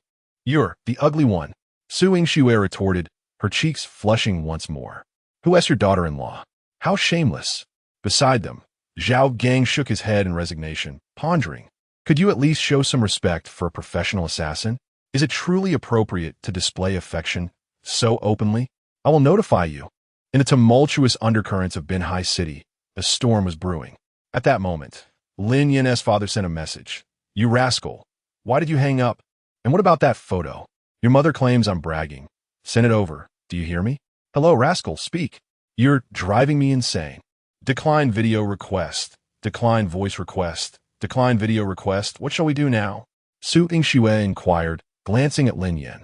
Lin Yan tucked his phone back in his pocket, exchanged a glance with Zhao Gang, and stated, "If what he said is true," Zhao Gang interjected, "everything I say is the absolute truth." Lin Yan pressed his palm down, signaling him to wait until he was called upon. He continued, "Given Huang Weiyong's ruthless nature, he will undoubtedly strike against me. In fact, he has already made a move once. This time, however, the attack may be even more severe. Our immediate task is to exploit the information gap and devise a means for Zhao Gang to extract useful evidence from him. The remainder shall rest solely upon you." Me? Su Yingxue pointed to herself, fully aware that she was utterly at a loss. Handling ordinary cases is manageable. But how could a small officer like her tackle such a significant figure as Huang Weiyong? Lin Yan nodded, gesturing towards the cabinet behind him. "At this point, there is no alternative. We can only rely on our connections." Chapter 57. Lin Yan's first conversation with his mother-in-law, Su Yingxue, and Zhao Gang followed Lin Yan's gesture, their gaze landing on the family portrait displayed atop the cabinet. Su Yingxue immediately furrowed her brow. Lin Yan's intention was unmistakable. He was urging her to seek assistance from her parents. Zhao Gang, understanding the implication, smiled and remarked, "Your thought is not misplaced. Dealing with Huang Weiyong cannot rely solely on the two of you. If Su Jinan intervenes, the matter will become significantly easier." Su Yingxue hesitated momentarily before turning to Lin Yan and inquiring, "What exactly should I do?" She refrained from hastily contacting her parents, for this matter was of great importance and required careful consideration. After pondering, Lin Yan suggested, "I believe you should first call your mother and hear her perspective." He was confident that Zhang Xiaomei, Su Yingxue's mother and deputy director of the provincial department, could not possibly be unaware of Huang Weiyong's situation. If she had prior knowledge, informing her would allow her seasoned experience and strategic acumen to provide a more prudent resolution. After all, both he and Su Yingxue knew little about the circles in which Huang Weiyong operated. "All right," Su Yingxue replied, retrieving her phone and dialing the number, activating the speakerphone. Moments later, a gentle female voice resonated from the other end. "Hello, Xiao Xue." "Mom." Su Yingxue paused briefly, taking a deep breath before stating, "I have something to tell you." "What is it?" Zhang Xiaomei's voice carried a hint of curiosity. "It's about Huang Weiyong." As soon as Su Yingxue finished speaking, silence enveloped the line. After a moment, Zhang Xiaomei's tone turned serious. "Are you safe right now?" Instinctively, Su Yingxue glanced at Lin Yan beside her and replied firmly, "I am at home. I am safe." For reasons unknown, she felt inexplicably reassured with Lin Yan by her side. Hearing this, Lin Yan was certain that Zhang Xiaomei was indeed aware of Huang Weiyong's affairs. Zhang Xiaomei continued, "Good, then you may elaborate." "Okay." Su Yingxue recounted the events of the past few days without reservation, from Qiuji, the Black Wolf, to the heinous murder case, and finally to Zhao Gang. After a brief silence, Zhang Xiaomei asked, "If the situation is as you describe, he may have already taken action." "Xiao Xue, I have only one request of you. Protect yourself and leave the rest to us." Su Yingxue hurriedly inquired, "Mom, are you aware of all this?" "Yes. We have been investigating Huang Weiyong for quite some time, but we have lacked some crucial evidence. The evidence you currently possess is our greatest breakthrough." Upon hearing this, Lin Yan and Su Yingxue simultaneously glanced at Zhao Gang. "Andy, what should we do now? Should we remain at home or go out?" Lin Yan interjected. "Who are you?" Zhang Xiaomei asked. "I am Lin Yan." "Oh," Zhang Xiaomei responded with a knowing tone. "With you here, I feel reassured. You must not leave Tianyu Garden.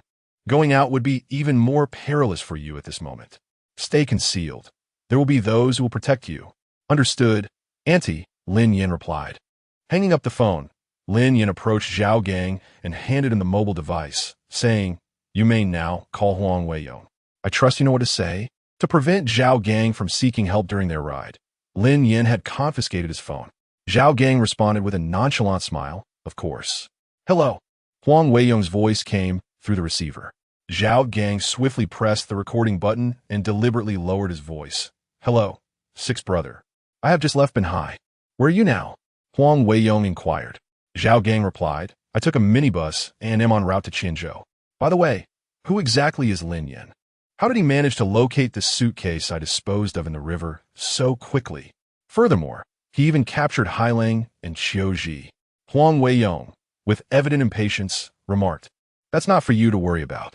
By the way, you need to go to Chun County." Zhao Gang slightly furrowed his brow. "To Chun County?" Huang Weiyong commanded.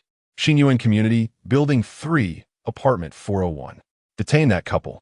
Upon hearing this, Lin Yan's expression darkened instantly. Chun County, Xinyuan Community, that was his home. Huang Weiyong actually intended to target his parents. Zhao Gang continued to inquire, "Understood, sixth brother. Should I ensure they remain completely silent?" Huang Weiyong responded, "No need. Just detain them. I have use for them." Zhao Gang affirmed, "Yes, sixth brother." After the call ended, Su Yingxue and Zhao Gang simultaneously turned their gazes toward Lin Yan. With a voice as cold as ice, Lin Yan gritted his teeth and exclaimed, "How dare he plot against my parents? I will not let this go unpunished." To ensure his parents' safety, Lin Yan immediately called his mother. "Hello, Mom. Hello. Your father mentioned you've got a girlfriend. What's going on?" Lin Yan quickly concocted a response. "So, I was just about to tell you. I'm bringing her home to meet you both. We'll be there shortly. To show the importance of this occasion, please come to the high-speed railway station to greet us." "Hey, you rascal. Such an important matter. And you didn't think to inform us earlier," his mother chided, while simultaneously calling out, "Lin Xingyun, stop fiddling with that broken fishing rod and change your clothes. We need to head to the station." Lin Yan is bringing his girlfriend home. In the provincial office, Huang Weiyong, clad in uniform, wore a frown, the atmosphere heavy with tension. Just then, the desk phone vibrated. He picked it up and answered, "Have you found anything?" Indeed, the individuals were taken by Su Yingxue and Lin Yan. After leaving the community, they took a taxi back to Tianyu Garden. "I just located that taxi and gathered information from the driver." "What did you say?" Huang Weiyong involuntarily raised his voice, shock evident in his eyes. "I can assure you, they were taken by Su Yingxue and Lin Yan. Surveillance footage confirms it." With a resounding bang, Huang Weiyong slammed his palm on the desk. He never imagined that Zhao Gang had already been taken by them. Moreover, he had just spoken with Zhao Gang. This meant that Lin Yan was now aware of his intentions toward his parents. More critically, Zhao Gang had already betrayed him. What must be done now is to eliminate him at all costs. Upon this realization, Huang Weiyong's expression changed abruptly. He immediately ended the call and dialed another number belonging to an individual known as Old Yu. "Hello, sixth brother. Old Yu, gather some men and head to Tianyu Garden to eliminate Zhao Gang and that Lin Yan." "Tianyu Garden, sixth brother. Is that place feasible for action?" "Enough with the nonsense. Whether it is feasible or not, it must be done now." Huang Weiyong's voice resonated with furious intensity. "Understood, sixth brother." Chapter 58. The reasons behind Qiuji's criminal choices in the Tianyu Garden. After Su Yingxue sent the recording of Zhao Gang and Huang Weiyong to her mother, she swiftly secured the doors and windows, drawing the heavy curtains as if to shield themselves from the dangers lurking outside. At this moment, they held 2 firearms. Su Yingxue's gun was fully loaded, while Lin Yan's had already expended half its ammunition. Without hesitation, Su Yingxue handed her gun to Lin Yan, asserting that the bullets would serve a greater purpose in his capable hands.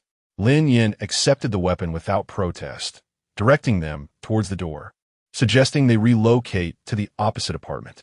Furrowing her brow in confusion, Su Yingxue inquired, "Why must we change locations?"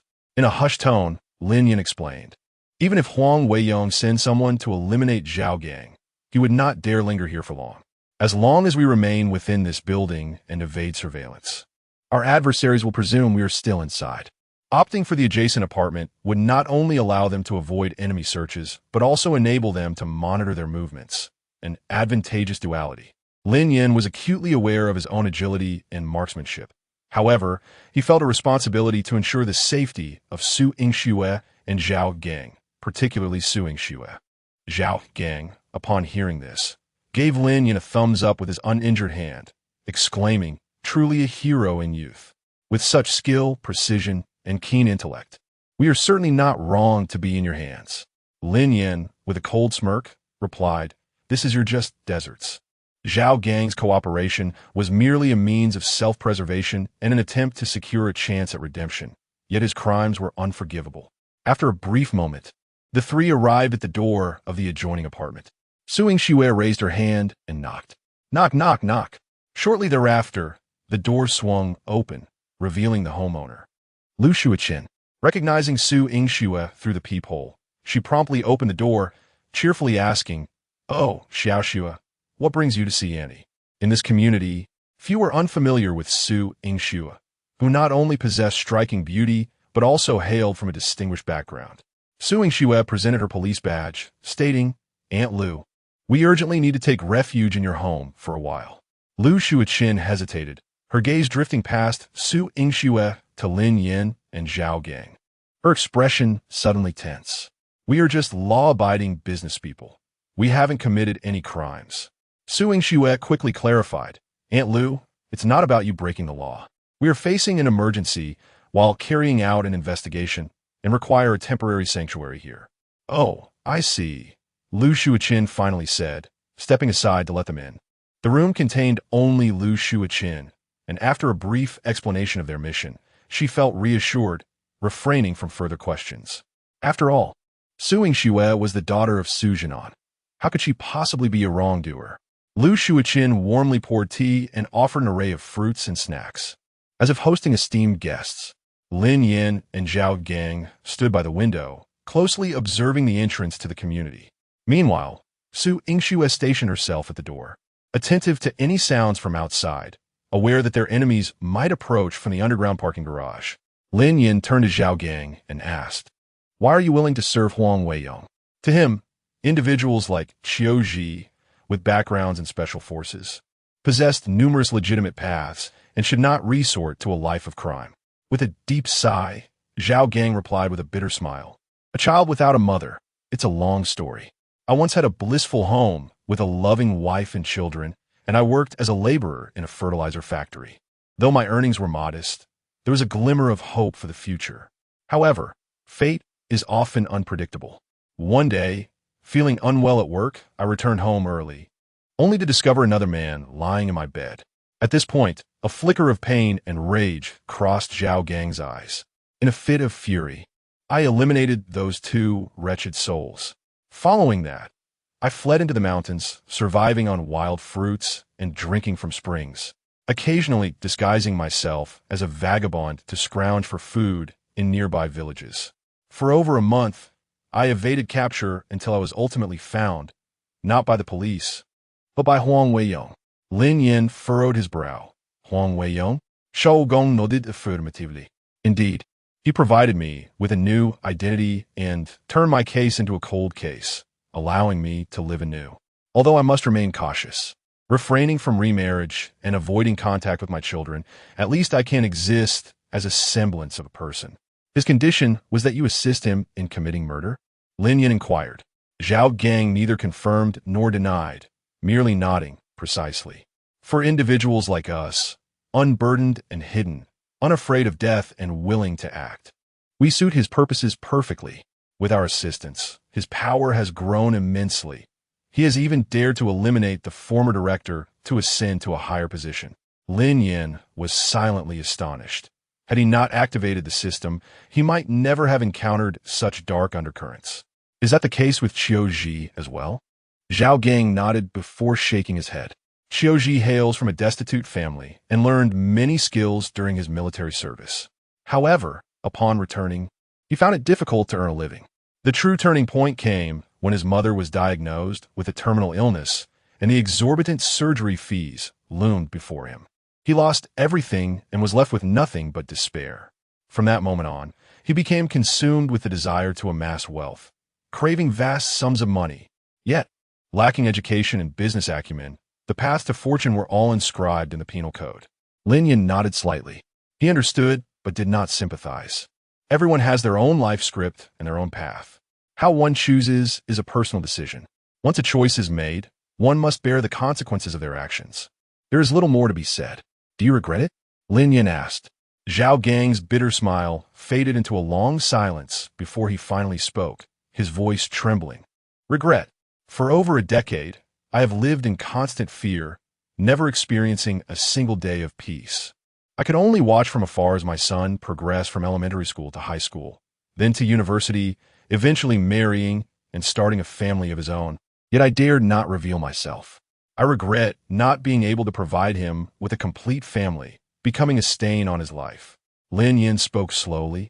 Perhaps this is simply his life script, a journey he must face and endure. If the opportunity arises, I will inform him to visit you. Hearing this, Zhao Gang turned his gaze toward him, his eyes brimming with moisture, filled with anticipation and yearning. I believe you. Lin Yan smiled gently. That is all I can do. With that, he moved towards Su Yingxue, who had already changed into casual attire, peering through the peephole to observe the situation outside. A pair of minimalist leisure joggers paired with a simple t-shirt, accentuated by an exceptionally attractive physique, can evoke boundless imagination even in such understated attire, particularly as she bends slightly at the waist. Lin Yan approached and inquired, "When will our father send someone over?" Su Yingxue turned her head and shot him a glare, replying, "Who are you calling our father?" "That is my father." All right, it is your father," Lin Yan conceded with a smile. "So, when will my father-in-law send someone to protect us?" "It should be quite soon," Su Yingxue replied, her cheeks instantly flushed with a rosy hue. "How can you still be joking at a time like this?" Just then, the elevator chimed, ding, and came to a halt on the 15th floor, the doors slowly opening to reveal a flurry of hurried footsteps that abruptly shattered the corridor silence. Chapter 59. The Professional Assassin Suddenly. Several shadows emerged in Lin Yan's line of sight. Clad in black clothing and donning hats, masks, and sunglasses, they were shrouded in secrecy. The leading gaunt man moved with agility. Though his physique was slight, he exuded an intimidating aura of lethal intent. This group, evidently trained to perfection, approached the door without a whisper, relying solely on deft hand signals to communicate. With a subtle glance, the lean man signaled to a stockier companion, who promptly advanced. He opened a toolbox and skillfully lifted the cover of the fingerprint lock, beginning the process of unlocking it. Meanwhile, the others discreetly reached into their inner linings. In less than 10 seconds, a sharp click resonated and the door swung open. The gaunt man slightly tilted his head, and the two individuals behind him swiftly drew their weapons, cautiously entering the room. This gang was unmistakably a product of rigorous training, starkly contrasting with the brawling of petty criminals depicted in films. Their firearms were equipped with silencers, and throughout their operation, some provided cover while others kept a watchful eye, communicating entirely through gestures. Once the two who entered confirmed the area was secure, the rest followed suit, leaving the door ajar, clearly for the ease of a quick retreat. The gaunt man, weapon in hand, stood steadfastly in the center of the living room. Moments later, several subordinates emerged from the bedroom and bathroom, all shaking their heads. "Boss, the house is empty." Old Yu furrowed his brow.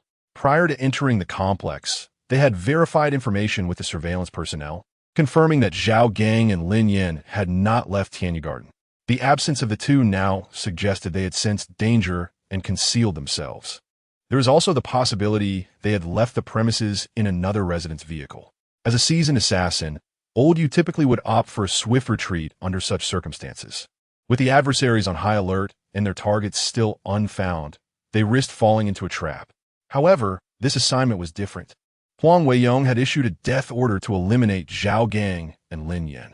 After many years of following Huang Weiyong, Old Yu had never witnessed him so flustered, indicating the situation had escalated to a dire level.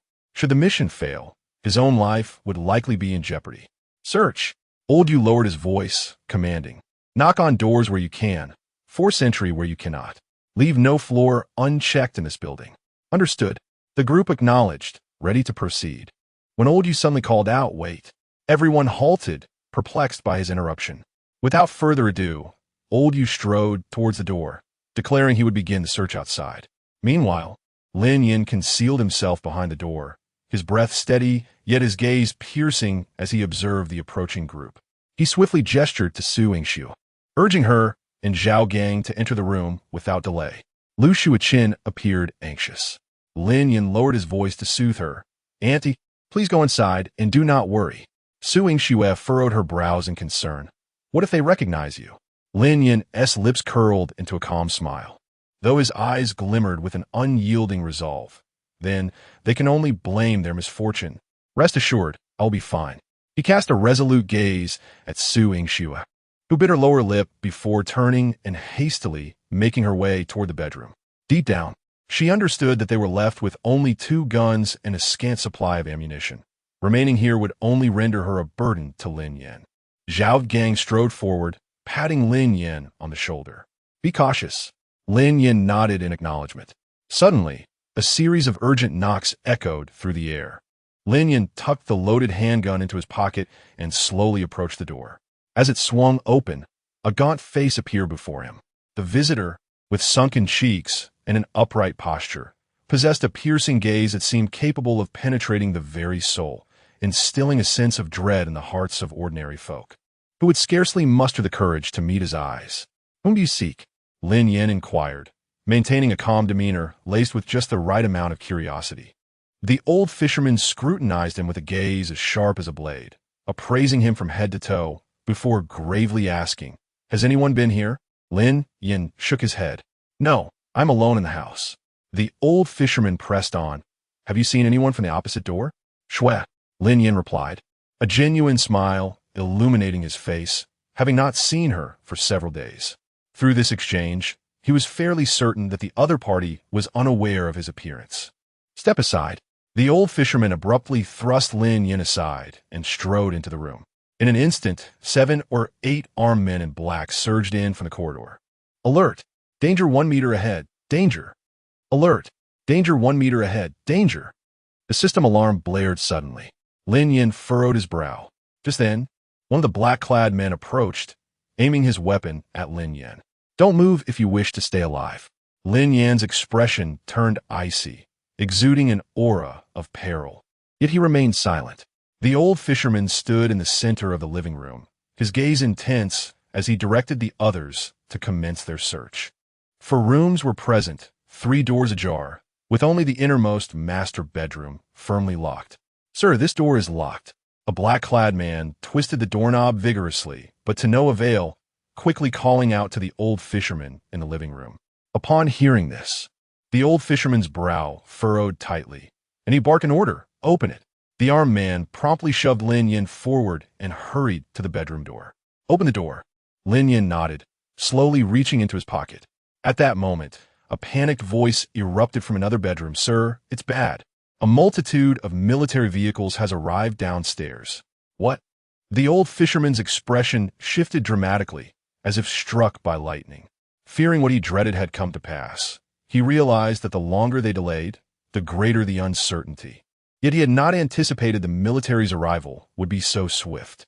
He rushed to the guest room, peering out the window, and his expression darkened further. 5 military vehicles were parked neatly below, with over 20 fully armed Special Forces soldiers disembarking, swiftly surrounding the entire building. With the meager weapons at hand, they couldn't even penetrate the enemy's helmets, let alone effectuate an escape. Charging out would undoubtedly be a path to certain death. Quickly, head upstairs and seize more hostages. Nowadays, escape has become an impossibility. The only glimmer of hope lies in leveraging hostages to coerce the adversary into submission. Indeed, several figures clad in black, akin to startled birds, swiftly dashed outside. However, Lao Yu remained, for fortuitously, there was an available hostage within the premises. Yet, just as he stepped out of the bedroom, a gunshot rang out, and Lao Yu felt an excruciating pain shoot through his finger. Subsequently, the finger that had been gripping the firearm, along with the pistol itself, plummeted to the ground, blood gushing forth like a fountain. The assailant was none other than Lin Yan. Lao Yu, regaining his senses, disregarded the searing agony and instinctively bent down to retrieve the gun. In rapid succession, 2 more gunshots echoed. His leg and the other hand were also struck. Unable to withstand the torment any longer, Lao Yu collapsed to the ground, grimacing in pain, and turned his gaze towards the striking young man before him. You are Lin Yan? He had entertained the notion that Zhao Gang and his associates might be concealed in this place, although this location was far less discreet than others. Lao Yu had never anticipated that this young man would audaciously confront him alone. Such extraordinary courage and composure were qualities not commonly possessed. A grave oversight. No, it should be stated that he had underestimated this youth named Lin Yan. Previously, when he had heard of the Black Wolf and Xiu Zhi's downfall at Lin Yan's hands, Lao Yu had scoffed. Now, it was evident that their fates were indeed just. You guessed correctly. Lin Yan sneered, his gaze as frigid as ice. If you wish to survive, do not move. My bullets are keenly accurate. At that moment, the sound of disordered footsteps echoed from the entrance. In the next instant, gunfire erupted once more. This time, Lin Yan did not even glance back, as the foremost figure in black collapsed into a pool of blood. Lao Yu's eyes widened in disbelief. What kind of marksmanship is this? Chapter 60. The Final Showdown. 500 Special Forces at the gates. It is I. Lin Yan refrained from delivering a fatal blow to Old Yu. As long as Old Yu remained alive, there was hope of him becoming a crucial witness. In the endeavor to bring down Huang Weiyong, every piece of evidence augmented their chances of success. Each lead must be meticulously pursued. No witness could be overlooked. At that moment, the assassins, initially charging upstairs, turned back upon hearing gunfire. However, awaiting them were the merciless bullets fired by Lin Yan. In an instant, 3 fell into a pool of blood, and the remaining assassins lost all courage to resist. Inside, Lin Yan resembled the harbinger of death. They had no opportunity to aim and shoot before the enemy's bullets whistled towards them. To continue resisting would be tantamount to courting death. We surrender, do not fire. The assassins shouted in terror. Lin Yan coldly commanded, throw your guns at the door and lie down. Anyone who dares to make a move will be shot on the spot. Soon after, the metallic sound of weapons hitting the ground echoed. For handguns were pushed to the entrance. In the Lingnan military district, within the commander's office, Su Jinan sat upright, engrossed in writing.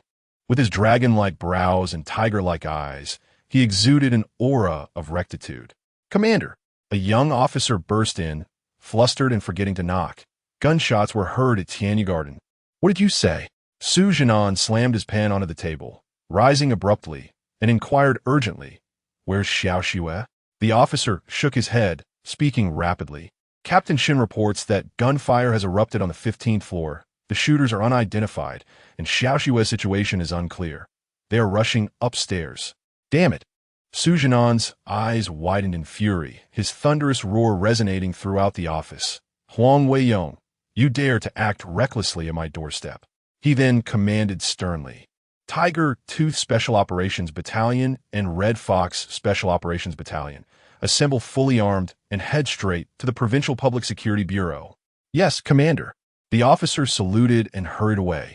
In the Tiger Tooth Special Operations Battalion, Commander Su Maosheng received the call, instantly infuriated. What?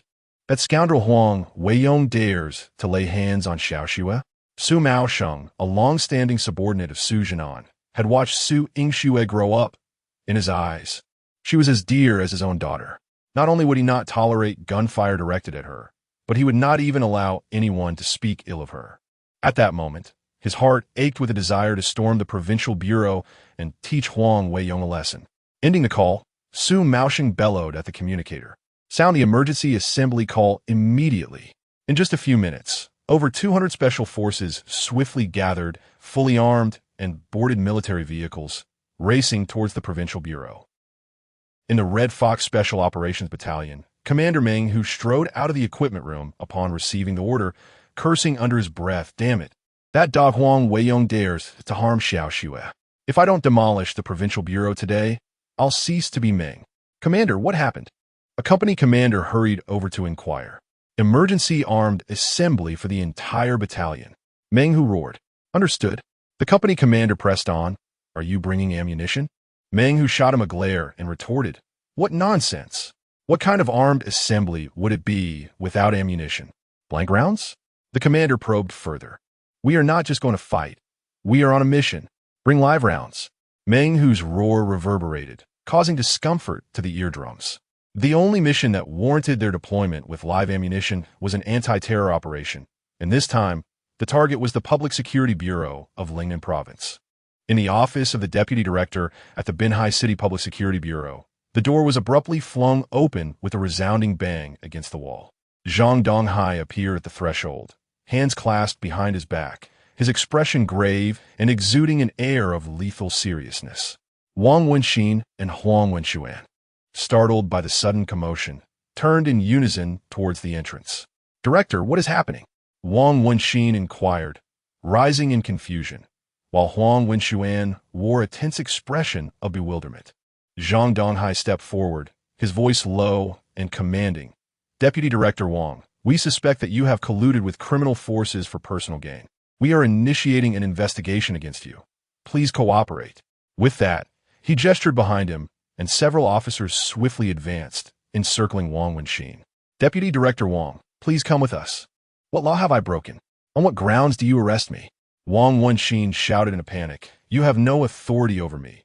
Let me go." Zhang Donghai calmly produced his identification from his pocket and presented it to Wang Wenxin. Wang Wenxin's eyes widened as he read the words on the badge. "Member of the Lin Yan Province Anti-Crime Task Force." Zhang Donghai. He looked up in disbelief. "When did you join the task force? How was I not informed?" Zhang Donghai scoffed. "If you had been informed, how could we conduct our investigation?" Flustered, Wang Wenxin cried out, "I want to call Director Huang. Release me." Huang Wenxuan, still in shock, fumbled for his phone. However, Zhang Donghai did not intervene. "Hello, Dad. They're taking Uncle Wang away." Huang Wenxuan's voice trembled as he spoke into the phone. Zhang Donghai interjected, "Not just him. You are implicated too. You are suspected in multiple cases of rape and murder. I hereby officially inform you that you are under arrest." "What?" Huang Wenxuan felt a wave of dizziness wash over him, his legs weakening as he nearly collapsed. Dad, did you hear that? They want to take me too. Please, don't let them take me. Help me, Dad, please." On the other end, Huang Weiyong erupted in fury upon hearing the news of his son's impending arrest. "Zhang Donghai, how dare you?" After a brief silence on the line, Zhang Donghai's steady and resolute voice responded, "Director, as the head of the Binhai City Public Security Bureau, while I cannot claim to benefit the community, it is my duty to ensure the safety of the citizens. I will not tolerate anyone who breaks the law and endangers the public, not even the son of a director. Therefore, there is no question of daring or not. It is simply my responsibility." You. Huang Wei was trembling with rage, acutely aware that further words would be futile. After abruptly ending one call, he swiftly dialed another number. "Assemble everyone immediately. Even if it requires force, we must rescue him." Huang Wei had only one son. He could not allow his child to languish in captivity. He would exhaust every resource to ensure his son's escape and safe passage abroad. At that moment, Director Fu Yuan rushed in, visibly agitated. "Director, it's bad," he exclaimed. "What is it?" Huang Wei asked, furrowing his brow. Fu Yuan pointed out the window, his face pale with fear. "The troops have arrived. Fully armed. At least 500 of them." Chapter 61. Lin Yan is the sword of divine retribution. The Provincial Public Security Bureau was encircled by hundreds of fully armed special forces, creating an impenetrable fortress. Every 5 steps, a guard stood vigil. Every 10, a sentry kept watch, transforming the Bureau into an isolated island. The area within a radius of several hundred meters was under strict lockdown, and a palpable tension filled the air. Passers-by hurriedly took alternate routes, and even the birds seemed to sense the oppressive atmosphere, refraining from circling overhead. At the entrance of the Bureau, The electric sliding doors were tightly shut. Several security guards stood frozen in place, their faces ashen and bodies quivering like leaves in the wind. Su Maosheng, with a firearm slung across his chest, approached with a steady and commanding stride, his voice low yet authoritative. "Open the door." The guards exchanged fearful glances, their expressions rife with apprehension and hesitation. "Sir, our superiors instructed us not to open the door." One of the guards stammered, his voice trembling. "Old Su, stop wasting time with them." Meng, who stormed forward, delivering a powerful kick to the sliding door. The resounding crash startled the guards, their terror becoming increasingly evident. At that moment, a group of uniformed officers rushed out from the building, numbering in the dozens. Fu Yuan, leading the charge, shouted, "What are you doing? This is the Provincial Security Bureau, not your training ground. What do you intend to accomplish?" Su Maosheng's gaze was piercing as he appraised Fu Yuan, responding coldly, "I am here on orders. The nature of this place is irrelevant to me. Open the door." As the saying goes, the populace fears the police, and the police fear the military. Observing the formidable display before them, the officers inside fell silent, none daring to voice a confrontation. "If you dare to force your way in, we will report to our superiors. Don't think the military district is unaccountable. There are higher authorities." Fu Yuan's face flushed with anger as he bellowed, "Do as you please." Su Maosheng replied with a hint of a cold smile. "I ask you one last time. Will you open the door?" Fu Yuan's resolve faltered under Su's unwavering demeanor. He bit his lip, his gaze wavering. Huang Weiyong had instructed him to hold the line. Yet how could he withstand the onslaught of these fierce special forces? "Bring the vehicle over and dismantle the door." Meng, who commanded fiercely. "Yes." The soldiers, ready to act, were suddenly taken aback as hundreds of special forces parted like a tide. A woman in uniform approached with a confident stride. Her stature was upright, and her demeanor exuded a commanding grace. Upon seeing her, Fu Yuan's eyes widened in shock. "Deputy Director Zhang?" The newcomer was indeed Zhang Xiaomei. "Hurry and let them through. Do they intend to dismantle the provincial bureau?" Fu Yuan shouted, his voice strained. Zhang Xiaomei walked directly to the entrance, her tone soothing. "Director Fu, there's no need to be anxious. They are merely executing their orders. Please do not complicate matters for them." Executing orders? Fu Yuan thought he had misheard. How could the military interfere in police affairs? The two entities belonged to different systems. It wasn't merely a matter of whose fist was stronger.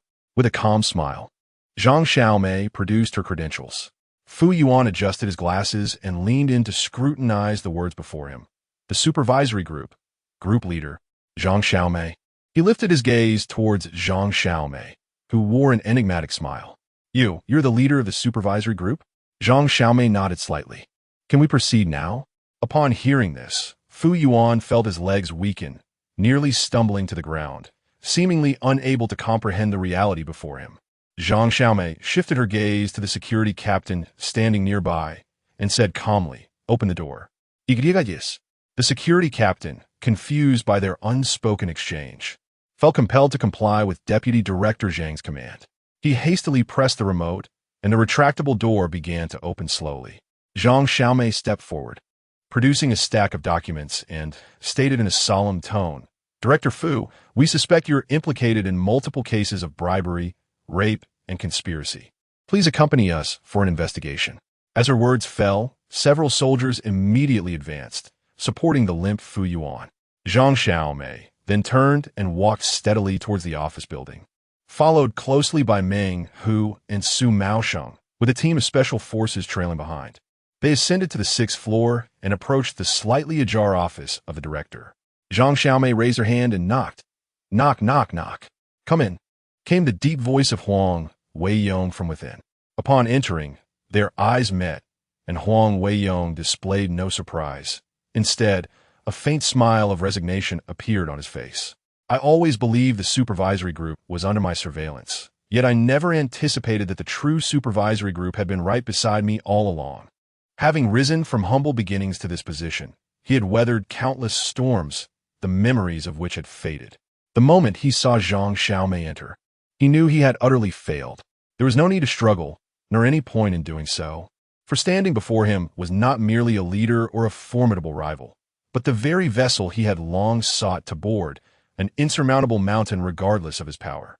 Huang Weiyong stood up, lit a cigarette, and sauntered to the window, exhaling smoke that drifted outward. In that moment, he felt as though a heavy burden had been lifted, his demeanor lightening considerably as he spoke slowly. Over the years, many supervisory groups have come to Lin Yan, either bought off by me or manipulated at my whim. Truly, human plans cannot compare to the heaven's designs. I never imagined this so-called supervisory group was merely a facade, while the real supervisory group was concealed at my side. Remarkable, indeed.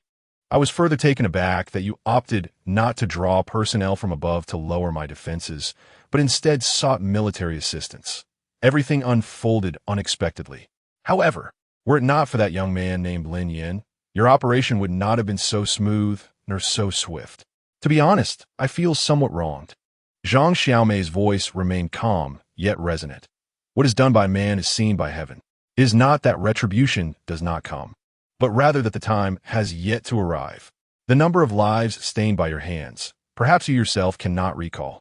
The brothels, casinos, and drug dens you established have ruined countless families, and perhaps you remain unaware of the toll in your heart.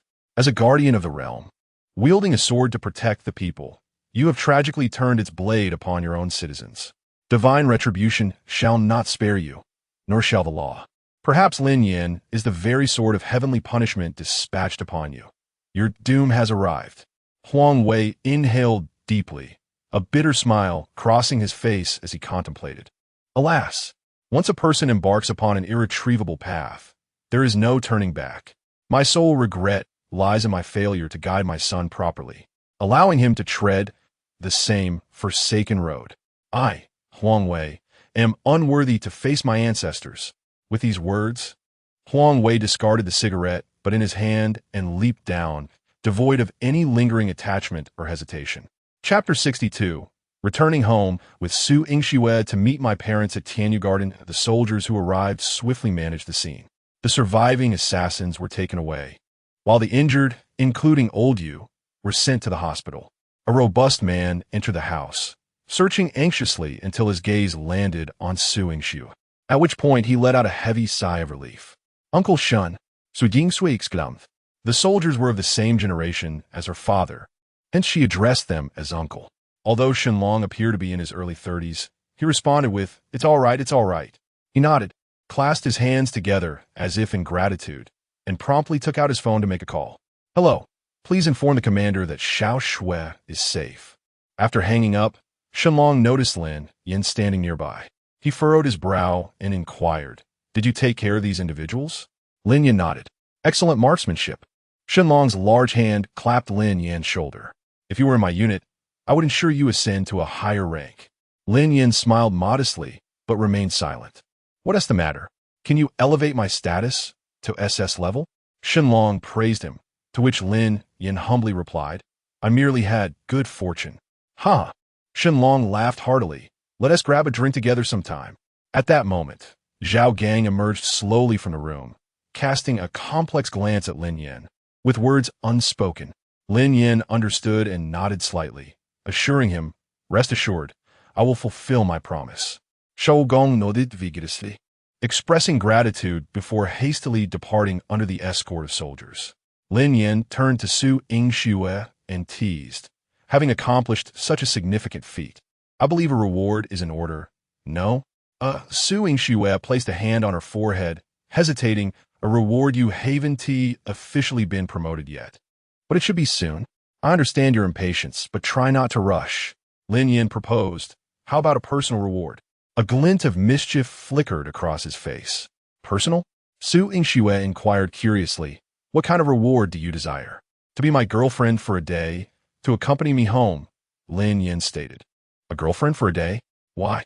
Su Yingxue guided passive. Lin Yan explained, "I have never brought a girlfriend home. My parents constantly worry about me. Now that the case is resolved, I have time to visit them. I wish for you to pretend to be my girlfriend to bring them some joy." After all, the elderly deserve to smile for a day, rather than always being concerned. Su Yingxue hesitative. She initially had no intention of agreeing, But Lin Yan, as heartfelt reasoning, made it difficult for her to refuse. But I have work tomorrow. Su Yingxue sighed, expressing her inability to assist. Lin Yan, desperate, urged, just take a leave of absence. I am a key member of the team. The director would surely object. Just then, Su Yingxue's phone rang. Upon checking, she saw it was a call from Zhang Donghai. Speak of the devil. She muttered before answering, hello, director. Xiao Shui, Wang Wenxin, and Huang Wenxuan have also been taken away. This case is temporarily concluded. You've been working hard. I am preparing to grant you a few days off.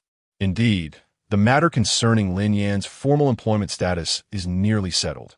By the time you return from your vacation, everything should be in order. Oh, Su Yingxue harbors grave suspicions that Lin Yan and his accomplices have conspired together. Although she did not activate the speakerphone, the perceptive Lin Yan still managed to overhear. Now, you have some free time. Tomorrow, accompany me home to meet my parents. Wait, what does pretending to be a girlfriend entail? I shall not engage in anything excessive. Rest assured, it will be entirely wholesome and positive, devoid of any inappropriate content. Even if there were, it would only surface after returning home. Go away. Early the next morning, Su Yingxue yanked Lin Yan from his slumber. What are you doing before dawn? Lin Yan, bleary-eyed, was unaccustomed to waking early after becoming accustomed to waking naturally. Did you not say you would return home to visit your parents today? Su Yingxue stood by the window, her expression filled with reproach. It was evidently he who was supposed to visit his parents, yet she seemed more invested than he was. Oh, right. Lin Yan instantly became alert, glancing at his phone beside the pillow. It was barely past 8. ISNT, it's still early? Chun County is just over 30 kilometers from Binhai City, a drive of less than an hour. Su Yingxue huffed, saying, you expect me to masquerade as your girlfriend. And I must prepare some gifts for uncle and auntie? Although it was merely a pretense, Su Yingxue felt anxious in her heart. She had not slept a wink the previous night, as if she truly were about to meet her in-laws. Only then did Lin Yan finally rise from his bed. An hour later, at Wanxiang City, Su Yingxue walked ahead, while Lin Yan carried a multitude of bags filled with food, clothing, and necessities. Today, Su Yingxue had meticulously applied light makeup and donned a floral dress, her long hair cascading naturally, complemented by high heels, making her strikingly beautiful, as though the entire shopping mall faded in her presence. Upon exiting the mall and arriving at the car parked in front of the spicy fish head noodles, she opened the door to reveal a box of liquor inside. This was the alcohol Su Yingxue had pilfered from her father, which Lin Yan had advised against. But she insisted on stuffing it into the car. She claimed it was free of charge. He pondered why, despite this being a mere act of pretense. Su Yingxue seemed so invested, even insisting on paying for the items herself. Lin Yan suddenly felt that raising a daughter might not solely entail the warmth of a soft quilt, but could also resemble the protection of a bulletproof vest. Once inside the car, Su Yingxue took a deep breath, her chest rising and falling rapidly. Observing this, Lin Yan teased, what are you so flustered about? It's just a charade. I am not flustered. Then why are you breathing so hastily? I am contemplating my lines, pondering how to perform in front of your parents. In Chun County, at the Tian Bamboo Garden community, Lin Qingyuan and Wang Xiufang hurried home, laden with bags of groceries. Xiufang, buying so many groceries, are we hosting guests? At the entrance of the community, several elderly women had gathered early in the morning for an exchange of information. It is well known that each time the village's information station hold a meeting, someone's reputation inevitably suffers. Noticing the hurried demeanor of Wang Xiufang and her husband, the astute women immediately sensed there was news to be shared. Indeed, Luani, we have distinguished guests today. Wang Xiufang replied with a beaming smile. Distinguished guests? Who? Lin Yan's girlfriend. Wang Xiufang could not help but burst into laughter, her expression suggesting that she had been eagerly awaiting the moment someone would inquire. Oh, has Xiao Lin found himself a girlfriend? Which young lady is it? How old is she? What does she do for a living? A barrage of questions ensued, momentarily halting Wang Xiufang's smile. When her son had called, she had completely forgotten to ask these pertinent details. Nevertheless, from her husband's description, her daughter-in-law was as beautiful as a celestial being. With a conspiratorial whisper, Wang Xiufang remarked, she is from the city, and incredibly attractive. Well, I mustn't linger any longer. I need to rush home to prepare dinner. Lin Yan, let us go. I still have to stew some ribs, and if I delay, it will be too late. No sooner had the two disappeared at the stairwell than the older ladies began to gossip. From the city? A stunning beauty? How can I possibly believe that? One exclaimed. Everyone knows that boy. He delivers packages in the city and barely makes any money. Can a beauty really marry a delivery boy? Dream on. As they exchanged words, they recalled that it had been a while since Lin Yan had returned. Rumor had it that he owed a substantial sum of money, reportedly swindled by an online streamer, having borrowed hundreds of thousands through online loans, which was why he had not dared to come back. It's quite possible, nowadays, which young person, having earned money, wouldn't he want to return home to flaunt it? Only those without earnings would shy away. Amidst the swirling gossip, a pink car adorned with a striking fish head design slowly rolled into the community. The old complex lacked an underground parking facility, leaving vehicles to rest on the surface. This unfamiliar automobile immediately captured the attention of the ladies, whose acuity for intrigue surpassed that of ordinary individuals. They fixated their gazes on the vehicle as it came to a halt at the stairway where Wang Xiaofang and her husband had entered. All held their breath, eagerly anticipating the identity of the individual who would emerge from the car. Chapter 63. Lin Yan's grand entrance. The car door swung open with a soft click, revealing a long, fair leg that emerged first, adorned with elegantly simple high heels that shimmered gently. A few middle-aged women exchanged glances, and with just this graceful limb, they could ascertain this must be a stunning beauty. As the door fully opened, a statuesque woman stepped out of the vehicle. Upon seeing her true visage, the crowd seemed momentarily enchanted, instinctively leaning back in awe. Her skin was as flawless as snow, and beneath elegantly arched willow-like brows, her eyes sparkled like stars. With a prominent nose and softly contoured lips, she radiated an enchanting allure. The term beauty scarcely sufficed to encapsulate the shock. She was nothing short of a celebrity. The presence of such a star in their humble neighborhood was nothing short of astonishing. At that moment, the passenger door swung open, drawing the crowd's gaze magnetically. They were curious about the man worthy of such a stunning companion. A tall, well-built man emerged from the car, clad in a fitted t-shirt that accentuated his athletic physique. His features were sharp, with expressive brows and eyes, and a subtle smile played at the corners of his mouth, exuding an air of refined charm. The middle-aged women frowned slightly, exchanging knowing looks. It was evident that the pair possessed an extraordinary aura, far removed from the typical residents of their community. Were they perhaps visiting? Aunt Lou squinted at the handsome man, a growing sense of familiarity washing over her. Lowering her gaze, she unconsciously traced the hem of her clothing, lost in thought, until suddenly she gasped, "Lin Yan!" At her exclamation, the expressions of the onlookers froze, their pupils dilating in unison. In the next moment, realization struck them all. Indeed, it was Lin Yan. His stature had become more upright, and his demeanor rejuvenated, making it difficult for everyone to recognize him immediately. Lin Yan opened the rear door, retrieving an array of bags and handing them to Suing Xue, while he cradled a box of Maotai in his arms. Upon turning, he caught sight of the inquisitive group of women fixated on him. Lin Yan flashed a broad smile, revealing a set of perfectly white teeth. "Aunt Lou, out collecting information so early?" Aunt Lou chuckled awkwardly, replying, "Ah, Lindsay, you're back."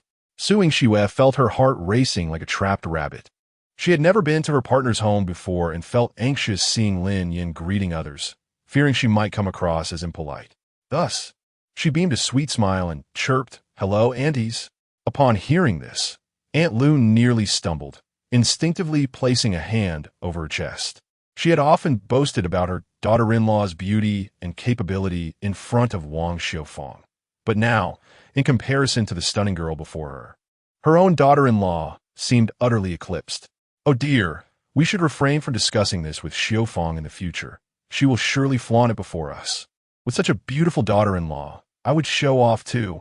As they ascended the staircase, the hallway lights cast a warm, soft glow. Suing's heartbeat quickened uncontrollably, and her grip on the bag had become thoroughly damp with perspiration. Throughout the journey, She repeatedly contemplated in her mind how to greet Lin Yan's parents, even meticulously scripting the initial words she would say upon meeting them. However, as they approached the door, her anxiety intensified, causing her to forget the carefully prepared phrases. Knock, knock, knock, Mom, open the door. Lin Yan had not returned home for some time, and after misplacing the house key while delivering takeout, he could only resort to knocking. Su Yingxue, hiding behind Lin Yan, cautiously peeked out, too nervous to even breathe. After a moment, the door creaked open. It was Lin Qingyuan, dressed in a somewhat faded shirt, his right hand resting on the doorknob. Upon seeing Lin Yan, he was momentarily taken aback. The young man before him appeared familiar, resembling his son, yet Lin Qingyuan hesitated to acknowledge him, for his son had never been this handsome. During their recent video call, he had struggled to see clearly due to his poor eyesight and the small screen. Who are you looking for? After a long pause, Lin Qingyuan managed to utter 2 words. I'm looking for Wang Xiaofang, Lin Yan replied. What do you want with her? Lin Qingyuan frowned. I am her son. What do you think I want with her? Lin Yan? Lin Qingyuan scrutinized Lin Yan's face, his gaze darting back and forth. Who else would I be? Lin Yan arched an eyebrow in response. Still incredulous, Lin Qingyuan examined Lin Yan for a while longer, his expression filled with suspicion as he asked, You didn't undergo plastic surgery, did you? Ah, yes. Lin Yan felt relieved that his father had come up with a plausible excuse. At that moment, Su Yingxue stepped out from behind Lin Yan, politely greeting, Hello, uncle. Her voice was bright and melodious. Instantly, Lin Qingyuan's eyes lit up, his previously stern demeanor blossoming into a smile akin to a flower in bloom. Hello. Welcome. Come in quickly, he exclaimed, turning and hastily making his way toward the kitchen, calling out, Hurry out, guests have arrived. Let us go. Lin Yan strode confidently into the house. Wang Xiaofang, hearing the commotion, rushed out from the kitchen, her hands dusted with flour. Upon seeing Su Yingxue, she froze, her eyes sparkling as if illuminated by 1,000 rays of sunlight. Hello, Auntie. Su Yinggu Beamit, Reiteratink Hadguriting. Mom, this is Su Yingxue, my girlfriend, Lin Yan said while changing his shoes. This is my dad and mom. Very good. Wang Xiaofang quickly set aside her work, hurrying over to take the items from Su Yingxue's hands and placing them aside. Then she dashed into the kitchen to wash her hands, emerging shortly after to grasp Su Yingxue's hands, inspecting her from head to toe, increasingly enchanted by her beauty. How can this girl be so stunning? As if she has stepped out of a painting. In the past, Wang Xiaofang had often envisioned the appearance of her future daughter-in-law. Height, weight, looks. Her standards had lowered repeatedly as her son aged and his career stagnated. Eventually, she had settled for any girlfriend her son could find, even if they were less than ideal or had been married before. To her surprise, today her son had brought home such a beautiful girlfriend. Wang Xiaofang felt that such a significant opportunity falling from the sky, even if it meant disturbing the ancestral grave of the Lin family, was worth it. Although Su Yingxue found this exuberance somewhat overwhelming, a warm current surged within her. Growing up, her parents were often preoccupied and seldom had the time to be with her. Her father was stern, while her mother epitomized a wise woman, gentle yet restrained. Consequently, she had never experienced the unreserved warmth that Lin Yan's mother exuded. My dear, what is your profession? Wang Xiaofang inquired with a smile, a typical opening question among parents meeting each other. I am a police officer, Su Yingxue replied with poise. Oh, a police officer indeed. How wonderful, Wang Xiaofang exclaimed, her smile widening. In her mind, a police officer represented an exemplary young woman, devoid of vices or undesirable habits. Simply perfect. After a considerable pause, Wang Xiaofang suddenly remembered her son, turning to gaze at Lin Yan, momentarily taken aback. She scrutinized Lin Yan from every angle, her eyes brimming with skepticism. Is this truly the child born from my own womb? Chapter 64. My mother-in-law invited me to dinner? Mom, what are you looking at? Lin Yan inquired. Wang Xiaofang approached, reminiscent of the time when Su Yingxue had done the same, playfully tugging at Lin Yan's cheek. Really? Have you had cosmetic surgery? Lin Yan nodded affirmatively. Yes. Don't I look even more handsome now? Wang Xiaofang initially intended to scold him, believing that one's physical appearance is bestowed by one's parents. But upon glancing at Su Yingxue, she promptly refrained. Having such a wonderful daughter-in-law made the cosmetic enhancements worthwhile. After a brief exchange of pleasantries, Wang Xiaofang returned to the kitchen to continue cooking. Su Yingxue offered to assist, but her offer was politely declined. The couple's stance was quite firm. It seemed rather unreasonable to have their daughter-in-law work on her first visit. Seated on the sofa, Su Yingxue and Lin Yan observed Lin Qingyuan, who was peeling garlic while perched on a small stool. The television blared a war drama, left on for the sake of ambience, though no one was actually watching it, as if its presence could alleviate the awkwardness in the air. As a first-time father-in-law, Lin Qingyuan lacked experience and sat in the living room at a loss for conversation starters. Eventually, he spoke in a fatherly tone. Lin Yan, let me tell you, mutual consideration is the cornerstone of a harmonious relationship. As a man, you must be magnanimous. Lin Yan retorted, we get along splendidly. He then seized Su Yingxue's hand and cradled it in his embrace, saying, right, darling? Su Yingxue widened her eyes in surprise, attempting to withdraw her hand. But with Lin Yan's father right in front of them, she shot Lin in a fierce glare before reluctantly allowing him to hold her. Lin Qingyuan frowned, feeling somewhat outwitted by his own son. Ahem, what I mean is that your relationship should be amicable. Holding hands, and such are expressions of a good relationship. But what if conflicts arise? Uncle is right. Su Yingxue swiftly pulled her hand back, smiling as she added, we will definitely learn to be considerate of each other in the future. During the meal, Wang Xiaofang attended to Su Yingxue as if she were a cherished child, serving her dishes until Su Yingxue felt a bit embarrassed. By the way, when you two plan to get married? The question left Su Yingxue momentarily stunned. Lin Yan reacted quickly, Mom, you have to give us some time. We've only just started dating. Oh, right. No rush. We can discuss it next year. Wang Xiaofang replied cheerfully.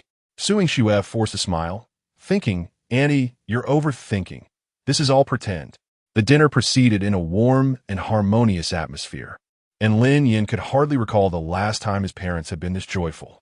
Although Su Yingxue was merely playing the role of a girlfriend, he felt it was sufficient as long as it brought happiness to his parents. In his view, most parents do not seek wealth or excessive filial piety from their children. They simply wish for their children's happiness. Therefore, as a son, he should strive to fulfill this modest wish of his parents, even if he knew that after their departure, his mother would likely boast to the neighbors. What did it matter?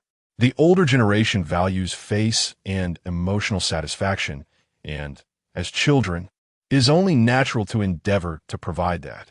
This was precisely Lin Yan's intention when he brought Su Yingxue home, and now it seems that the objective has been splendidly achieved.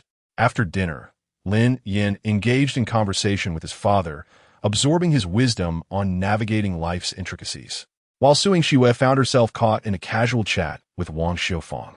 Wang, in her exuberance, even took Su Yingxue's hand, leading her on a leisurely stroll around the neighborhood, successfully attracting the attention of several neighbors and earning herself a fair share of social prestige.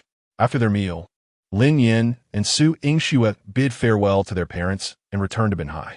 Later that evening, around 9 o'clock, Su Yingxue, having finished her bath, reclined on her bed with a book. Suddenly, a series of knocks echoed through the room. What is it?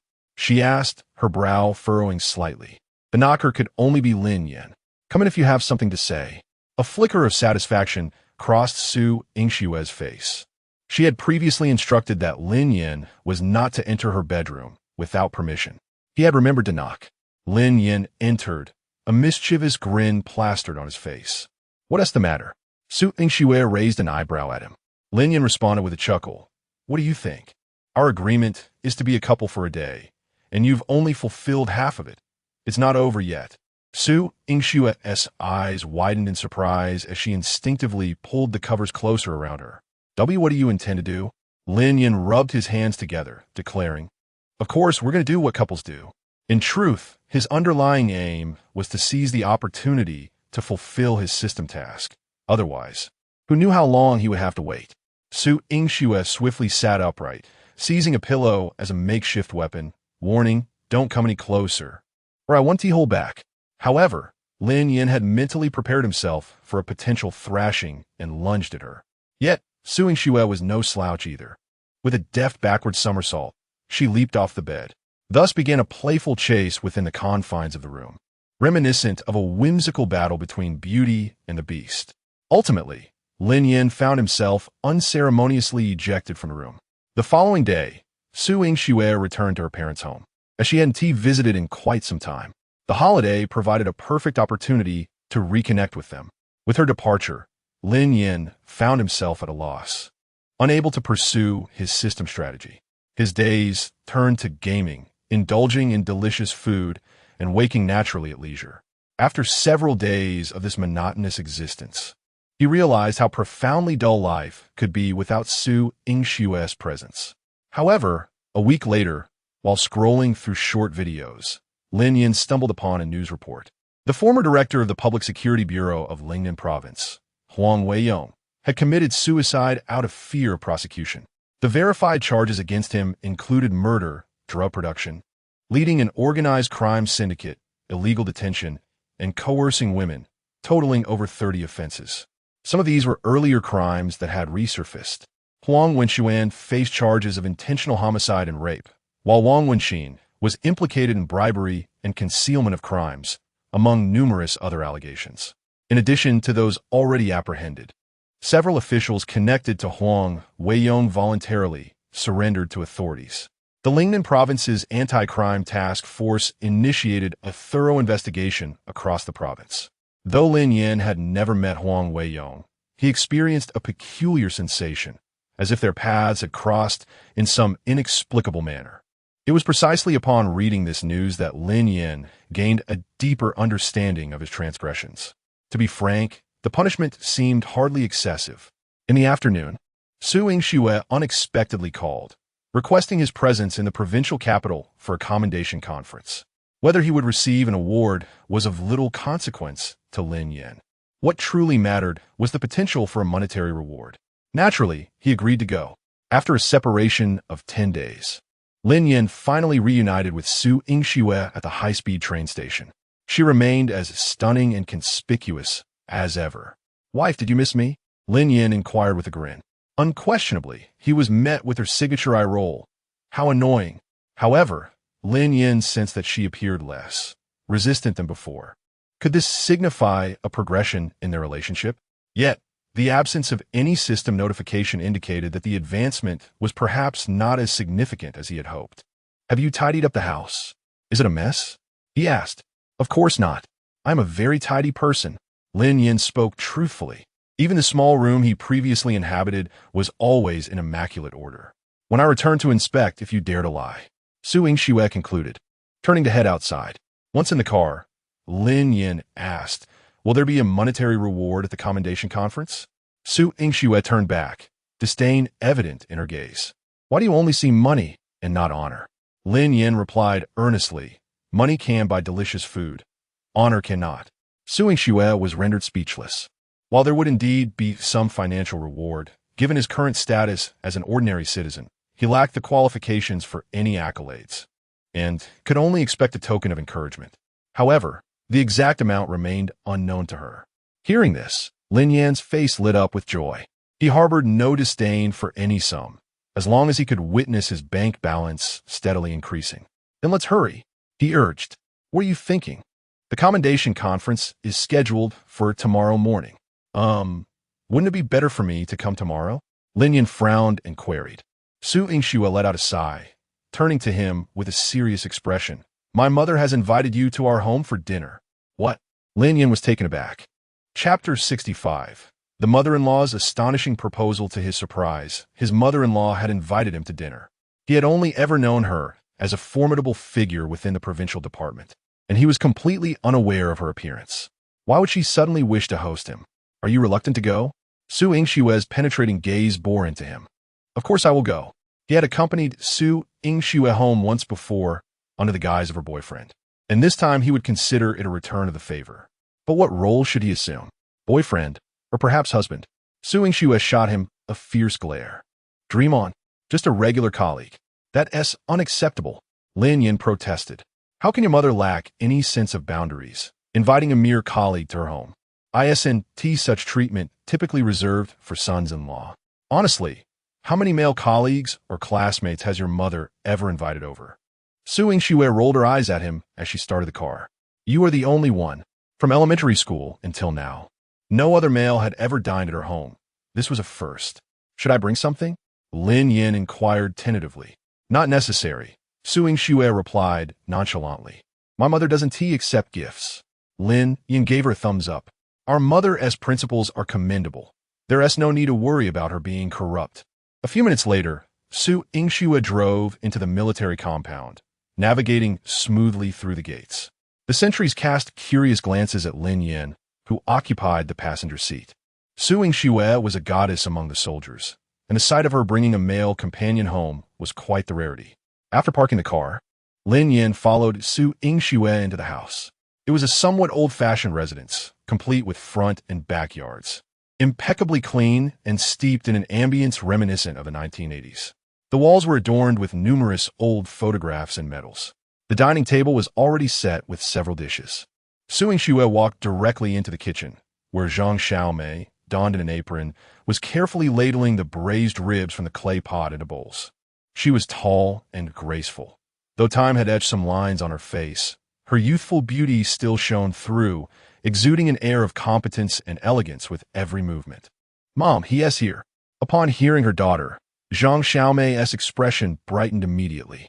She turned to the kitchen entrance, smiling gently at Lin Yan. Welcome. Please sit. The food will be ready shortly. Her voice was soft, her smile warm. Had he not been informed in advance, Lin Yan would have found it hard to associate this gentle woman with the vice director of the provincial department who had taken down Huang Weiyong. She exemplified the idea of hidden strength, but in her case, it was not a negative trait. Hello, Auntie. Lin Yan beamed at her.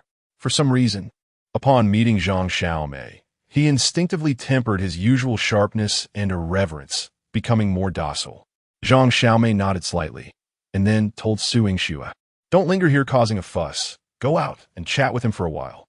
Mom, I have nothing to talk about with him. Su Yingxue murmured. Yet she still exited the kitchen. Having spent every day together, they hardly had anything left to discuss. Moreover, this fellow is quite lecherous, always taking advantage of her. It seems as though a day without teasing her would feel like a loss. Did you grow up here? Lin Yan inquired with curiosity. Su Yingxue nodded. But when I was in elementary school, my parents were transferred to Binhai, and I went along. Later, my father was reassigned back to the military district, and my mother and I stayed in Binhai. Upon hearing this, Lin Yan silently nodded. Given the unique nature of their work, frequent transfers were indeed normal. What about your father? Why haven't I seen him? Lin Yan continued his questioning. Su Yingxue replied. He went to a meeting and won't be back for a while. Oh, Lin Yan sat on the sofa, feeling inexplicably uneasy. How should one put it? Within this house, there seemed to be an invisible aura of righteousness that subtly guided one's posture, whether standing or sitting. A few minutes later, Zhang Xiaomei removed her apron and warmly beckoned Lin Yan to the dining table. Xiaolin, do you drink? Lin Yan hurriedly waved his hand. Annie, I don't drink. His poor tolerance for alcohol and lack of friends meant he had never cultivated the habit of drinking. Zhang Xiaomei then asked, what about smoking? Your uncle isn't home, and I'm not very knowledgeable, but he has some here. Which kind do you smoke? I can get it for you. Lin Yan once again waved his hand, politely declining, Andy, thank you, but I don't smoke. With little pocket money as a child, such expensive habits were never within his reach. Now that he had money, it seemed unnecessary to cultivate those interests. Zhang Xiaomei displayed a satisfied smile, seated herself, and placed a piece of rib into Lin Yan's bowl, saying, don't be polite. Just treat this as your own home and make yourself at ease. Treat it as my own home? Lin Yan was momentarily taken aback, pondering if she regarded him as a son-in-law. Thank you, Auntie, he said, delightfully savoring the ribs his mother-in-law had served him. Xiaoxue mentioned that you've practiced martial arts? Zhang Xiaomei asked. Lin Yan nodded. Yes, I happened to meet a master who taught me. His 2 decades of experience could easily be verified. If he fabricated too many details, it would be quickly exposed. A conceptual master. No record of such a person existed, but it was nonetheless true. Zhang Xiaomei nodded slightly, her face adorned with a gentle smile, Truly, heroes emerge from youth. That's wonderful. Following this, the three of them chatted casually while enjoying their meal. It was only after everyone had set down their chopsticks that Zhang Xiaomei suddenly posed a profound question. Xiao Lin, do you truly wish to become a police officer? The question caught Lin Yan off guard, and he instinctively glanced at Su Yingxue beside him. To be honest, becoming a police officer was not his initial intention. Originally, he had conceived the idea merely to facilitate his pursuit of Su Yingxue. However, after experiencing certain events, his thoughts began to waver. The notions of punishing evil and upholding justice gradually gained significance in his heart, and he found himself becoming increasingly indignant towards wrongdoing. Why are you looking at me? I'm asking you. Su Yingxue reminded him. Lin Yan took a deep breath and earnestly replied, Auntie, to be frank, I didn't initially intend to become a police officer. Upon hearing this, Zhang Xiaomei did not exhibit any surprise. Her face maintained a smile as she nodded and said, You are an honest child, but what about now? At this, Lin Yan found himself engulfed in a dilemma. Suddenly, Zhang Xiaomei rose, walked to a nearby cabinet, opened its door, and retrieved a file bag, returning to the dining table. This contains the documents for your official status, she stated, her smile fading and her expression turning serious. Before you respond, there is something I must convey to you. Ultimately, the choice is yours to make. Lin Yan lifted his gaze, meeting Zhang Xiaomei's resolute stare. With a grave demeanor, she continued, We have witnessed your capabilities. Relegating you to a mere ordinary police officer would be a disservice to your talents. If you genuinely wish to serve as a police officer, your stage is not among trivial cases, but rather in matters of significant consequence. What do you mean? Auntie, I do not quite understand. Lin Yan furrowed his brow and inquired. Zhang Xiaomei nodded and clarified. Currently, while Huaxiao appears peaceful on the surface, tumultuous currents lie beneath. Many issues at hand do not merely pertain to individual interests, but rather to the interests of a collective. Thus, your sharp blade ought to be wielded where it is most needed. Lin Yan continued to shake his head. I still do not fully comprehend. Zhang Xiaomei decided to be forthright.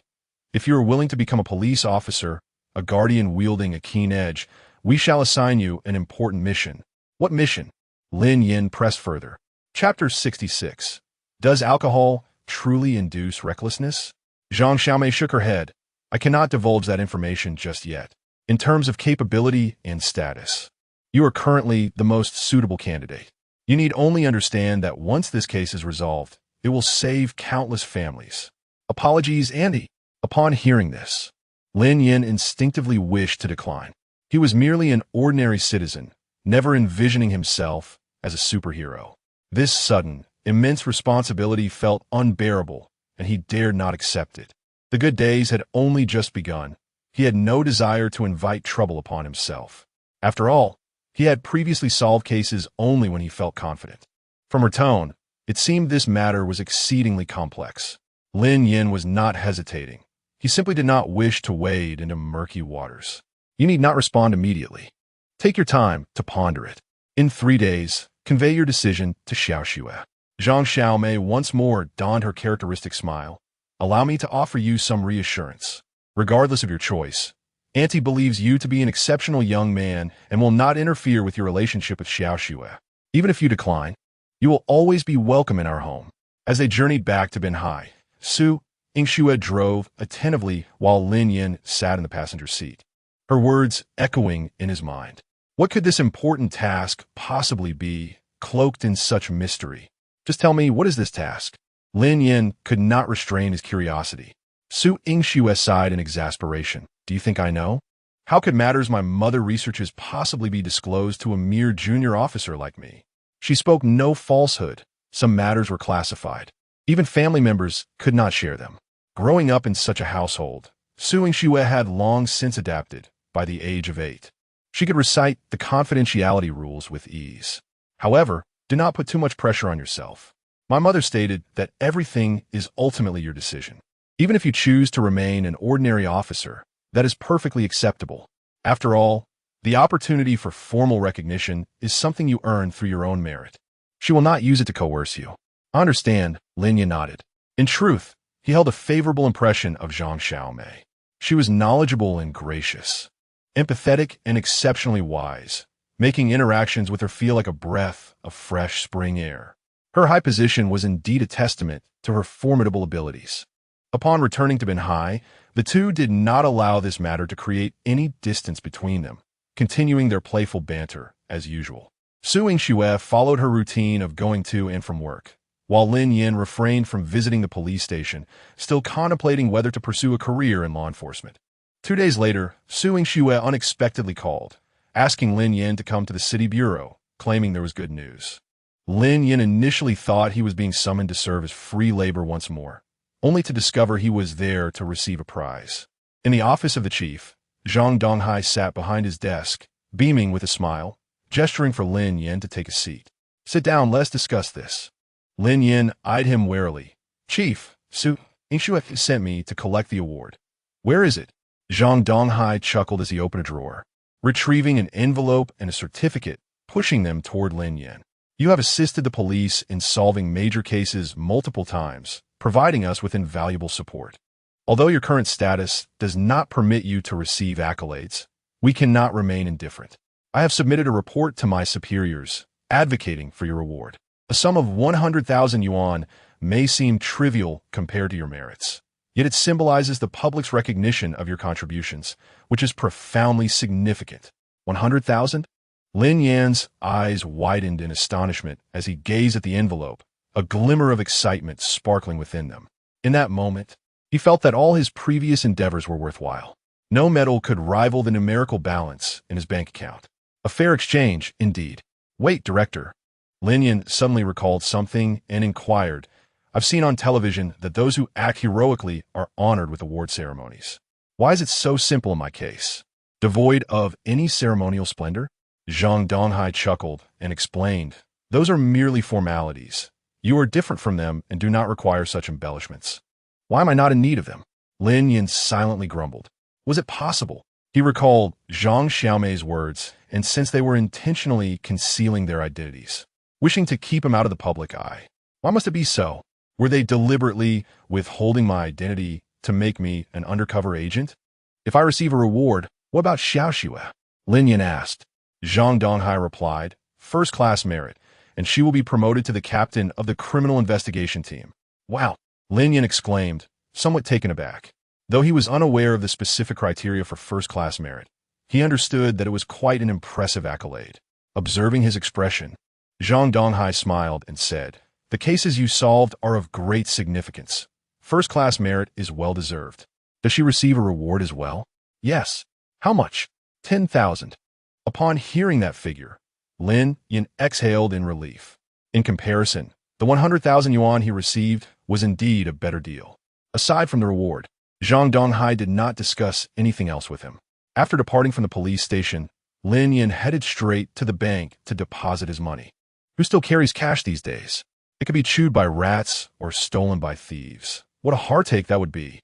To celebrate, Lin Yan indulged himself once more, spending 100 yuan on a plethora of ingredients, preparing to commemorate with Su Yingxue. Su Yingxue had mentioned her poor alcohol tolerance, and Lin Yan was no better. Thus, he specifically purchased 2 bottles of strong liquor. He pondered whether there might be a possibility of something happening between them under the influence. He vowed it was purely a test to see if such a thing could occur, not at all a lecherous endeavor. That evening, as Su Yingxue returned home to see a lavish spread laid out before her, her eyes sparkled with delight. "It seems you've had quite a good day today," she teased. "Not much, just a little over 100,000. Lin Yan replied nonchalantly, washing his hands before sitting down to eat. "All right." Su Yingxue obediently echoed, hurrying to the bathroom to wash her hands. Today was indeed a day worth celebrating. She increasingly felt that Lin Yan, despite being somewhat frugal and a bit lewd, was quite admirable. They raised their glasses and clinked them together. Lin Yan declared, "Here's to you becoming my wife soon." How shameless. Su Yingxue shot him a glance. For some reason, she felt as though she had grown accustomed to Lin Yan's unfiltered remarks. Sometimes, there's a hint of sweetness. This sensation is truly marvelous, one she has never experienced before. By the way, today marks the 3rd day. How have your thoughts evolved? Chapter 67. The first kiss with Su Yingxue. Upon hearing these words, Lin Yan was momentarily taken aback. Have you made up your mind? To be honest, he had not. The life he yearned for was not that of a hero, but rather one of carefree indulgence, with ample wealth and beautiful women. I do not wish to, Lin Yan replied decisively. Oh! At this response, Su Yingxue's expression seemed to flicker with a hint of disappointment, yet she quickly broke into a smile. It's all right. We respect your decision. As Lin Yan continued to eat, he remarked, I am not as noble as you imagine. I refuse to make a choice that goes against my heart. Su Yingxue nodded in understanding. I comprehend. In truth, she held no objections to Lin Yan's decision. Perhaps it stemmed from their differing values. Such matters are inherently devoid of right or wrong. Everyone possesses their own means of making choices. By the way, I will be going to the province to study in a couple of days. For approximately 2 months, Su Yingxue announced. 2 months? Lin Yan exclaimed in surprise. What kind of study takes 2 months? Upon hearing this, his resolve to reject Zhang Xiaomei's advances only strengthened. Joining the system equated to being shackled in freedom. He was a man destined to conquer the world. How could he be lured by institutional constraints? Well, Su Yingxue's tone carried a different emotion. I just received an award for my recent achievements, and the organization has arranged for me to give a speech and pursue further studies. There's nothing I can do. She lifted her glass, forcing a smile. Let's celebrate our progress. Lin Yan clinked his glass with hers and drank it all in one go. 2 months. Just recently, when he and Su Yingxue had been apart for 10 days, he felt as though time dragged on endlessly. Now, the prospect of a 2-month separation left him disheartened. Will you miss me? Huh? Su Yingxue looked up in surprise, her beautiful eyes glinting with a complex light, seemingly unprepared for Lin Yan's sudden inquiry. Will I miss him? Su Yingxue questioned herself internally. This lecherous and stingy fellow, who would miss him? Yet, deep within her heart, an undeniable sense of reluctance and longing began to spread at the thought of their impending separation. Will you miss me? Su Yingxue, almost subconsciously, echoed the same question. The moment the words left her lips, she too was taken aback, unsure why she had asked. Of course I will. You're my wife. Lin Yan replied with his signature cheeky grin, and the previously somber atmosphere lightened considerably. Su Yingxue gazed at him, her eyes gradually becoming hazy, infused with admiration, appreciation, and the unique feelings stirred by the alcohol. While I am away, you must take care of yourself. Suddenly, Lin Yan reached for Su Yingxue's hand. The moment their skin touched, she felt an electric current surge from her fingertips throughout her body. Coupled with the effects of alcohol, her mind went blank, and her breath quickened. She instinctively attempted to withdraw her hand, but Lin Yan's grip was firm. After several attempts, she ultimately surrendered to the embrace. Su Yingxue lowered her head, her cheeks flushed, unable to discern whether it was shyness or the influence of alcohol that caused her to feel this way. She could distinctly hear her heartbeat thundering and her breath becoming increasingly irregular. At that moment, she dared not lift her gaze, fearing that the instant she locked eyes with Lin Yan, she would be irrevocably lost in the depths of his piercing gaze. Lin Yan, too, felt a surge of warmth coursing through his mind, his throat parched. Gazing at Su Yingxue, who appeared like a celestial being descended to earth, he sensed a primal desire within him spiraling out of control. In a fit of impulsiveness, he grasped her hand, not entirely certain where the courage had come from. Countless images flashed through his mind, cradling her in his arms, kissing her, and witnessing her shy demeanor nestled against him. Panting heavily, Lin Yan felt himself teetering on the brink of losing control. A voice within him clamored wildly. Pull her close, embrace her tightly, kiss her without hesitation. Yet another rational voice cautioned him. No, she is not your girlfriend yet. Such actions could hurt her. As his breaths grew more frantic, a rush of blood surged to his head. Suddenly, he stood up and strode purposefully towards Su Yingxue. In the midst of her astonished, fearful, and bewildered gaze, Lin Yan cupped her face in his hands and kissed her without a moment's hesitation. Su Yingxue was momentarily taken aback, her eyes widening as her body froze. Forgetting to resist or scold him, her mind became a blank slate devoid of thought. Lin Yan, at that moment, resembled a beast devoid of reason, fervently indulging in the sweetness of the kiss. Just as he sought to deepen their connection, Su Yingxue abruptly came to her senses and forcefully pushed him away. Her expression was dazed as she gasped for breath, and then, like a startled rabbit, she dashed into the bathroom. Su Yingxue turned on the faucet, splashing cold water on her face in an attempt to regain her composure. At that moment, she profoundly realized the perilous nature of alcohol. A moment's carelessness could lead to the loss of one's senses. Having been raised in a traditional environment, she held deeply ingrained traditional views regarding relationships, finding premarital intimacy an insurmountable chasm. Moreover, they had yet to even define their relationship as a couple. After Su Yingxue fled, Lin Yan stood frozen in place, his chest heaving as his mind gradually cleared. He replayed the exquisite moment they had just shared. The sensation of kissing was truly delightful. Having been single for over 20 years, Lin Yan rated his first taste of intimacy exceptionally high, believing that such experiences should be savored repeatedly. Congratulations, host, for completing the task. Progress towards the goal, 10.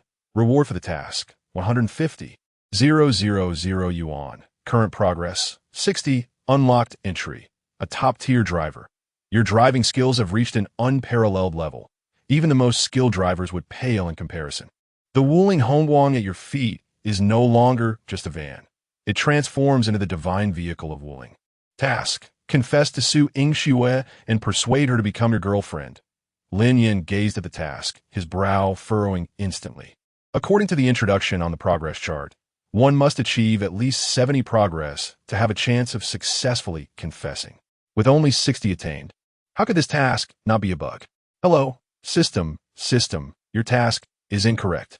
System task is accurate. The task has entered the second phase. Please devise a means to enhance the...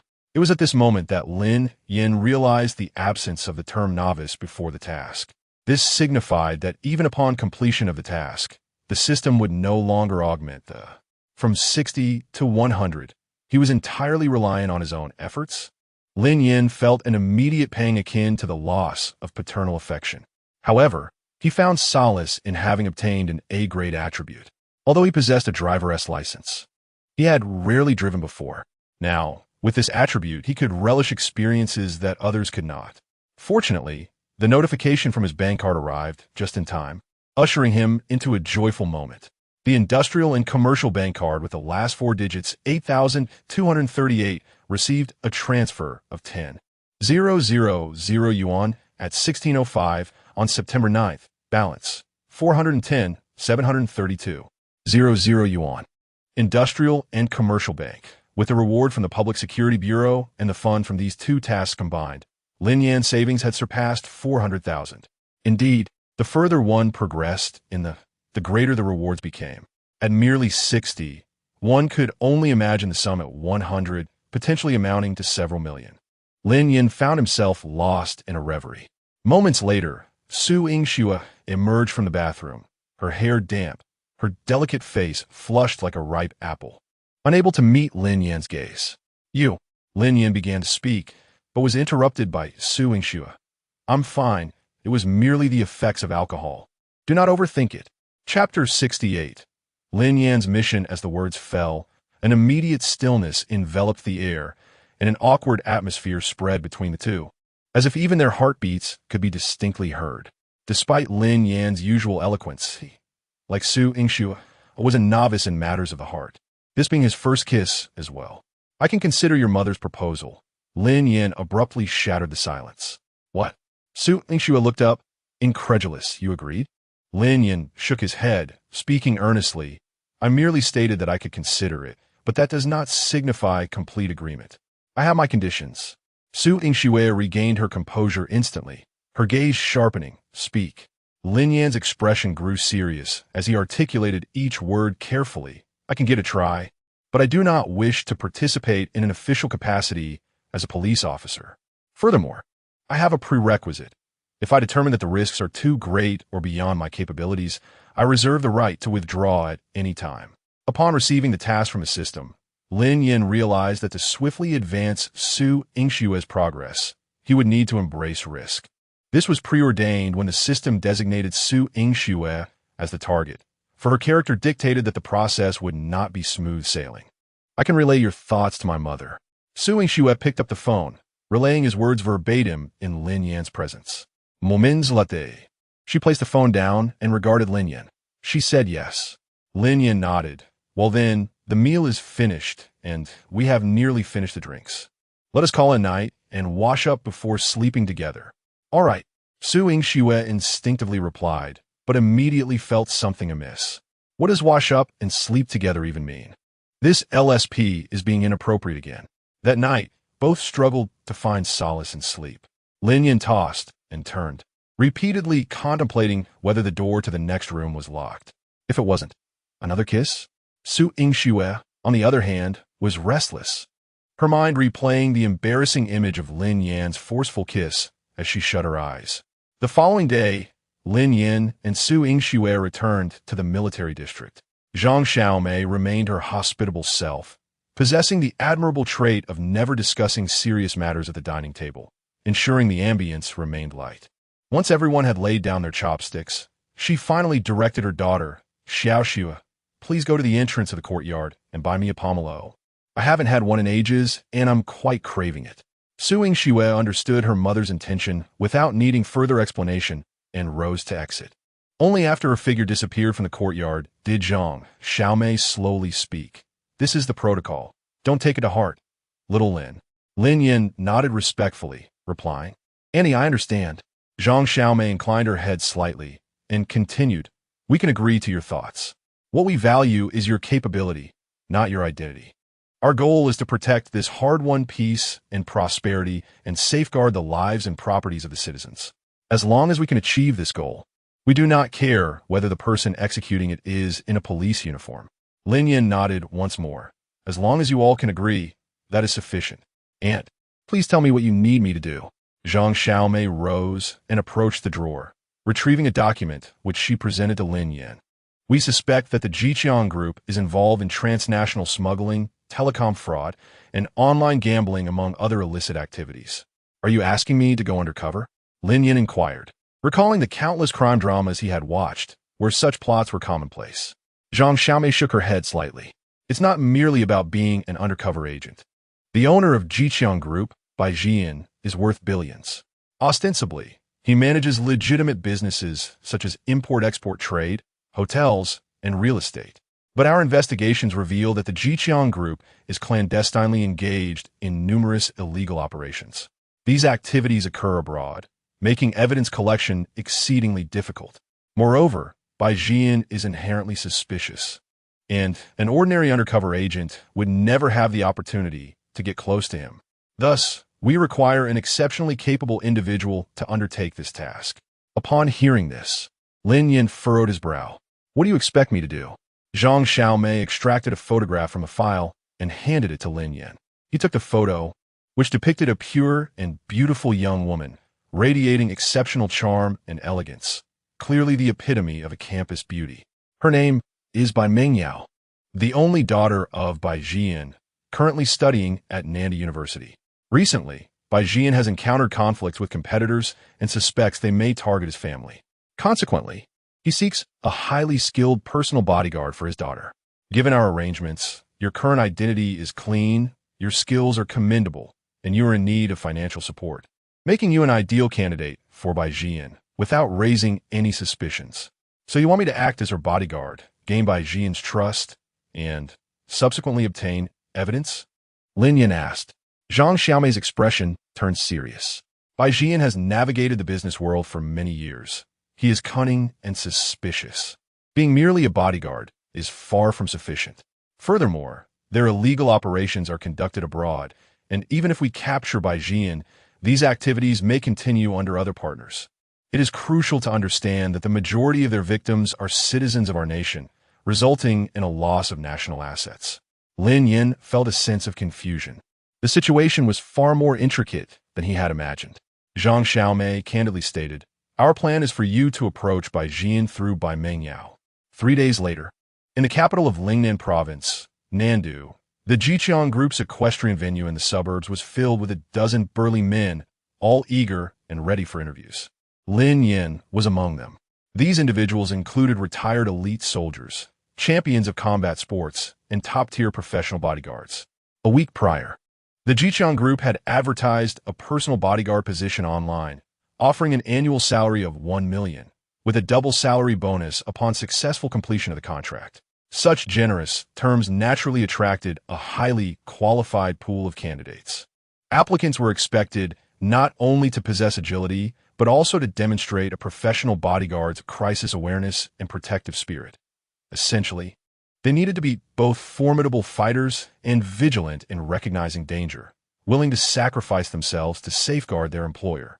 Although Lin Yan had not undergone formal bodyguard training, he possessed the requisite skills. Crisis alert, a master of traditional martial arts, a perfectionist gunsmith.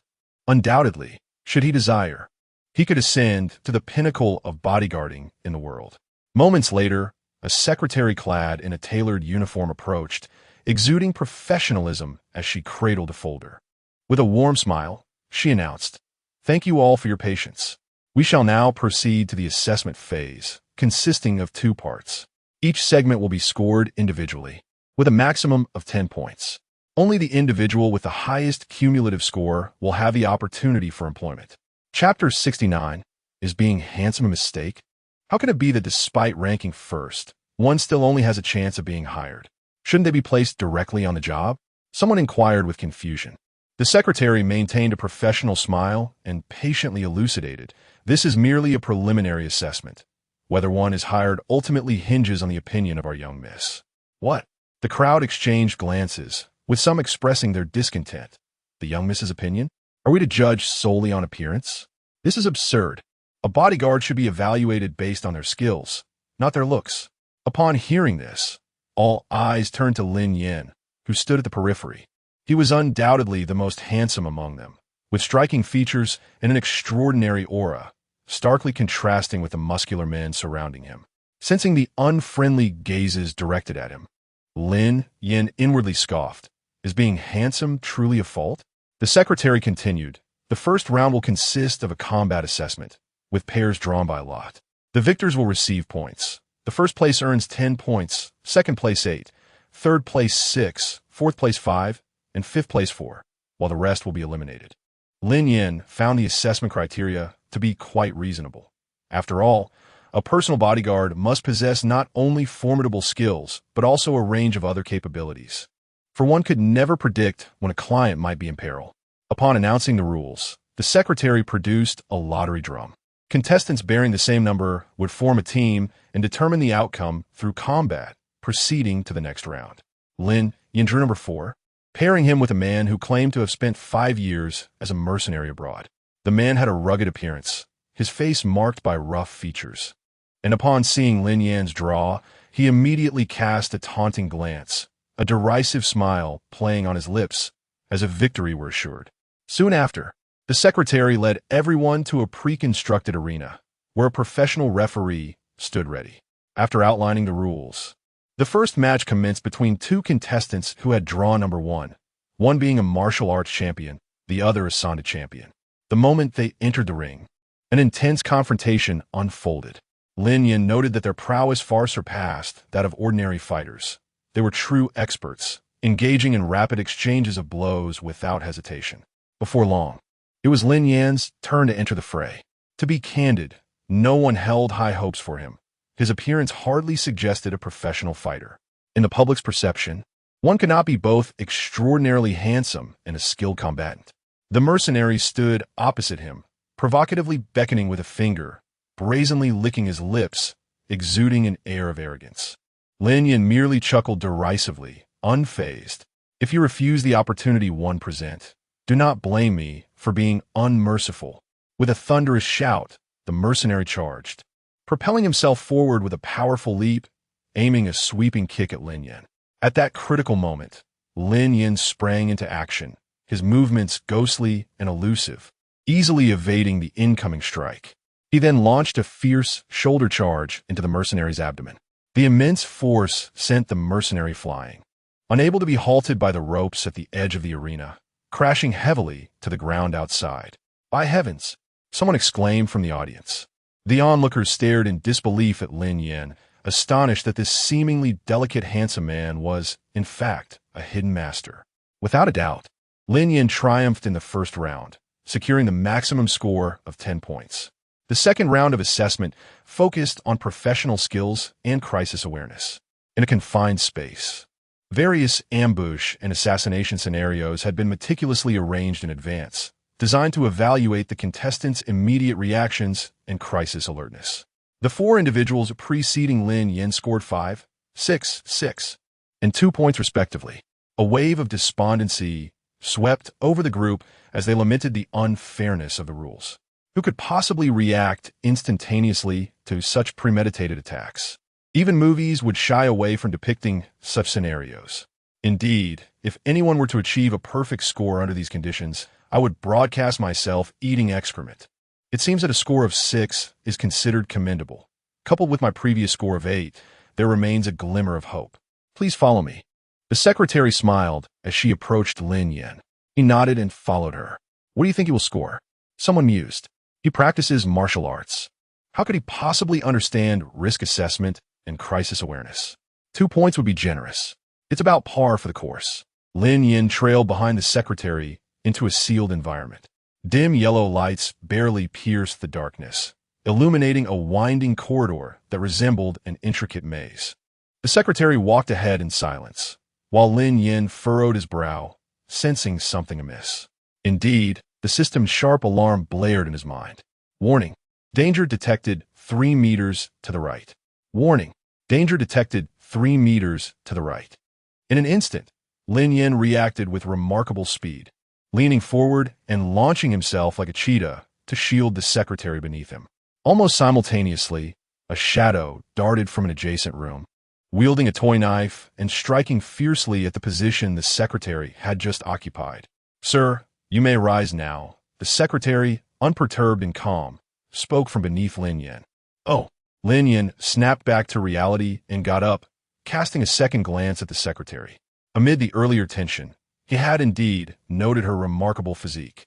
One must concede that the standards for this assessment were exceedingly stringent. There were no prior warnings, nor was there any time allotted for the candidates to mentally prepare. Even with utmost concentration, it would be immensely challenging to evade an ambush in such unexpected circumstances. A few minutes later, Lin Yan and the secretary emerged side by side from the enclosed scene. Outside, the awaiting contestants fixed their gaze intently upon them, their eyes filled with anticipation and curiosity, eager for the secretary to announce Lin Yan's score. After all, having achieved a perfect score of 10 in the first round, if he managed to secure more than 5 points in this round, the others would be left without a chance of competition. 5 points. The secretary's voice rang out. In an instant, everyone was taken aback, their faces etched with disbelief as they turned their attention to Lin Yan. Some murmured incredulously, "Has this guy hacked the system? How could he possibly score full marks under such harsh conditions?" With Lin Yan securing perfect scores in both rounds, the remaining contestants were exempted from further testing. The secretary turned to face Lin Yan, a professional smile gracing her features. "Sir, congratulations on passing the assessment. However, to secure your position, you will need to undergo a personal interview with our esteemed young lady." "Of course," Lin Yan replied calmly, nodding in agreement. "Please follow me." With that, the secretary pivoted on her high heels, exuding elegance as she strode towards the building ahead. As Lin Yan followed the secretary into the structure, he soon realized that it was a private club. The interior was adorned with opulence. Exquisite crystal chandeliers hung from the ceiling, casting a brilliant glow that danced upon the marble floors. Priceless artworks embellished the walls, each detail reflecting the owner's extraordinary taste. "Sir, this way, please." The secretary guided Lin Yan to a door on the second floor, halting as she spoke. "Our young lady is inside. By the way, I must remind you not to mention that you are a bodyguard when you meet her." A frown creased Lin Yan's brow as he inquired. "Then what am I?" "A companion," the secretary succinctly replied, raising her hand to knock on the door. "Knock, knock, knock, please enter." A melodic voice resonated from within, as sweet as the chime of silver bells. Chapter 70. The Unexpected Companion. A luxurious car? A reading attendant? In an instant, A scene from a certain film by Stephen Chow flashed through Lin Yan's mind. The heavy solid wood door creaked open, and the secretary gestured for him to enter. Lin Yan stepped forward with measured confidence. The reception room was spacious and bright, with the setting sun streaming through the expansive floor-to-ceiling windows, casting a warm golden hue upon the polished floor. On the sofa sat a young woman, engrossed in a thick book that was partially closed. The moment Lin Yan's gaze met hers, he furrowed his brow slightly. The image from the photograph overlapped with the person before him. She was far more stunning in reality. Dressed in a fitted long dress that accentuated her figure perfectly, the evening light caressed her tresses, making her skin appear even more fair. Her features were delicate and exquisite, with a prominent nose that lent a unique three-dimensional quality to her profile. Unlike the flamboyance often associated with mixed heritage, she embodied a subtle grace typical of Eastern beauty. Her bright, clear eyes resembled a pristine mountain spring, radiating an untainted purity untouched by the world. Without a doubt, she belonged to the same echelon of beauty as Su Yingxue, yet her aura was distinctly different. Su Yingxue possessed a blend of classical beauty and spirited charm, while this young woman exuded the refined aura of a princess raised in privilege. Detected high-quality target. By Ming Yao, 20 years old, 165 centimeters, 45 kilograms. See Nanjing University campus bell. Family background. Father, a billionaire. Mother, a former top star. Task. Enhanced by Ming Yao's favorability. Every increase of 10 points in favorability will trigger a reward. Difficulty level. C-level task. The host can select one C-level entry from the lexicon to activate. Lin Yan was momentarily taken aback. The activation of the system at this juncture was unexpected. 3 stars. A C-level task. Bai Mingyao's appearance was on par with Su Yingxue's, and her family background was illustrious. The only possible reason for the difficulty rating was her personality, which likely influenced the evaluation. As the system presented the target again, Lin Yan felt no excitement akin to his initial reaction. Perhaps it was the unique emotions he had developed during his interactions with Su Yingxue, or perhaps he was still lingering in the delightful aftermath of their last kiss. Regardless, his interest in other women had significantly waned. However, whether he wished it or not, whether he liked it or not, undertaking the task came with monetary rewards and the potential to unlock entries, a win-win situation. There was no obligation to pursue or establish a relationship. He could simply regard her as an experience to be gleaned and a source of income. Lin Yan refrained from immediately selecting an entry, as he still did not know enough about Bai Mingyao. To cater to her preferences, one must first understand what they are. Blindly choosing would be futile. He introduced himself with an air of generosity. Hello, I am Lin Yan, your reading attendant. Not attendant, but your reading companion. With the system's support, Lin Yan felt not only empowered, but also imbued with newfound confidence. In the presence of those in high positions or affluent young ladies, he maintained his composure, balancing respect with dignity. Paired with his current appearance and demeanor, it was difficult for anyone to take offense, except, of course, the men. He had become the envy of men for a simple reason. Handsome and capable, who wouldn't he feel a twinge of jealousy? You. Hello. Bai Mingyao neatly closed her book and rose to her feet, her hands gently clenched at her sides, her demeanor somewhat reserved. To the uninitiated, one might easily mistake Lin Yan for the employer, with her as the applicant. Lin Yan raised an eyebrow, perplexed.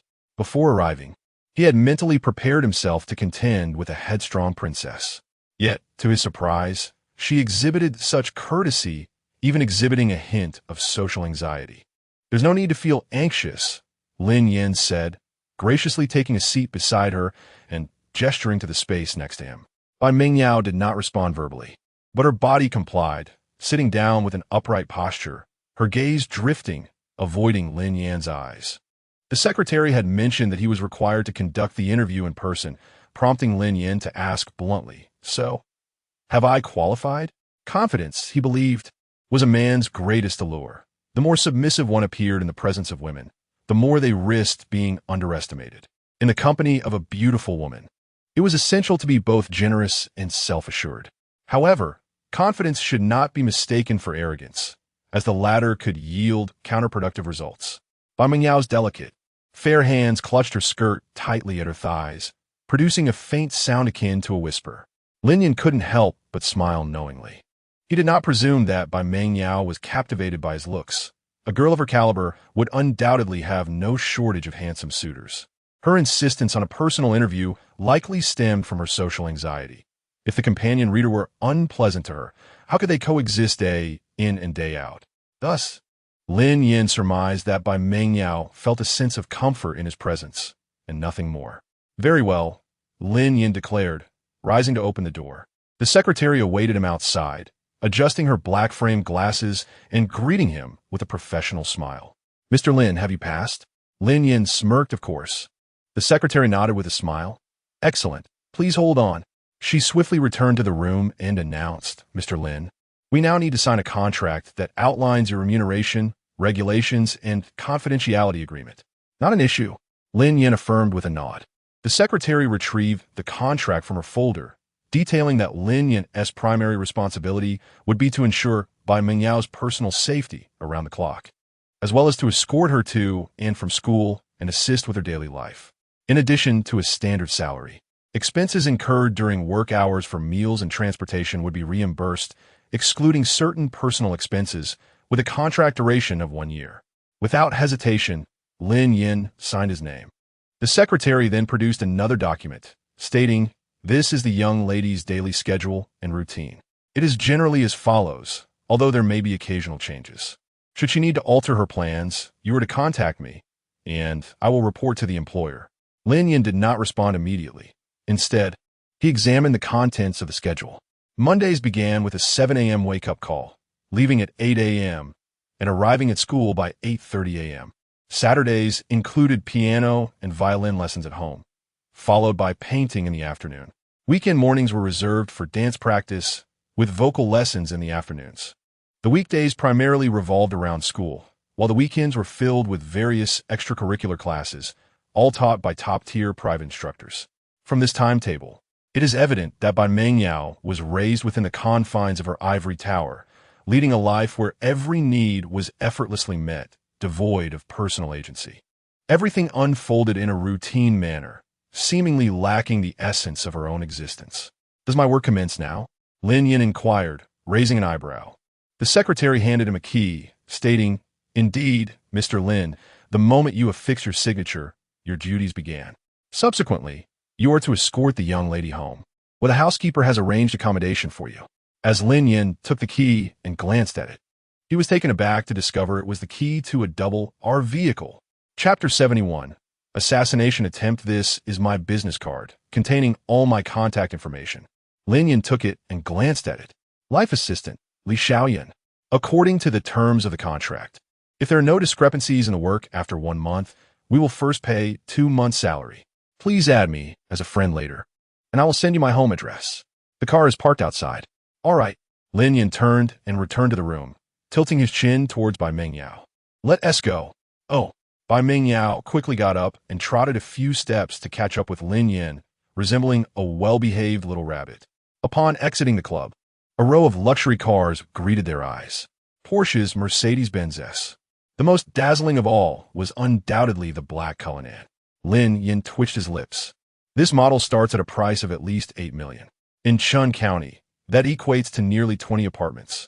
Previously, when he saw this car, he could only admire it from a distance, filled with envy, vowing to himself that he would drive one in this lifetime. Who would have thought that within less than a month, the keys to a Cullinan would be in his possession, although the title did not bear his name? What did that matter? Was it not the case that one could still share a bed with their spouse, even if their name did not appear on the marriage certificate? In the past, Lin Yan might have hesitated to drive such a car, not to mention his lack of courage. He likely wouldn't have even known where the ignition key was located. But now, things were different. He had acquired the title of a top driver.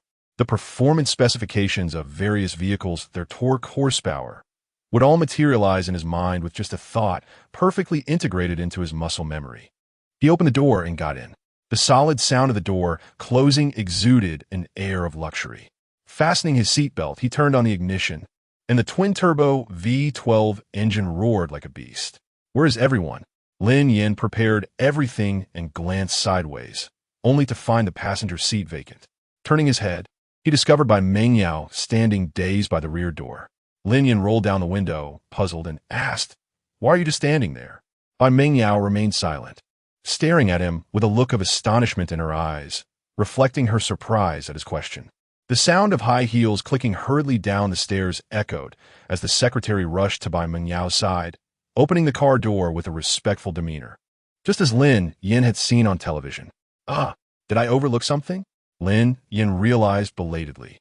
For many years, no one had opened the door for him, nor had he ever opened a door for someone else. He had never even encountered anyone who needed such assistance, so he had naturally not considered this aspect. After Bai Mengyao entered the car, Li Xiaoyan took the passenger seat, her professional smile unwavering. "Mr. Lin, please remember to open the door for the young lady next time." She did not express any reproach, understanding that Lin Yan was a specially recruited bodyguard, and such etiquette lapses were to be expected. Upon hearing Lin Yan's words, he immediately turned to meet those clear eyes, his expression one of astonishment. Goodness, is she truly the young lady? She cannot even open the door? Li Xiaoyan activated the navigation system. Their destination was the Luhai Villa district on the outskirts of the city, undoubtedly a wealthy area in Nandu. Just a single corner property there would easily be worth 20 to 30 million. The Cullinan slowly exited the racetrack and headed towards their destination. However, just after passing 2 intersections, Lin Yan sensed something amiss. Not far behind them, 2 black commercial vehicles had been tailing them.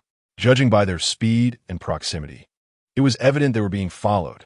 Li Xiaoyan noticed his vigilant gaze on the rearview mirror and turned to glance back, smiling as she said, "Mr. Lin, those 2 cars belong to us." The boss had arranged a security team of over 20 bodyguards for the young lady. In addition to the 2 vehicles following them, there were also 2 ahead. The purpose of providing the young lady with personal bodyguards was due to their sheer number, albeit they were unarmed. If they were confronted by skilled adversaries or professional assassins, these bodyguards could prove to be utterly ineffective. The boss was currently out of the country, yet he had been watching the entire interview process today. He was quite satisfied with the young man named Lin Yan and had instructed that no matter what conditions were presented, they must be accepted. Surprisingly, Lin Yan did not engage in any negotiation. The vehicle continued onward. After approximately 10 minutes, they entered a dual carriageway leading to the suburbs. Lin Yan passed through the intersection with only 2 seconds remaining on the green light. The 2 commercial vehicles behind him halted at the red light, with a large truck turning right behind them. Lin Yan maintained a steady speed. As they drove, a fully loaded dump truck approached them head-on at an alarming speed. Initially, Lin Yan paid it no mind. However, an alert from his internal system suddenly rang out, projecting a warning in front of him. "Warning, a large truck is approaching you from 50 meters ahead. Please evade immediately." "Warning, a large truck is approaching you from 50 meters ahead. Please evade immediately." Startled, Lin Yan noted that the front wheels of the truck had already crossed the solid line, with the following truck accelerating closely behind it. The distance between the 3 vehicles had dwindled to less than 30 meters, a mere second at such speed. If a collision occurred at this velocity, not even the Cullinan would stand a chance. Even a high-speed train would be rendered ineffective. In a split second, Lin Yan executed a swift maneuver, sharply turning the steering wheel without applying the brakes, instead flooring the accelerator. The Cullinan's front end instantly veered left between the 2 vehicles, its tires shrieking as the body tilted. The Cullinan had now entered the opposite lane, facing an oncoming vehicle, and Lin Yan turned the steering wheel to the right with the utmost urgency. The car swerved dramatically from left to right, tracing a tight C between the 3 vehicles. Had it not been for the Cullinan's robust suspension and power, narrowly escaping such a predicament would have been nearly impossible. The sheer force of inertia sent Li Xiaoyan in the passenger seat, and Bai Mengyao in the back seat reeling as if they were on a roller coaster. Had they not been secured by their seat belts, they could have been flung to who knows where. A resounding crash echoed behind them as 2 vehicles collided violently. Li Xiaoyan let out a series of piercing screams, her spirit seemingly detached from her body. In the back seat, Bai Mengyao remained silent, yet her expression spoke volumes. Her complexion was as pale as parchment, and her once clear eyes were now entirely consumed by terror, trembling uncontrollably. She was utterly frightened, and profoundly so. Lin Yan did not halt. Through the rearview mirror, he observed that the fronts of the two large trucks had crumpled into a thin, twisted mass, reminiscent of crumpled newspaper. Such a magnitude of collision would render survival for the drivers impossible. However, if a Cullinan were wedged between the two trucks, that would present an entirely different narrative. Clearly, this was a meticulously orchestrated act of premeditated murder. Yet, they had not anticipated that someone would respond so dramatically in such a sudden situation. With one hand firmly gripping the steering wheel, Lin Yan turned to the dazed Bai Mengyao, offering reassurance. "Do not fear. I am here." Upon hearing these words, Bai Mengyao seemed to awaken to her present reality. Locking eyes with his profound and steadfast gaze, she felt her fear begin to dissipate, as if she could draw upon a sense of stability from Lin Yan. At that moment, Li Xiaoyan's phone rang, her chest still heaving with anxiety. She picked it up to find it was the captain of the bodyguards from the rear vehicle. "Hello. Hello, Xiaoyan. Did you see that two trucks just collided? It was horrific. I doubt the driver survived." Upon hearing this, Li Xiaoyan took a deep breath and, in a rare display of fury, shouted, "Those are assassins, a bunch of fools." Chapter 72. The flirtation of Su Yingshu a moment ago, seated in the passenger seat. She felt an overwhelming sense of reality. How could there be so many coincidences, so many unexpected events? This was clearly an orchestrated murder. If it weren't for Lin Yan's exceptional driving skills, they might have been reduced to mere pulp.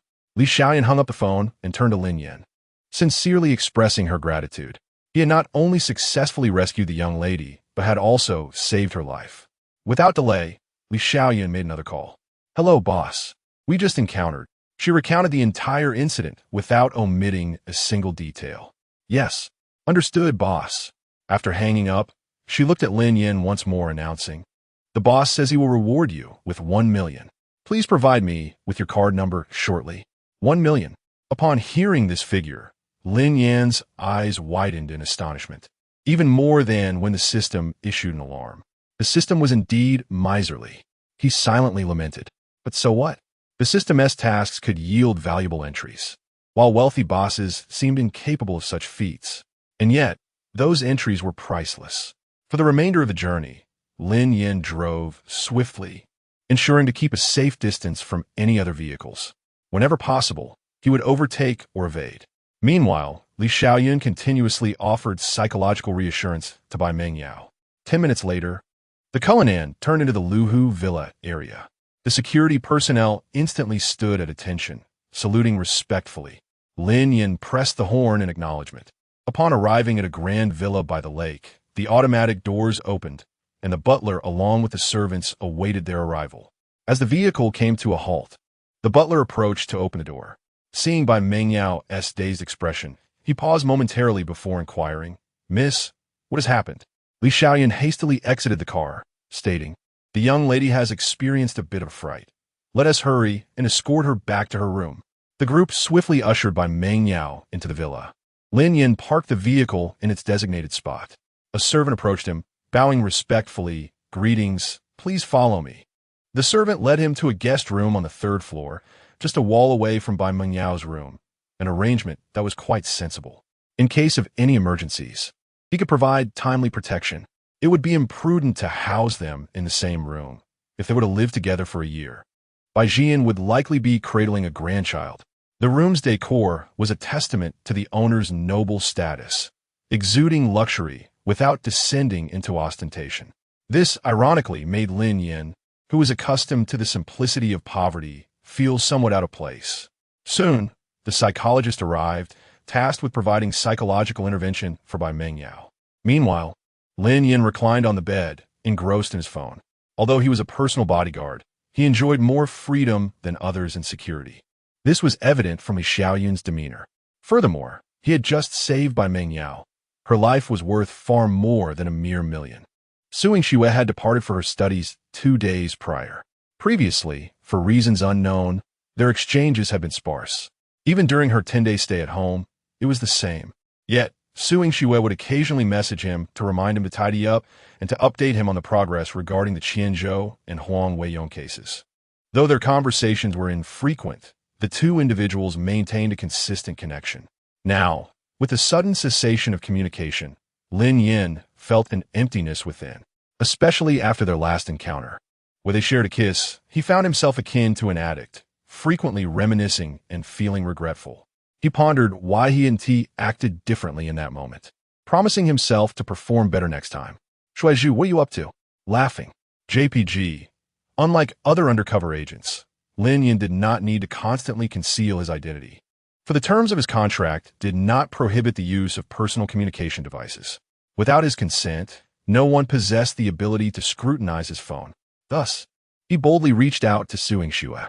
Ideally, he should refrain from messaging her, yet he could not resist. It was akin to the yearning of a couple separated, always thinking of one another. Moments later, Su Yingxue replied, "You're the pig." She did not inquire about his whereabouts or activities, likely understanding that he was engaged in a mission. Even if she was curious, she would not voice it. Such inquiries were against the rules.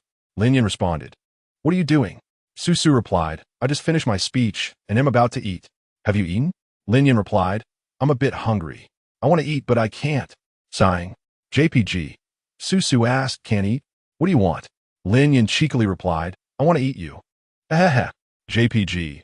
Upon reading this message, Su Yingxue's face flushed crimson, recalling the forceful kiss from before. She hadn't settled that score yet, and now this audacious fellow was becoming increasingly bold. Get lost. However, her methods of dealing with Lin Yan's cheekiness were limited.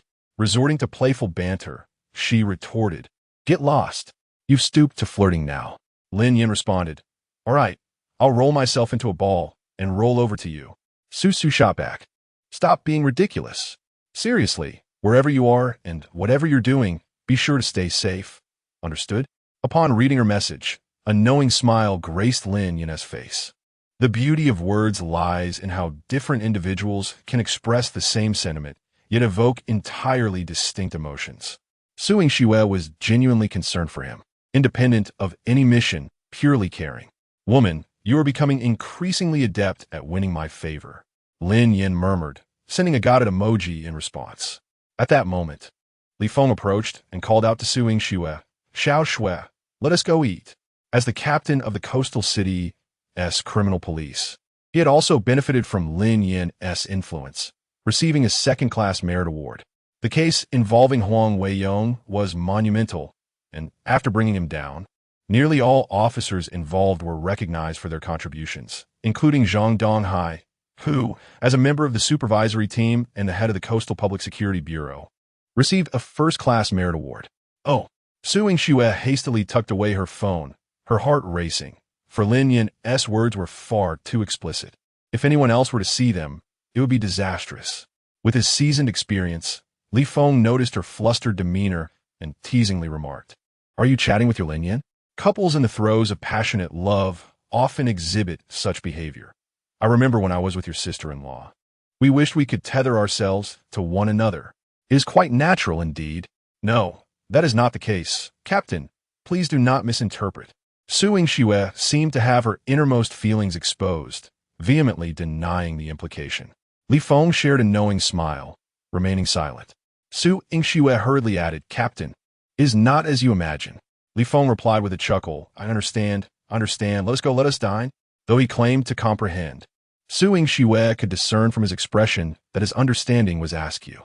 Meanwhile, Lin Yan, having exchanged messages with Su Yingxue, felt a delightful sense of satisfaction.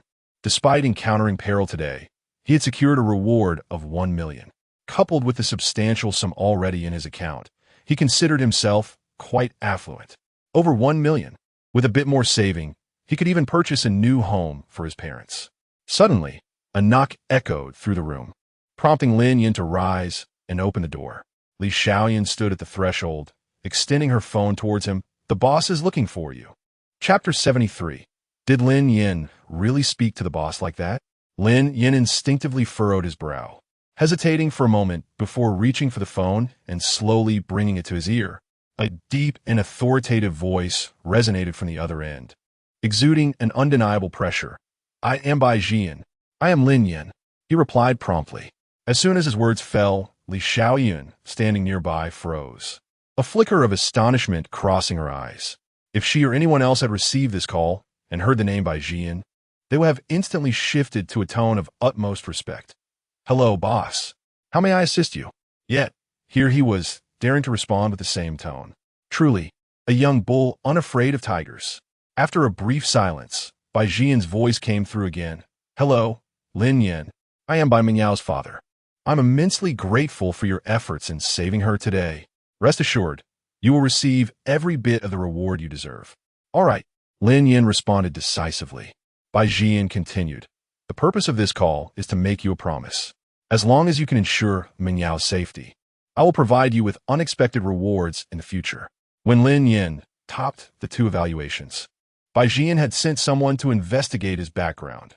Born in a small county, with ordinary parents, and after graduating from a junior college, had worked as a delivery driver. Recently, Lin Yan had triumphed over a retired competitor in a live streaming contest, demonstrating remarkable prowess. His clean background and exceptional skills, coupled with his urgent need for money, made him exactly the person Bai Jian had been desperately seeking. Bai Jian felt a twinge of confusion. According to his subordinates, Lin Yan had previously been just an ordinary youth from the lower strata. Why had he suddenly become so extraordinary? To satisfy his curiosity, he reviewed the dashcam footage repeatedly, observing Lin Yan's extreme rescue efforts. Under normal circumstances, it would be impossible for anyone to predict that it was a premeditated murder, especially not to foresee the sudden maneuver of the dump truck. Yet, Lin Yan not only sensed the danger in advance, but also reacted with remarkable swiftness. This level of crisis awareness was truly astonishing. However, Bai Jian had encountered many capable individuals and believed Lin Yan had merely stumbled upon some fortuitous opportunity or met a remarkable mentor. He did not intend to delve deeper, as such individuals were often difficult to handle. The fact that Lin Yan was willing to work as a personal bodyguard for a high salary indicated his love for money. Once a person has a passion, dealing with them becomes far simpler. Lin Yan candidly stated, "Let's be clear, what exactly do you mean by unexpected rewards?" Li Xiun, overhearing this, widened her eyes in shock once more. Having served as Bai Mingyao's life assistant for 3 years, she had never before witnessed anyone daring to speak to the boss in such a manner. Bai Jian laughed heartily. "A young man who is straightforward, I appreciate your character. As long as you can keep her safe, I will offer you 100 million. In his view, Lin Yan's candidness indicated a lack of ulterior motives. Since he desired wealth, Bai Jian planned to satisfy him with money. After all, wealth was something Bai Jian had in abundance, but he had only one daughter. Certainly, with such a lofty offer, Bai Jian has another layer of consideration. He seeks to fully incorporate Lin Yan into his fold. A talent like him is indeed rare and should not be overlooked. Lin Yan was unequivocal. "Words are insufficient. You must provide written proof." "No problem," Bai Jian readily agreed. Lin Yan returned the phone to Li Xiaoyun and turned back to his room. To forge iron, one must possess the requisite strength. This is the key to maintaining his confidence before Bai Jian. Furthermore, Bai Jian is astute and seasoned, having encountered countless individuals. Even a simple conversation could reveal much if one is not careful. Only by remaining neither obsequious nor arrogant, adopting the demeanor of a master, and presenting himself as someone solely motivated by wealth, could he lower Bai Jian's guard. At dinner, Lin Yan was seated at the main table, which offered only 2 places, one for him and the other conspicuously empty, undoubtedly reserved for Bai Mingyao. "Mr. Lin, the young lady does not wish to dine at the moment. You must eat alone for now." Li Xiaoyun approached, her tone now imbued with respect. After the phone call, her demeanor towards Lin Yan had markedly shifted from mere politeness to a hint of reverence. That Lin Yan was invited to dine with Bai Mingyao at the main table was a clear indication of Bai Jian's regard for him. Very well. Lin Yan picked up his chopsticks, the table adorned with 5 exquisite dishes and a soup, each portion modest yet meticulously crafted, suggestive of careful pairing and balanced nutrition. Just as he was about to dig in, a thought struck him, and he turned to Li Xiaoyun. "With so many dishes, I cannot possibly finish them all alone. It would be a shame to waste it. Why don't you join me?" Li Xiaoyan quickly waved her hand in refusal. No, Mr. Lin. I will be having the staff meal with them shortly. To them she referred to were the butler and other servants. So be it. Lin Yan began to indulge heartily. By the way, please refrain from calling me Mr. Lin. It sounds rather awkward. Just call me Lingo. Li Xiaoyan hesitated for a moment before softly replying. All right. Lingo. In her experience, those who could converse with the boss often carried themselves with an air of superiority. Yet Lin Yan, possessing great ability and enjoying the boss's favor, was also handsome, yet lacked any pretentiousness, which naturally endeared him to her. Lingo, let me serve you some soup. Lingo, if you require anything, do not hesitate to ask. Lingo. After finishing his meal, Lin Yan had Li Xiaoyan accompany him for a stroll in the villa's garden to aid digestion. The young lady is feeling much better under the guidance of the psychologist. She has fallen asleep now, Li Xiaoyan remarked. Lin Yan nodded. For a young girl to endure such experiences is only natural for her to be frightened. Even someone like Bai Mengyao, a young lady of privilege, will be deeply shaken by such incidents. Li Xiaoyan has already demonstrated remarkable psychological resilience. By the way, what does Bai Mengyao enjoy doing in her free time? What are her interests? Lin Yan inquired. Without hesitation, Li Xiaoyan responded. The young lady enjoys reading and excels academically. Had it not been for an unexpected incident during the college entrance examination, gaining admission to Tsinghua or Beida would have been a certainty.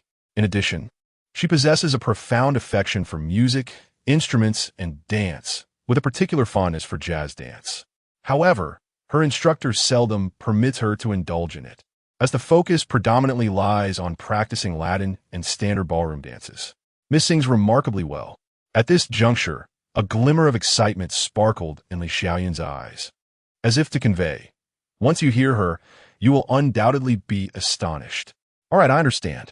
Lin Yan ambled along with his hands clasped behind his back, nodding in acknowledgement to the cleaning lady, earnestly stating, Thank you for your hard work. This left the cleaning lady momentarily taken aback, as she mistakenly believed that a high-ranking official had come to inspect the premises. Upon returning to his room, Lin Yan commenced the selection of entries. Chapter 74, Oh My! Bai Mengyao actually wishes to kiss Lin Yan. The sea-level lexicon is indeed quite extensive. However, due to its low tier, the entries appear rather unimpressive, merely remaining at the realm of human. After Lin Yan's meticulous selection, the following entries were shortlisted.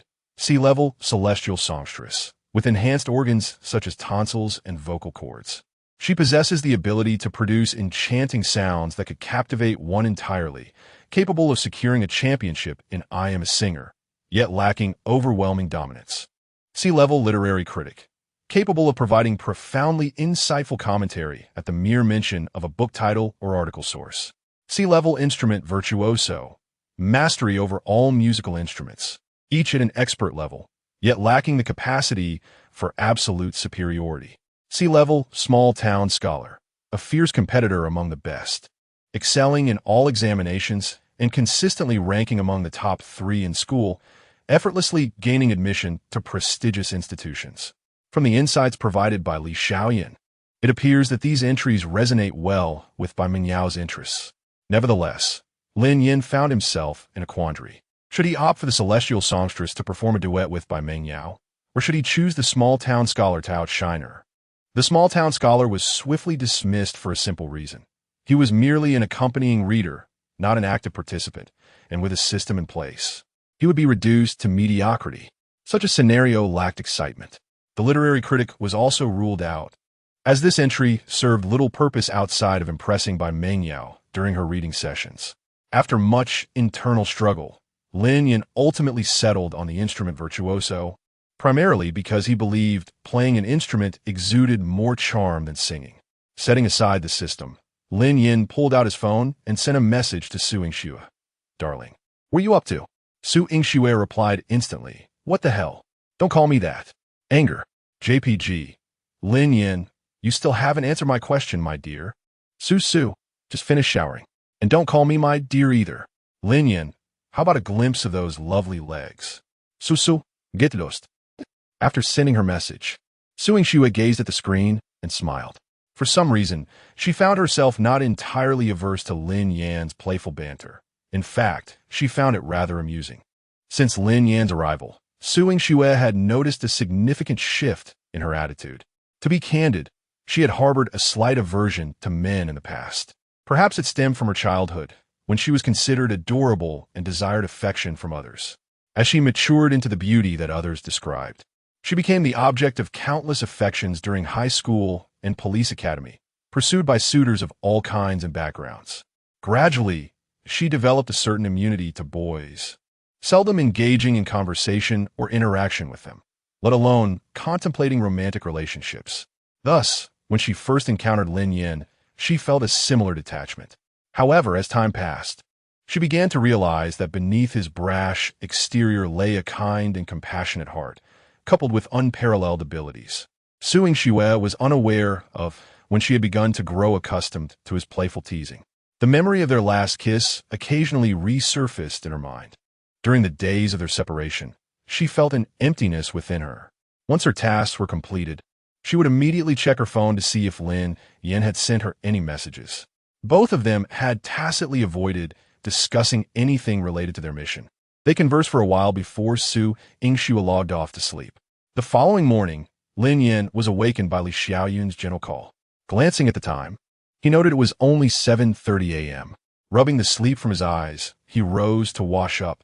Upon arriving in the dining area, he found Bai Mengyao already seated at the table. As Lin Yan approached, Bai Mengyao quickly stood up, her hands nervously clasped together, and bowed slightly, expressing her gratitude. "Thank you for saving me." She was acutely aware that those men had come for her, and had it not been for Lin Yan, she might not have been alive. The scene from that day lingered vividly in her memory. She had been so frightened and disoriented until Lin Yan's reassuring gaze provided her with solace. Regardless of whether he had been hired by her father, Bai Mengyao felt a deep sense of gratitude towards him. "No need for thanks. Your father has already settled the payment," Lin Yan proclaimed with a casual swagger as he pulled out a chair and gestured towards the seat in front of her. "Sit down, no need to stand." Bai Mengyao responded, smoothing her skirt as she took a seat. The nearby servants exchanged glances, pondering who the true master of the house was. After breakfast, Lin Yan drove her to school. According to the arrangements, he was to accompany Bai Mengyao inside. As they exited the villa, Li Xiaoyun and others watched respectfully as they departed. "Your family is already so wealthy. Why do you still attend school?" Lin Yan asked casually, a question that had piqued his curiosity for some time. The relentless pursuit of success often stemmed from a desire to rise above others, to possess limitless wealth and indulge in countless pleasures. Yet, for those born into affluence with a silver spoon in their mouths, what was the purpose of such toil? Bai Mengyao fell silent for a moment before softly responding, I don't know, whether it was academics or various hobbies. She had merely followed what others suggested girls should pursue. Although she had pondered the usefulness of these endeavors, she had yet to find an answer. Perhaps acquiring an additional talent would earn her another compliment, and when others praised her, it might provide a more accessible point of connection. "Do you have anything you particularly enjoy doing?" Lin Yan inquired further. "Something I particularly enjoy," Bai Mengyao murmured, lowering her head in contemplation. Singing? Dancing? Among her myriad interests, these two were indeed her favorites. However, she sensed that Lin Yan's question transcended mere hobbies. After a brief pause, she shook her head. "I don't know." Lin Yan glanced at the rearview mirror and observed Bai Mengyao's bewildered expression, a subtle smile playing on his lips. "I recently discovered something particularly intriguing." "What is it?" Bai Mengyao's eyes sparkled. Her curiosity piqued in an instant. "Kissing." Lin Yan spoke with remarkable nonchalance, as if casually chatting with a close friend. Having never tried it before, after that day, it felt utterly addictive. Lately, I cannot help but think about it. It's quite torturous. Bai Mengyao's eyes widened in astonishment, her mouth slightly agape, her face a canvas of disbelief. This was the first time she had ever heard someone speak so candidly about such an intimate topic. Growing up, she had never even heard the word kissing uttered by others. In that moment, she felt as if her entire worldview had been turned upside down. "Is that true?" Driven by curiosity, Bai Mengyao posed a question. Lin Yan nodded earnestly. "Absolutely true. Ever since our last kiss, I feel as though I have wasted the past 20 years of my life." Men and women should kiss. Bai Mengyao's eyes twinkled, her lips slightly pursed, as if summoning immense courage to ask a question that left Lin Yan momentarily stunned. Then, may I give it a try? Chapter 75, Tempting the Child. Her voice was barely a whisper, had it not been for the excellent soundproofing of the large building. Coupled with Lin Yan's keen perception, he might not have heard her at all. What? Lin Yan turned, astonished, meeting Bai Mengyao's clear, sparkling eyes. Do you want a kiss? Bai Mengyao nodded earnestly. You said it was quite interesting, so I wish to try. After the previous incident, she felt that Lin Yan was the most trustworthy person aside from her father. As long as Lin Yan was by her side, she experienced an inexplicable sense of security. Thus, she believed every word he uttered without hesitation. Lin Yan blinked. Bai Mengyao's gaze was so pure and untainted, as if she merely wished to ascertain whether kissing was indeed as amusing as Lin Yan had claimed. Who do you want to kiss? Lin Yan asked, frowning. Bai Mengyao raised her slender finger and pointed at Lin Yan. Can it be you? She was solitary at school, leaving right after classes and avoiding interactions with classmates. Lin Yan was her only male friend. Me?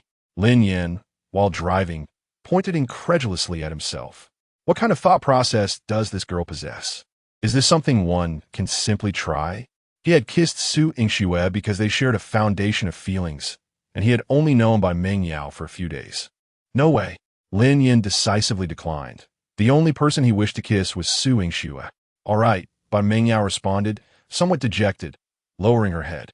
Upon arriving at school, Lin Yan and Bai Mengyao entered the classroom one after the other, sitting in the same row. In an instant, all eyes were on Lin Yan. The sudden appearance of a handsome boy, especially alongside the aloof school beauty Bai Mengyao, immediately sparked a commotion. Who is that guy? Could he be Bai Mengyao's boyfriend? Just a friend. He is merely handsome, but Bai Mengyao is a top-tier rich heiress. Does he even measure up? In truth, the students were unaware of Bai Mengyao's true identity. They only knew that she was chauffeured in luxury cars to and from school, and that she exuded an icy demeanor, akin to an unapproachable ice mountain flower, leading them to speculate she was indeed a wealthy heiress. However, Lin Yan silenced their chatter with a mere glance. Those who caught his eye immediately averted their gazes, pretending to be engrossed in their books, too intimidated to speak further. Sleeping during class was a cherished tradition ingrained in Lin Yan's very being. Thus, he dozed off until noon. We should go. He finally stirred from his desk, groggy from sleep, as he felt someone shaking his arm. Is class over? Bai Mengyao nodded. It's time for us to eat. They would not return home for lunch. A restaurant belonging to the Bai family was not far from the school. Previously, someone would always wait at the gate to escort her there and back after a meal. As they exited the classroom, they walked in a line, maintaining a distance of about 4 to 5 meters. As they walked, a girl rushed over, excitement evident in her voice. Senior, can I add you on WeChat? Lin Yan halted, sizing her up. She was decent looking, yet she paled in comparison to Su Yingxue and Bai Mengyao. Lin Yan's solemn gaze lingered momentarily on the girl's attire before he coldly remarked, I'm afraid I don't have any A's in my circle. Without a backward glance, he departed, leaving the girl disheveled in the wind. After entering the car and fastening his seatbelt, Lin Yan opened the restaurant address sent by Li Xiaoyan. Western cuisine. He frowned slightly. The previous night's meal had left him feeling somewhat uncomfortable. Despite the quality of the ingredients and the sophistication of the cooking, it was simply too bland for his palate, accustomed as it was to the robust flavors of street food. An idea suddenly struck him, and he turned to Bai Mengyao, suggesting, how about we dine somewhere else? I'll take you to a delicious place you've never tried before. Upon hearing this, Bai Mengyao's eyes sparkled, and without hesitation, she replied, sure. She hadn't considered any other options. After all, Lin Yan had been specifically hired by her father for her protection. As for whether they could go, no one had ever told her they couldn't. Most importantly, she sensed that Lin Yan's life seemed genuinely intriguing, and she yearned to experience it. Lin Yan swiftly opened an AI search. Recommend me the best spicy hot pot in Nandu. He seldom visited Nandu and was not particularly familiar with the area. Thus, he sought assistance from AI. Soon, the AI provided an answer. The local's favorite spicy hot pot, Granny Chun's spicy hot pot. He activated the navigation, and the car set off. Approximately 20 minutes later, the vehicle came to a halt in front of the hot pot establishment. Through the car window, they could see that the dining area was nearly full. Lin Yan exited the car and opened the door for Bai Mengyao. The moment the little princess stepped out, she was enveloped by the mouth-watering aroma wafting through the air, leaving her momentarily stunned. In the past, she would have never imagined herself dining here. This was a completely new endeavor and an unknown experience for her. An anticipation began to swell within her. Let us go. Upon entering the restaurant, they immediately attracted numerous glances, primarily due to their striking appearances. Lin Yan picked up a bowl and led Bai Mengyao to the ingredient station. What would you like to eat? Bai Mengyao gazed at the dazzling array of ingredients, her eyes wide with wonder. However, she recognized only a few, such as cabbage and tofu. Many items were beyond her identification. She pointed at the marinated beef and asked, "Can I have this?" "Of course," Lin Yan replied, picking up several slices. "Take whatever you wish. Here, no one is going to restrict you." "Okay." A rare, sweet smile graced Bai Mengyao's face. After selecting their ingredients and weighing them, the total came to 78 yuan, including rice. "Can you handle spicy food?" Lin Yan inquired. Bai Mengyao shook her head. Lin Yan turned to the proprietor, medium spicy. He then faced Bai Mengyao, saying, "If you've never tried it, you absolutely must." Bai Mengyao obediently nodded. Lin Yan took the initiative to pull out his phone to pay. The reason was simple.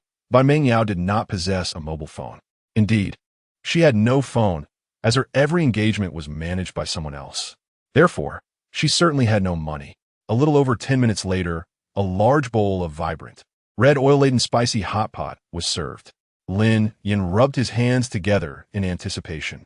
While delivering food, this meal standard was already considered a feast for him. Lin Yan helped her serve the rice, and then placed a generous portion of beef in the bowl.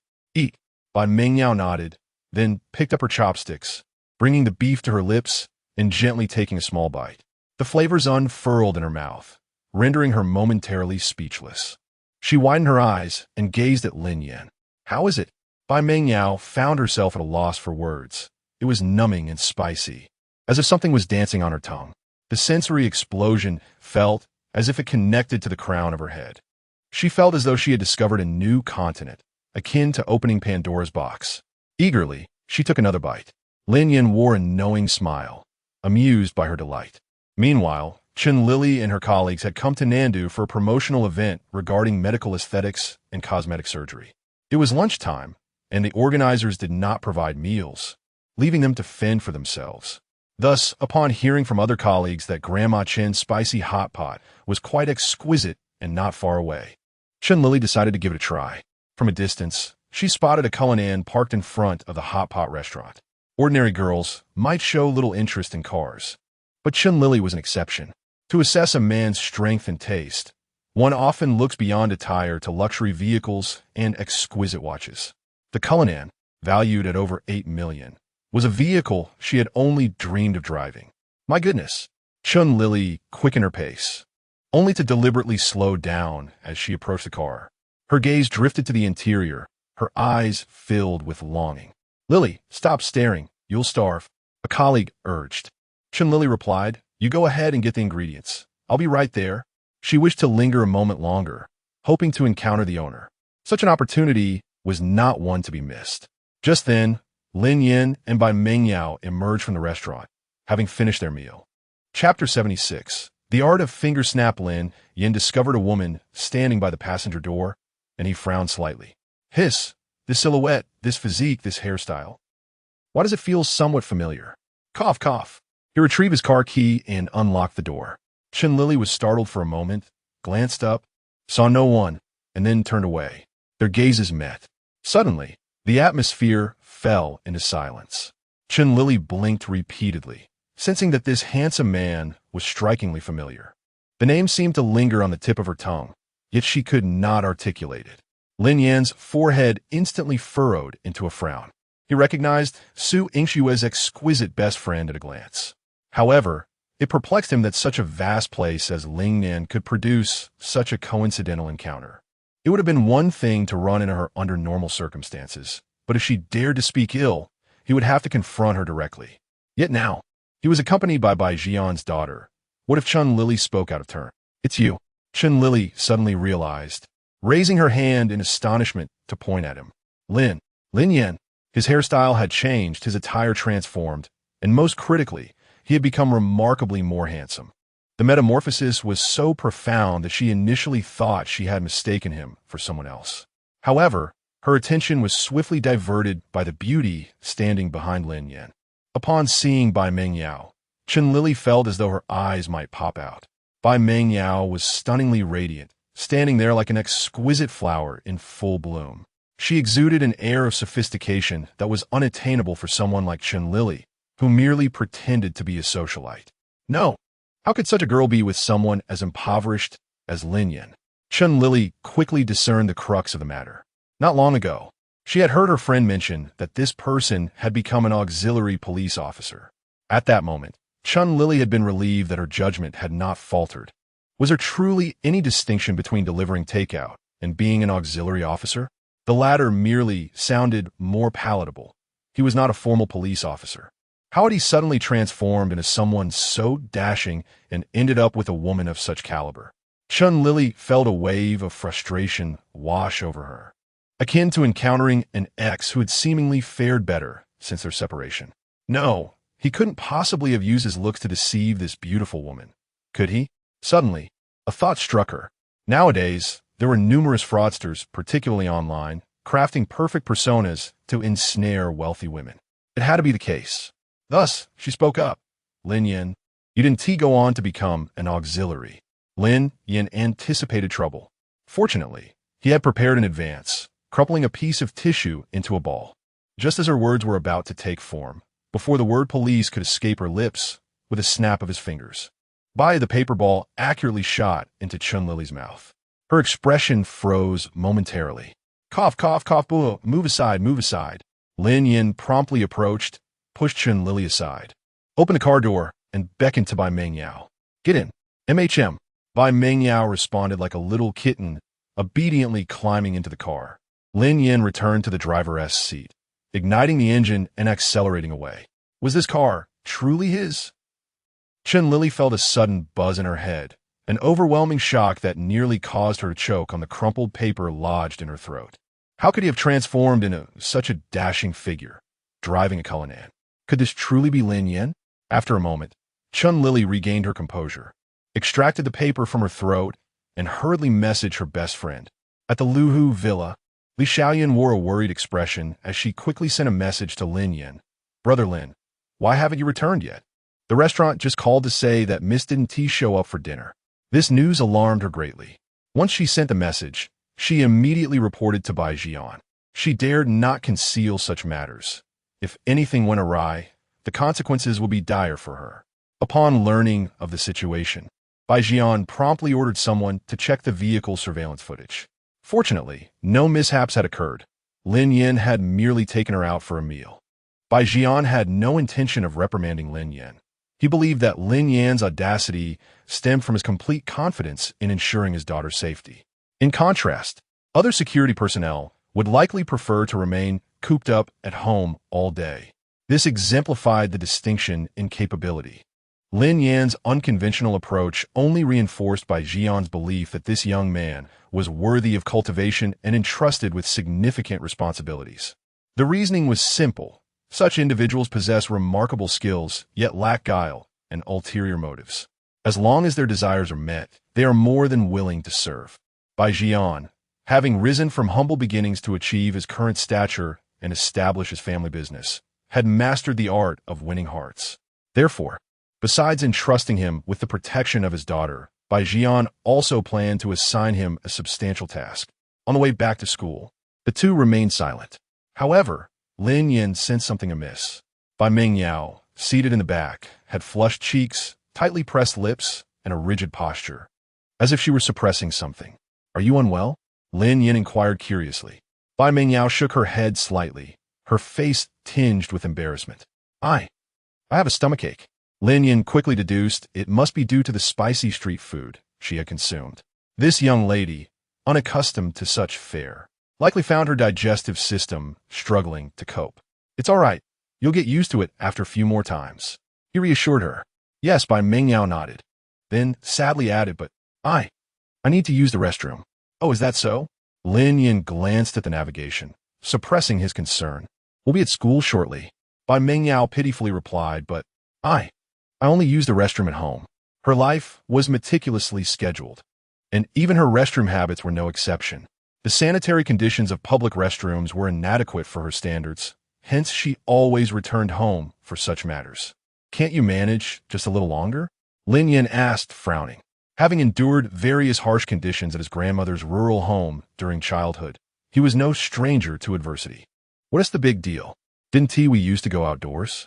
No. Bai Mengyao's eyes glistened with unshed tears, her expression forlorn. Brother, I beg you. I can't hold it much longer. Upon hearing the call of brother, Lin Yan executed a graceful drift and swiftly turned the vehicle around, pressing the accelerator to the floor. Speeding incurs penalties. Let your father handle the fines. A journey that typically takes half an hour was completed in a mere 10 minutes. Such is the prowess of a driving maestro.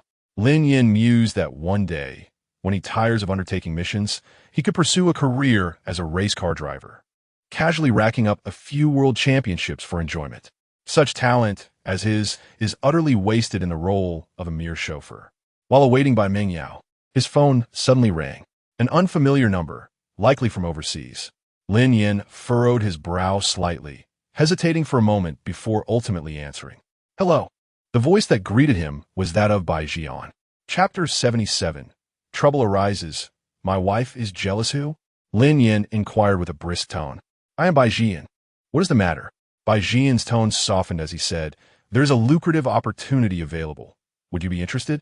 Lin Yan furrowed his brow, his mind racing to comprehend the implications. How substantial is the profit? With a hint of temptation in his voice, Bai Jian responded. Sufficient for you and your family to spend for a lifetime. What do you require of me? Lin Yan pressed further. Upon hearing his reply, Bai Jian revealed a cunning smile.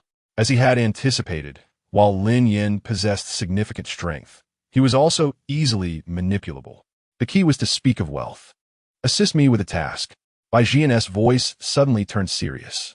The individual who targeted Xiao Yao is named Tian Tai, the owner of Hongshin Group. He is my business rival. Recently, in an overseas deal, he suffered defeat and, in his humiliation, seeks revenge, which is why he has harmed Xiao Yao. Lin Yan frowned. Are you asking me to kill him? Ha ha ha. Bai Jian laughed heartily at the suggestion. I only wish for you to eliminate the threat to Xiao Yao. Should you agree, I shall not only reward you with money, but also grant you shares in my company. From this moment forth, you will no longer be a mere bodyguard, but a partner in Jiqiang Group, fully integrated into the upper echelons. You and your family will never again have to worry about finances. Tian Tai had always been a thorn in Bai Jian's side. If Lin Yan could remove him, Bai Jian could gradually encroach upon Tian Tai's territory overseas. This would also serve as a test for Lin Yan, an advantageous arrangement that would secure a formidable ally. My master has advised me against engaging in illegal activities. Lin Yan firmly declined.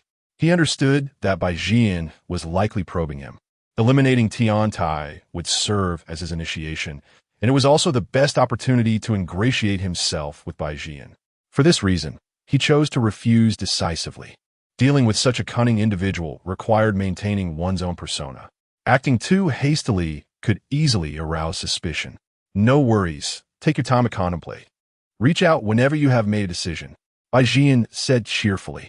By the way, did you take Xiao Yao out today? Indeed, Lin Yan replied candidly. I find the cuisine here unpalatable, so I took her out to dine. We spent 78. You'll need to reimburse me later. Ha ha ha. Not a problem. Bai Jian chuckled. Xiao Yao has lacked a mother since childhood, and with my busy career, the only companions she has had are the butler and servants, which has made her rather reclusive. That she chose to dine with you signifies her trust. This is a positive development. I have but one request. Whatever you do, ensure her safety. Lin Yan assured him. I am well aware. Bai Jian replied, then I am at ease. Contact me whenever you reach a conclusion. Meanwhile, on the other side, Su Yingxue finished her tasks and, as usual, took out her phone to open WeChat. Lin Yan remained silent, but she was bombarded with messages from Chun Lily. Xiao Xue, are you aware of what Lin Yan is up to? He is no longer delivering takeout or serving as an auxiliary police officer. Instead, he is now courting a wealthy woman. I witnessed it with my own eyes. He is driving a luxury Cullinan worth several million and accompanied by a stunning beauty. Upon receiving such news, Su Yingxue felt a sudden pang in her heart, a wave of disappointment and bitterness washing over her. She had entertained the notion that Lin Yan might be working undercover or assigned to investigate a challenging case. But she never anticipated that he would be involved with a beautiful woman. Could this also be part of his mission? Su Yingxue felt bewildered. Aside from what she had seen on television, she had never heard of missions requiring one to woo a wealthy woman in real life. Su Yingxue replied, I don't know. What he does is none of my concern. Anyone could discern her disappointment from her words. Just then, her phone vibrated with a message from Lin Yan. Shuizhu, what are you up to? What was once an eagerly awaited message now seemed somewhat absurd. How could he date a beauty while simultaneously flirting with her? Su Yingxue put away her phone, took a deep breath, and resumed her work, striving to divert her thoughts from this matter. Su Yingxue did not respond to the message.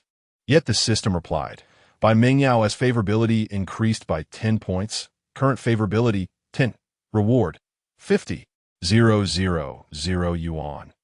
Unlocked entry. See disguise. Possesses a formidable ability to impersonate anyone's appearance with perfect accuracy, indistinguishable to the naked eye. Each disguise lasts 3 hours and can only be used once a day. Avoid using the disguise in women's baths. Crossing such boundaries is absolutely forbidden. Lin Yan was taken aback. When strategizing to win over Su Yingxue, he had at least mentally prepared himself. The increase in Bai Mengyao's favorability was utterly unexpected, delivering a surprise. 50,000 yuan. Was that perhaps a bit meager? Lin Yan pursed his lips. Compared to Bai Jian's generosity, the system seemed rather stingy. But what did it matter? Bai Jian's money was spent with apprehension, always at risk of being reclaimed by the police and ultimately returned. What was this disguise capability? Lin Yan furrowed his brow as he examined the entry description.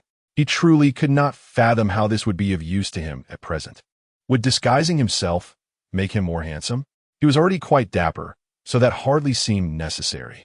However, as a tool for criminal activity, it was indeed a rather overpowered skill. Suddenly, a spark of inspiration illuminated Lin Yan's mind. This skill, seemingly useless, held immense potential for creativity.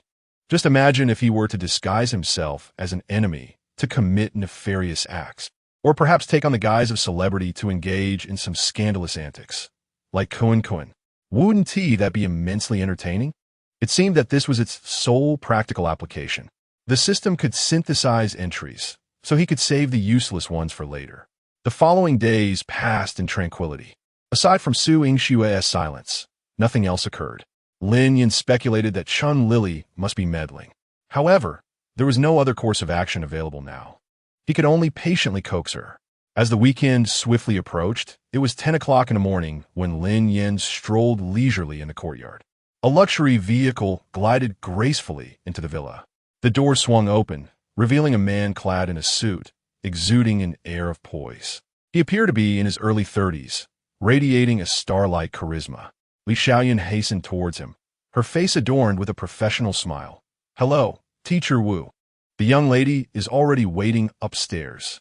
The man's demeanor was austere. He barely acknowledged her with a glance, embodying an air of superiority, and strode purposefully towards the villa.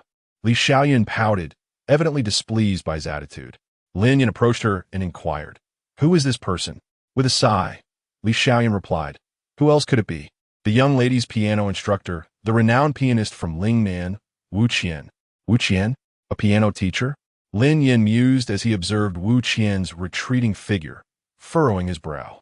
Li Xiaoyan, without mentioning the piano, had almost made him forget that he possessed the moniker of a musical prodigy. How much does he charge for a lesson? Li Xiaoyan extended 5 fingers. 5,000? She shook her head. 500,000 a year. Is that so?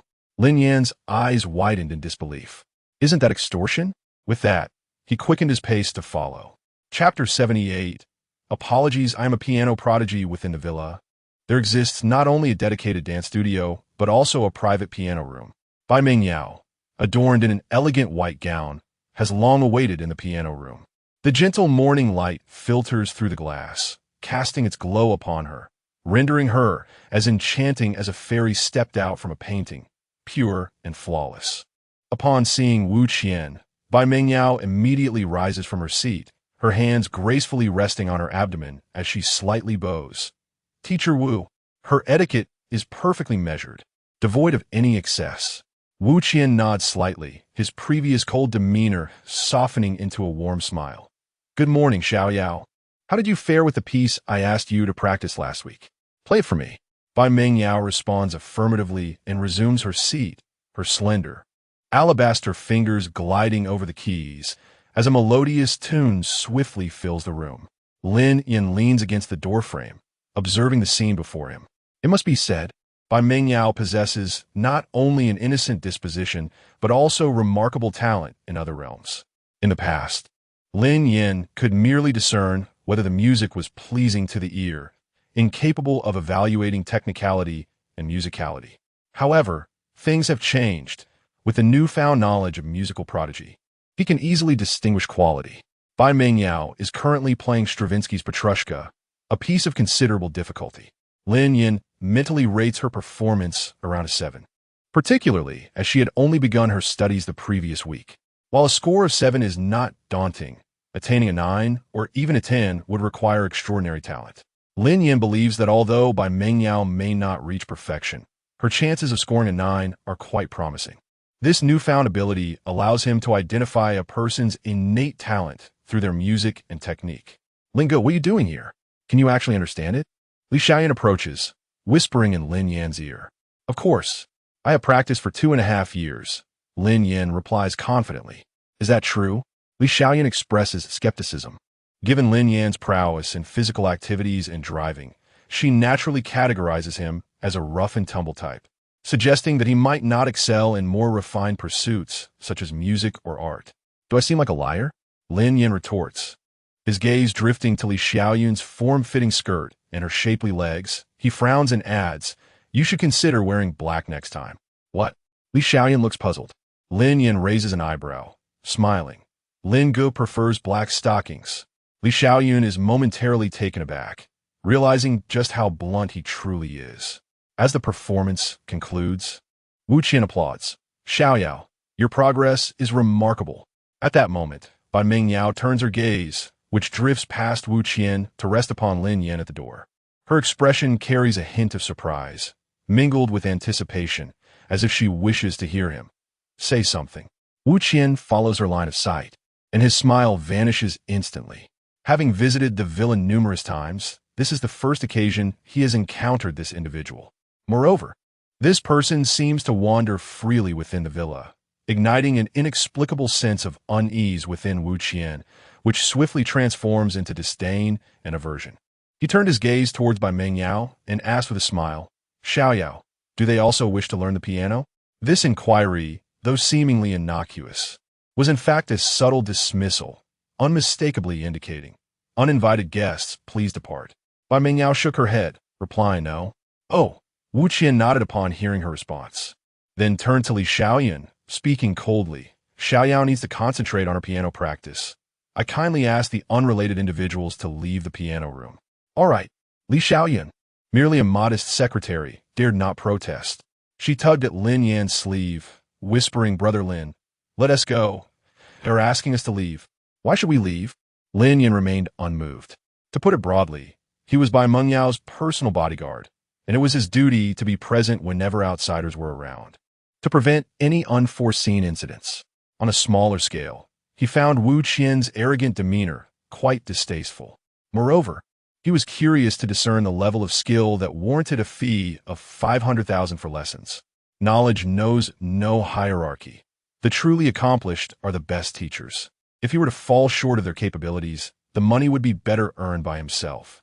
Wu Qian, upon hearing this, scoffed if he refused to leave. Please be prepared to pay the tuition. My lessons are quite costly.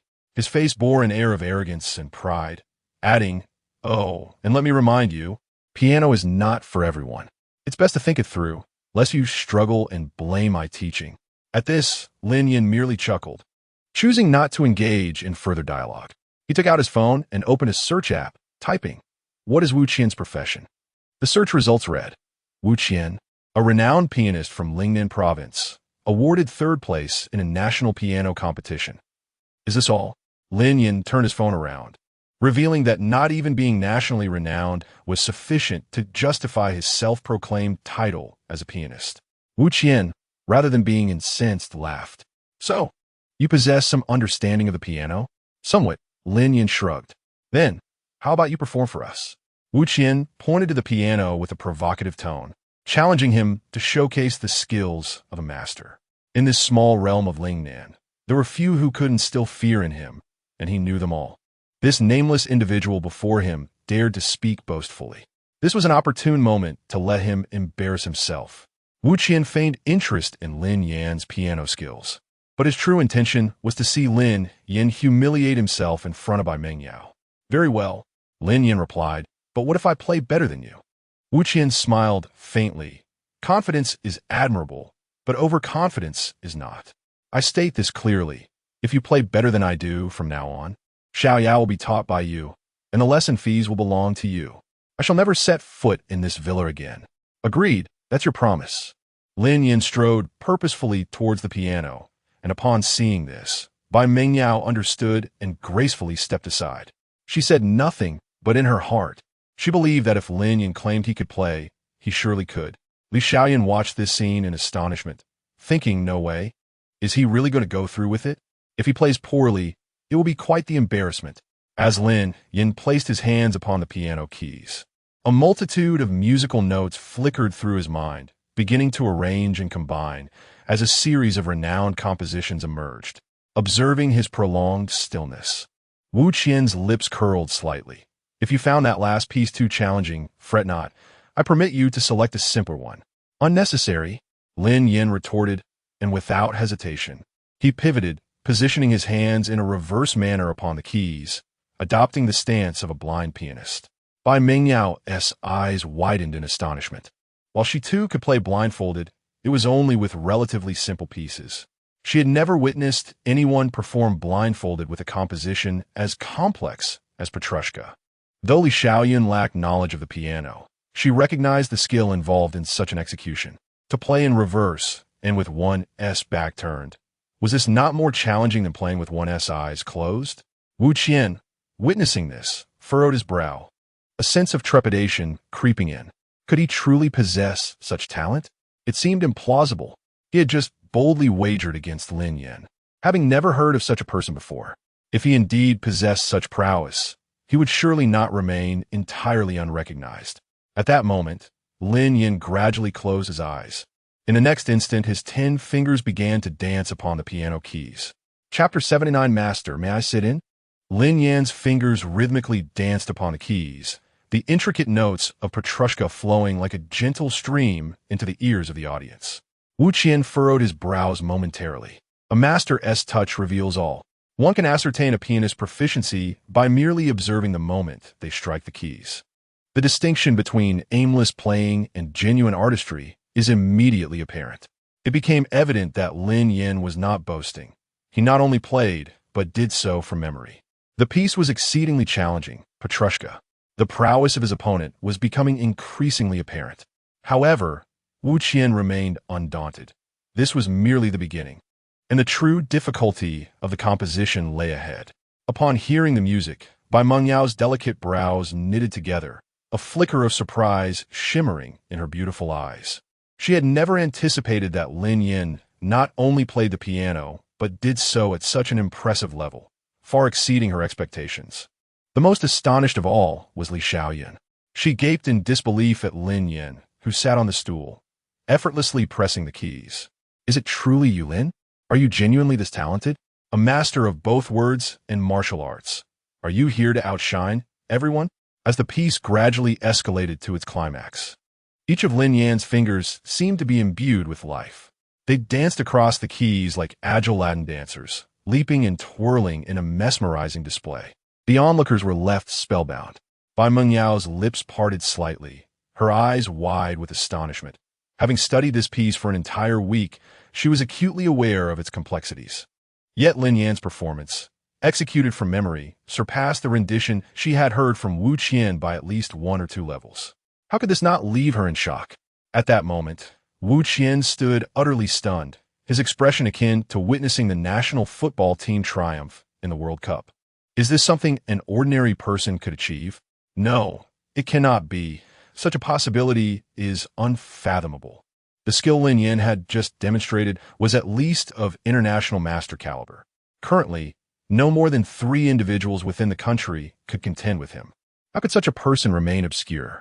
How could he suddenly appear here? Moreover, he had just seen the secretary's astonished expression, evidently. She too was unaware of Lin Yan's piano skills. A grassroots talent? Self-taught? Never participated in any competitions? Indeed, proving the saying that true masters reside among the common folk. Wu Qian could hardly believe it. How can anyone be so unassuming? At this moment, Li Xiaoyan's thoughts were irrelevant. After all, she couldn't comprehend the performance. All that remained in her mind were 4 words, profound yet incomprehensible. Standing at the doorway, she served merely as a tool for astonishment. Lin Yan's speed was far more remarkable than her days spent playing QQ dance. As the final notes resonated, Lin Yan elegantly swept his right hand across the keys, producing a cascade of crisp tones. He clapped his hands on his thighs. This display was nothing short of extraordinary. Turning his head, a confident smile graced his lips as he raised an eyebrow at Wu Qian. Your turn. In his mind, he thought, how dare someone of your lesser stature claim to be a master before me? This position with a salary of 500,000 is mine. Wu Qian regained his composure, his face reflecting an expression of bewilderment as he gazed at Lin Yan, his lips trembling as he stammered. Who is your teacher? The individual capable of teaching a student like Lin Yan surely must be well acquainted with him. Self-taught, merely playing the piano. Does one truly require a teacher for such pursuits? A flicker of astonishment crossed Lin Yan's eyes as he regarded Wu Qian with confusion. Beside them, Bai Mengyao's cheeks flushed with embarrassment as she lowered her gaze, feeling as though she had been subtly mocked. Self-taught, without instruction, Wu Qian began to question his own existence. He had practiced the piano since childhood, hailed as a prodigy. His parents had invested substantial sums to secure the guidance of esteemed instructors, and it was only through such efforts that he had attained his current level of proficiency. To achieve the caliber of an international master through self-study, how extraordinary must one's talent be? It was beyond comprehension, almost unfathomable. Why are you standing there in a daze? Lin Yan gestured toward the piano, signaling him to take his turn. Wu Qian cast a glance at the instrument before returning his gaze to Lin Yan. Was there even a need for comparison? Clearly not, for he was incapable of playing a complete rendition of Petrushka. The outcome was already determined. No, I won't compete anymore. I concede. Wu Qian's face flushed crimson as he uttered those words with a sense of defeat. Upon hearing this, Lin Yan turned to Bai Mengyao, who stood there in astonishment, and declared, Did you hear that? He has admitted his loss. From now on, I shall take on the task of teaching you piano, and be sure to remind your father to settle the payment later. His desire to assume this role stemmed not solely from a monetary incentive, nor merely to enhance his standing with Bai Mengyao, but also to further cultivate his persona as a money-loving individual. Earning Bai Jian's trust required a gradual approach, allowing him to lower his guard. This was the final piece of advice bestowed upon him by Zhang Xiaomei. Master, Wu Qian suddenly exclaimed, a hint of flattery in his tone. May I remain here to audit your class? Rest assured, I will not disrupt your teaching. For Wu Qian, the opportunity to observe a master at close quarters was a rare privilege he was unwilling to forego. Lin Yan furrowed his brow, casting a peculiar glance in his direction, and replied coolly, Ordinary individuals are not worthy of attending my classes. Wu Qian exhaled in relief, thinking that as fortunate, while I may not be a master, I do possess a modest reputation, so I should not be considered an ordinary person. Ah, you have misunderstood. I was indeed referring to you. Lin Yan shrugged and then turned to Li Xiaoyan, saying, Xiaoyan, please close the door and escort our guest out. Understood. Li Xiaoyan had always been displeased with Wu Qian's inflated self-importance. Upon hearing this command, her eagerness was palpable. She quickly approached Wu Qian, raising her hand toward the door, her tone no longer respectful. "Mr. Wu, Lin Ge has a class to conduct. Please leave." Wu Qian's countenance shifted dramatically, akin to a fresh liver just extracted from a slaughtered pig. His face turned ashen as he looked at Bai Mengyao, urgently imploring, "Xiao Yao, I am your teacher. Our earlier wager was merely in jest. After all this time I've spent guiding you, you wouldn't choose him, would you?" Wu Qian had come to be a private tutor, seeking to get closer to Bai Mengyao, an exquisite and well-connected heiress. If he could win her affection, it would undoubtedly provide him with a grander platform for advancement. His earlier willingness to wager against Lin Yan stemmed from a belief that he would not lose. Though he is lost now, he would not be foolish enough to forfeit the chance to approach Bai Mengyao for the sake of a mere verbal agreement. Lacking any substantial proof, initially, he had intended to take advantage of Lin Yan's situation, but since Lin Yan refused, he decided to take a more direct approach. He possessed the confidence that Bai Mengyao would not choose Lin Yan as her mentor. As his words echoed, all eyes turned to Bai Mengyao, awaiting her response. Chapter 80. Bai Jian's plan. Bai Mengyao paused for a moment, her gaze shifting to Lin Yan as she softly inquired, "Brother, would you be willing to be my piano teacher?" Upon hearing this, Wu Qian was utterly bewildered. "Brother? What nonsense is this? Bai Mengyao is clearly the only daughter of Bai Jian. Where does this so-called brother come from?" Lin Yan raised an eyebrow, replying, "If you behave, I might reluctantly agree to teach you." Wu Qian was taken aback by his words. If she behaves, he would reluctantly teach? Did he realize who he was speaking to? She was the princess of the Jiqiang group, the owner of this villa. Wu Qian had only dared to call her Xiao Yao after half a year of lessons. However, even more absurdity followed. Bai Mengyao, upon hearing his response, displayed a sweet smile, obediently nodding as she said, "I will listen to my brother." This time, even Li Xiaoyuan was astonished. "Wait, Lin Ge, do you possess some kind of sorcery? How is it that you can make the young lady so compliant?" Having served as her personal assistant for so long, she had never witnessed Bai Mengyao exhibit such deference to anyone, not even to her own father. Wu Qian sensed the situation was spiraling out of control and hurriedly interjected, "Xiao Yao, changing teachers temporarily requires your father's consent. You cannot arbitrarily switch." To his surprise, Bai Mengyao instantly wiped the smile from her face, turning to him with a soft yet firm voice as she declared, "As long as I agree, there is no need to consult my father." Indeed, while most matters were typically decided by her father, Bai Jian would not interfere with decisions she personally deemed important. Wu Qian was left utterly speechless. He had not anticipated such a complete defeat. A surge of anger rushed to his head as he turned to glare at Lin Yan. "Why are you glaring at me? Do you wish to confront me?" Lin Yan withdrew his hand from his pocket, having activated the system. He had even studied the laws of self-defense. Li Xiaoyuan, with a smile on her face, kindly cautioned, "Teacher Wu, Lin Ge not only plays the piano, but is also responsible for the young lady's safety. You understand my meaning, right? Please do not act impulsively. The medical facilities in our villa may offer limited assistance." Wu Qian, filled with resentment, turned on his heel and swiftly exited the piano room, followed closely by Li Xiaoyan. Once they saw Wu Qian leave in his car, she took out her phone to call Bai Jian. Every action of the young lady required timely reporting. It was protocol. "Hello, boss." Upon connection, Li Xiaoyan recounted everything she had just witnessed. "He can play the piano?"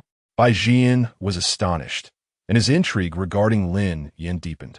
With his profound skills, remarkable driving abilities, and now revealed mastery of the piano, these seemingly disparate talents made him appear quite enigmatic. How had he honed such skills? Nevertheless, Bai Jian's current concern was not this. A confrontation with Tian Tai was inevitable. Both sides were evenly matched and hesitant to act recklessly, yet the outcome was already predetermined. It is a matter of life and death. The outcome hinges on who possesses the greater resources and strategies. However, the emergence of Lin Yan has undoubtedly disrupted this precarious balance. In the domestic arena, Tian Tai has only a handful of subordinates armed with firearms, and they lack the audacity to act openly. With Lin Yan's formidable skills, seizing the opportunity to take down the general amidst the chaos would be a trivial task. Once Tian Tai is eliminated, the leadership vacuum would leave Bai Jian in a position of unassailable security. Regrettably, Lin Yan has turned down the exorbitant offer presented to him, a staggering 5 million as teaching fees. Upon hearing Bai Jian's words, Li Xiaoyan was momentarily taken aback. The boss had directly increased his remuneration tenfold. However, such matters were beyond the purview of a mere secretary. So she hastily excused herself and rushed back to the piano room. Bai Jian, seated on the living room sofa, gradually lowered his phone, his brow deeply furrowed. At that moment, a middle-aged man with a crew cut and a piercing gaze approached and said, "Brother, since his sect forbids him from taking lives, we need not resort to silencing Tian Tai in such a manner." This man, Hu Wei, was the head of Bai Jian's overseas operations and served as his unofficial strategist. "What do you propose?" Bai Jian inquired, his frown deepening. Hu Wei settled onto the sofa and lit a cigarette, stating, according to reliable sources, "Tian Tai is set to leave the country this month." Bai Jian nodded. "That is precisely why I'm so anxious. Once he departs, our options will dwindle." Like Bai Jian, Tian Tai's primary forces are stationed abroad, and outside, there are no firearm regulations. Their personnel cannot be considered mere security. They are private militia. Any attempt to act against them would be unrealistic unless outright war ensued. Presently, both sides harbor reservations, which is why Hu Wei intends to have someone eliminate Bai Jian's daughter domestically. Hu Wei continued, "Since he is unwilling to take lives, we shall ensure he does not have to." Bai Jian frowned. "How do we accomplish that?" Hu Wei, with a smile that belied his intentions, replied, "Let him investigate the criminal evidence against Tian Tai within the country. If we can procure direct evidence of his wrongdoing, we shall simply alert the authorities. Ensuring Tian Tai's return is impossible." Upon hearing this, Bai Jian bowed his head in contemplation. Both he and Tian Tai were entangled in unsavory dealings. If the police were to uncover their transgressions, a sentence of multiple lifetimes would be warranted. No, he may be skilled, but solving cases requires more than mere combat prowess. Bai Jian shook his head. Hu Wei seemed to anticipate his thoughts, slowly retrieving an item from his pocket and presenting it to Bai Jian. "His capabilities are inconsequential. There are ways in which we can assist him." Meanwhile, Li Xiaoyan hurriedly sprinted back to the piano room, breathlessly exclaiming, "Lin Ge, the boss mentioned your teaching fee." With that, she extended 5 fingers. Lin Yan turned, his brow furrowed. 50,000? Li Xiaoyan shook her head. "No, it's 5 million. What?" Lin Yan's voice nearly cracked. For teaching a mere piano piece, a fee of 5 million? Surely, Bai Jian must have lost his mind. However, upon reflection, he quickly discerned that the money offered was not for teaching, but rather an inducement for allegiance. After Li Xiaoyan departed, Lin Yan began to instruct the piano. In truth, there was little to teach. He merely allowed Bai Mengyao to play on her own, occasionally correcting her when she erred and imparting some insights and techniques. It must be said that Bai Mengyao possessed an exceptional aptitude. Whatever he explained, she could recall it after a single repetition, swiftly rectifying her mistakes. "Brother." Bai Mengyao suddenly turned to Lin Yan. "May I hear you play once more?" At that time, while Lin Yan was playing, she had been too astonished to truly appreciate the performance. She longed to experience it again, to savor it properly. "Very well, considering the substantial sum your father has provided, I shall demonstrate for you once more." Lin Yan promptly seated himself on a stool. Bai Mengyao prepared to rise, but was halted by him. "No need. It is better to observe while seated. Are you in dire need of money?" Noticing his keen interest in financial matters, Bai Mengyao inquired. Lin Yan turned his head, regarding her with a peculiar gaze. "Isn't it obvious? If I weren't in need of money, why would I take on the role of a bodyguard?" Upon hearing his words, Bai Mengyao hesitated for a moment, bit her lip, and said, "I can offer you some." Chapter 81. Suspect. "Lin Yan, are you giving this to me?" Lin Yan asked, his face a mask of astonishment as he glanced at Bai Mengyao. "Where did you acquire the money?" Bai Mengyao had neither a mobile phone nor a wallet. For an extended period, her every need had been meticulously catered to, leaving her with no opportunity to spend money herself. She nodded with certainty. "Brother, please wait a moment." With that, she rose and swiftly exited the music room. A few minutes later, she returned, holding a bank card. "Here." She handed the card directly to Lin Yan. "The password is my birthday. How much is in the account?" Lin Yan raised an eyebrow, curiosity gleaming in his eyes. Meng Yao shook her head. I don't know. This card was given to me by my father on my 18th birthday. He told me to keep it safe and said that if I ever urgently needed money, I could use it, but I mustn't tell anyone. Lin Yan's brow furrowed in contemplation. Only take it out when in need? What would that possibly mean? Given by Jian's meticulous care for his daughter, as long as he was alive, it seemed impossible for Bai Meng Yao to ever face financial distress. Was this perhaps a contingency plan left by Bai Jian for his daughter? Although Lin Yan had no intention of using Bai Meng Yao's money, his curiosity got the better of him, and he was eager to discover the account balance. All right, I shall hold on to it for now. He tucked the card into his pocket, intending to visit the bank at a later time to investigate further. By the way, when is your birthday? 031115.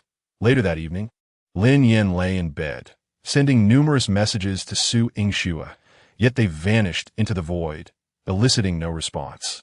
Has your number been hacked? Still, there was no sign of life. After a moment of contemplation, he decided to initiate a video call. To his surprise, Su Yingxue answered.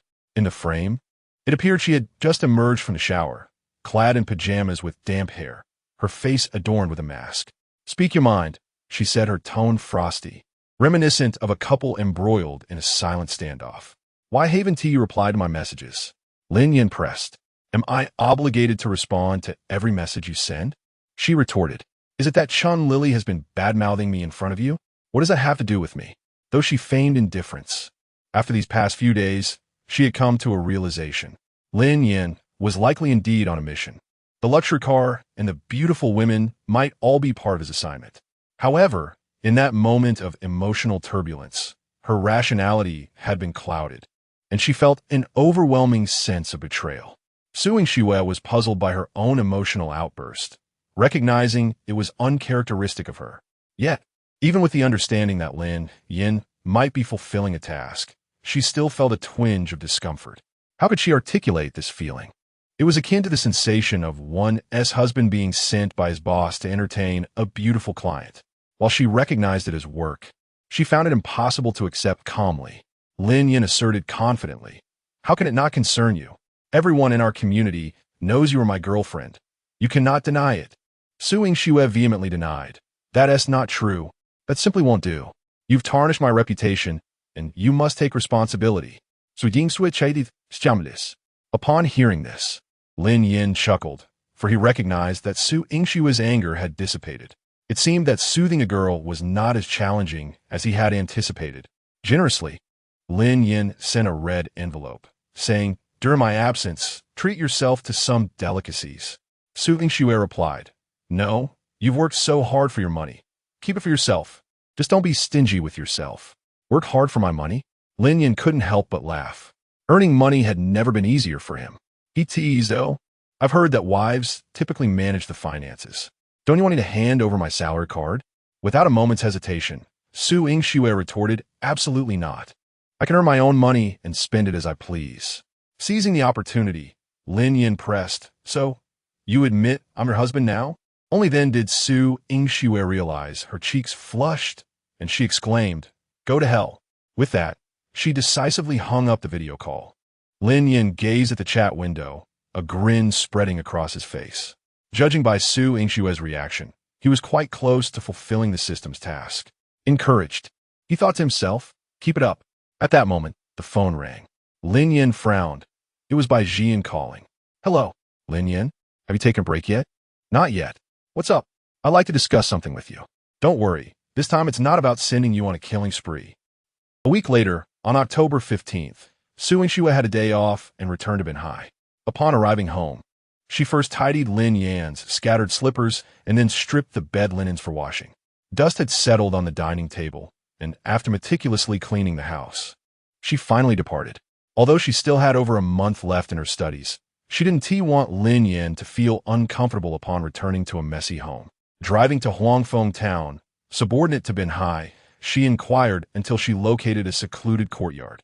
In the yard, two children were playing joyfully, while a woman in her mid-20s was harvesting vegetables, seemingly preparing a meal. The woman turned to see Su Yingxue and frowned slightly. Who are you looking for? Su Yingxue politely replied, I'm looking for Zhao Yusen. Perhaps taken aback by Su Yingshue's beauty, the woman hesitated before calling out to the house. Someone's here looking for you. Soon, a young man emerged from within. He bore some resemblance to Zhao Gang, and upon seeing Su Yingxue, he paused in surprise. You are looking for me? Su Yingxue nodded, pulling a piece of paper from her pocket to hand to him. Actually, he's been silently watching over you all these years. Zhao Yusin took the note, and as he read the words inscribed upon it, he stood frozen in place. Zhao Gang's message read, Xin, it's been 15 years. Your father finally has a chance to speak with you. Su Yingxue gently added, your father is currently detained here. Once the case is concluded, family visits will be permitted. He longs to see you. If you have the time, please go visit him. Tears welled in Zhao Yusin's eyes, spilling over. Su Yingxue chose not to linger, turning to leave. This had been Lin Yan's request. It has been proven that her initial judgment was indeed correct.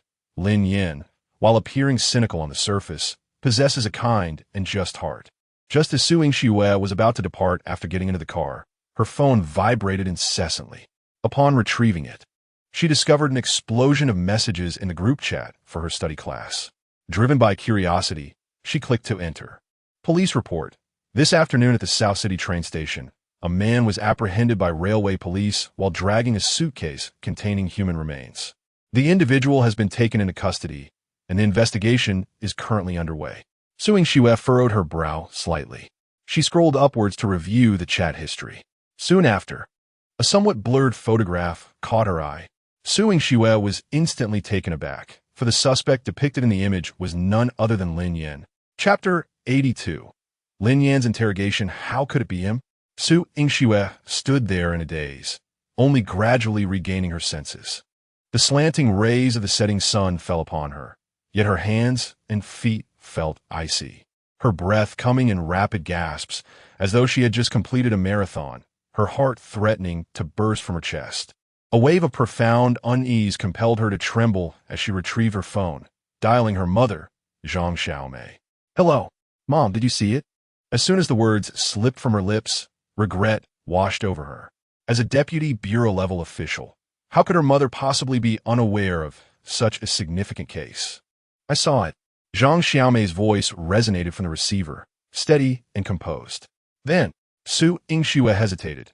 She had intended to inquire whether Lin Yan was on duty, but the question faltered on her tongue. Being a member of the police system, she understood the impropriety of such a query. You wish to know my thoughts, correct? Zhang Xiaomei seemed to see through her daughter's mind. Yes. Su Yingxue bit her lip. At that moment, more concerned with confirming whether Lin Yan had genuinely committed a crime than adhering to protocol.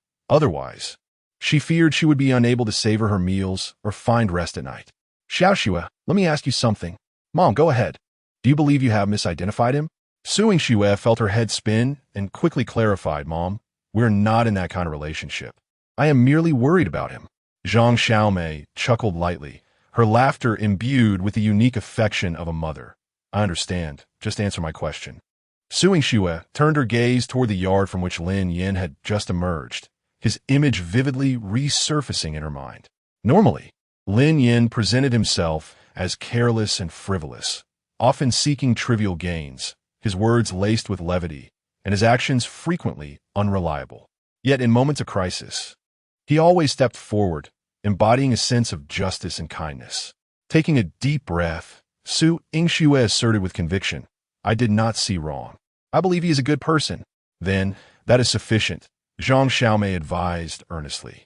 In a relationship, one must traverse the long journey of life together, encountering various trials along the way. Remember, trust is the cornerstone of a relationship, more so than the depth of love. If you have faith in your judgment, remain steadfast. Even if you are mistaken, do not allow doubt to become a barrier between you. Meanwhile, in the interrogation room of the Westbridge Public Security Bureau in Nandu City, the atmosphere was stifling. Dim lighting cast a pall over the cramped space. A weathered table and a cold interrogation chair stood as the backdrop to two officers, their piercing gazes fixed intently upon the young man across from them. The lean officer with an elongated face broke the silence, his eyes sharp. Name: Lin Yan. Age: 26. Occupation: bodyguard. The officer paused, pen in hand, his expression grave. Why were you transporting a box of human remains to the station? The remains had already been sent for examination. Based on their experience, the officers estimated that at least 3 individuals had perished, one of whom was a child. The exact time of death remained unclear, but it was presumed to have occurred several months prior. Lin Yan's demeanor was calm as he replied evenly. My boss instructed me to dispose of this box in a secluded location. The 2 officers exchanged a glance, their brows furrowed in concern. They had encountered corpses being disposed of before, but this was their first experience with dismembered remains. Who is your employer? Asked the stout officer. By Jian. Lin Yan replied succinctly. The burly officer's deep voice resonated as he inquired, What is your relationship with him? I am the bodyguard of his daughter, Lin Yan stated. The slender officer pressed further. Why did he instruct you to handle this box? Lin Yan shook his head. I do not know. The 2 officers' brows knitted tightly, sensing the oddity of the case. Bai Jian was a renowned entrepreneur in Nandu. It was perplexing that someone of such stature would delegate the disposal of human remains to a subordinate. There must be hidden circumstances. The stout officer continued to question. Whose remains are these? Where did they come from? They were given to me by Bai Jian. Lin Yan maintained his denial. But I truly do not know who the deceased are. The slender officer clenched his fists, gritting his teeth. How can you know nothing at all? After interrogating numerous individuals, he had never before encountered someone so forthright, yet utterly unhelpful. Lin Yan shrugged innocently. Officer, I genuinely do not know. Bang! The slender officer slammed his fist onto the table in frustration. All right, I need to step out. The stout officer, witnessing this, rose and exited the interrogation room, making his way to the director's office. Knock, knock, knock, come in. The stout officer entered the office, reporting, Director, his testimony is quite peculiar. You should take a look. He handed over the statement. Director Hao Dong accepted the document, his brow furrowing deeper. A bodyguard for Bai Jian's daughter? Bai Jian's name is well known to me, and I have even met him in person. The involvement of such a high-profile entrepreneur in a homicide could indicate hidden, unspeakable secrets, possibly even premeditated murder. Yet, what perplexed Director Hao was why Bai Jian would choose such a crude method of disposing of remains. The Jiqiang Group is a key enterprise in the province, wielding significant influence. It cannot be taken at face value. The immediate priority is to investigate the identity and cause of death of the deceased, while simultaneously confirming Lin Yan's identity and recent activities. Yes, Director. Investigating the identity of the deceased was akin to searching for a needle in a haystack. The DNA results revealed that the smaller set of remains was related to the other 2, indicating that they were a family of 3. Under what circumstances would an entire family perish simultaneously? It could either be an accident or homicide. If it were an accident, why not lay them to rest properly instead of discarding the bones? The police discovered that Bai Jian's wife had passed away 15 years prior, leaving only his daughter as a relative. Thus, these 3 individuals were evidently not related to him. Moreover, Lin Yan's claim was indeed true. He was the bodyguard of Bai Jian's daughter and had resided at the Bai family's villa in Luhu prior to the incident. The case grew increasingly enigmatic, with the likelihood of homicide escalating. Director Bai Jian left for a South Asian country a month ago and is currently out of the country. Hao Dong fell into deep contemplation. The complexity of this case was immense. Bai Jian not only possessed significant influence, but also had a formidable legal team, without concrete evidence. It would be nearly impossible to convict him. Indeed, Hao Dong pondered for a moment before instructing, Do not alarm Bai Jian for the time being. Let us first ascertain the identity of the deceased. While determining the identity solely through skeletal remains presents considerable challenges, it is not an insurmountable task.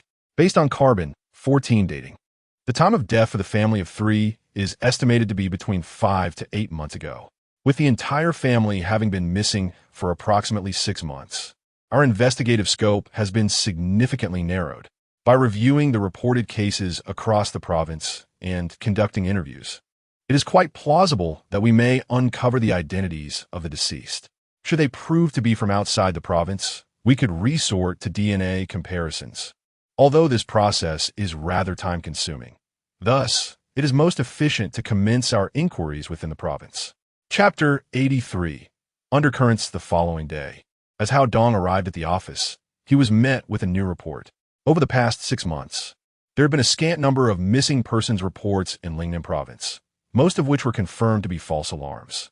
Only 2 cases remained unresolved. One involved a homeowner named Zhang Rongxiang, age 35, while the other concerned Lu Qingfu, age 48. Due to the police's inability to establish contact with either family, the cases were classified as missing persons.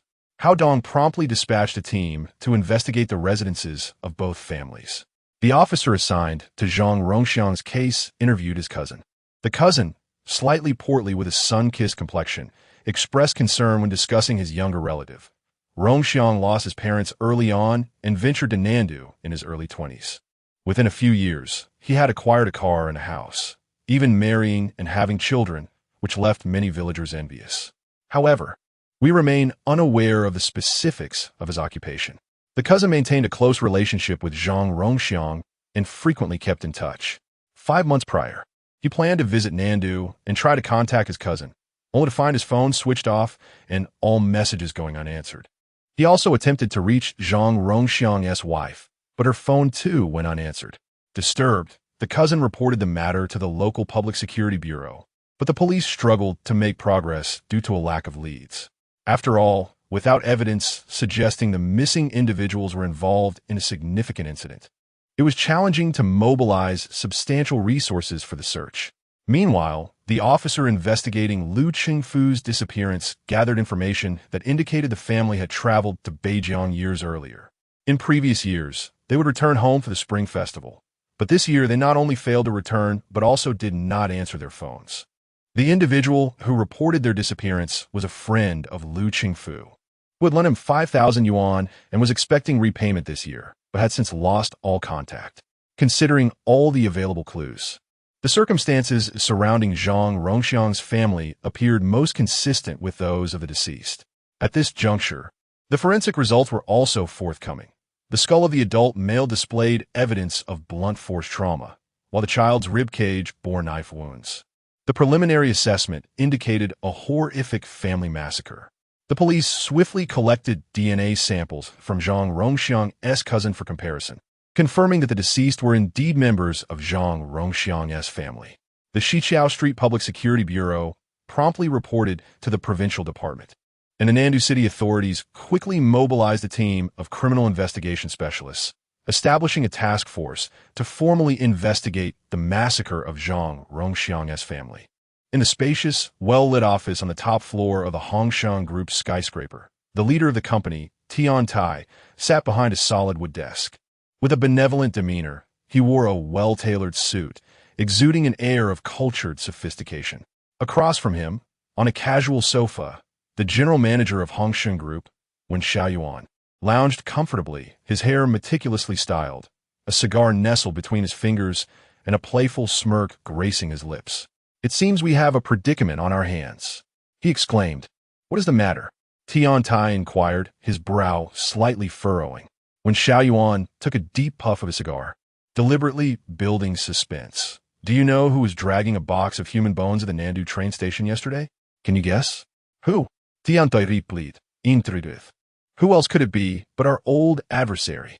When Xiaoyuan declared, releasing a cloud of smoke and wearing a look of schadenfreude. "By Jian?" Tian Tai blurted out. When Xiaoyuan nodded, affirming, "Indeed, it is he." Inside the police station, intelligence revealed that a special task force had been established to investigate the case. Tian Tai, upon hearing this, wore a grave expression. "Who is the deceased?" 2 women came to response. The police's technical analysis indicated that the time of death was approximately 3 years ago. Tian Tai's tense demeanor softened slightly, yet confusion lingered on his face. This doesn't add up. After all this time, why is he only now dealing with the remains? Based on my understanding of Bai Jian, he would never act so recklessly. "Ha ha!" When Xiaoyuan laughed heartily, "I have dispatched someone to investigate. The individual dragging the suitcase is Bai Jian's newly hired bodyguard." "What?" Tian Tai's expression shifted dramatically. "You mean the one who evaded capture last time?" When Xiaoyuan nodded in confirmation, "Precisely, that is him." Bai Jian's sudden action regarding the remains likely indicates he has caught wind of something and wishes to swiftly cover his tracks. Unfortunately, that bodyguard, though physically imposing, lacks mental acuity, and he actually took the suitcase to the train station. Tiantai shook his head. It's not that simple. Bai Jian is profoundly cunning, and we must remain vigilant. When Xiao Yuan, brimming with confidence, replied, "Rest assured, as soon as there is any news from the police station, I will be promptly informed." It seems Bai Jian may be cornered this time. Ha ha ha. If this is true, Tiantai remarked, then Bai Jian would surely hesitate to return to the country. Consequently, his Jiqiang group would be left leaderless. At the entrance of the Fengyu community in Nandu City, a police car came to a gradual halt. The door swung open, and the task force leader, Li Feng, was the first to step out. Li Feng, tall and imposing, exuded an air of competence with his keen gaze. Following him were police officers, including Wang Tingting, along with a locksmith carrying a toolbox. "Captain Li, the address provided by Zhang Rongxiang's cousin is right here." Wang Tingting indicated towards the somewhat dilapidated community. Li Feng glanced at the entrance of the complex and gestured, "Let us proceed." Fengyu community was a typical old residential area, devoid of property management, with only an elderly gatekeeper on duty. Guided by the gatekeeper, the group arrived at the second floor of Building 3, where the door of room 201 was rusted and plastered with overdue utility bills. "Knock, knock, knock." Wang Tingting approached and knocked on the door, but there was no response from within. Li Feng turned to the locksmith, opened the door. "Sure thing." The locksmith skillfully retrieved his tools from a box emblazoned with the name of Li's Lock City and inserted them into the lock. In mere seconds, the lock clicked open with a satisfying sound. "It's done." The locksmith beamed with pride. 80, right? I'll pay you." Wang Tingting promptly took out her phone to settle the payment. As Li Feng opened the door, he was met with a pungent stench of decay mingled with mildew. He frowned and stepped inside. The interior was thick with dust, cobwebs were ubiquitous, and the paint was peeling, yet the items were arranged relatively neatly, showing no signs of having been disturbed. Wang Tingting handed Li Feng a mask. "Captain Li here." "No need. Sometimes the scent can provide clues," Li Feng declined. Wang Tingting pouted and muttered softly, "We are not police dogs." Li Feng paid her no mind and continued towards the living room. The fruits in a bowl on the coffee table had long since turned into a puddle of black water, and a backpack lay abandoned on the sofa. Upon entering the kitchen, Li Feng's gaze fell upon the vegetable basket in the sink, where the leaves had completely withered. He opened the rice cooker. Inside, the rice had spoiled, yet it was evident that it had not been disturbed since being cooked. He then hastened to the refrigerator, flinging open the door, and was immediately assaulted by a pungent odor. Within the fridge, aside from beverages, eggs, and vegetables, there lay a plate of uncooked, sliced meat. Li Feng's eyes darted back and forth among these items. Sighing, Wang Tingting emerged from the bedroom and lamented, "So much time has passed, and many clues have vanished. How are we supposed to investigate this case?" Another officer chimed in, "Indeed, we seem to be overlooked for any meaningful work." Wang Tingting turned her gaze toward Li Feng. "Captain Li, we have no leads. What shall we do?" Just then, to her surprise, she heard Li Feng assert confidently, "I have a lead." Chapter 84. The plan that kills 3 birds with 1 stone. Upon hearing these words, Wang Tingting and the other officers cast incredulous glances. With a perplexed expression, Wang blurted out, "But, Captain Li, this house seems devoid of any clues. Where did you find the breakthrough?" Li Feng's gaze was piercing as he replied in a grave tone, "The washed vegetables in the basket and the uncooked meat in the refrigerator indicate that the family originally intended to prepare a meal at home. However, they ultimately did not, likely due to an invitation to dine out, after which they never returned." At this revelation, the group fell silent for a moment before gradually converging around him. Wang Tingting's eyes brightened with understanding. "I see. Captain Li means that the murderer is probably the one who invited the family to dinner. After all, individuals like Zhang Rongxiang, who traveled with family, would seldom make a spontaneous decision to dine out after preparing food at home." Others nodded in agreement with her interpretation. "Wow, Captain Li is incredible. He noticed such minute details." Indeed, Captain Li has been awarded second-class merit. His capabilities are evident. One officer raised a question. "But how do we trace this person who extended the dinner invitation? It has been quite some time." Li Feng swiftly issued orders. Immediately dispatch someone to retrieve Zhang Rongxiang's phone call records. The time of his demise was less than 6 months ago, so the records are likely still accessible. Understood, Wang Tingting affirmed, quickly making her way outside. Meanwhile, in a lavishly decorated villa in a South Asian country, Bai Jian placed his phone on the table, where the screen displayed a police report issued by the Nandu police. Hu Wei, wearing a broad smile, approached him. News from home indicates that the police have formed a major case team to investigate this matter. Bai Jian rose and began pacing the room, deep in thought.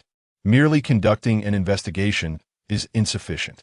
Neither we nor the police currently possess direct evidence linking this to Tian Tai. The remains of Zhang Rongxiang's family appeared at the Nandu train station under his orchestration. It was no coincidence that Bai Jian could locate the remains. One of Tian Tai's subordinates, named Chen Bin, had offended when Xiaoyuan months prior and, in desperation, defected to Bai Jian's camp. Chen had previously mentioned hearing someone speak of a subordinate named Zhang Rongxiang, whose family was eliminated by Tian Tai. Coincidentally, the very remains he had been tasked with disposing of. This was also the reason Chen Bin harbored trepidation towards Tian Tai upon joining Bai Jian.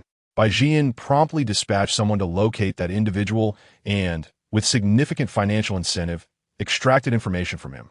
Unfortunately, the individual was only responsible for burying the corpses and knew nothing else. After unearthing the remains, Bai Jian instructed Lin Yan to publicly display them. The police would easily trace Lin Yan's connection to him, making him the prime suspect. Given his status, the police would undoubtedly proceed with caution in their investigation. This was merely a facet of the plan.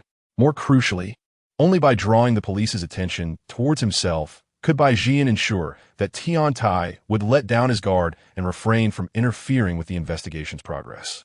However, how to direct the police's focus on a Tian Tai and successfully uncover the evidence implicating the mastermind became Bai Jian's most pressing dilemma. When Xiaoyuan consoled, stating that even if they could not currently uncover the truth, as long as they could redirect the police's attention, Tian Tai would be unable to leave the country until the case was resolved. This was the third objective of their plan, to attract police scrutiny through the identity of Bai Jian in hopes of apprehending Tian Tai, or at the very least, restricting his movements to buy themselves more time. As for Lin Yan, he was not the focal point of the entire scheme. His role was merely to instigate suspicion towards Bai Jian.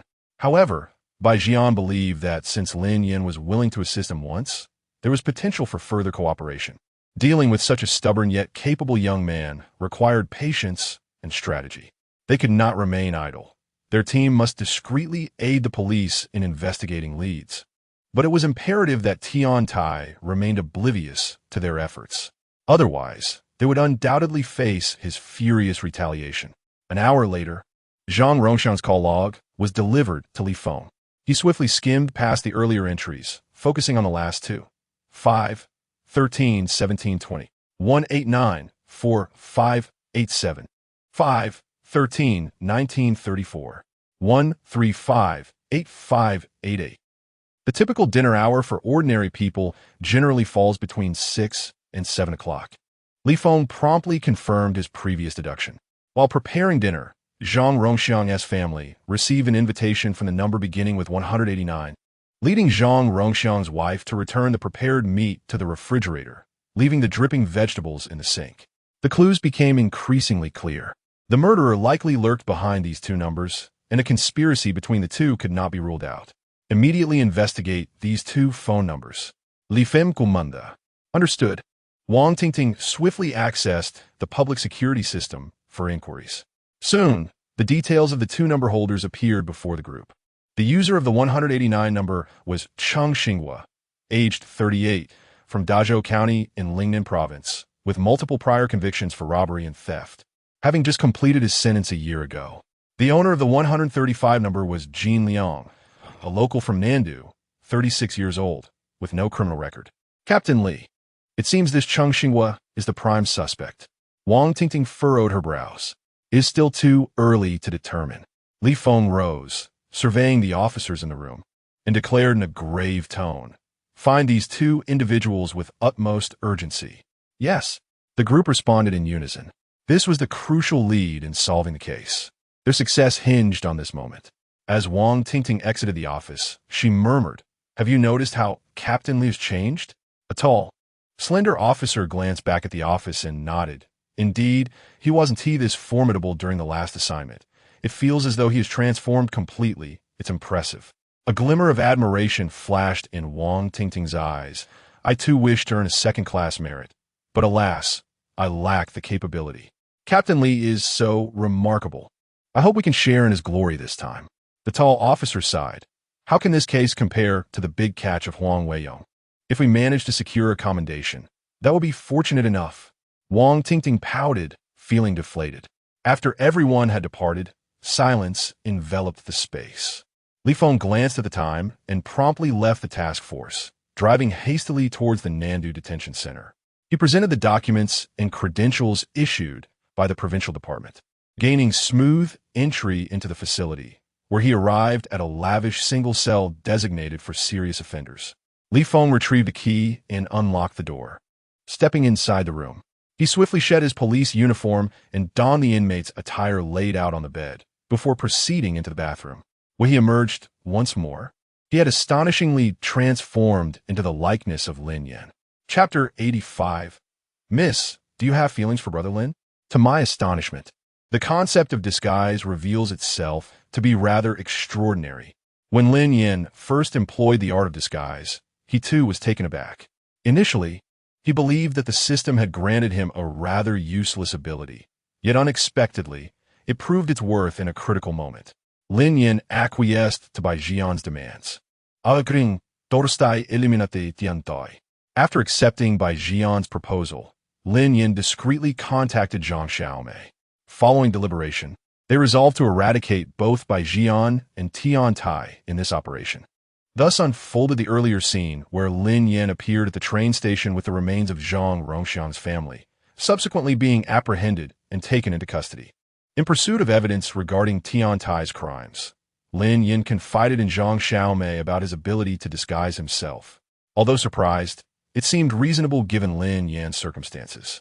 Consequently, under Zhang Xiaomei's direction, the police disseminated false information to Tian Tai's informants, aiming to lower his guard. Lin Yan disguised himself as Li Feng to investigate the case, ensuring that Bai Jian remained unsuspecting. Should he successfully uncover incriminating evidence against Tian Tai, Lin Yan would be exonerated and could return to Bai Jian's side to continue his covert operations.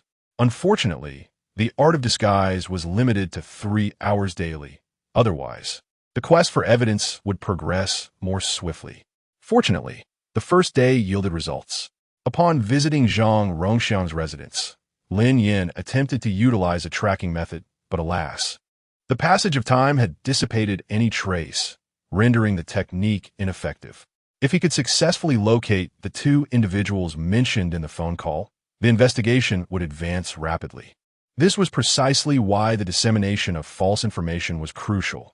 Should Tian Tai become aware that the police were investigating the massacre of the Zhang Rongxiang family, he might preemptively eliminate key figures. Now, Lin Yan could only wait until other members of the special investigation team located the individuals.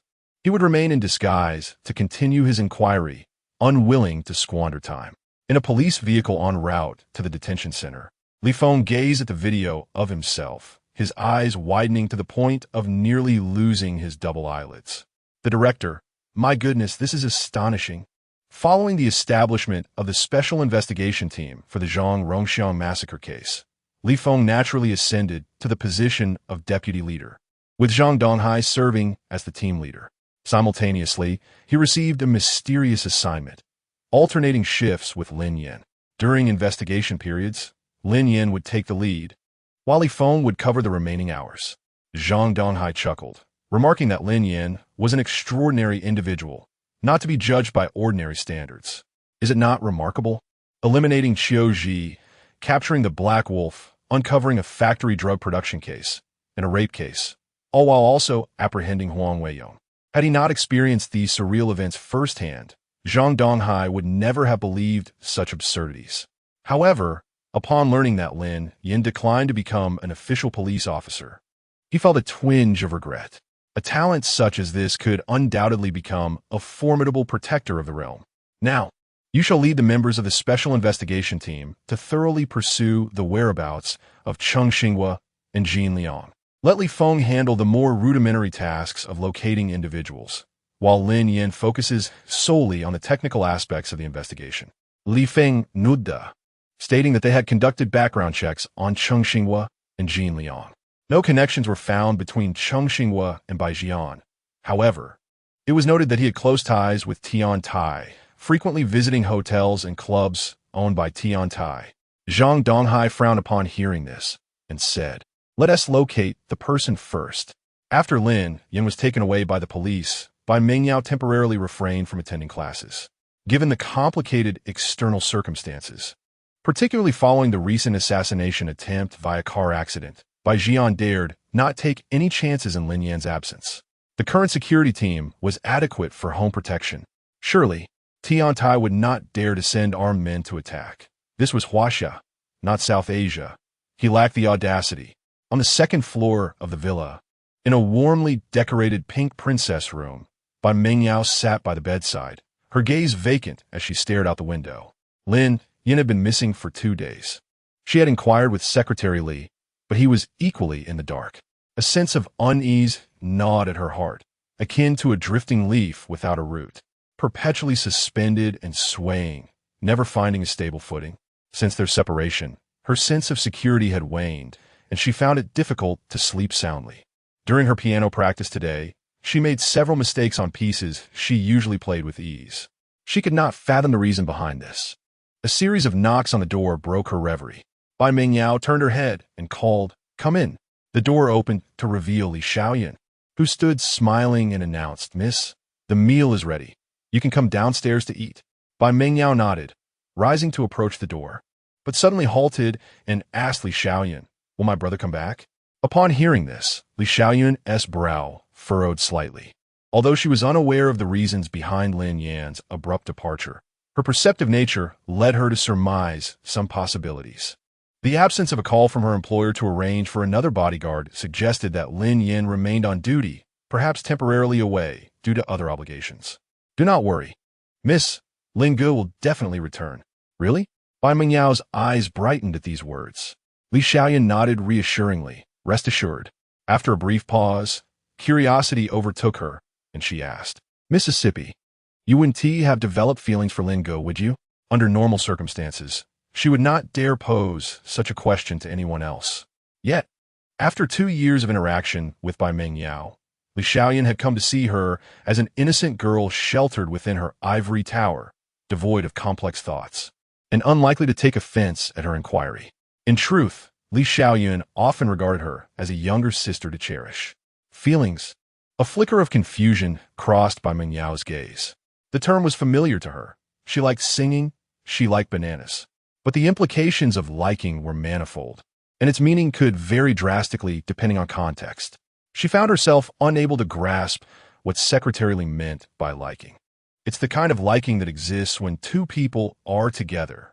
Li Xiaoyuninta. Since Lin Yan became the personal bodyguard of the young lady, she has gradually noticed a shift in her attitude towards him. Their home is not devoid of visitors, especially when the boss is present, and among these, there have been many talented young men. The young lady's demeanor towards them is courteous yet maintains a certain distance. However, with Lin Gu, she seems quite attached. This is only natural, considering Lin Gu is not only skilled and an excellent driver, but also possesses a delightful personality. Moreover, he is a master pianist and possesses striking good looks. Aside from lacking a distinguished background, he embodies the ideal man in the hearts of many women. It is perhaps best not to extol him further, lest Li Xiaoyan finds herself drooling. The fondness they share, Bai Mengyao murmured to herself, is what Secretary Li described love? But what is love truly like? She has only read about it in books, never having experienced it herself. Li Xiaoyan continued to guide her. It is the feeling of longing for him in his absence, wishing to share countless moments together, even desiring to spend a lifetime with him. Chapter 86. The interrogation of Lin Yan upon the revelation of key characteristics. Bai Mengyao seemed to have suddenly grasped the concept. During Lin Yan's 2-day disappearance, she indeed found herself intermittently thinking of him.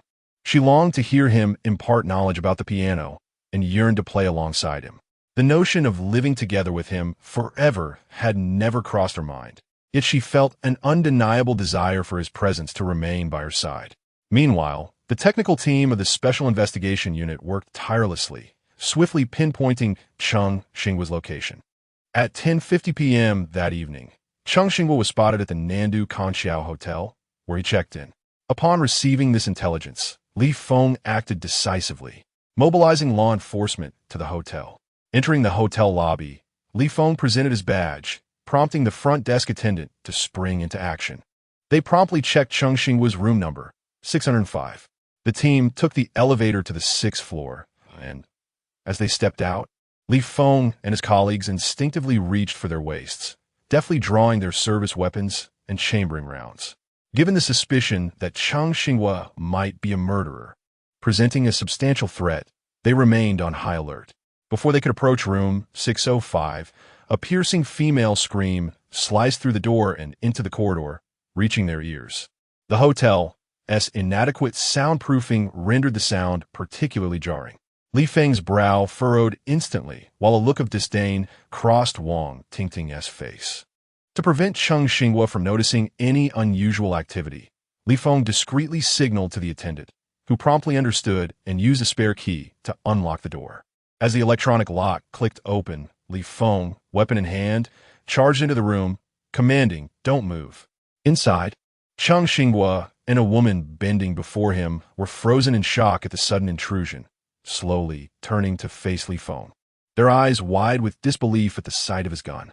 With a piercing gaze, Li Feng seized the blanket from the bed and hurled it at the two, ordering, "Get dressed immediately." Cheng Xingua, regaining his composure, exhibited a flicker of panic as he hastily grabbed his clothes from the bed, fumbling to put them on. "What the hell have I done? Why are you arresting me?" he protested. "The police suspect you are engaged in illegal sexual activities here." Li Feng retorted sharply, his gaze cutting toward the woman beside him. "And you get dressed." Given the high confidentiality of the operation to apprehend Cheng Xingua, it was imperative to bring the woman to the police station as well. She picked up her dress from the floor, muttering as she dressed, "Officer, do you really need to draw your gun for a prostitution bust? It's like you're catching a murderer." Her practiced complaints betrayed her familiarity with such situations. Yet the scale of this operation still left her astonished. Soon, Cheng Xingua and the woman were escorted into a police vehicle bound for the Public Security Bureau. "Take him to the interrogation room first. I'll be right back," Li Feng instructed. Wang Tingting nodded in acknowledgement, understood captainly.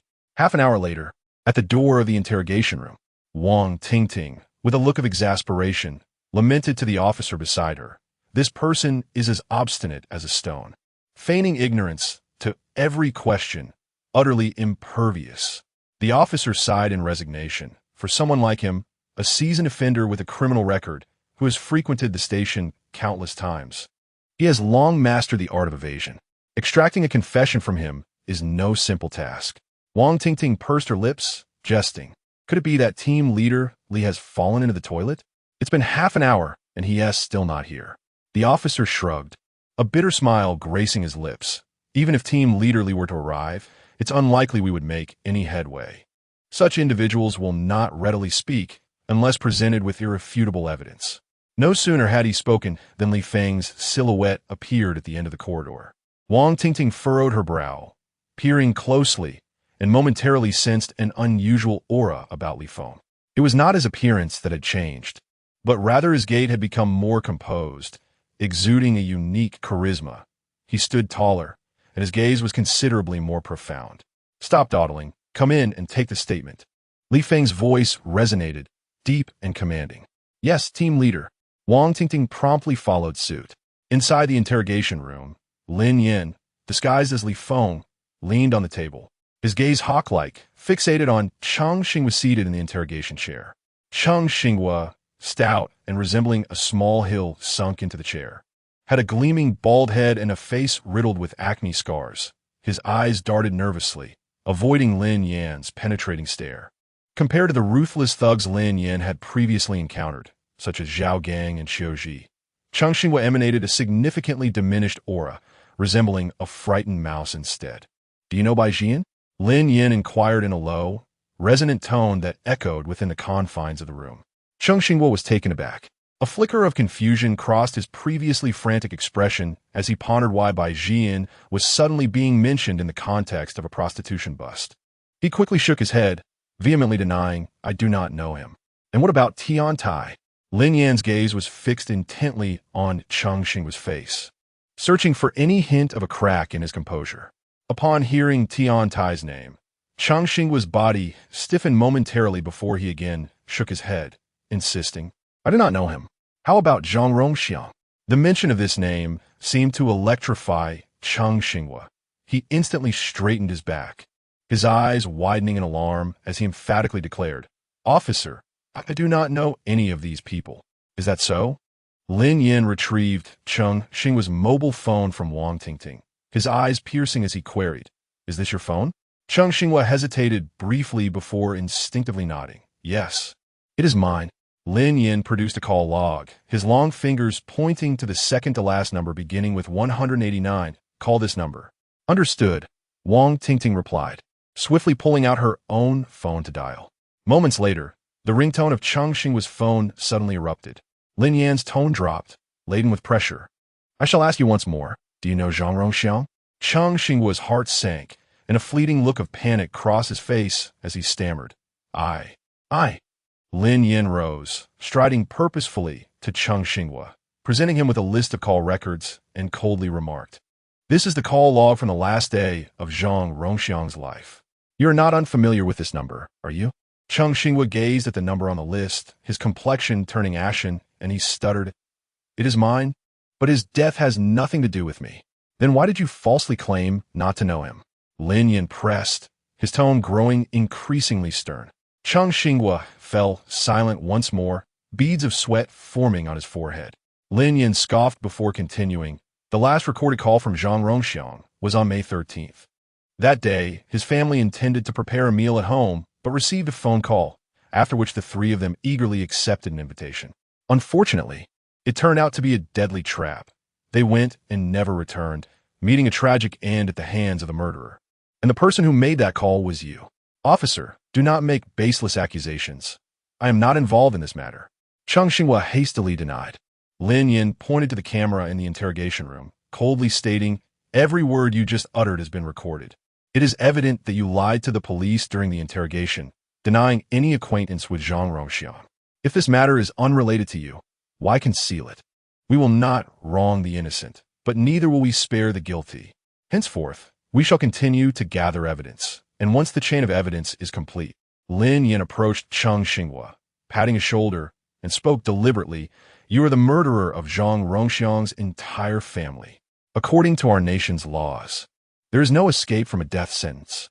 He could distinctly sense Cheng Xinguo's body trembling violently from fear. Chapter 87.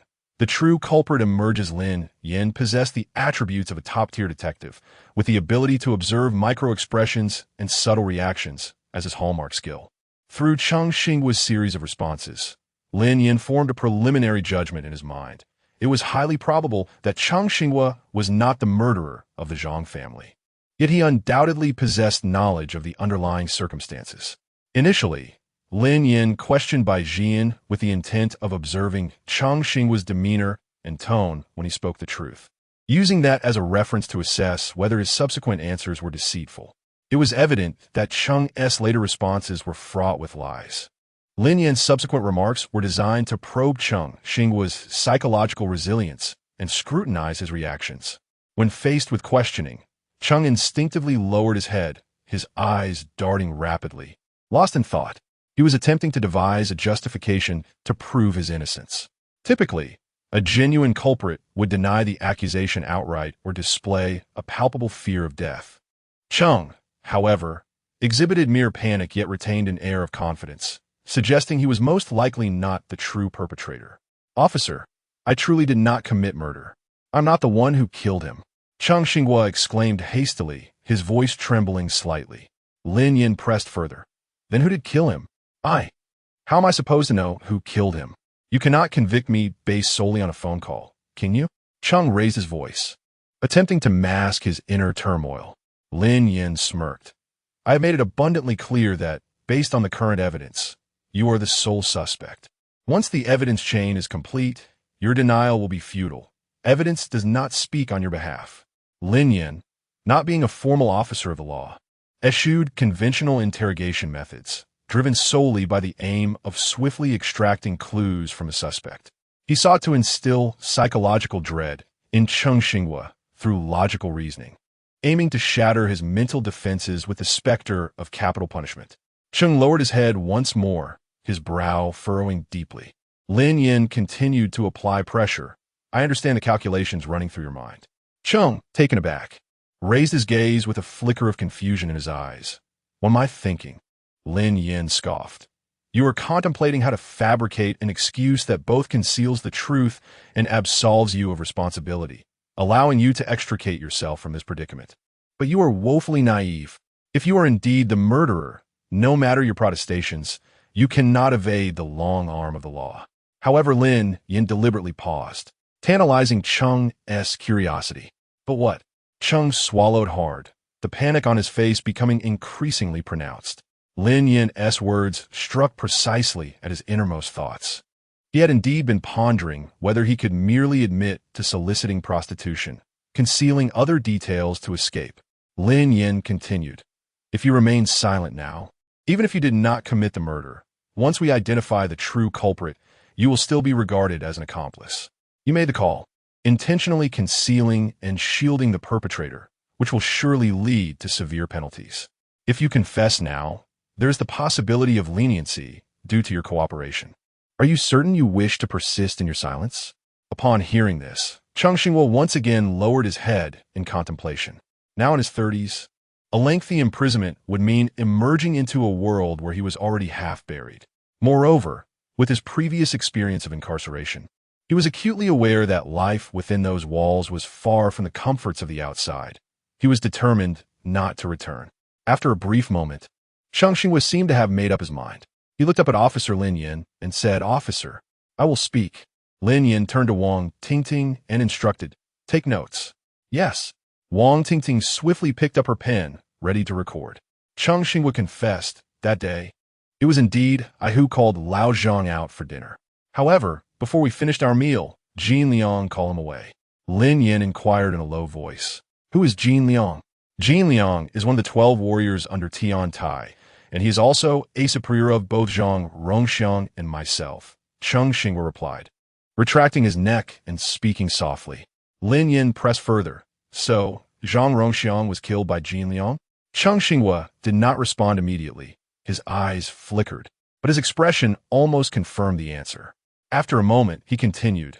Lao Zhang was rather confused. I had intended to treat him to a meal alone, but unexpectedly, he brought his wife and child along. Had he not brought them, perhaps they would not have met their demise.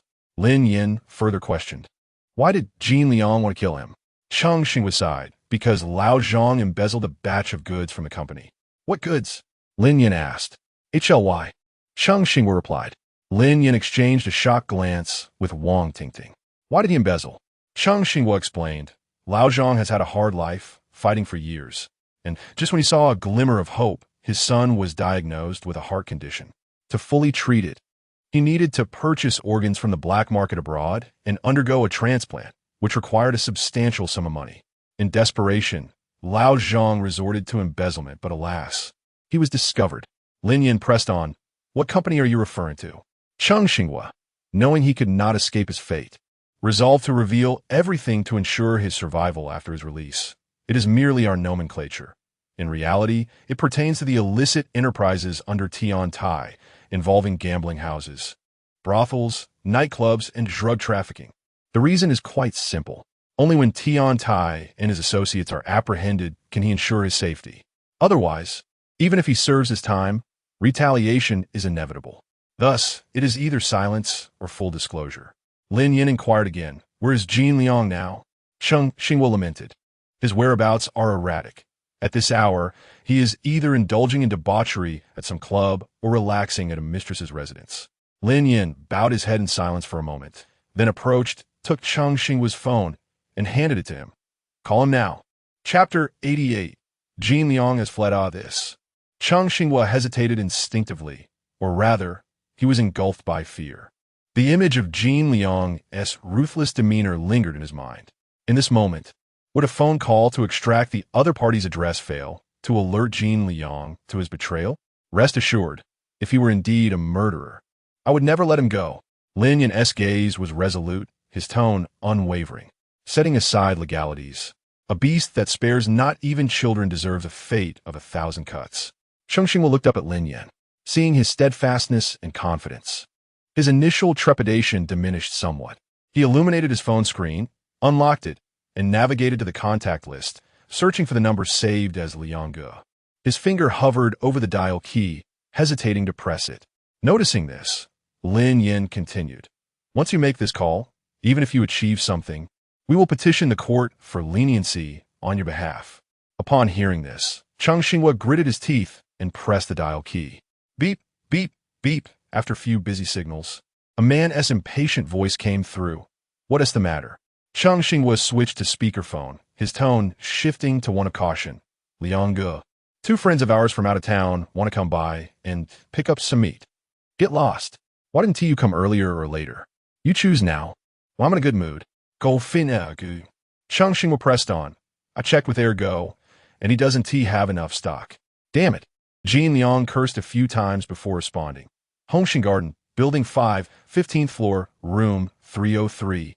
With that, he hung up. Cheng Xinghua looked up at Lin Yan, who promptly took his phone away and turned to Wang Tingting, commanding, "Gather the team immediately." "Yes." Wang Tingting set down her pen and quickly exited the interrogation room. Lin Yan unlocked the interrogation chair. "You must come with us." I. Cheng Xinghua's face betrayed his fear. Lin Yan stated, "We come this far. You can either choose to cooperate in capturing Jin Liang or face the law. The choice is yours." "All right, fine." Cheng Xinghua slowly stood up. A few minutes later, 2 private cars exited the gates of the Public Security Bureau. Lin Yan was driving, with Cheng Xinghua seated in the passenger seat, unhandcuffed. In Lin Yan's eyes, no one had yet been born who could escape his grasp. Even if Cheng Xinghua were given wings, he would not fly away. In the other vehicle, Wang Tingting was brimming with excitement. "My goodness, you have no idea. Captain Li is incredible." She had just witnessed Lin Yan interrogating Cheng Xinghua and found him utterly impressive. The atmosphere in the interrogation room had been so serious that she had restrained herself from expressing her admiration. "How incredible!" a curious officer driving the car inquired. Wang Tingting animatedly recounted. In less than 10 minutes, he subdued Cheng Xinghua, extracting all the information and even the address of the true culprit. "Tell me, isn't that remarkable?" The other officers in the vehicle exchanged glances, astonished and bewildered. They had just been summoned for a mission, still unaware of the specifics, and only now realized they were heading out to apprehend the true perpetrator. Though Li Feng is not part of their police force, they are all acquainted with him. Is he truly that formidable? Why had no one noticed it before? If he can indeed complete an interrogation in 10 minutes and persuade a suspect to become a witness, that would be quite impressive. However, there are whispers of skepticism among the crowd, fearing that Cheng Xinghua might be leading them astray, resulting in missed captures and alarming the suspects. In room 303 on the 15th floor of Building 5 in Red Star Garden, the air is thick with smoke. The living room is cluttered with makeshift water pipes and other paraphernalia. A lithe woman, clad in scanty sleepwear, languidly reclines on the sofa like a seductive serpent. Jin Liang, bare-chested, stands by the window, gazing intently at the entrance of the community. He had been entangled with his lover in bed when Cheng Xinghua's call shattered his mood, leaving him irritable. Why did he have to come at this moment? Fuming, Jin Liang grabs his phone and dials Ergo's number. As soon as the call connects, he unleashes a torrent of curses. "Damn it! How many times have I told you to keep stock? Do you think I'm joking?" Ergo, taken aback and silent for a moment, replies defensively, "Brother Liang, I do have stock here." "What did you say?" Jin Liang's brow furrows. "Didn't Chung Fatty just ask you for meat? You said you didn't have any?" "Brother Liang, don't listen to that guy's nonsense. I have plenty of stock." "Egu mutas." Jin Liang abruptly hangs up. His gaze sharpens as he focuses on the entrance of the community. A sinking feeling in his gut, Something is amiss. Years of navigating dangerous situations have heightened his alertness far beyond the ordinary, allowing him to sense peril instantly. This is a key reason he has avoided leaving a criminal record at the police station. He has always managed to turn threats into opportunities. He hastily dons the clothes strewn across the sofa and strides toward the door. "Where are you going, Brother Liang? They still need you." The woman on the sofa rises to embrace him. "Get off me." Jean Liang pushes her away. Now is not the time for indulgence and tenderness. He takes the elevator down to the basement, flooring the accelerator as the tires screech against the epoxy flooring. Just then, 2 private cars enter the garage, brushing past his vehicle. Meanwhile, a visibly anxious Chung Xinghua nervously rubs his hands, oblivious to Jean Liang's car. Lin Yan parks below Building 5, and everyone disembarks, escorting Chung Xinghua to the elevator. Upon exiting, Lin Yan swiftly draws his sidearm, chambers around, and approaches room 303. "Knock on the door," Lin Yan orders in a hushed tone. Trembling, Chung Xinghua walks to the door and raises his hand to knock.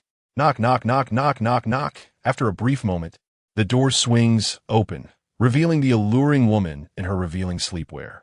Upon seeing Chung Xinghua, she is momentarily taken aback. "Chung Fatty, is that you?" Whereas Brother Liang, believing it to be Jean Liang returning, she unwittingly opened the door. At that moment, a figure swiftly emerges from the adjacent corridor and strides inside. Wang Tingting and her colleagues promptly reveal their police identities. "Police, don't move. Hands on your head."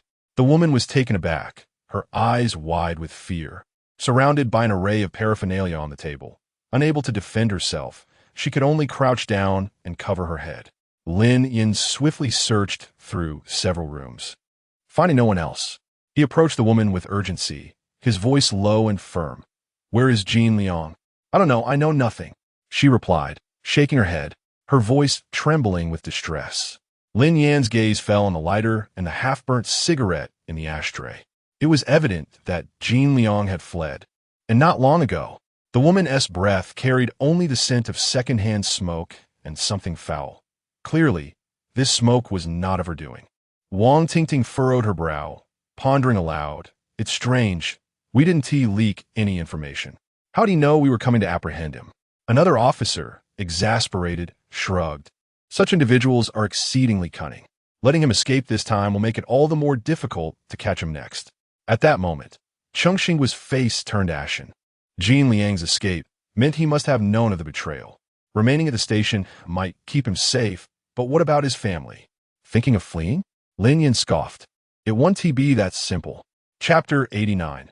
1,000-mile pursuit. The crowd gaped in astonishment at Lin Yan. "Captain Li, do you have a way to capture him?" Wang Tingting's eyes widened, disbelief etched across her face. A rogue like Jean Liang, with a heightened sense of counter-surveillance, would easily evade detection at the slightest hint of danger. Capturing him would require meticulous planning and reliable informants, a feat not achievable overnight. The expressions of the other officers mirrored hers, not skepticism, but sheer curiosity about Lin Yan's methods. Without a word, Lin Yan strode into the bedroom, slowly closed his eyes, and unleashed his extraordinary tracking ability. In an instant, a torrent of scents enveloped him. The overpowering perfume of a woman, the acrid smoke, the nauseating stench of drugs, the formaldehyde emanating from the wardrobe, the barbecue aroma wafting from downstairs, and the mingled scent of a man's sweat. Amidst this olfactory deluge, Lin Yan skillfully eliminated all scents unrelated to Jean Liang, ultimately honing in on the distinctive aroma most likely belonging to him. Suddenly, Lin Yan opened his eyes, exited the bedroom, holstered his pistol, and spoke in a low voice. "Bring the people and evidence back to the station. Await my instructions." With that, he departed swiftly, leaving Wang Tingting and the other officers in stunned silence. Is Captain Li really planning to confront him alone? He just stepped in and could locate him, like a drug-sniffing dog? Stop speculating. Hurry and take photos of the evidence to bring back. The officers began discussing amongst themselves while promptly attending to their tasks. Lin Yan descended to the underground garage, slid into his car, and rolled down all the windows, his tracking ability still in full force. Jean Liang's scent lingered in the air, albeit now mingled with the exhaust fumes. Dogs possess a sense of smell approximately 200 times more sensitive than humans. Yet Lin Yan's tracking ability surpassed that of dogs by tenfold. Despite the heavy fumes in the parking structure, his extraordinary skill allowed him to discern various vehicle types and even the subtle scent differences caused by varying degrees of engine wear. At this moment, Lin Yan simply needed to follow the exhaust that blended with Jean Liang's scent to trace his whereabouts. In fact, this was easier than tracking human scents alone. With the roar of the engine, Lin Yan pressed the accelerator and the car shot out of the garage like an arrow. Meanwhile, Jean Liang sped along the city exit in his BMW 530, his phone switched off. Having spent years evading law enforcement, he understood that answering or making any calls at this juncture could lead to police surveillance, a fundamental counter-surveillance tactic. He aimed to distance himself as far as possible before the police could establish their net. Finding a secure hideout would be his first priority before making any moves. After all, this was not his first encounter with police pursuit. As long as he wasn't captured on the spot, his company could always mitigate the troubles through various means. What he did not anticipate, however, was that the traitor would be none other than the overweight Cheng. That wretched scoundrel. Once I catch my breath, I will surely annihilate your entire family. Jean Liang gritted his teeth, cursing viciously. As Wang Tingting and her colleagues escorted Cheng Xinghua and Jean Liang's mistress back to the police station, Zhang Donghai had already been waiting in the Special Task Force conference room. Wang Tingting provided a detailed account of the operation's background and developments. After listening intently, Zhang Donghai furrowed his brow, remaining silent for a considerable time, before finally instructing her, "You may return to your duties." "Yes, Captain." After Wang Tingting departed, Zhang Donghai made a phone call. "Hello, Director. Old Zhang, has there been any progress in the case?" The voice on the other end, Zhang Xiaomei, was warm and steady. "Director, here's the situation." Zhang Donghai meticulously recounted the entire process of Lin Yan's interrogation and capture, noting that, according to the returning team members, he had set off alone to pursue the suspect. "I'm calling to inquire whether we need to dispatch support." Setting aside his role as the Director of Public Security, Zhang Donghai, nearing 50, could not fail to notice the subtle tension between Lin Yan and Suing Xue. Although he had faith in Lin Yan's capabilities, the gravity of the situation necessitated consulting Zhang Xiaomei, striving for utmost certainty. "Do you think he requires assistance?" Zhang Xiaomei countered. Zhang Donghai smiled slightly. "In my opinion, he should be fine. Compared to Jean Liang, Qiu Ji is far less formidable." Zhang Xiaomei replied, "Since he hasn't requested aid, we shall trust in his judgment." Zhang Donghai nodded. "Understood, Director." 20 minutes later, Jean Liang drove out of the city of Nandu, with only 5 kilometers remaining to the highway entrance. Once he entered the highway, he could speed away to another locale. Upon reaching a new area, he could easily abandon his vehicle and find refuge with a friend, making it exceedingly difficult for the police to trace him subsequently. However, at that moment, Jean Liang caught a glimpse in the rearview mirror of a car rapidly closing in on him. This provincial road had a speed limit of 80 kilometers per hour. Yet, Jean Liang was traveling at 120, dangerously exceeding the limit. Under these conditions, for the pursuing vehicle to approach so swiftly, its speed must be extraordinary. An ominous premonition engulfed Jean Liang, and without hesitation, he pressed the accelerator again, attempting to shake off his pursuer. Regrettably, this was a 4-lane road with 2-way traffic, visibility poor at night, and large trucks weaving through. With his driving skills, reaching 140 kilometers per hour was already his limit, requiring constant braking, steering, overtaking, and unwavering concentration. Even so, he nearly collided with a truck. Yet the vehicle behind him drew ever closer, like a specter, reducing the distance to less than 2 car lengths, making escape impossible. Jean Liang felt increasingly anxious, his heart pounding fiercely, his throat parched to the point of burning, involuntarily swallowing hard.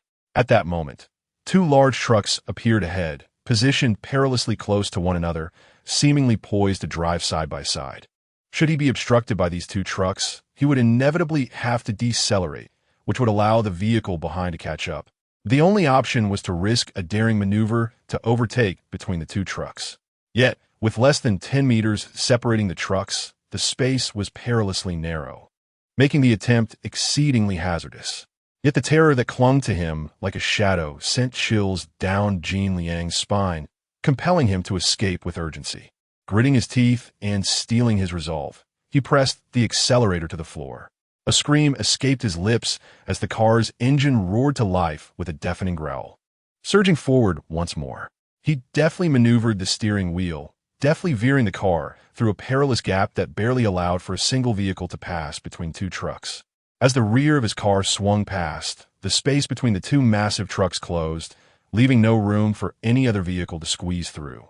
Lin Yan exhaled deeply, gasping for breath, as if he could still hear the furious shouts of the truck drivers behind him. At that moment, a long queue of trucks lined the opposite lane. While overtaking was not entirely out of the question, the risks were significantly greater than before. It required not only extraordinary courage, but also exceptional driving skills and formidable mental fortitude. Otherwise, he would be torn to shreds by the oncoming trucks. However, just as Lin Yan believed he had successfully evaded his pursuers, a dark vehicle unexpectedly emerged from that exceedingly narrow gap at the instant the two trucks were about to cross paths. It appeared ominously in his rearview mirror. Chapter 90. Lin Yan captured Lin Yan's eyes widened in disbelief as he fixated on the Harver that appeared like a specter in the rearview mirror. The extraordinary skill required to maneuver an ordinary domestic SUV to such a degree was not lost on him. He understood all too well the implications. Today, he feared he was facing his doom. His foot seemed to lose control, unconsciously releasing the accelerator, causing the BMW to gradually decelerate. Meanwhile, the Harver smoothly aligned itself parallel to him. Peering through the passenger window, Lin Yan was met with a pair of profound eyes, cold as frost. Lin Yan slowly raised his right hand, the dark muzzle of his gun aimed directly at Lin Yan, signaling him to pull over. Startled, Lin Yan snapped back to reality, his gaze sharpening with resolve as he pressed the accelerator once more. He was a desperate fugitive, unwilling to fall into the hands of the police. At that moment, two sharp gunshots shattered the night air. The BMW's rear tires exploded instantly, the rubber screeching against the pavement in a cacophony of distress. 2 minutes later, the out-of-control BMW came to an unsteady halt at the roadside. Observing this, Lin Yan wasted no time in abandoning the vehicle and sprinting towards the adjacent farmland. However, just as he had taken a few strides, an instinctive glance over his shoulder revealed a shadow leaping towards him like a cheetah, reaching above him in the blink of an eye. A searing pain suddenly struck his left cheek, and he was hurled through the air by an overwhelming force, crashing heavily to the ground. Lin Yan clasped his burning, numb face with both hands, terror evident in his eyes as he gazed at his assailant, tremblingly inquiring, "Why you? Are you a police officer?" Though the individual was clad in plain clothes, the moment he brandished the firearm, Lin Yan recognized it as a police weapon. Lin Yan, expressionless, holstered his gun, rolled up his sleeves, and yanked Lin Yan to his feet, bellowing, "Why do you care who I am?" Without further ado, he unleashed a punch fueled by boundless fury upon Lin Yan's face. "Ah!" Lin Yan shrieked, his body soaring like a kite severed from its string. Lin Yan's blow was devoid of any flamboyant technique. It was purely an expression of his profound contempt and rage towards the wretch before him. Zhang Rongxiang deserved his fate. Yet his innocent young son was blameless. As the saying goes, misfortune does not befall the wife and children, and this was the root of Lin Yan's wrath. Dazed and reeling from the impact, Lin Yan lay on the ground, moaning in agony, his mouth filled with blood, the metallic sweetness pervading the air. After a moment, as the pain began to subside slightly, he mustered the strength to gaze at Lin Yan, weakly asking, "Who exactly are you? Police officers cannot abuse their power. Be careful, or I will sue you." "Huh?" Lin Yan scoffed, his eyes brimming with derision. "Now you wish to speak of the law. When you were committing murder and arson, dealing drugs, did you ever consider that in this country, on this land, the law exists to protect the innocent? You want to sue me? Very well. I shall grant you that opportunity." With that, Lin Yan strode forward, seizing Lin Yan once more, delivering yet another brutal assault. At this moment, Delaying the punishment would only forfeit the chance to address him appropriately later. An hour later, at the West Bridge Public Security Bureau, a Havel vehicle came to a halt in front of the office building. Zhang Donghai and others, having received prior notice, were already waiting there. Lin Yan pushed open the car door and stepped out, retrieving Jean Liang from the back seat as if he were dragging a lifeless dog. He dusted off his hands and calmly declared, "He resisted stubbornly, but I have subdued him." Witnesses were left speechless by this spectacle, particularly Wang Tingting, whose eyes widened in disbelief. She could not fathom how Captain Li managed to chase down the suspect after being knocked to the ground. Moreover, the Jean Liang before her seemed far from someone who would put up a fight. Rather, he resembled a thoroughly frightened dog, trembling and too terrified to even breathe. Zhang Donghai nodded slightly and said, "You've worked hard. Go take a rest. We'll handle the remainder." Lin Yan acknowledged him and swiftly drove towards the detention center. As the time for his disguise was about to expire, upon arriving, he entered the luxurious private room where the real Li Feng lay languidly on the bed board. Upon seeing Lin Yan, he was startled once again, having already been surprised earlier that day when Lin Yan had come to replace him. Lin Yan smiled at him before removing his clothing and stepping into the bathroom. When he emerged, he had reverted to his true appearance. "How on earth did you manage that?" Li Feng scrutinized Lin Yan's face from every angle. "Want to learn?" Lin Yan raised an eyebrow. "Absolutely," Li Feng replied candidly. If he could master such a technique of disguise, it would indeed be impressive, though he hadn't yet figured out precisely how. Lin Yan simply responded with a nonchalant "oh," and continued changing into his prison uniform, leaving the conversation hanging. "Wait, what does that "oh" mean?" Li Feng asked, puzzled. Once Lin Yan had donned his new attire, he looked at Li Feng with an innocuous expression, shrugged, and said, "I merely asked if you wanted to learn. I never said I would teach you." "Ay, damn it." Li Feng then realized he had been played. Lin Yan patted his shoulder, his expression suddenly turning serious. Jean Liang has been captured, but getting him to confess will not be easy, and persuading him to implicate Tian Tai will be even more challenging. Inform Director Zhang that we cannot rush this. We must plan carefully. How do we plan? Li Feng furrowed his brow. Lin Yan pondered first this, then that, and subsequently the other. Li Feng leaned back, narrowing his eyes. "I feel like you're toying with me." Lin Yan nodded. "Your intuition serves you well." "Damn." Li Feng bota. Lin Yan continued, "Because I haven't yet devised a concrete strategy. Jean Liang understands he faces the death penalty. Once he confesses, regardless of circumstances, his fate is sealed. Thus, he will certainly remain silent." Li Feng nodded in agreement, recognizing the truth in Lin Yan's words. Such a desperate criminal is acutely aware of his circumstances. The more frequently and forcefully the police interrogate him, the more it indicates they likely lack solid evidence. Consequently, he will be even less inclined to admit guilt. This is fundamental knowledge for an investigator when confronting a perpetrator, particularly one involved in prolonged criminal activity, as opposed to an individual who has committed a crime by chance. Inform Director Zhang that no one is to interrogate him tonight, nor should any questions be posed. He must be placed in solitary confinement. Li Feng nodded in agreement and promptly changed into his own clothes before departing. Although Jean Liang's injuries appeared superficial, in reality, they were far from trivial. Fortunately, none were life-threatening. Aside from the pain, he was largely unscathed. After receiving medical attention, he was escorted by the police to the detention center, where he was confined in a solitary, luxurious cell. During his time there, no one had inquired about the case, which left Jean Liang feeling a twinge of confusion. From the information he had gathered at the time of his arrest, he was aware that the police had traced the case of Zhang Rongxiang. However, given the passage of time, evidence was scarce, and the police would struggle to substantiate his guilt as the murderer. Jean Liang had resolved firmly in his mind that regardless of the police's interrogation tactics, he would remain steadfast in his silence, at most facing charges for drug use. Moreover, he was confident that his company would come to his aid. Days passed in the detention center without further communication from the authorities, aside from the timely delivery of meals. There were no interrogations or even the recording of statements. Jean Liang increasingly sensed that something was amiss. As night fell once more, the detention center grew quiet, with all lights extinguished plunging the entire space into darkness. Lying on his bed, he stared at the ceiling, feeling an inexplicable sense of unease. Suddenly, he faintly heard the sound of soft footsteps approaching his cell. Initially, he presumed it was a guard conducting a routine check, but soon the footsteps ceased at his door, and it seemed someone was fumbling with the keys to unlock it. A chill coursed through him, and he quickly sat up.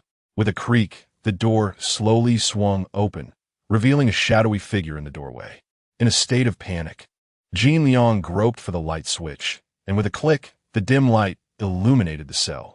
Upon recognizing the visitor's face, his eyes widened in disbelief. Standing before him was none other than Peng Chao, one of Tian Tai's 12 formidable enforcers. Moreover, Peng Chao was wielding a gleaming knife, its blade glinting ominously in the subdued light. Chapter 91. The Fall of Tian Tai. How did you end up here? Lin Yan instinctively recoiled, his voice laced with an anxiety that surged from the depths of his soul. Before him stood Peng Chao, a fellow fugitive burdened with countless crimes. What manner of place was this? It was a detention center, a fortress where the police confined suspects, heavily guarded and meticulously monitored. How could Peng Chao possibly be here? Moreover, he held the key to Lin Yan's cell in one hand and a knife in the other. A chill crept into Lin Yan's heart. What were his intentions? Did he mean to take his life? The answer seemed to loom ominously. Don't blame me, Peng Chao murmured, his voice imbued with murderous intent. You cannot escape. For the safety of everyone in the company, you must be sacrificed. Upon hearing this, Lin Yan was overcome with panic. A deathly fear, unlike anything he had ever experienced, enveloped him. Who sought his demise? Who else but Tian Tai possessed such influence? Once he was dead, the secrets he harbored would be eternally buried, allowing Tian Tai to rest easy. In that moment, Lin Yan comprehended why he had been detained for so long without interrogation. It was undoubtedly Tian Tai's informants within the police system who had conspired to delay the questioning, aiming to eliminate him before he could speak. Such was Tian Tai's modus operandi. Why? Lin Yan stammered, retreating in desperation. Taiga knows me. The police have no evidence. I will say nothing. Peng Chao sneered. Taiga said that only the dead remain silent in this world. As for the living, no one can guarantee their silence.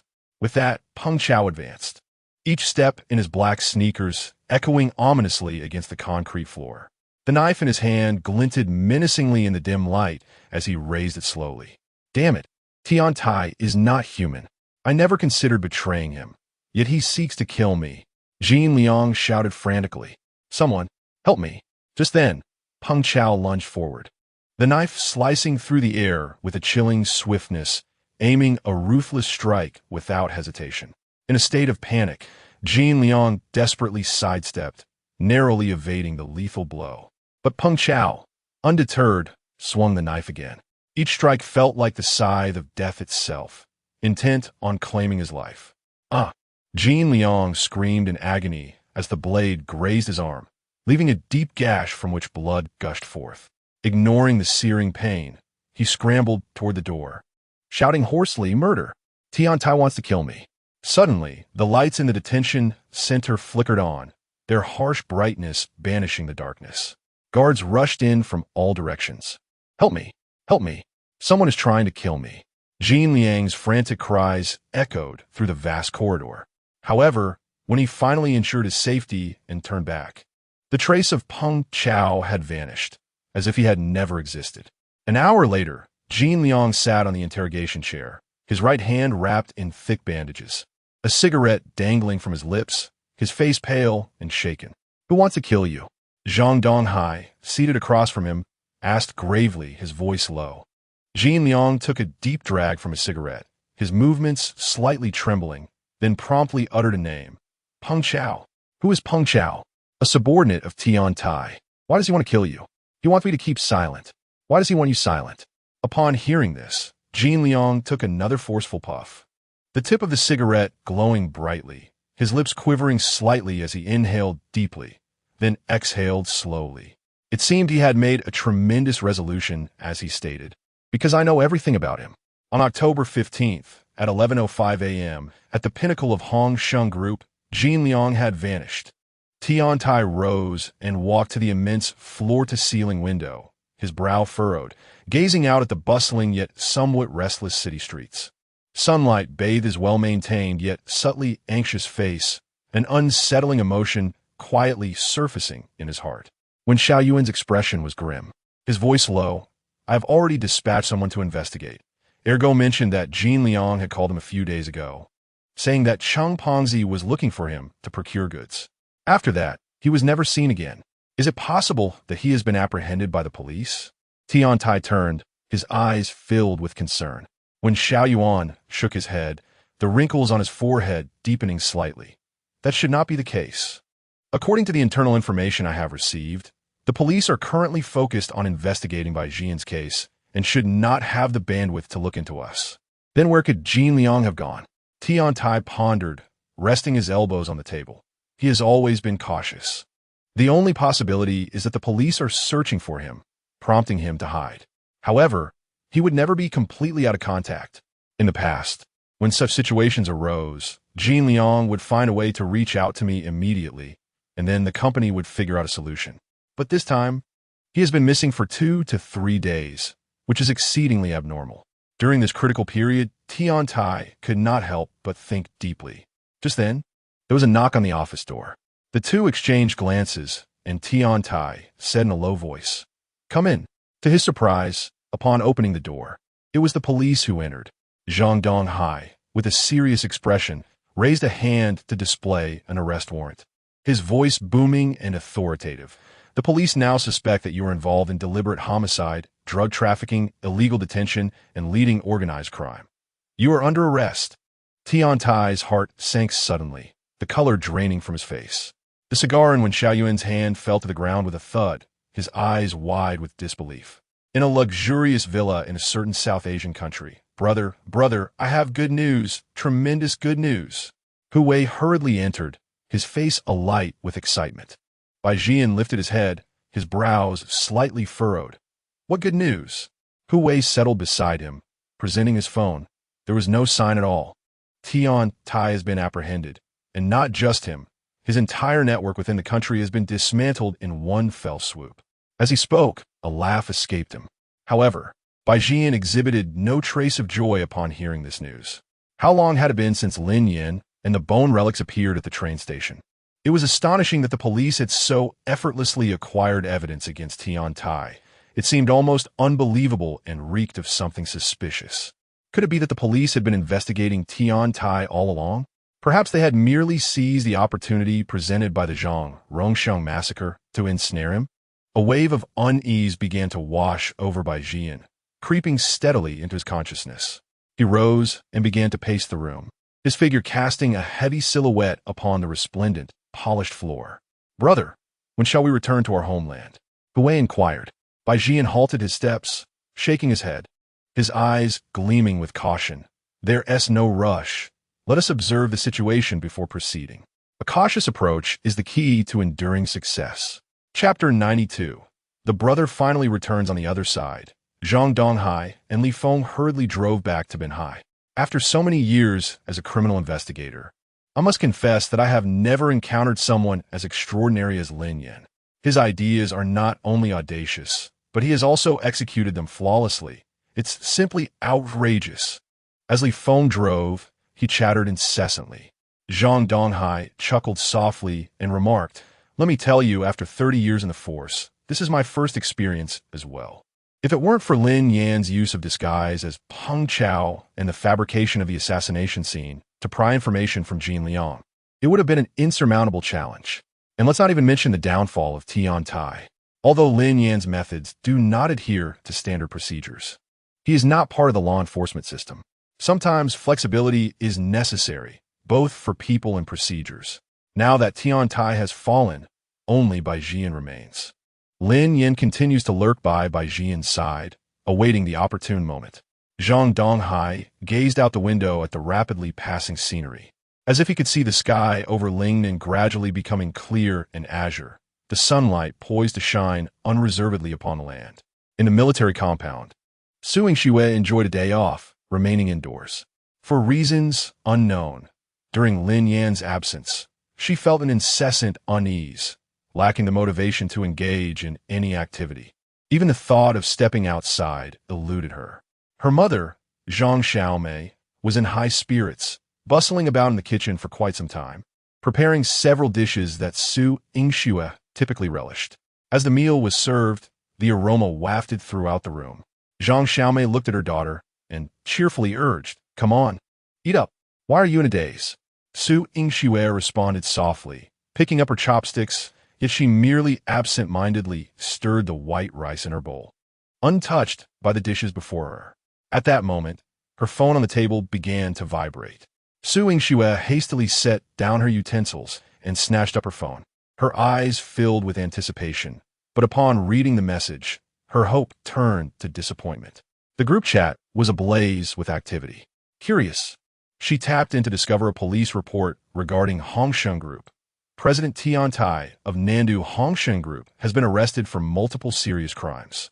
Lin Yan police have deployed multiple strategies to apprehend most of his subordinates. Su Yingxue turned to her mother, Zhang Xiaomei, and it seemed she instantly understood why her mother was in such a good mood today. It was due to this news. "Mom, you knew about this already, didn't you?" What she truly wished to ask was whether Lin Yan had completed his mission and could return. "What do you mean by that?"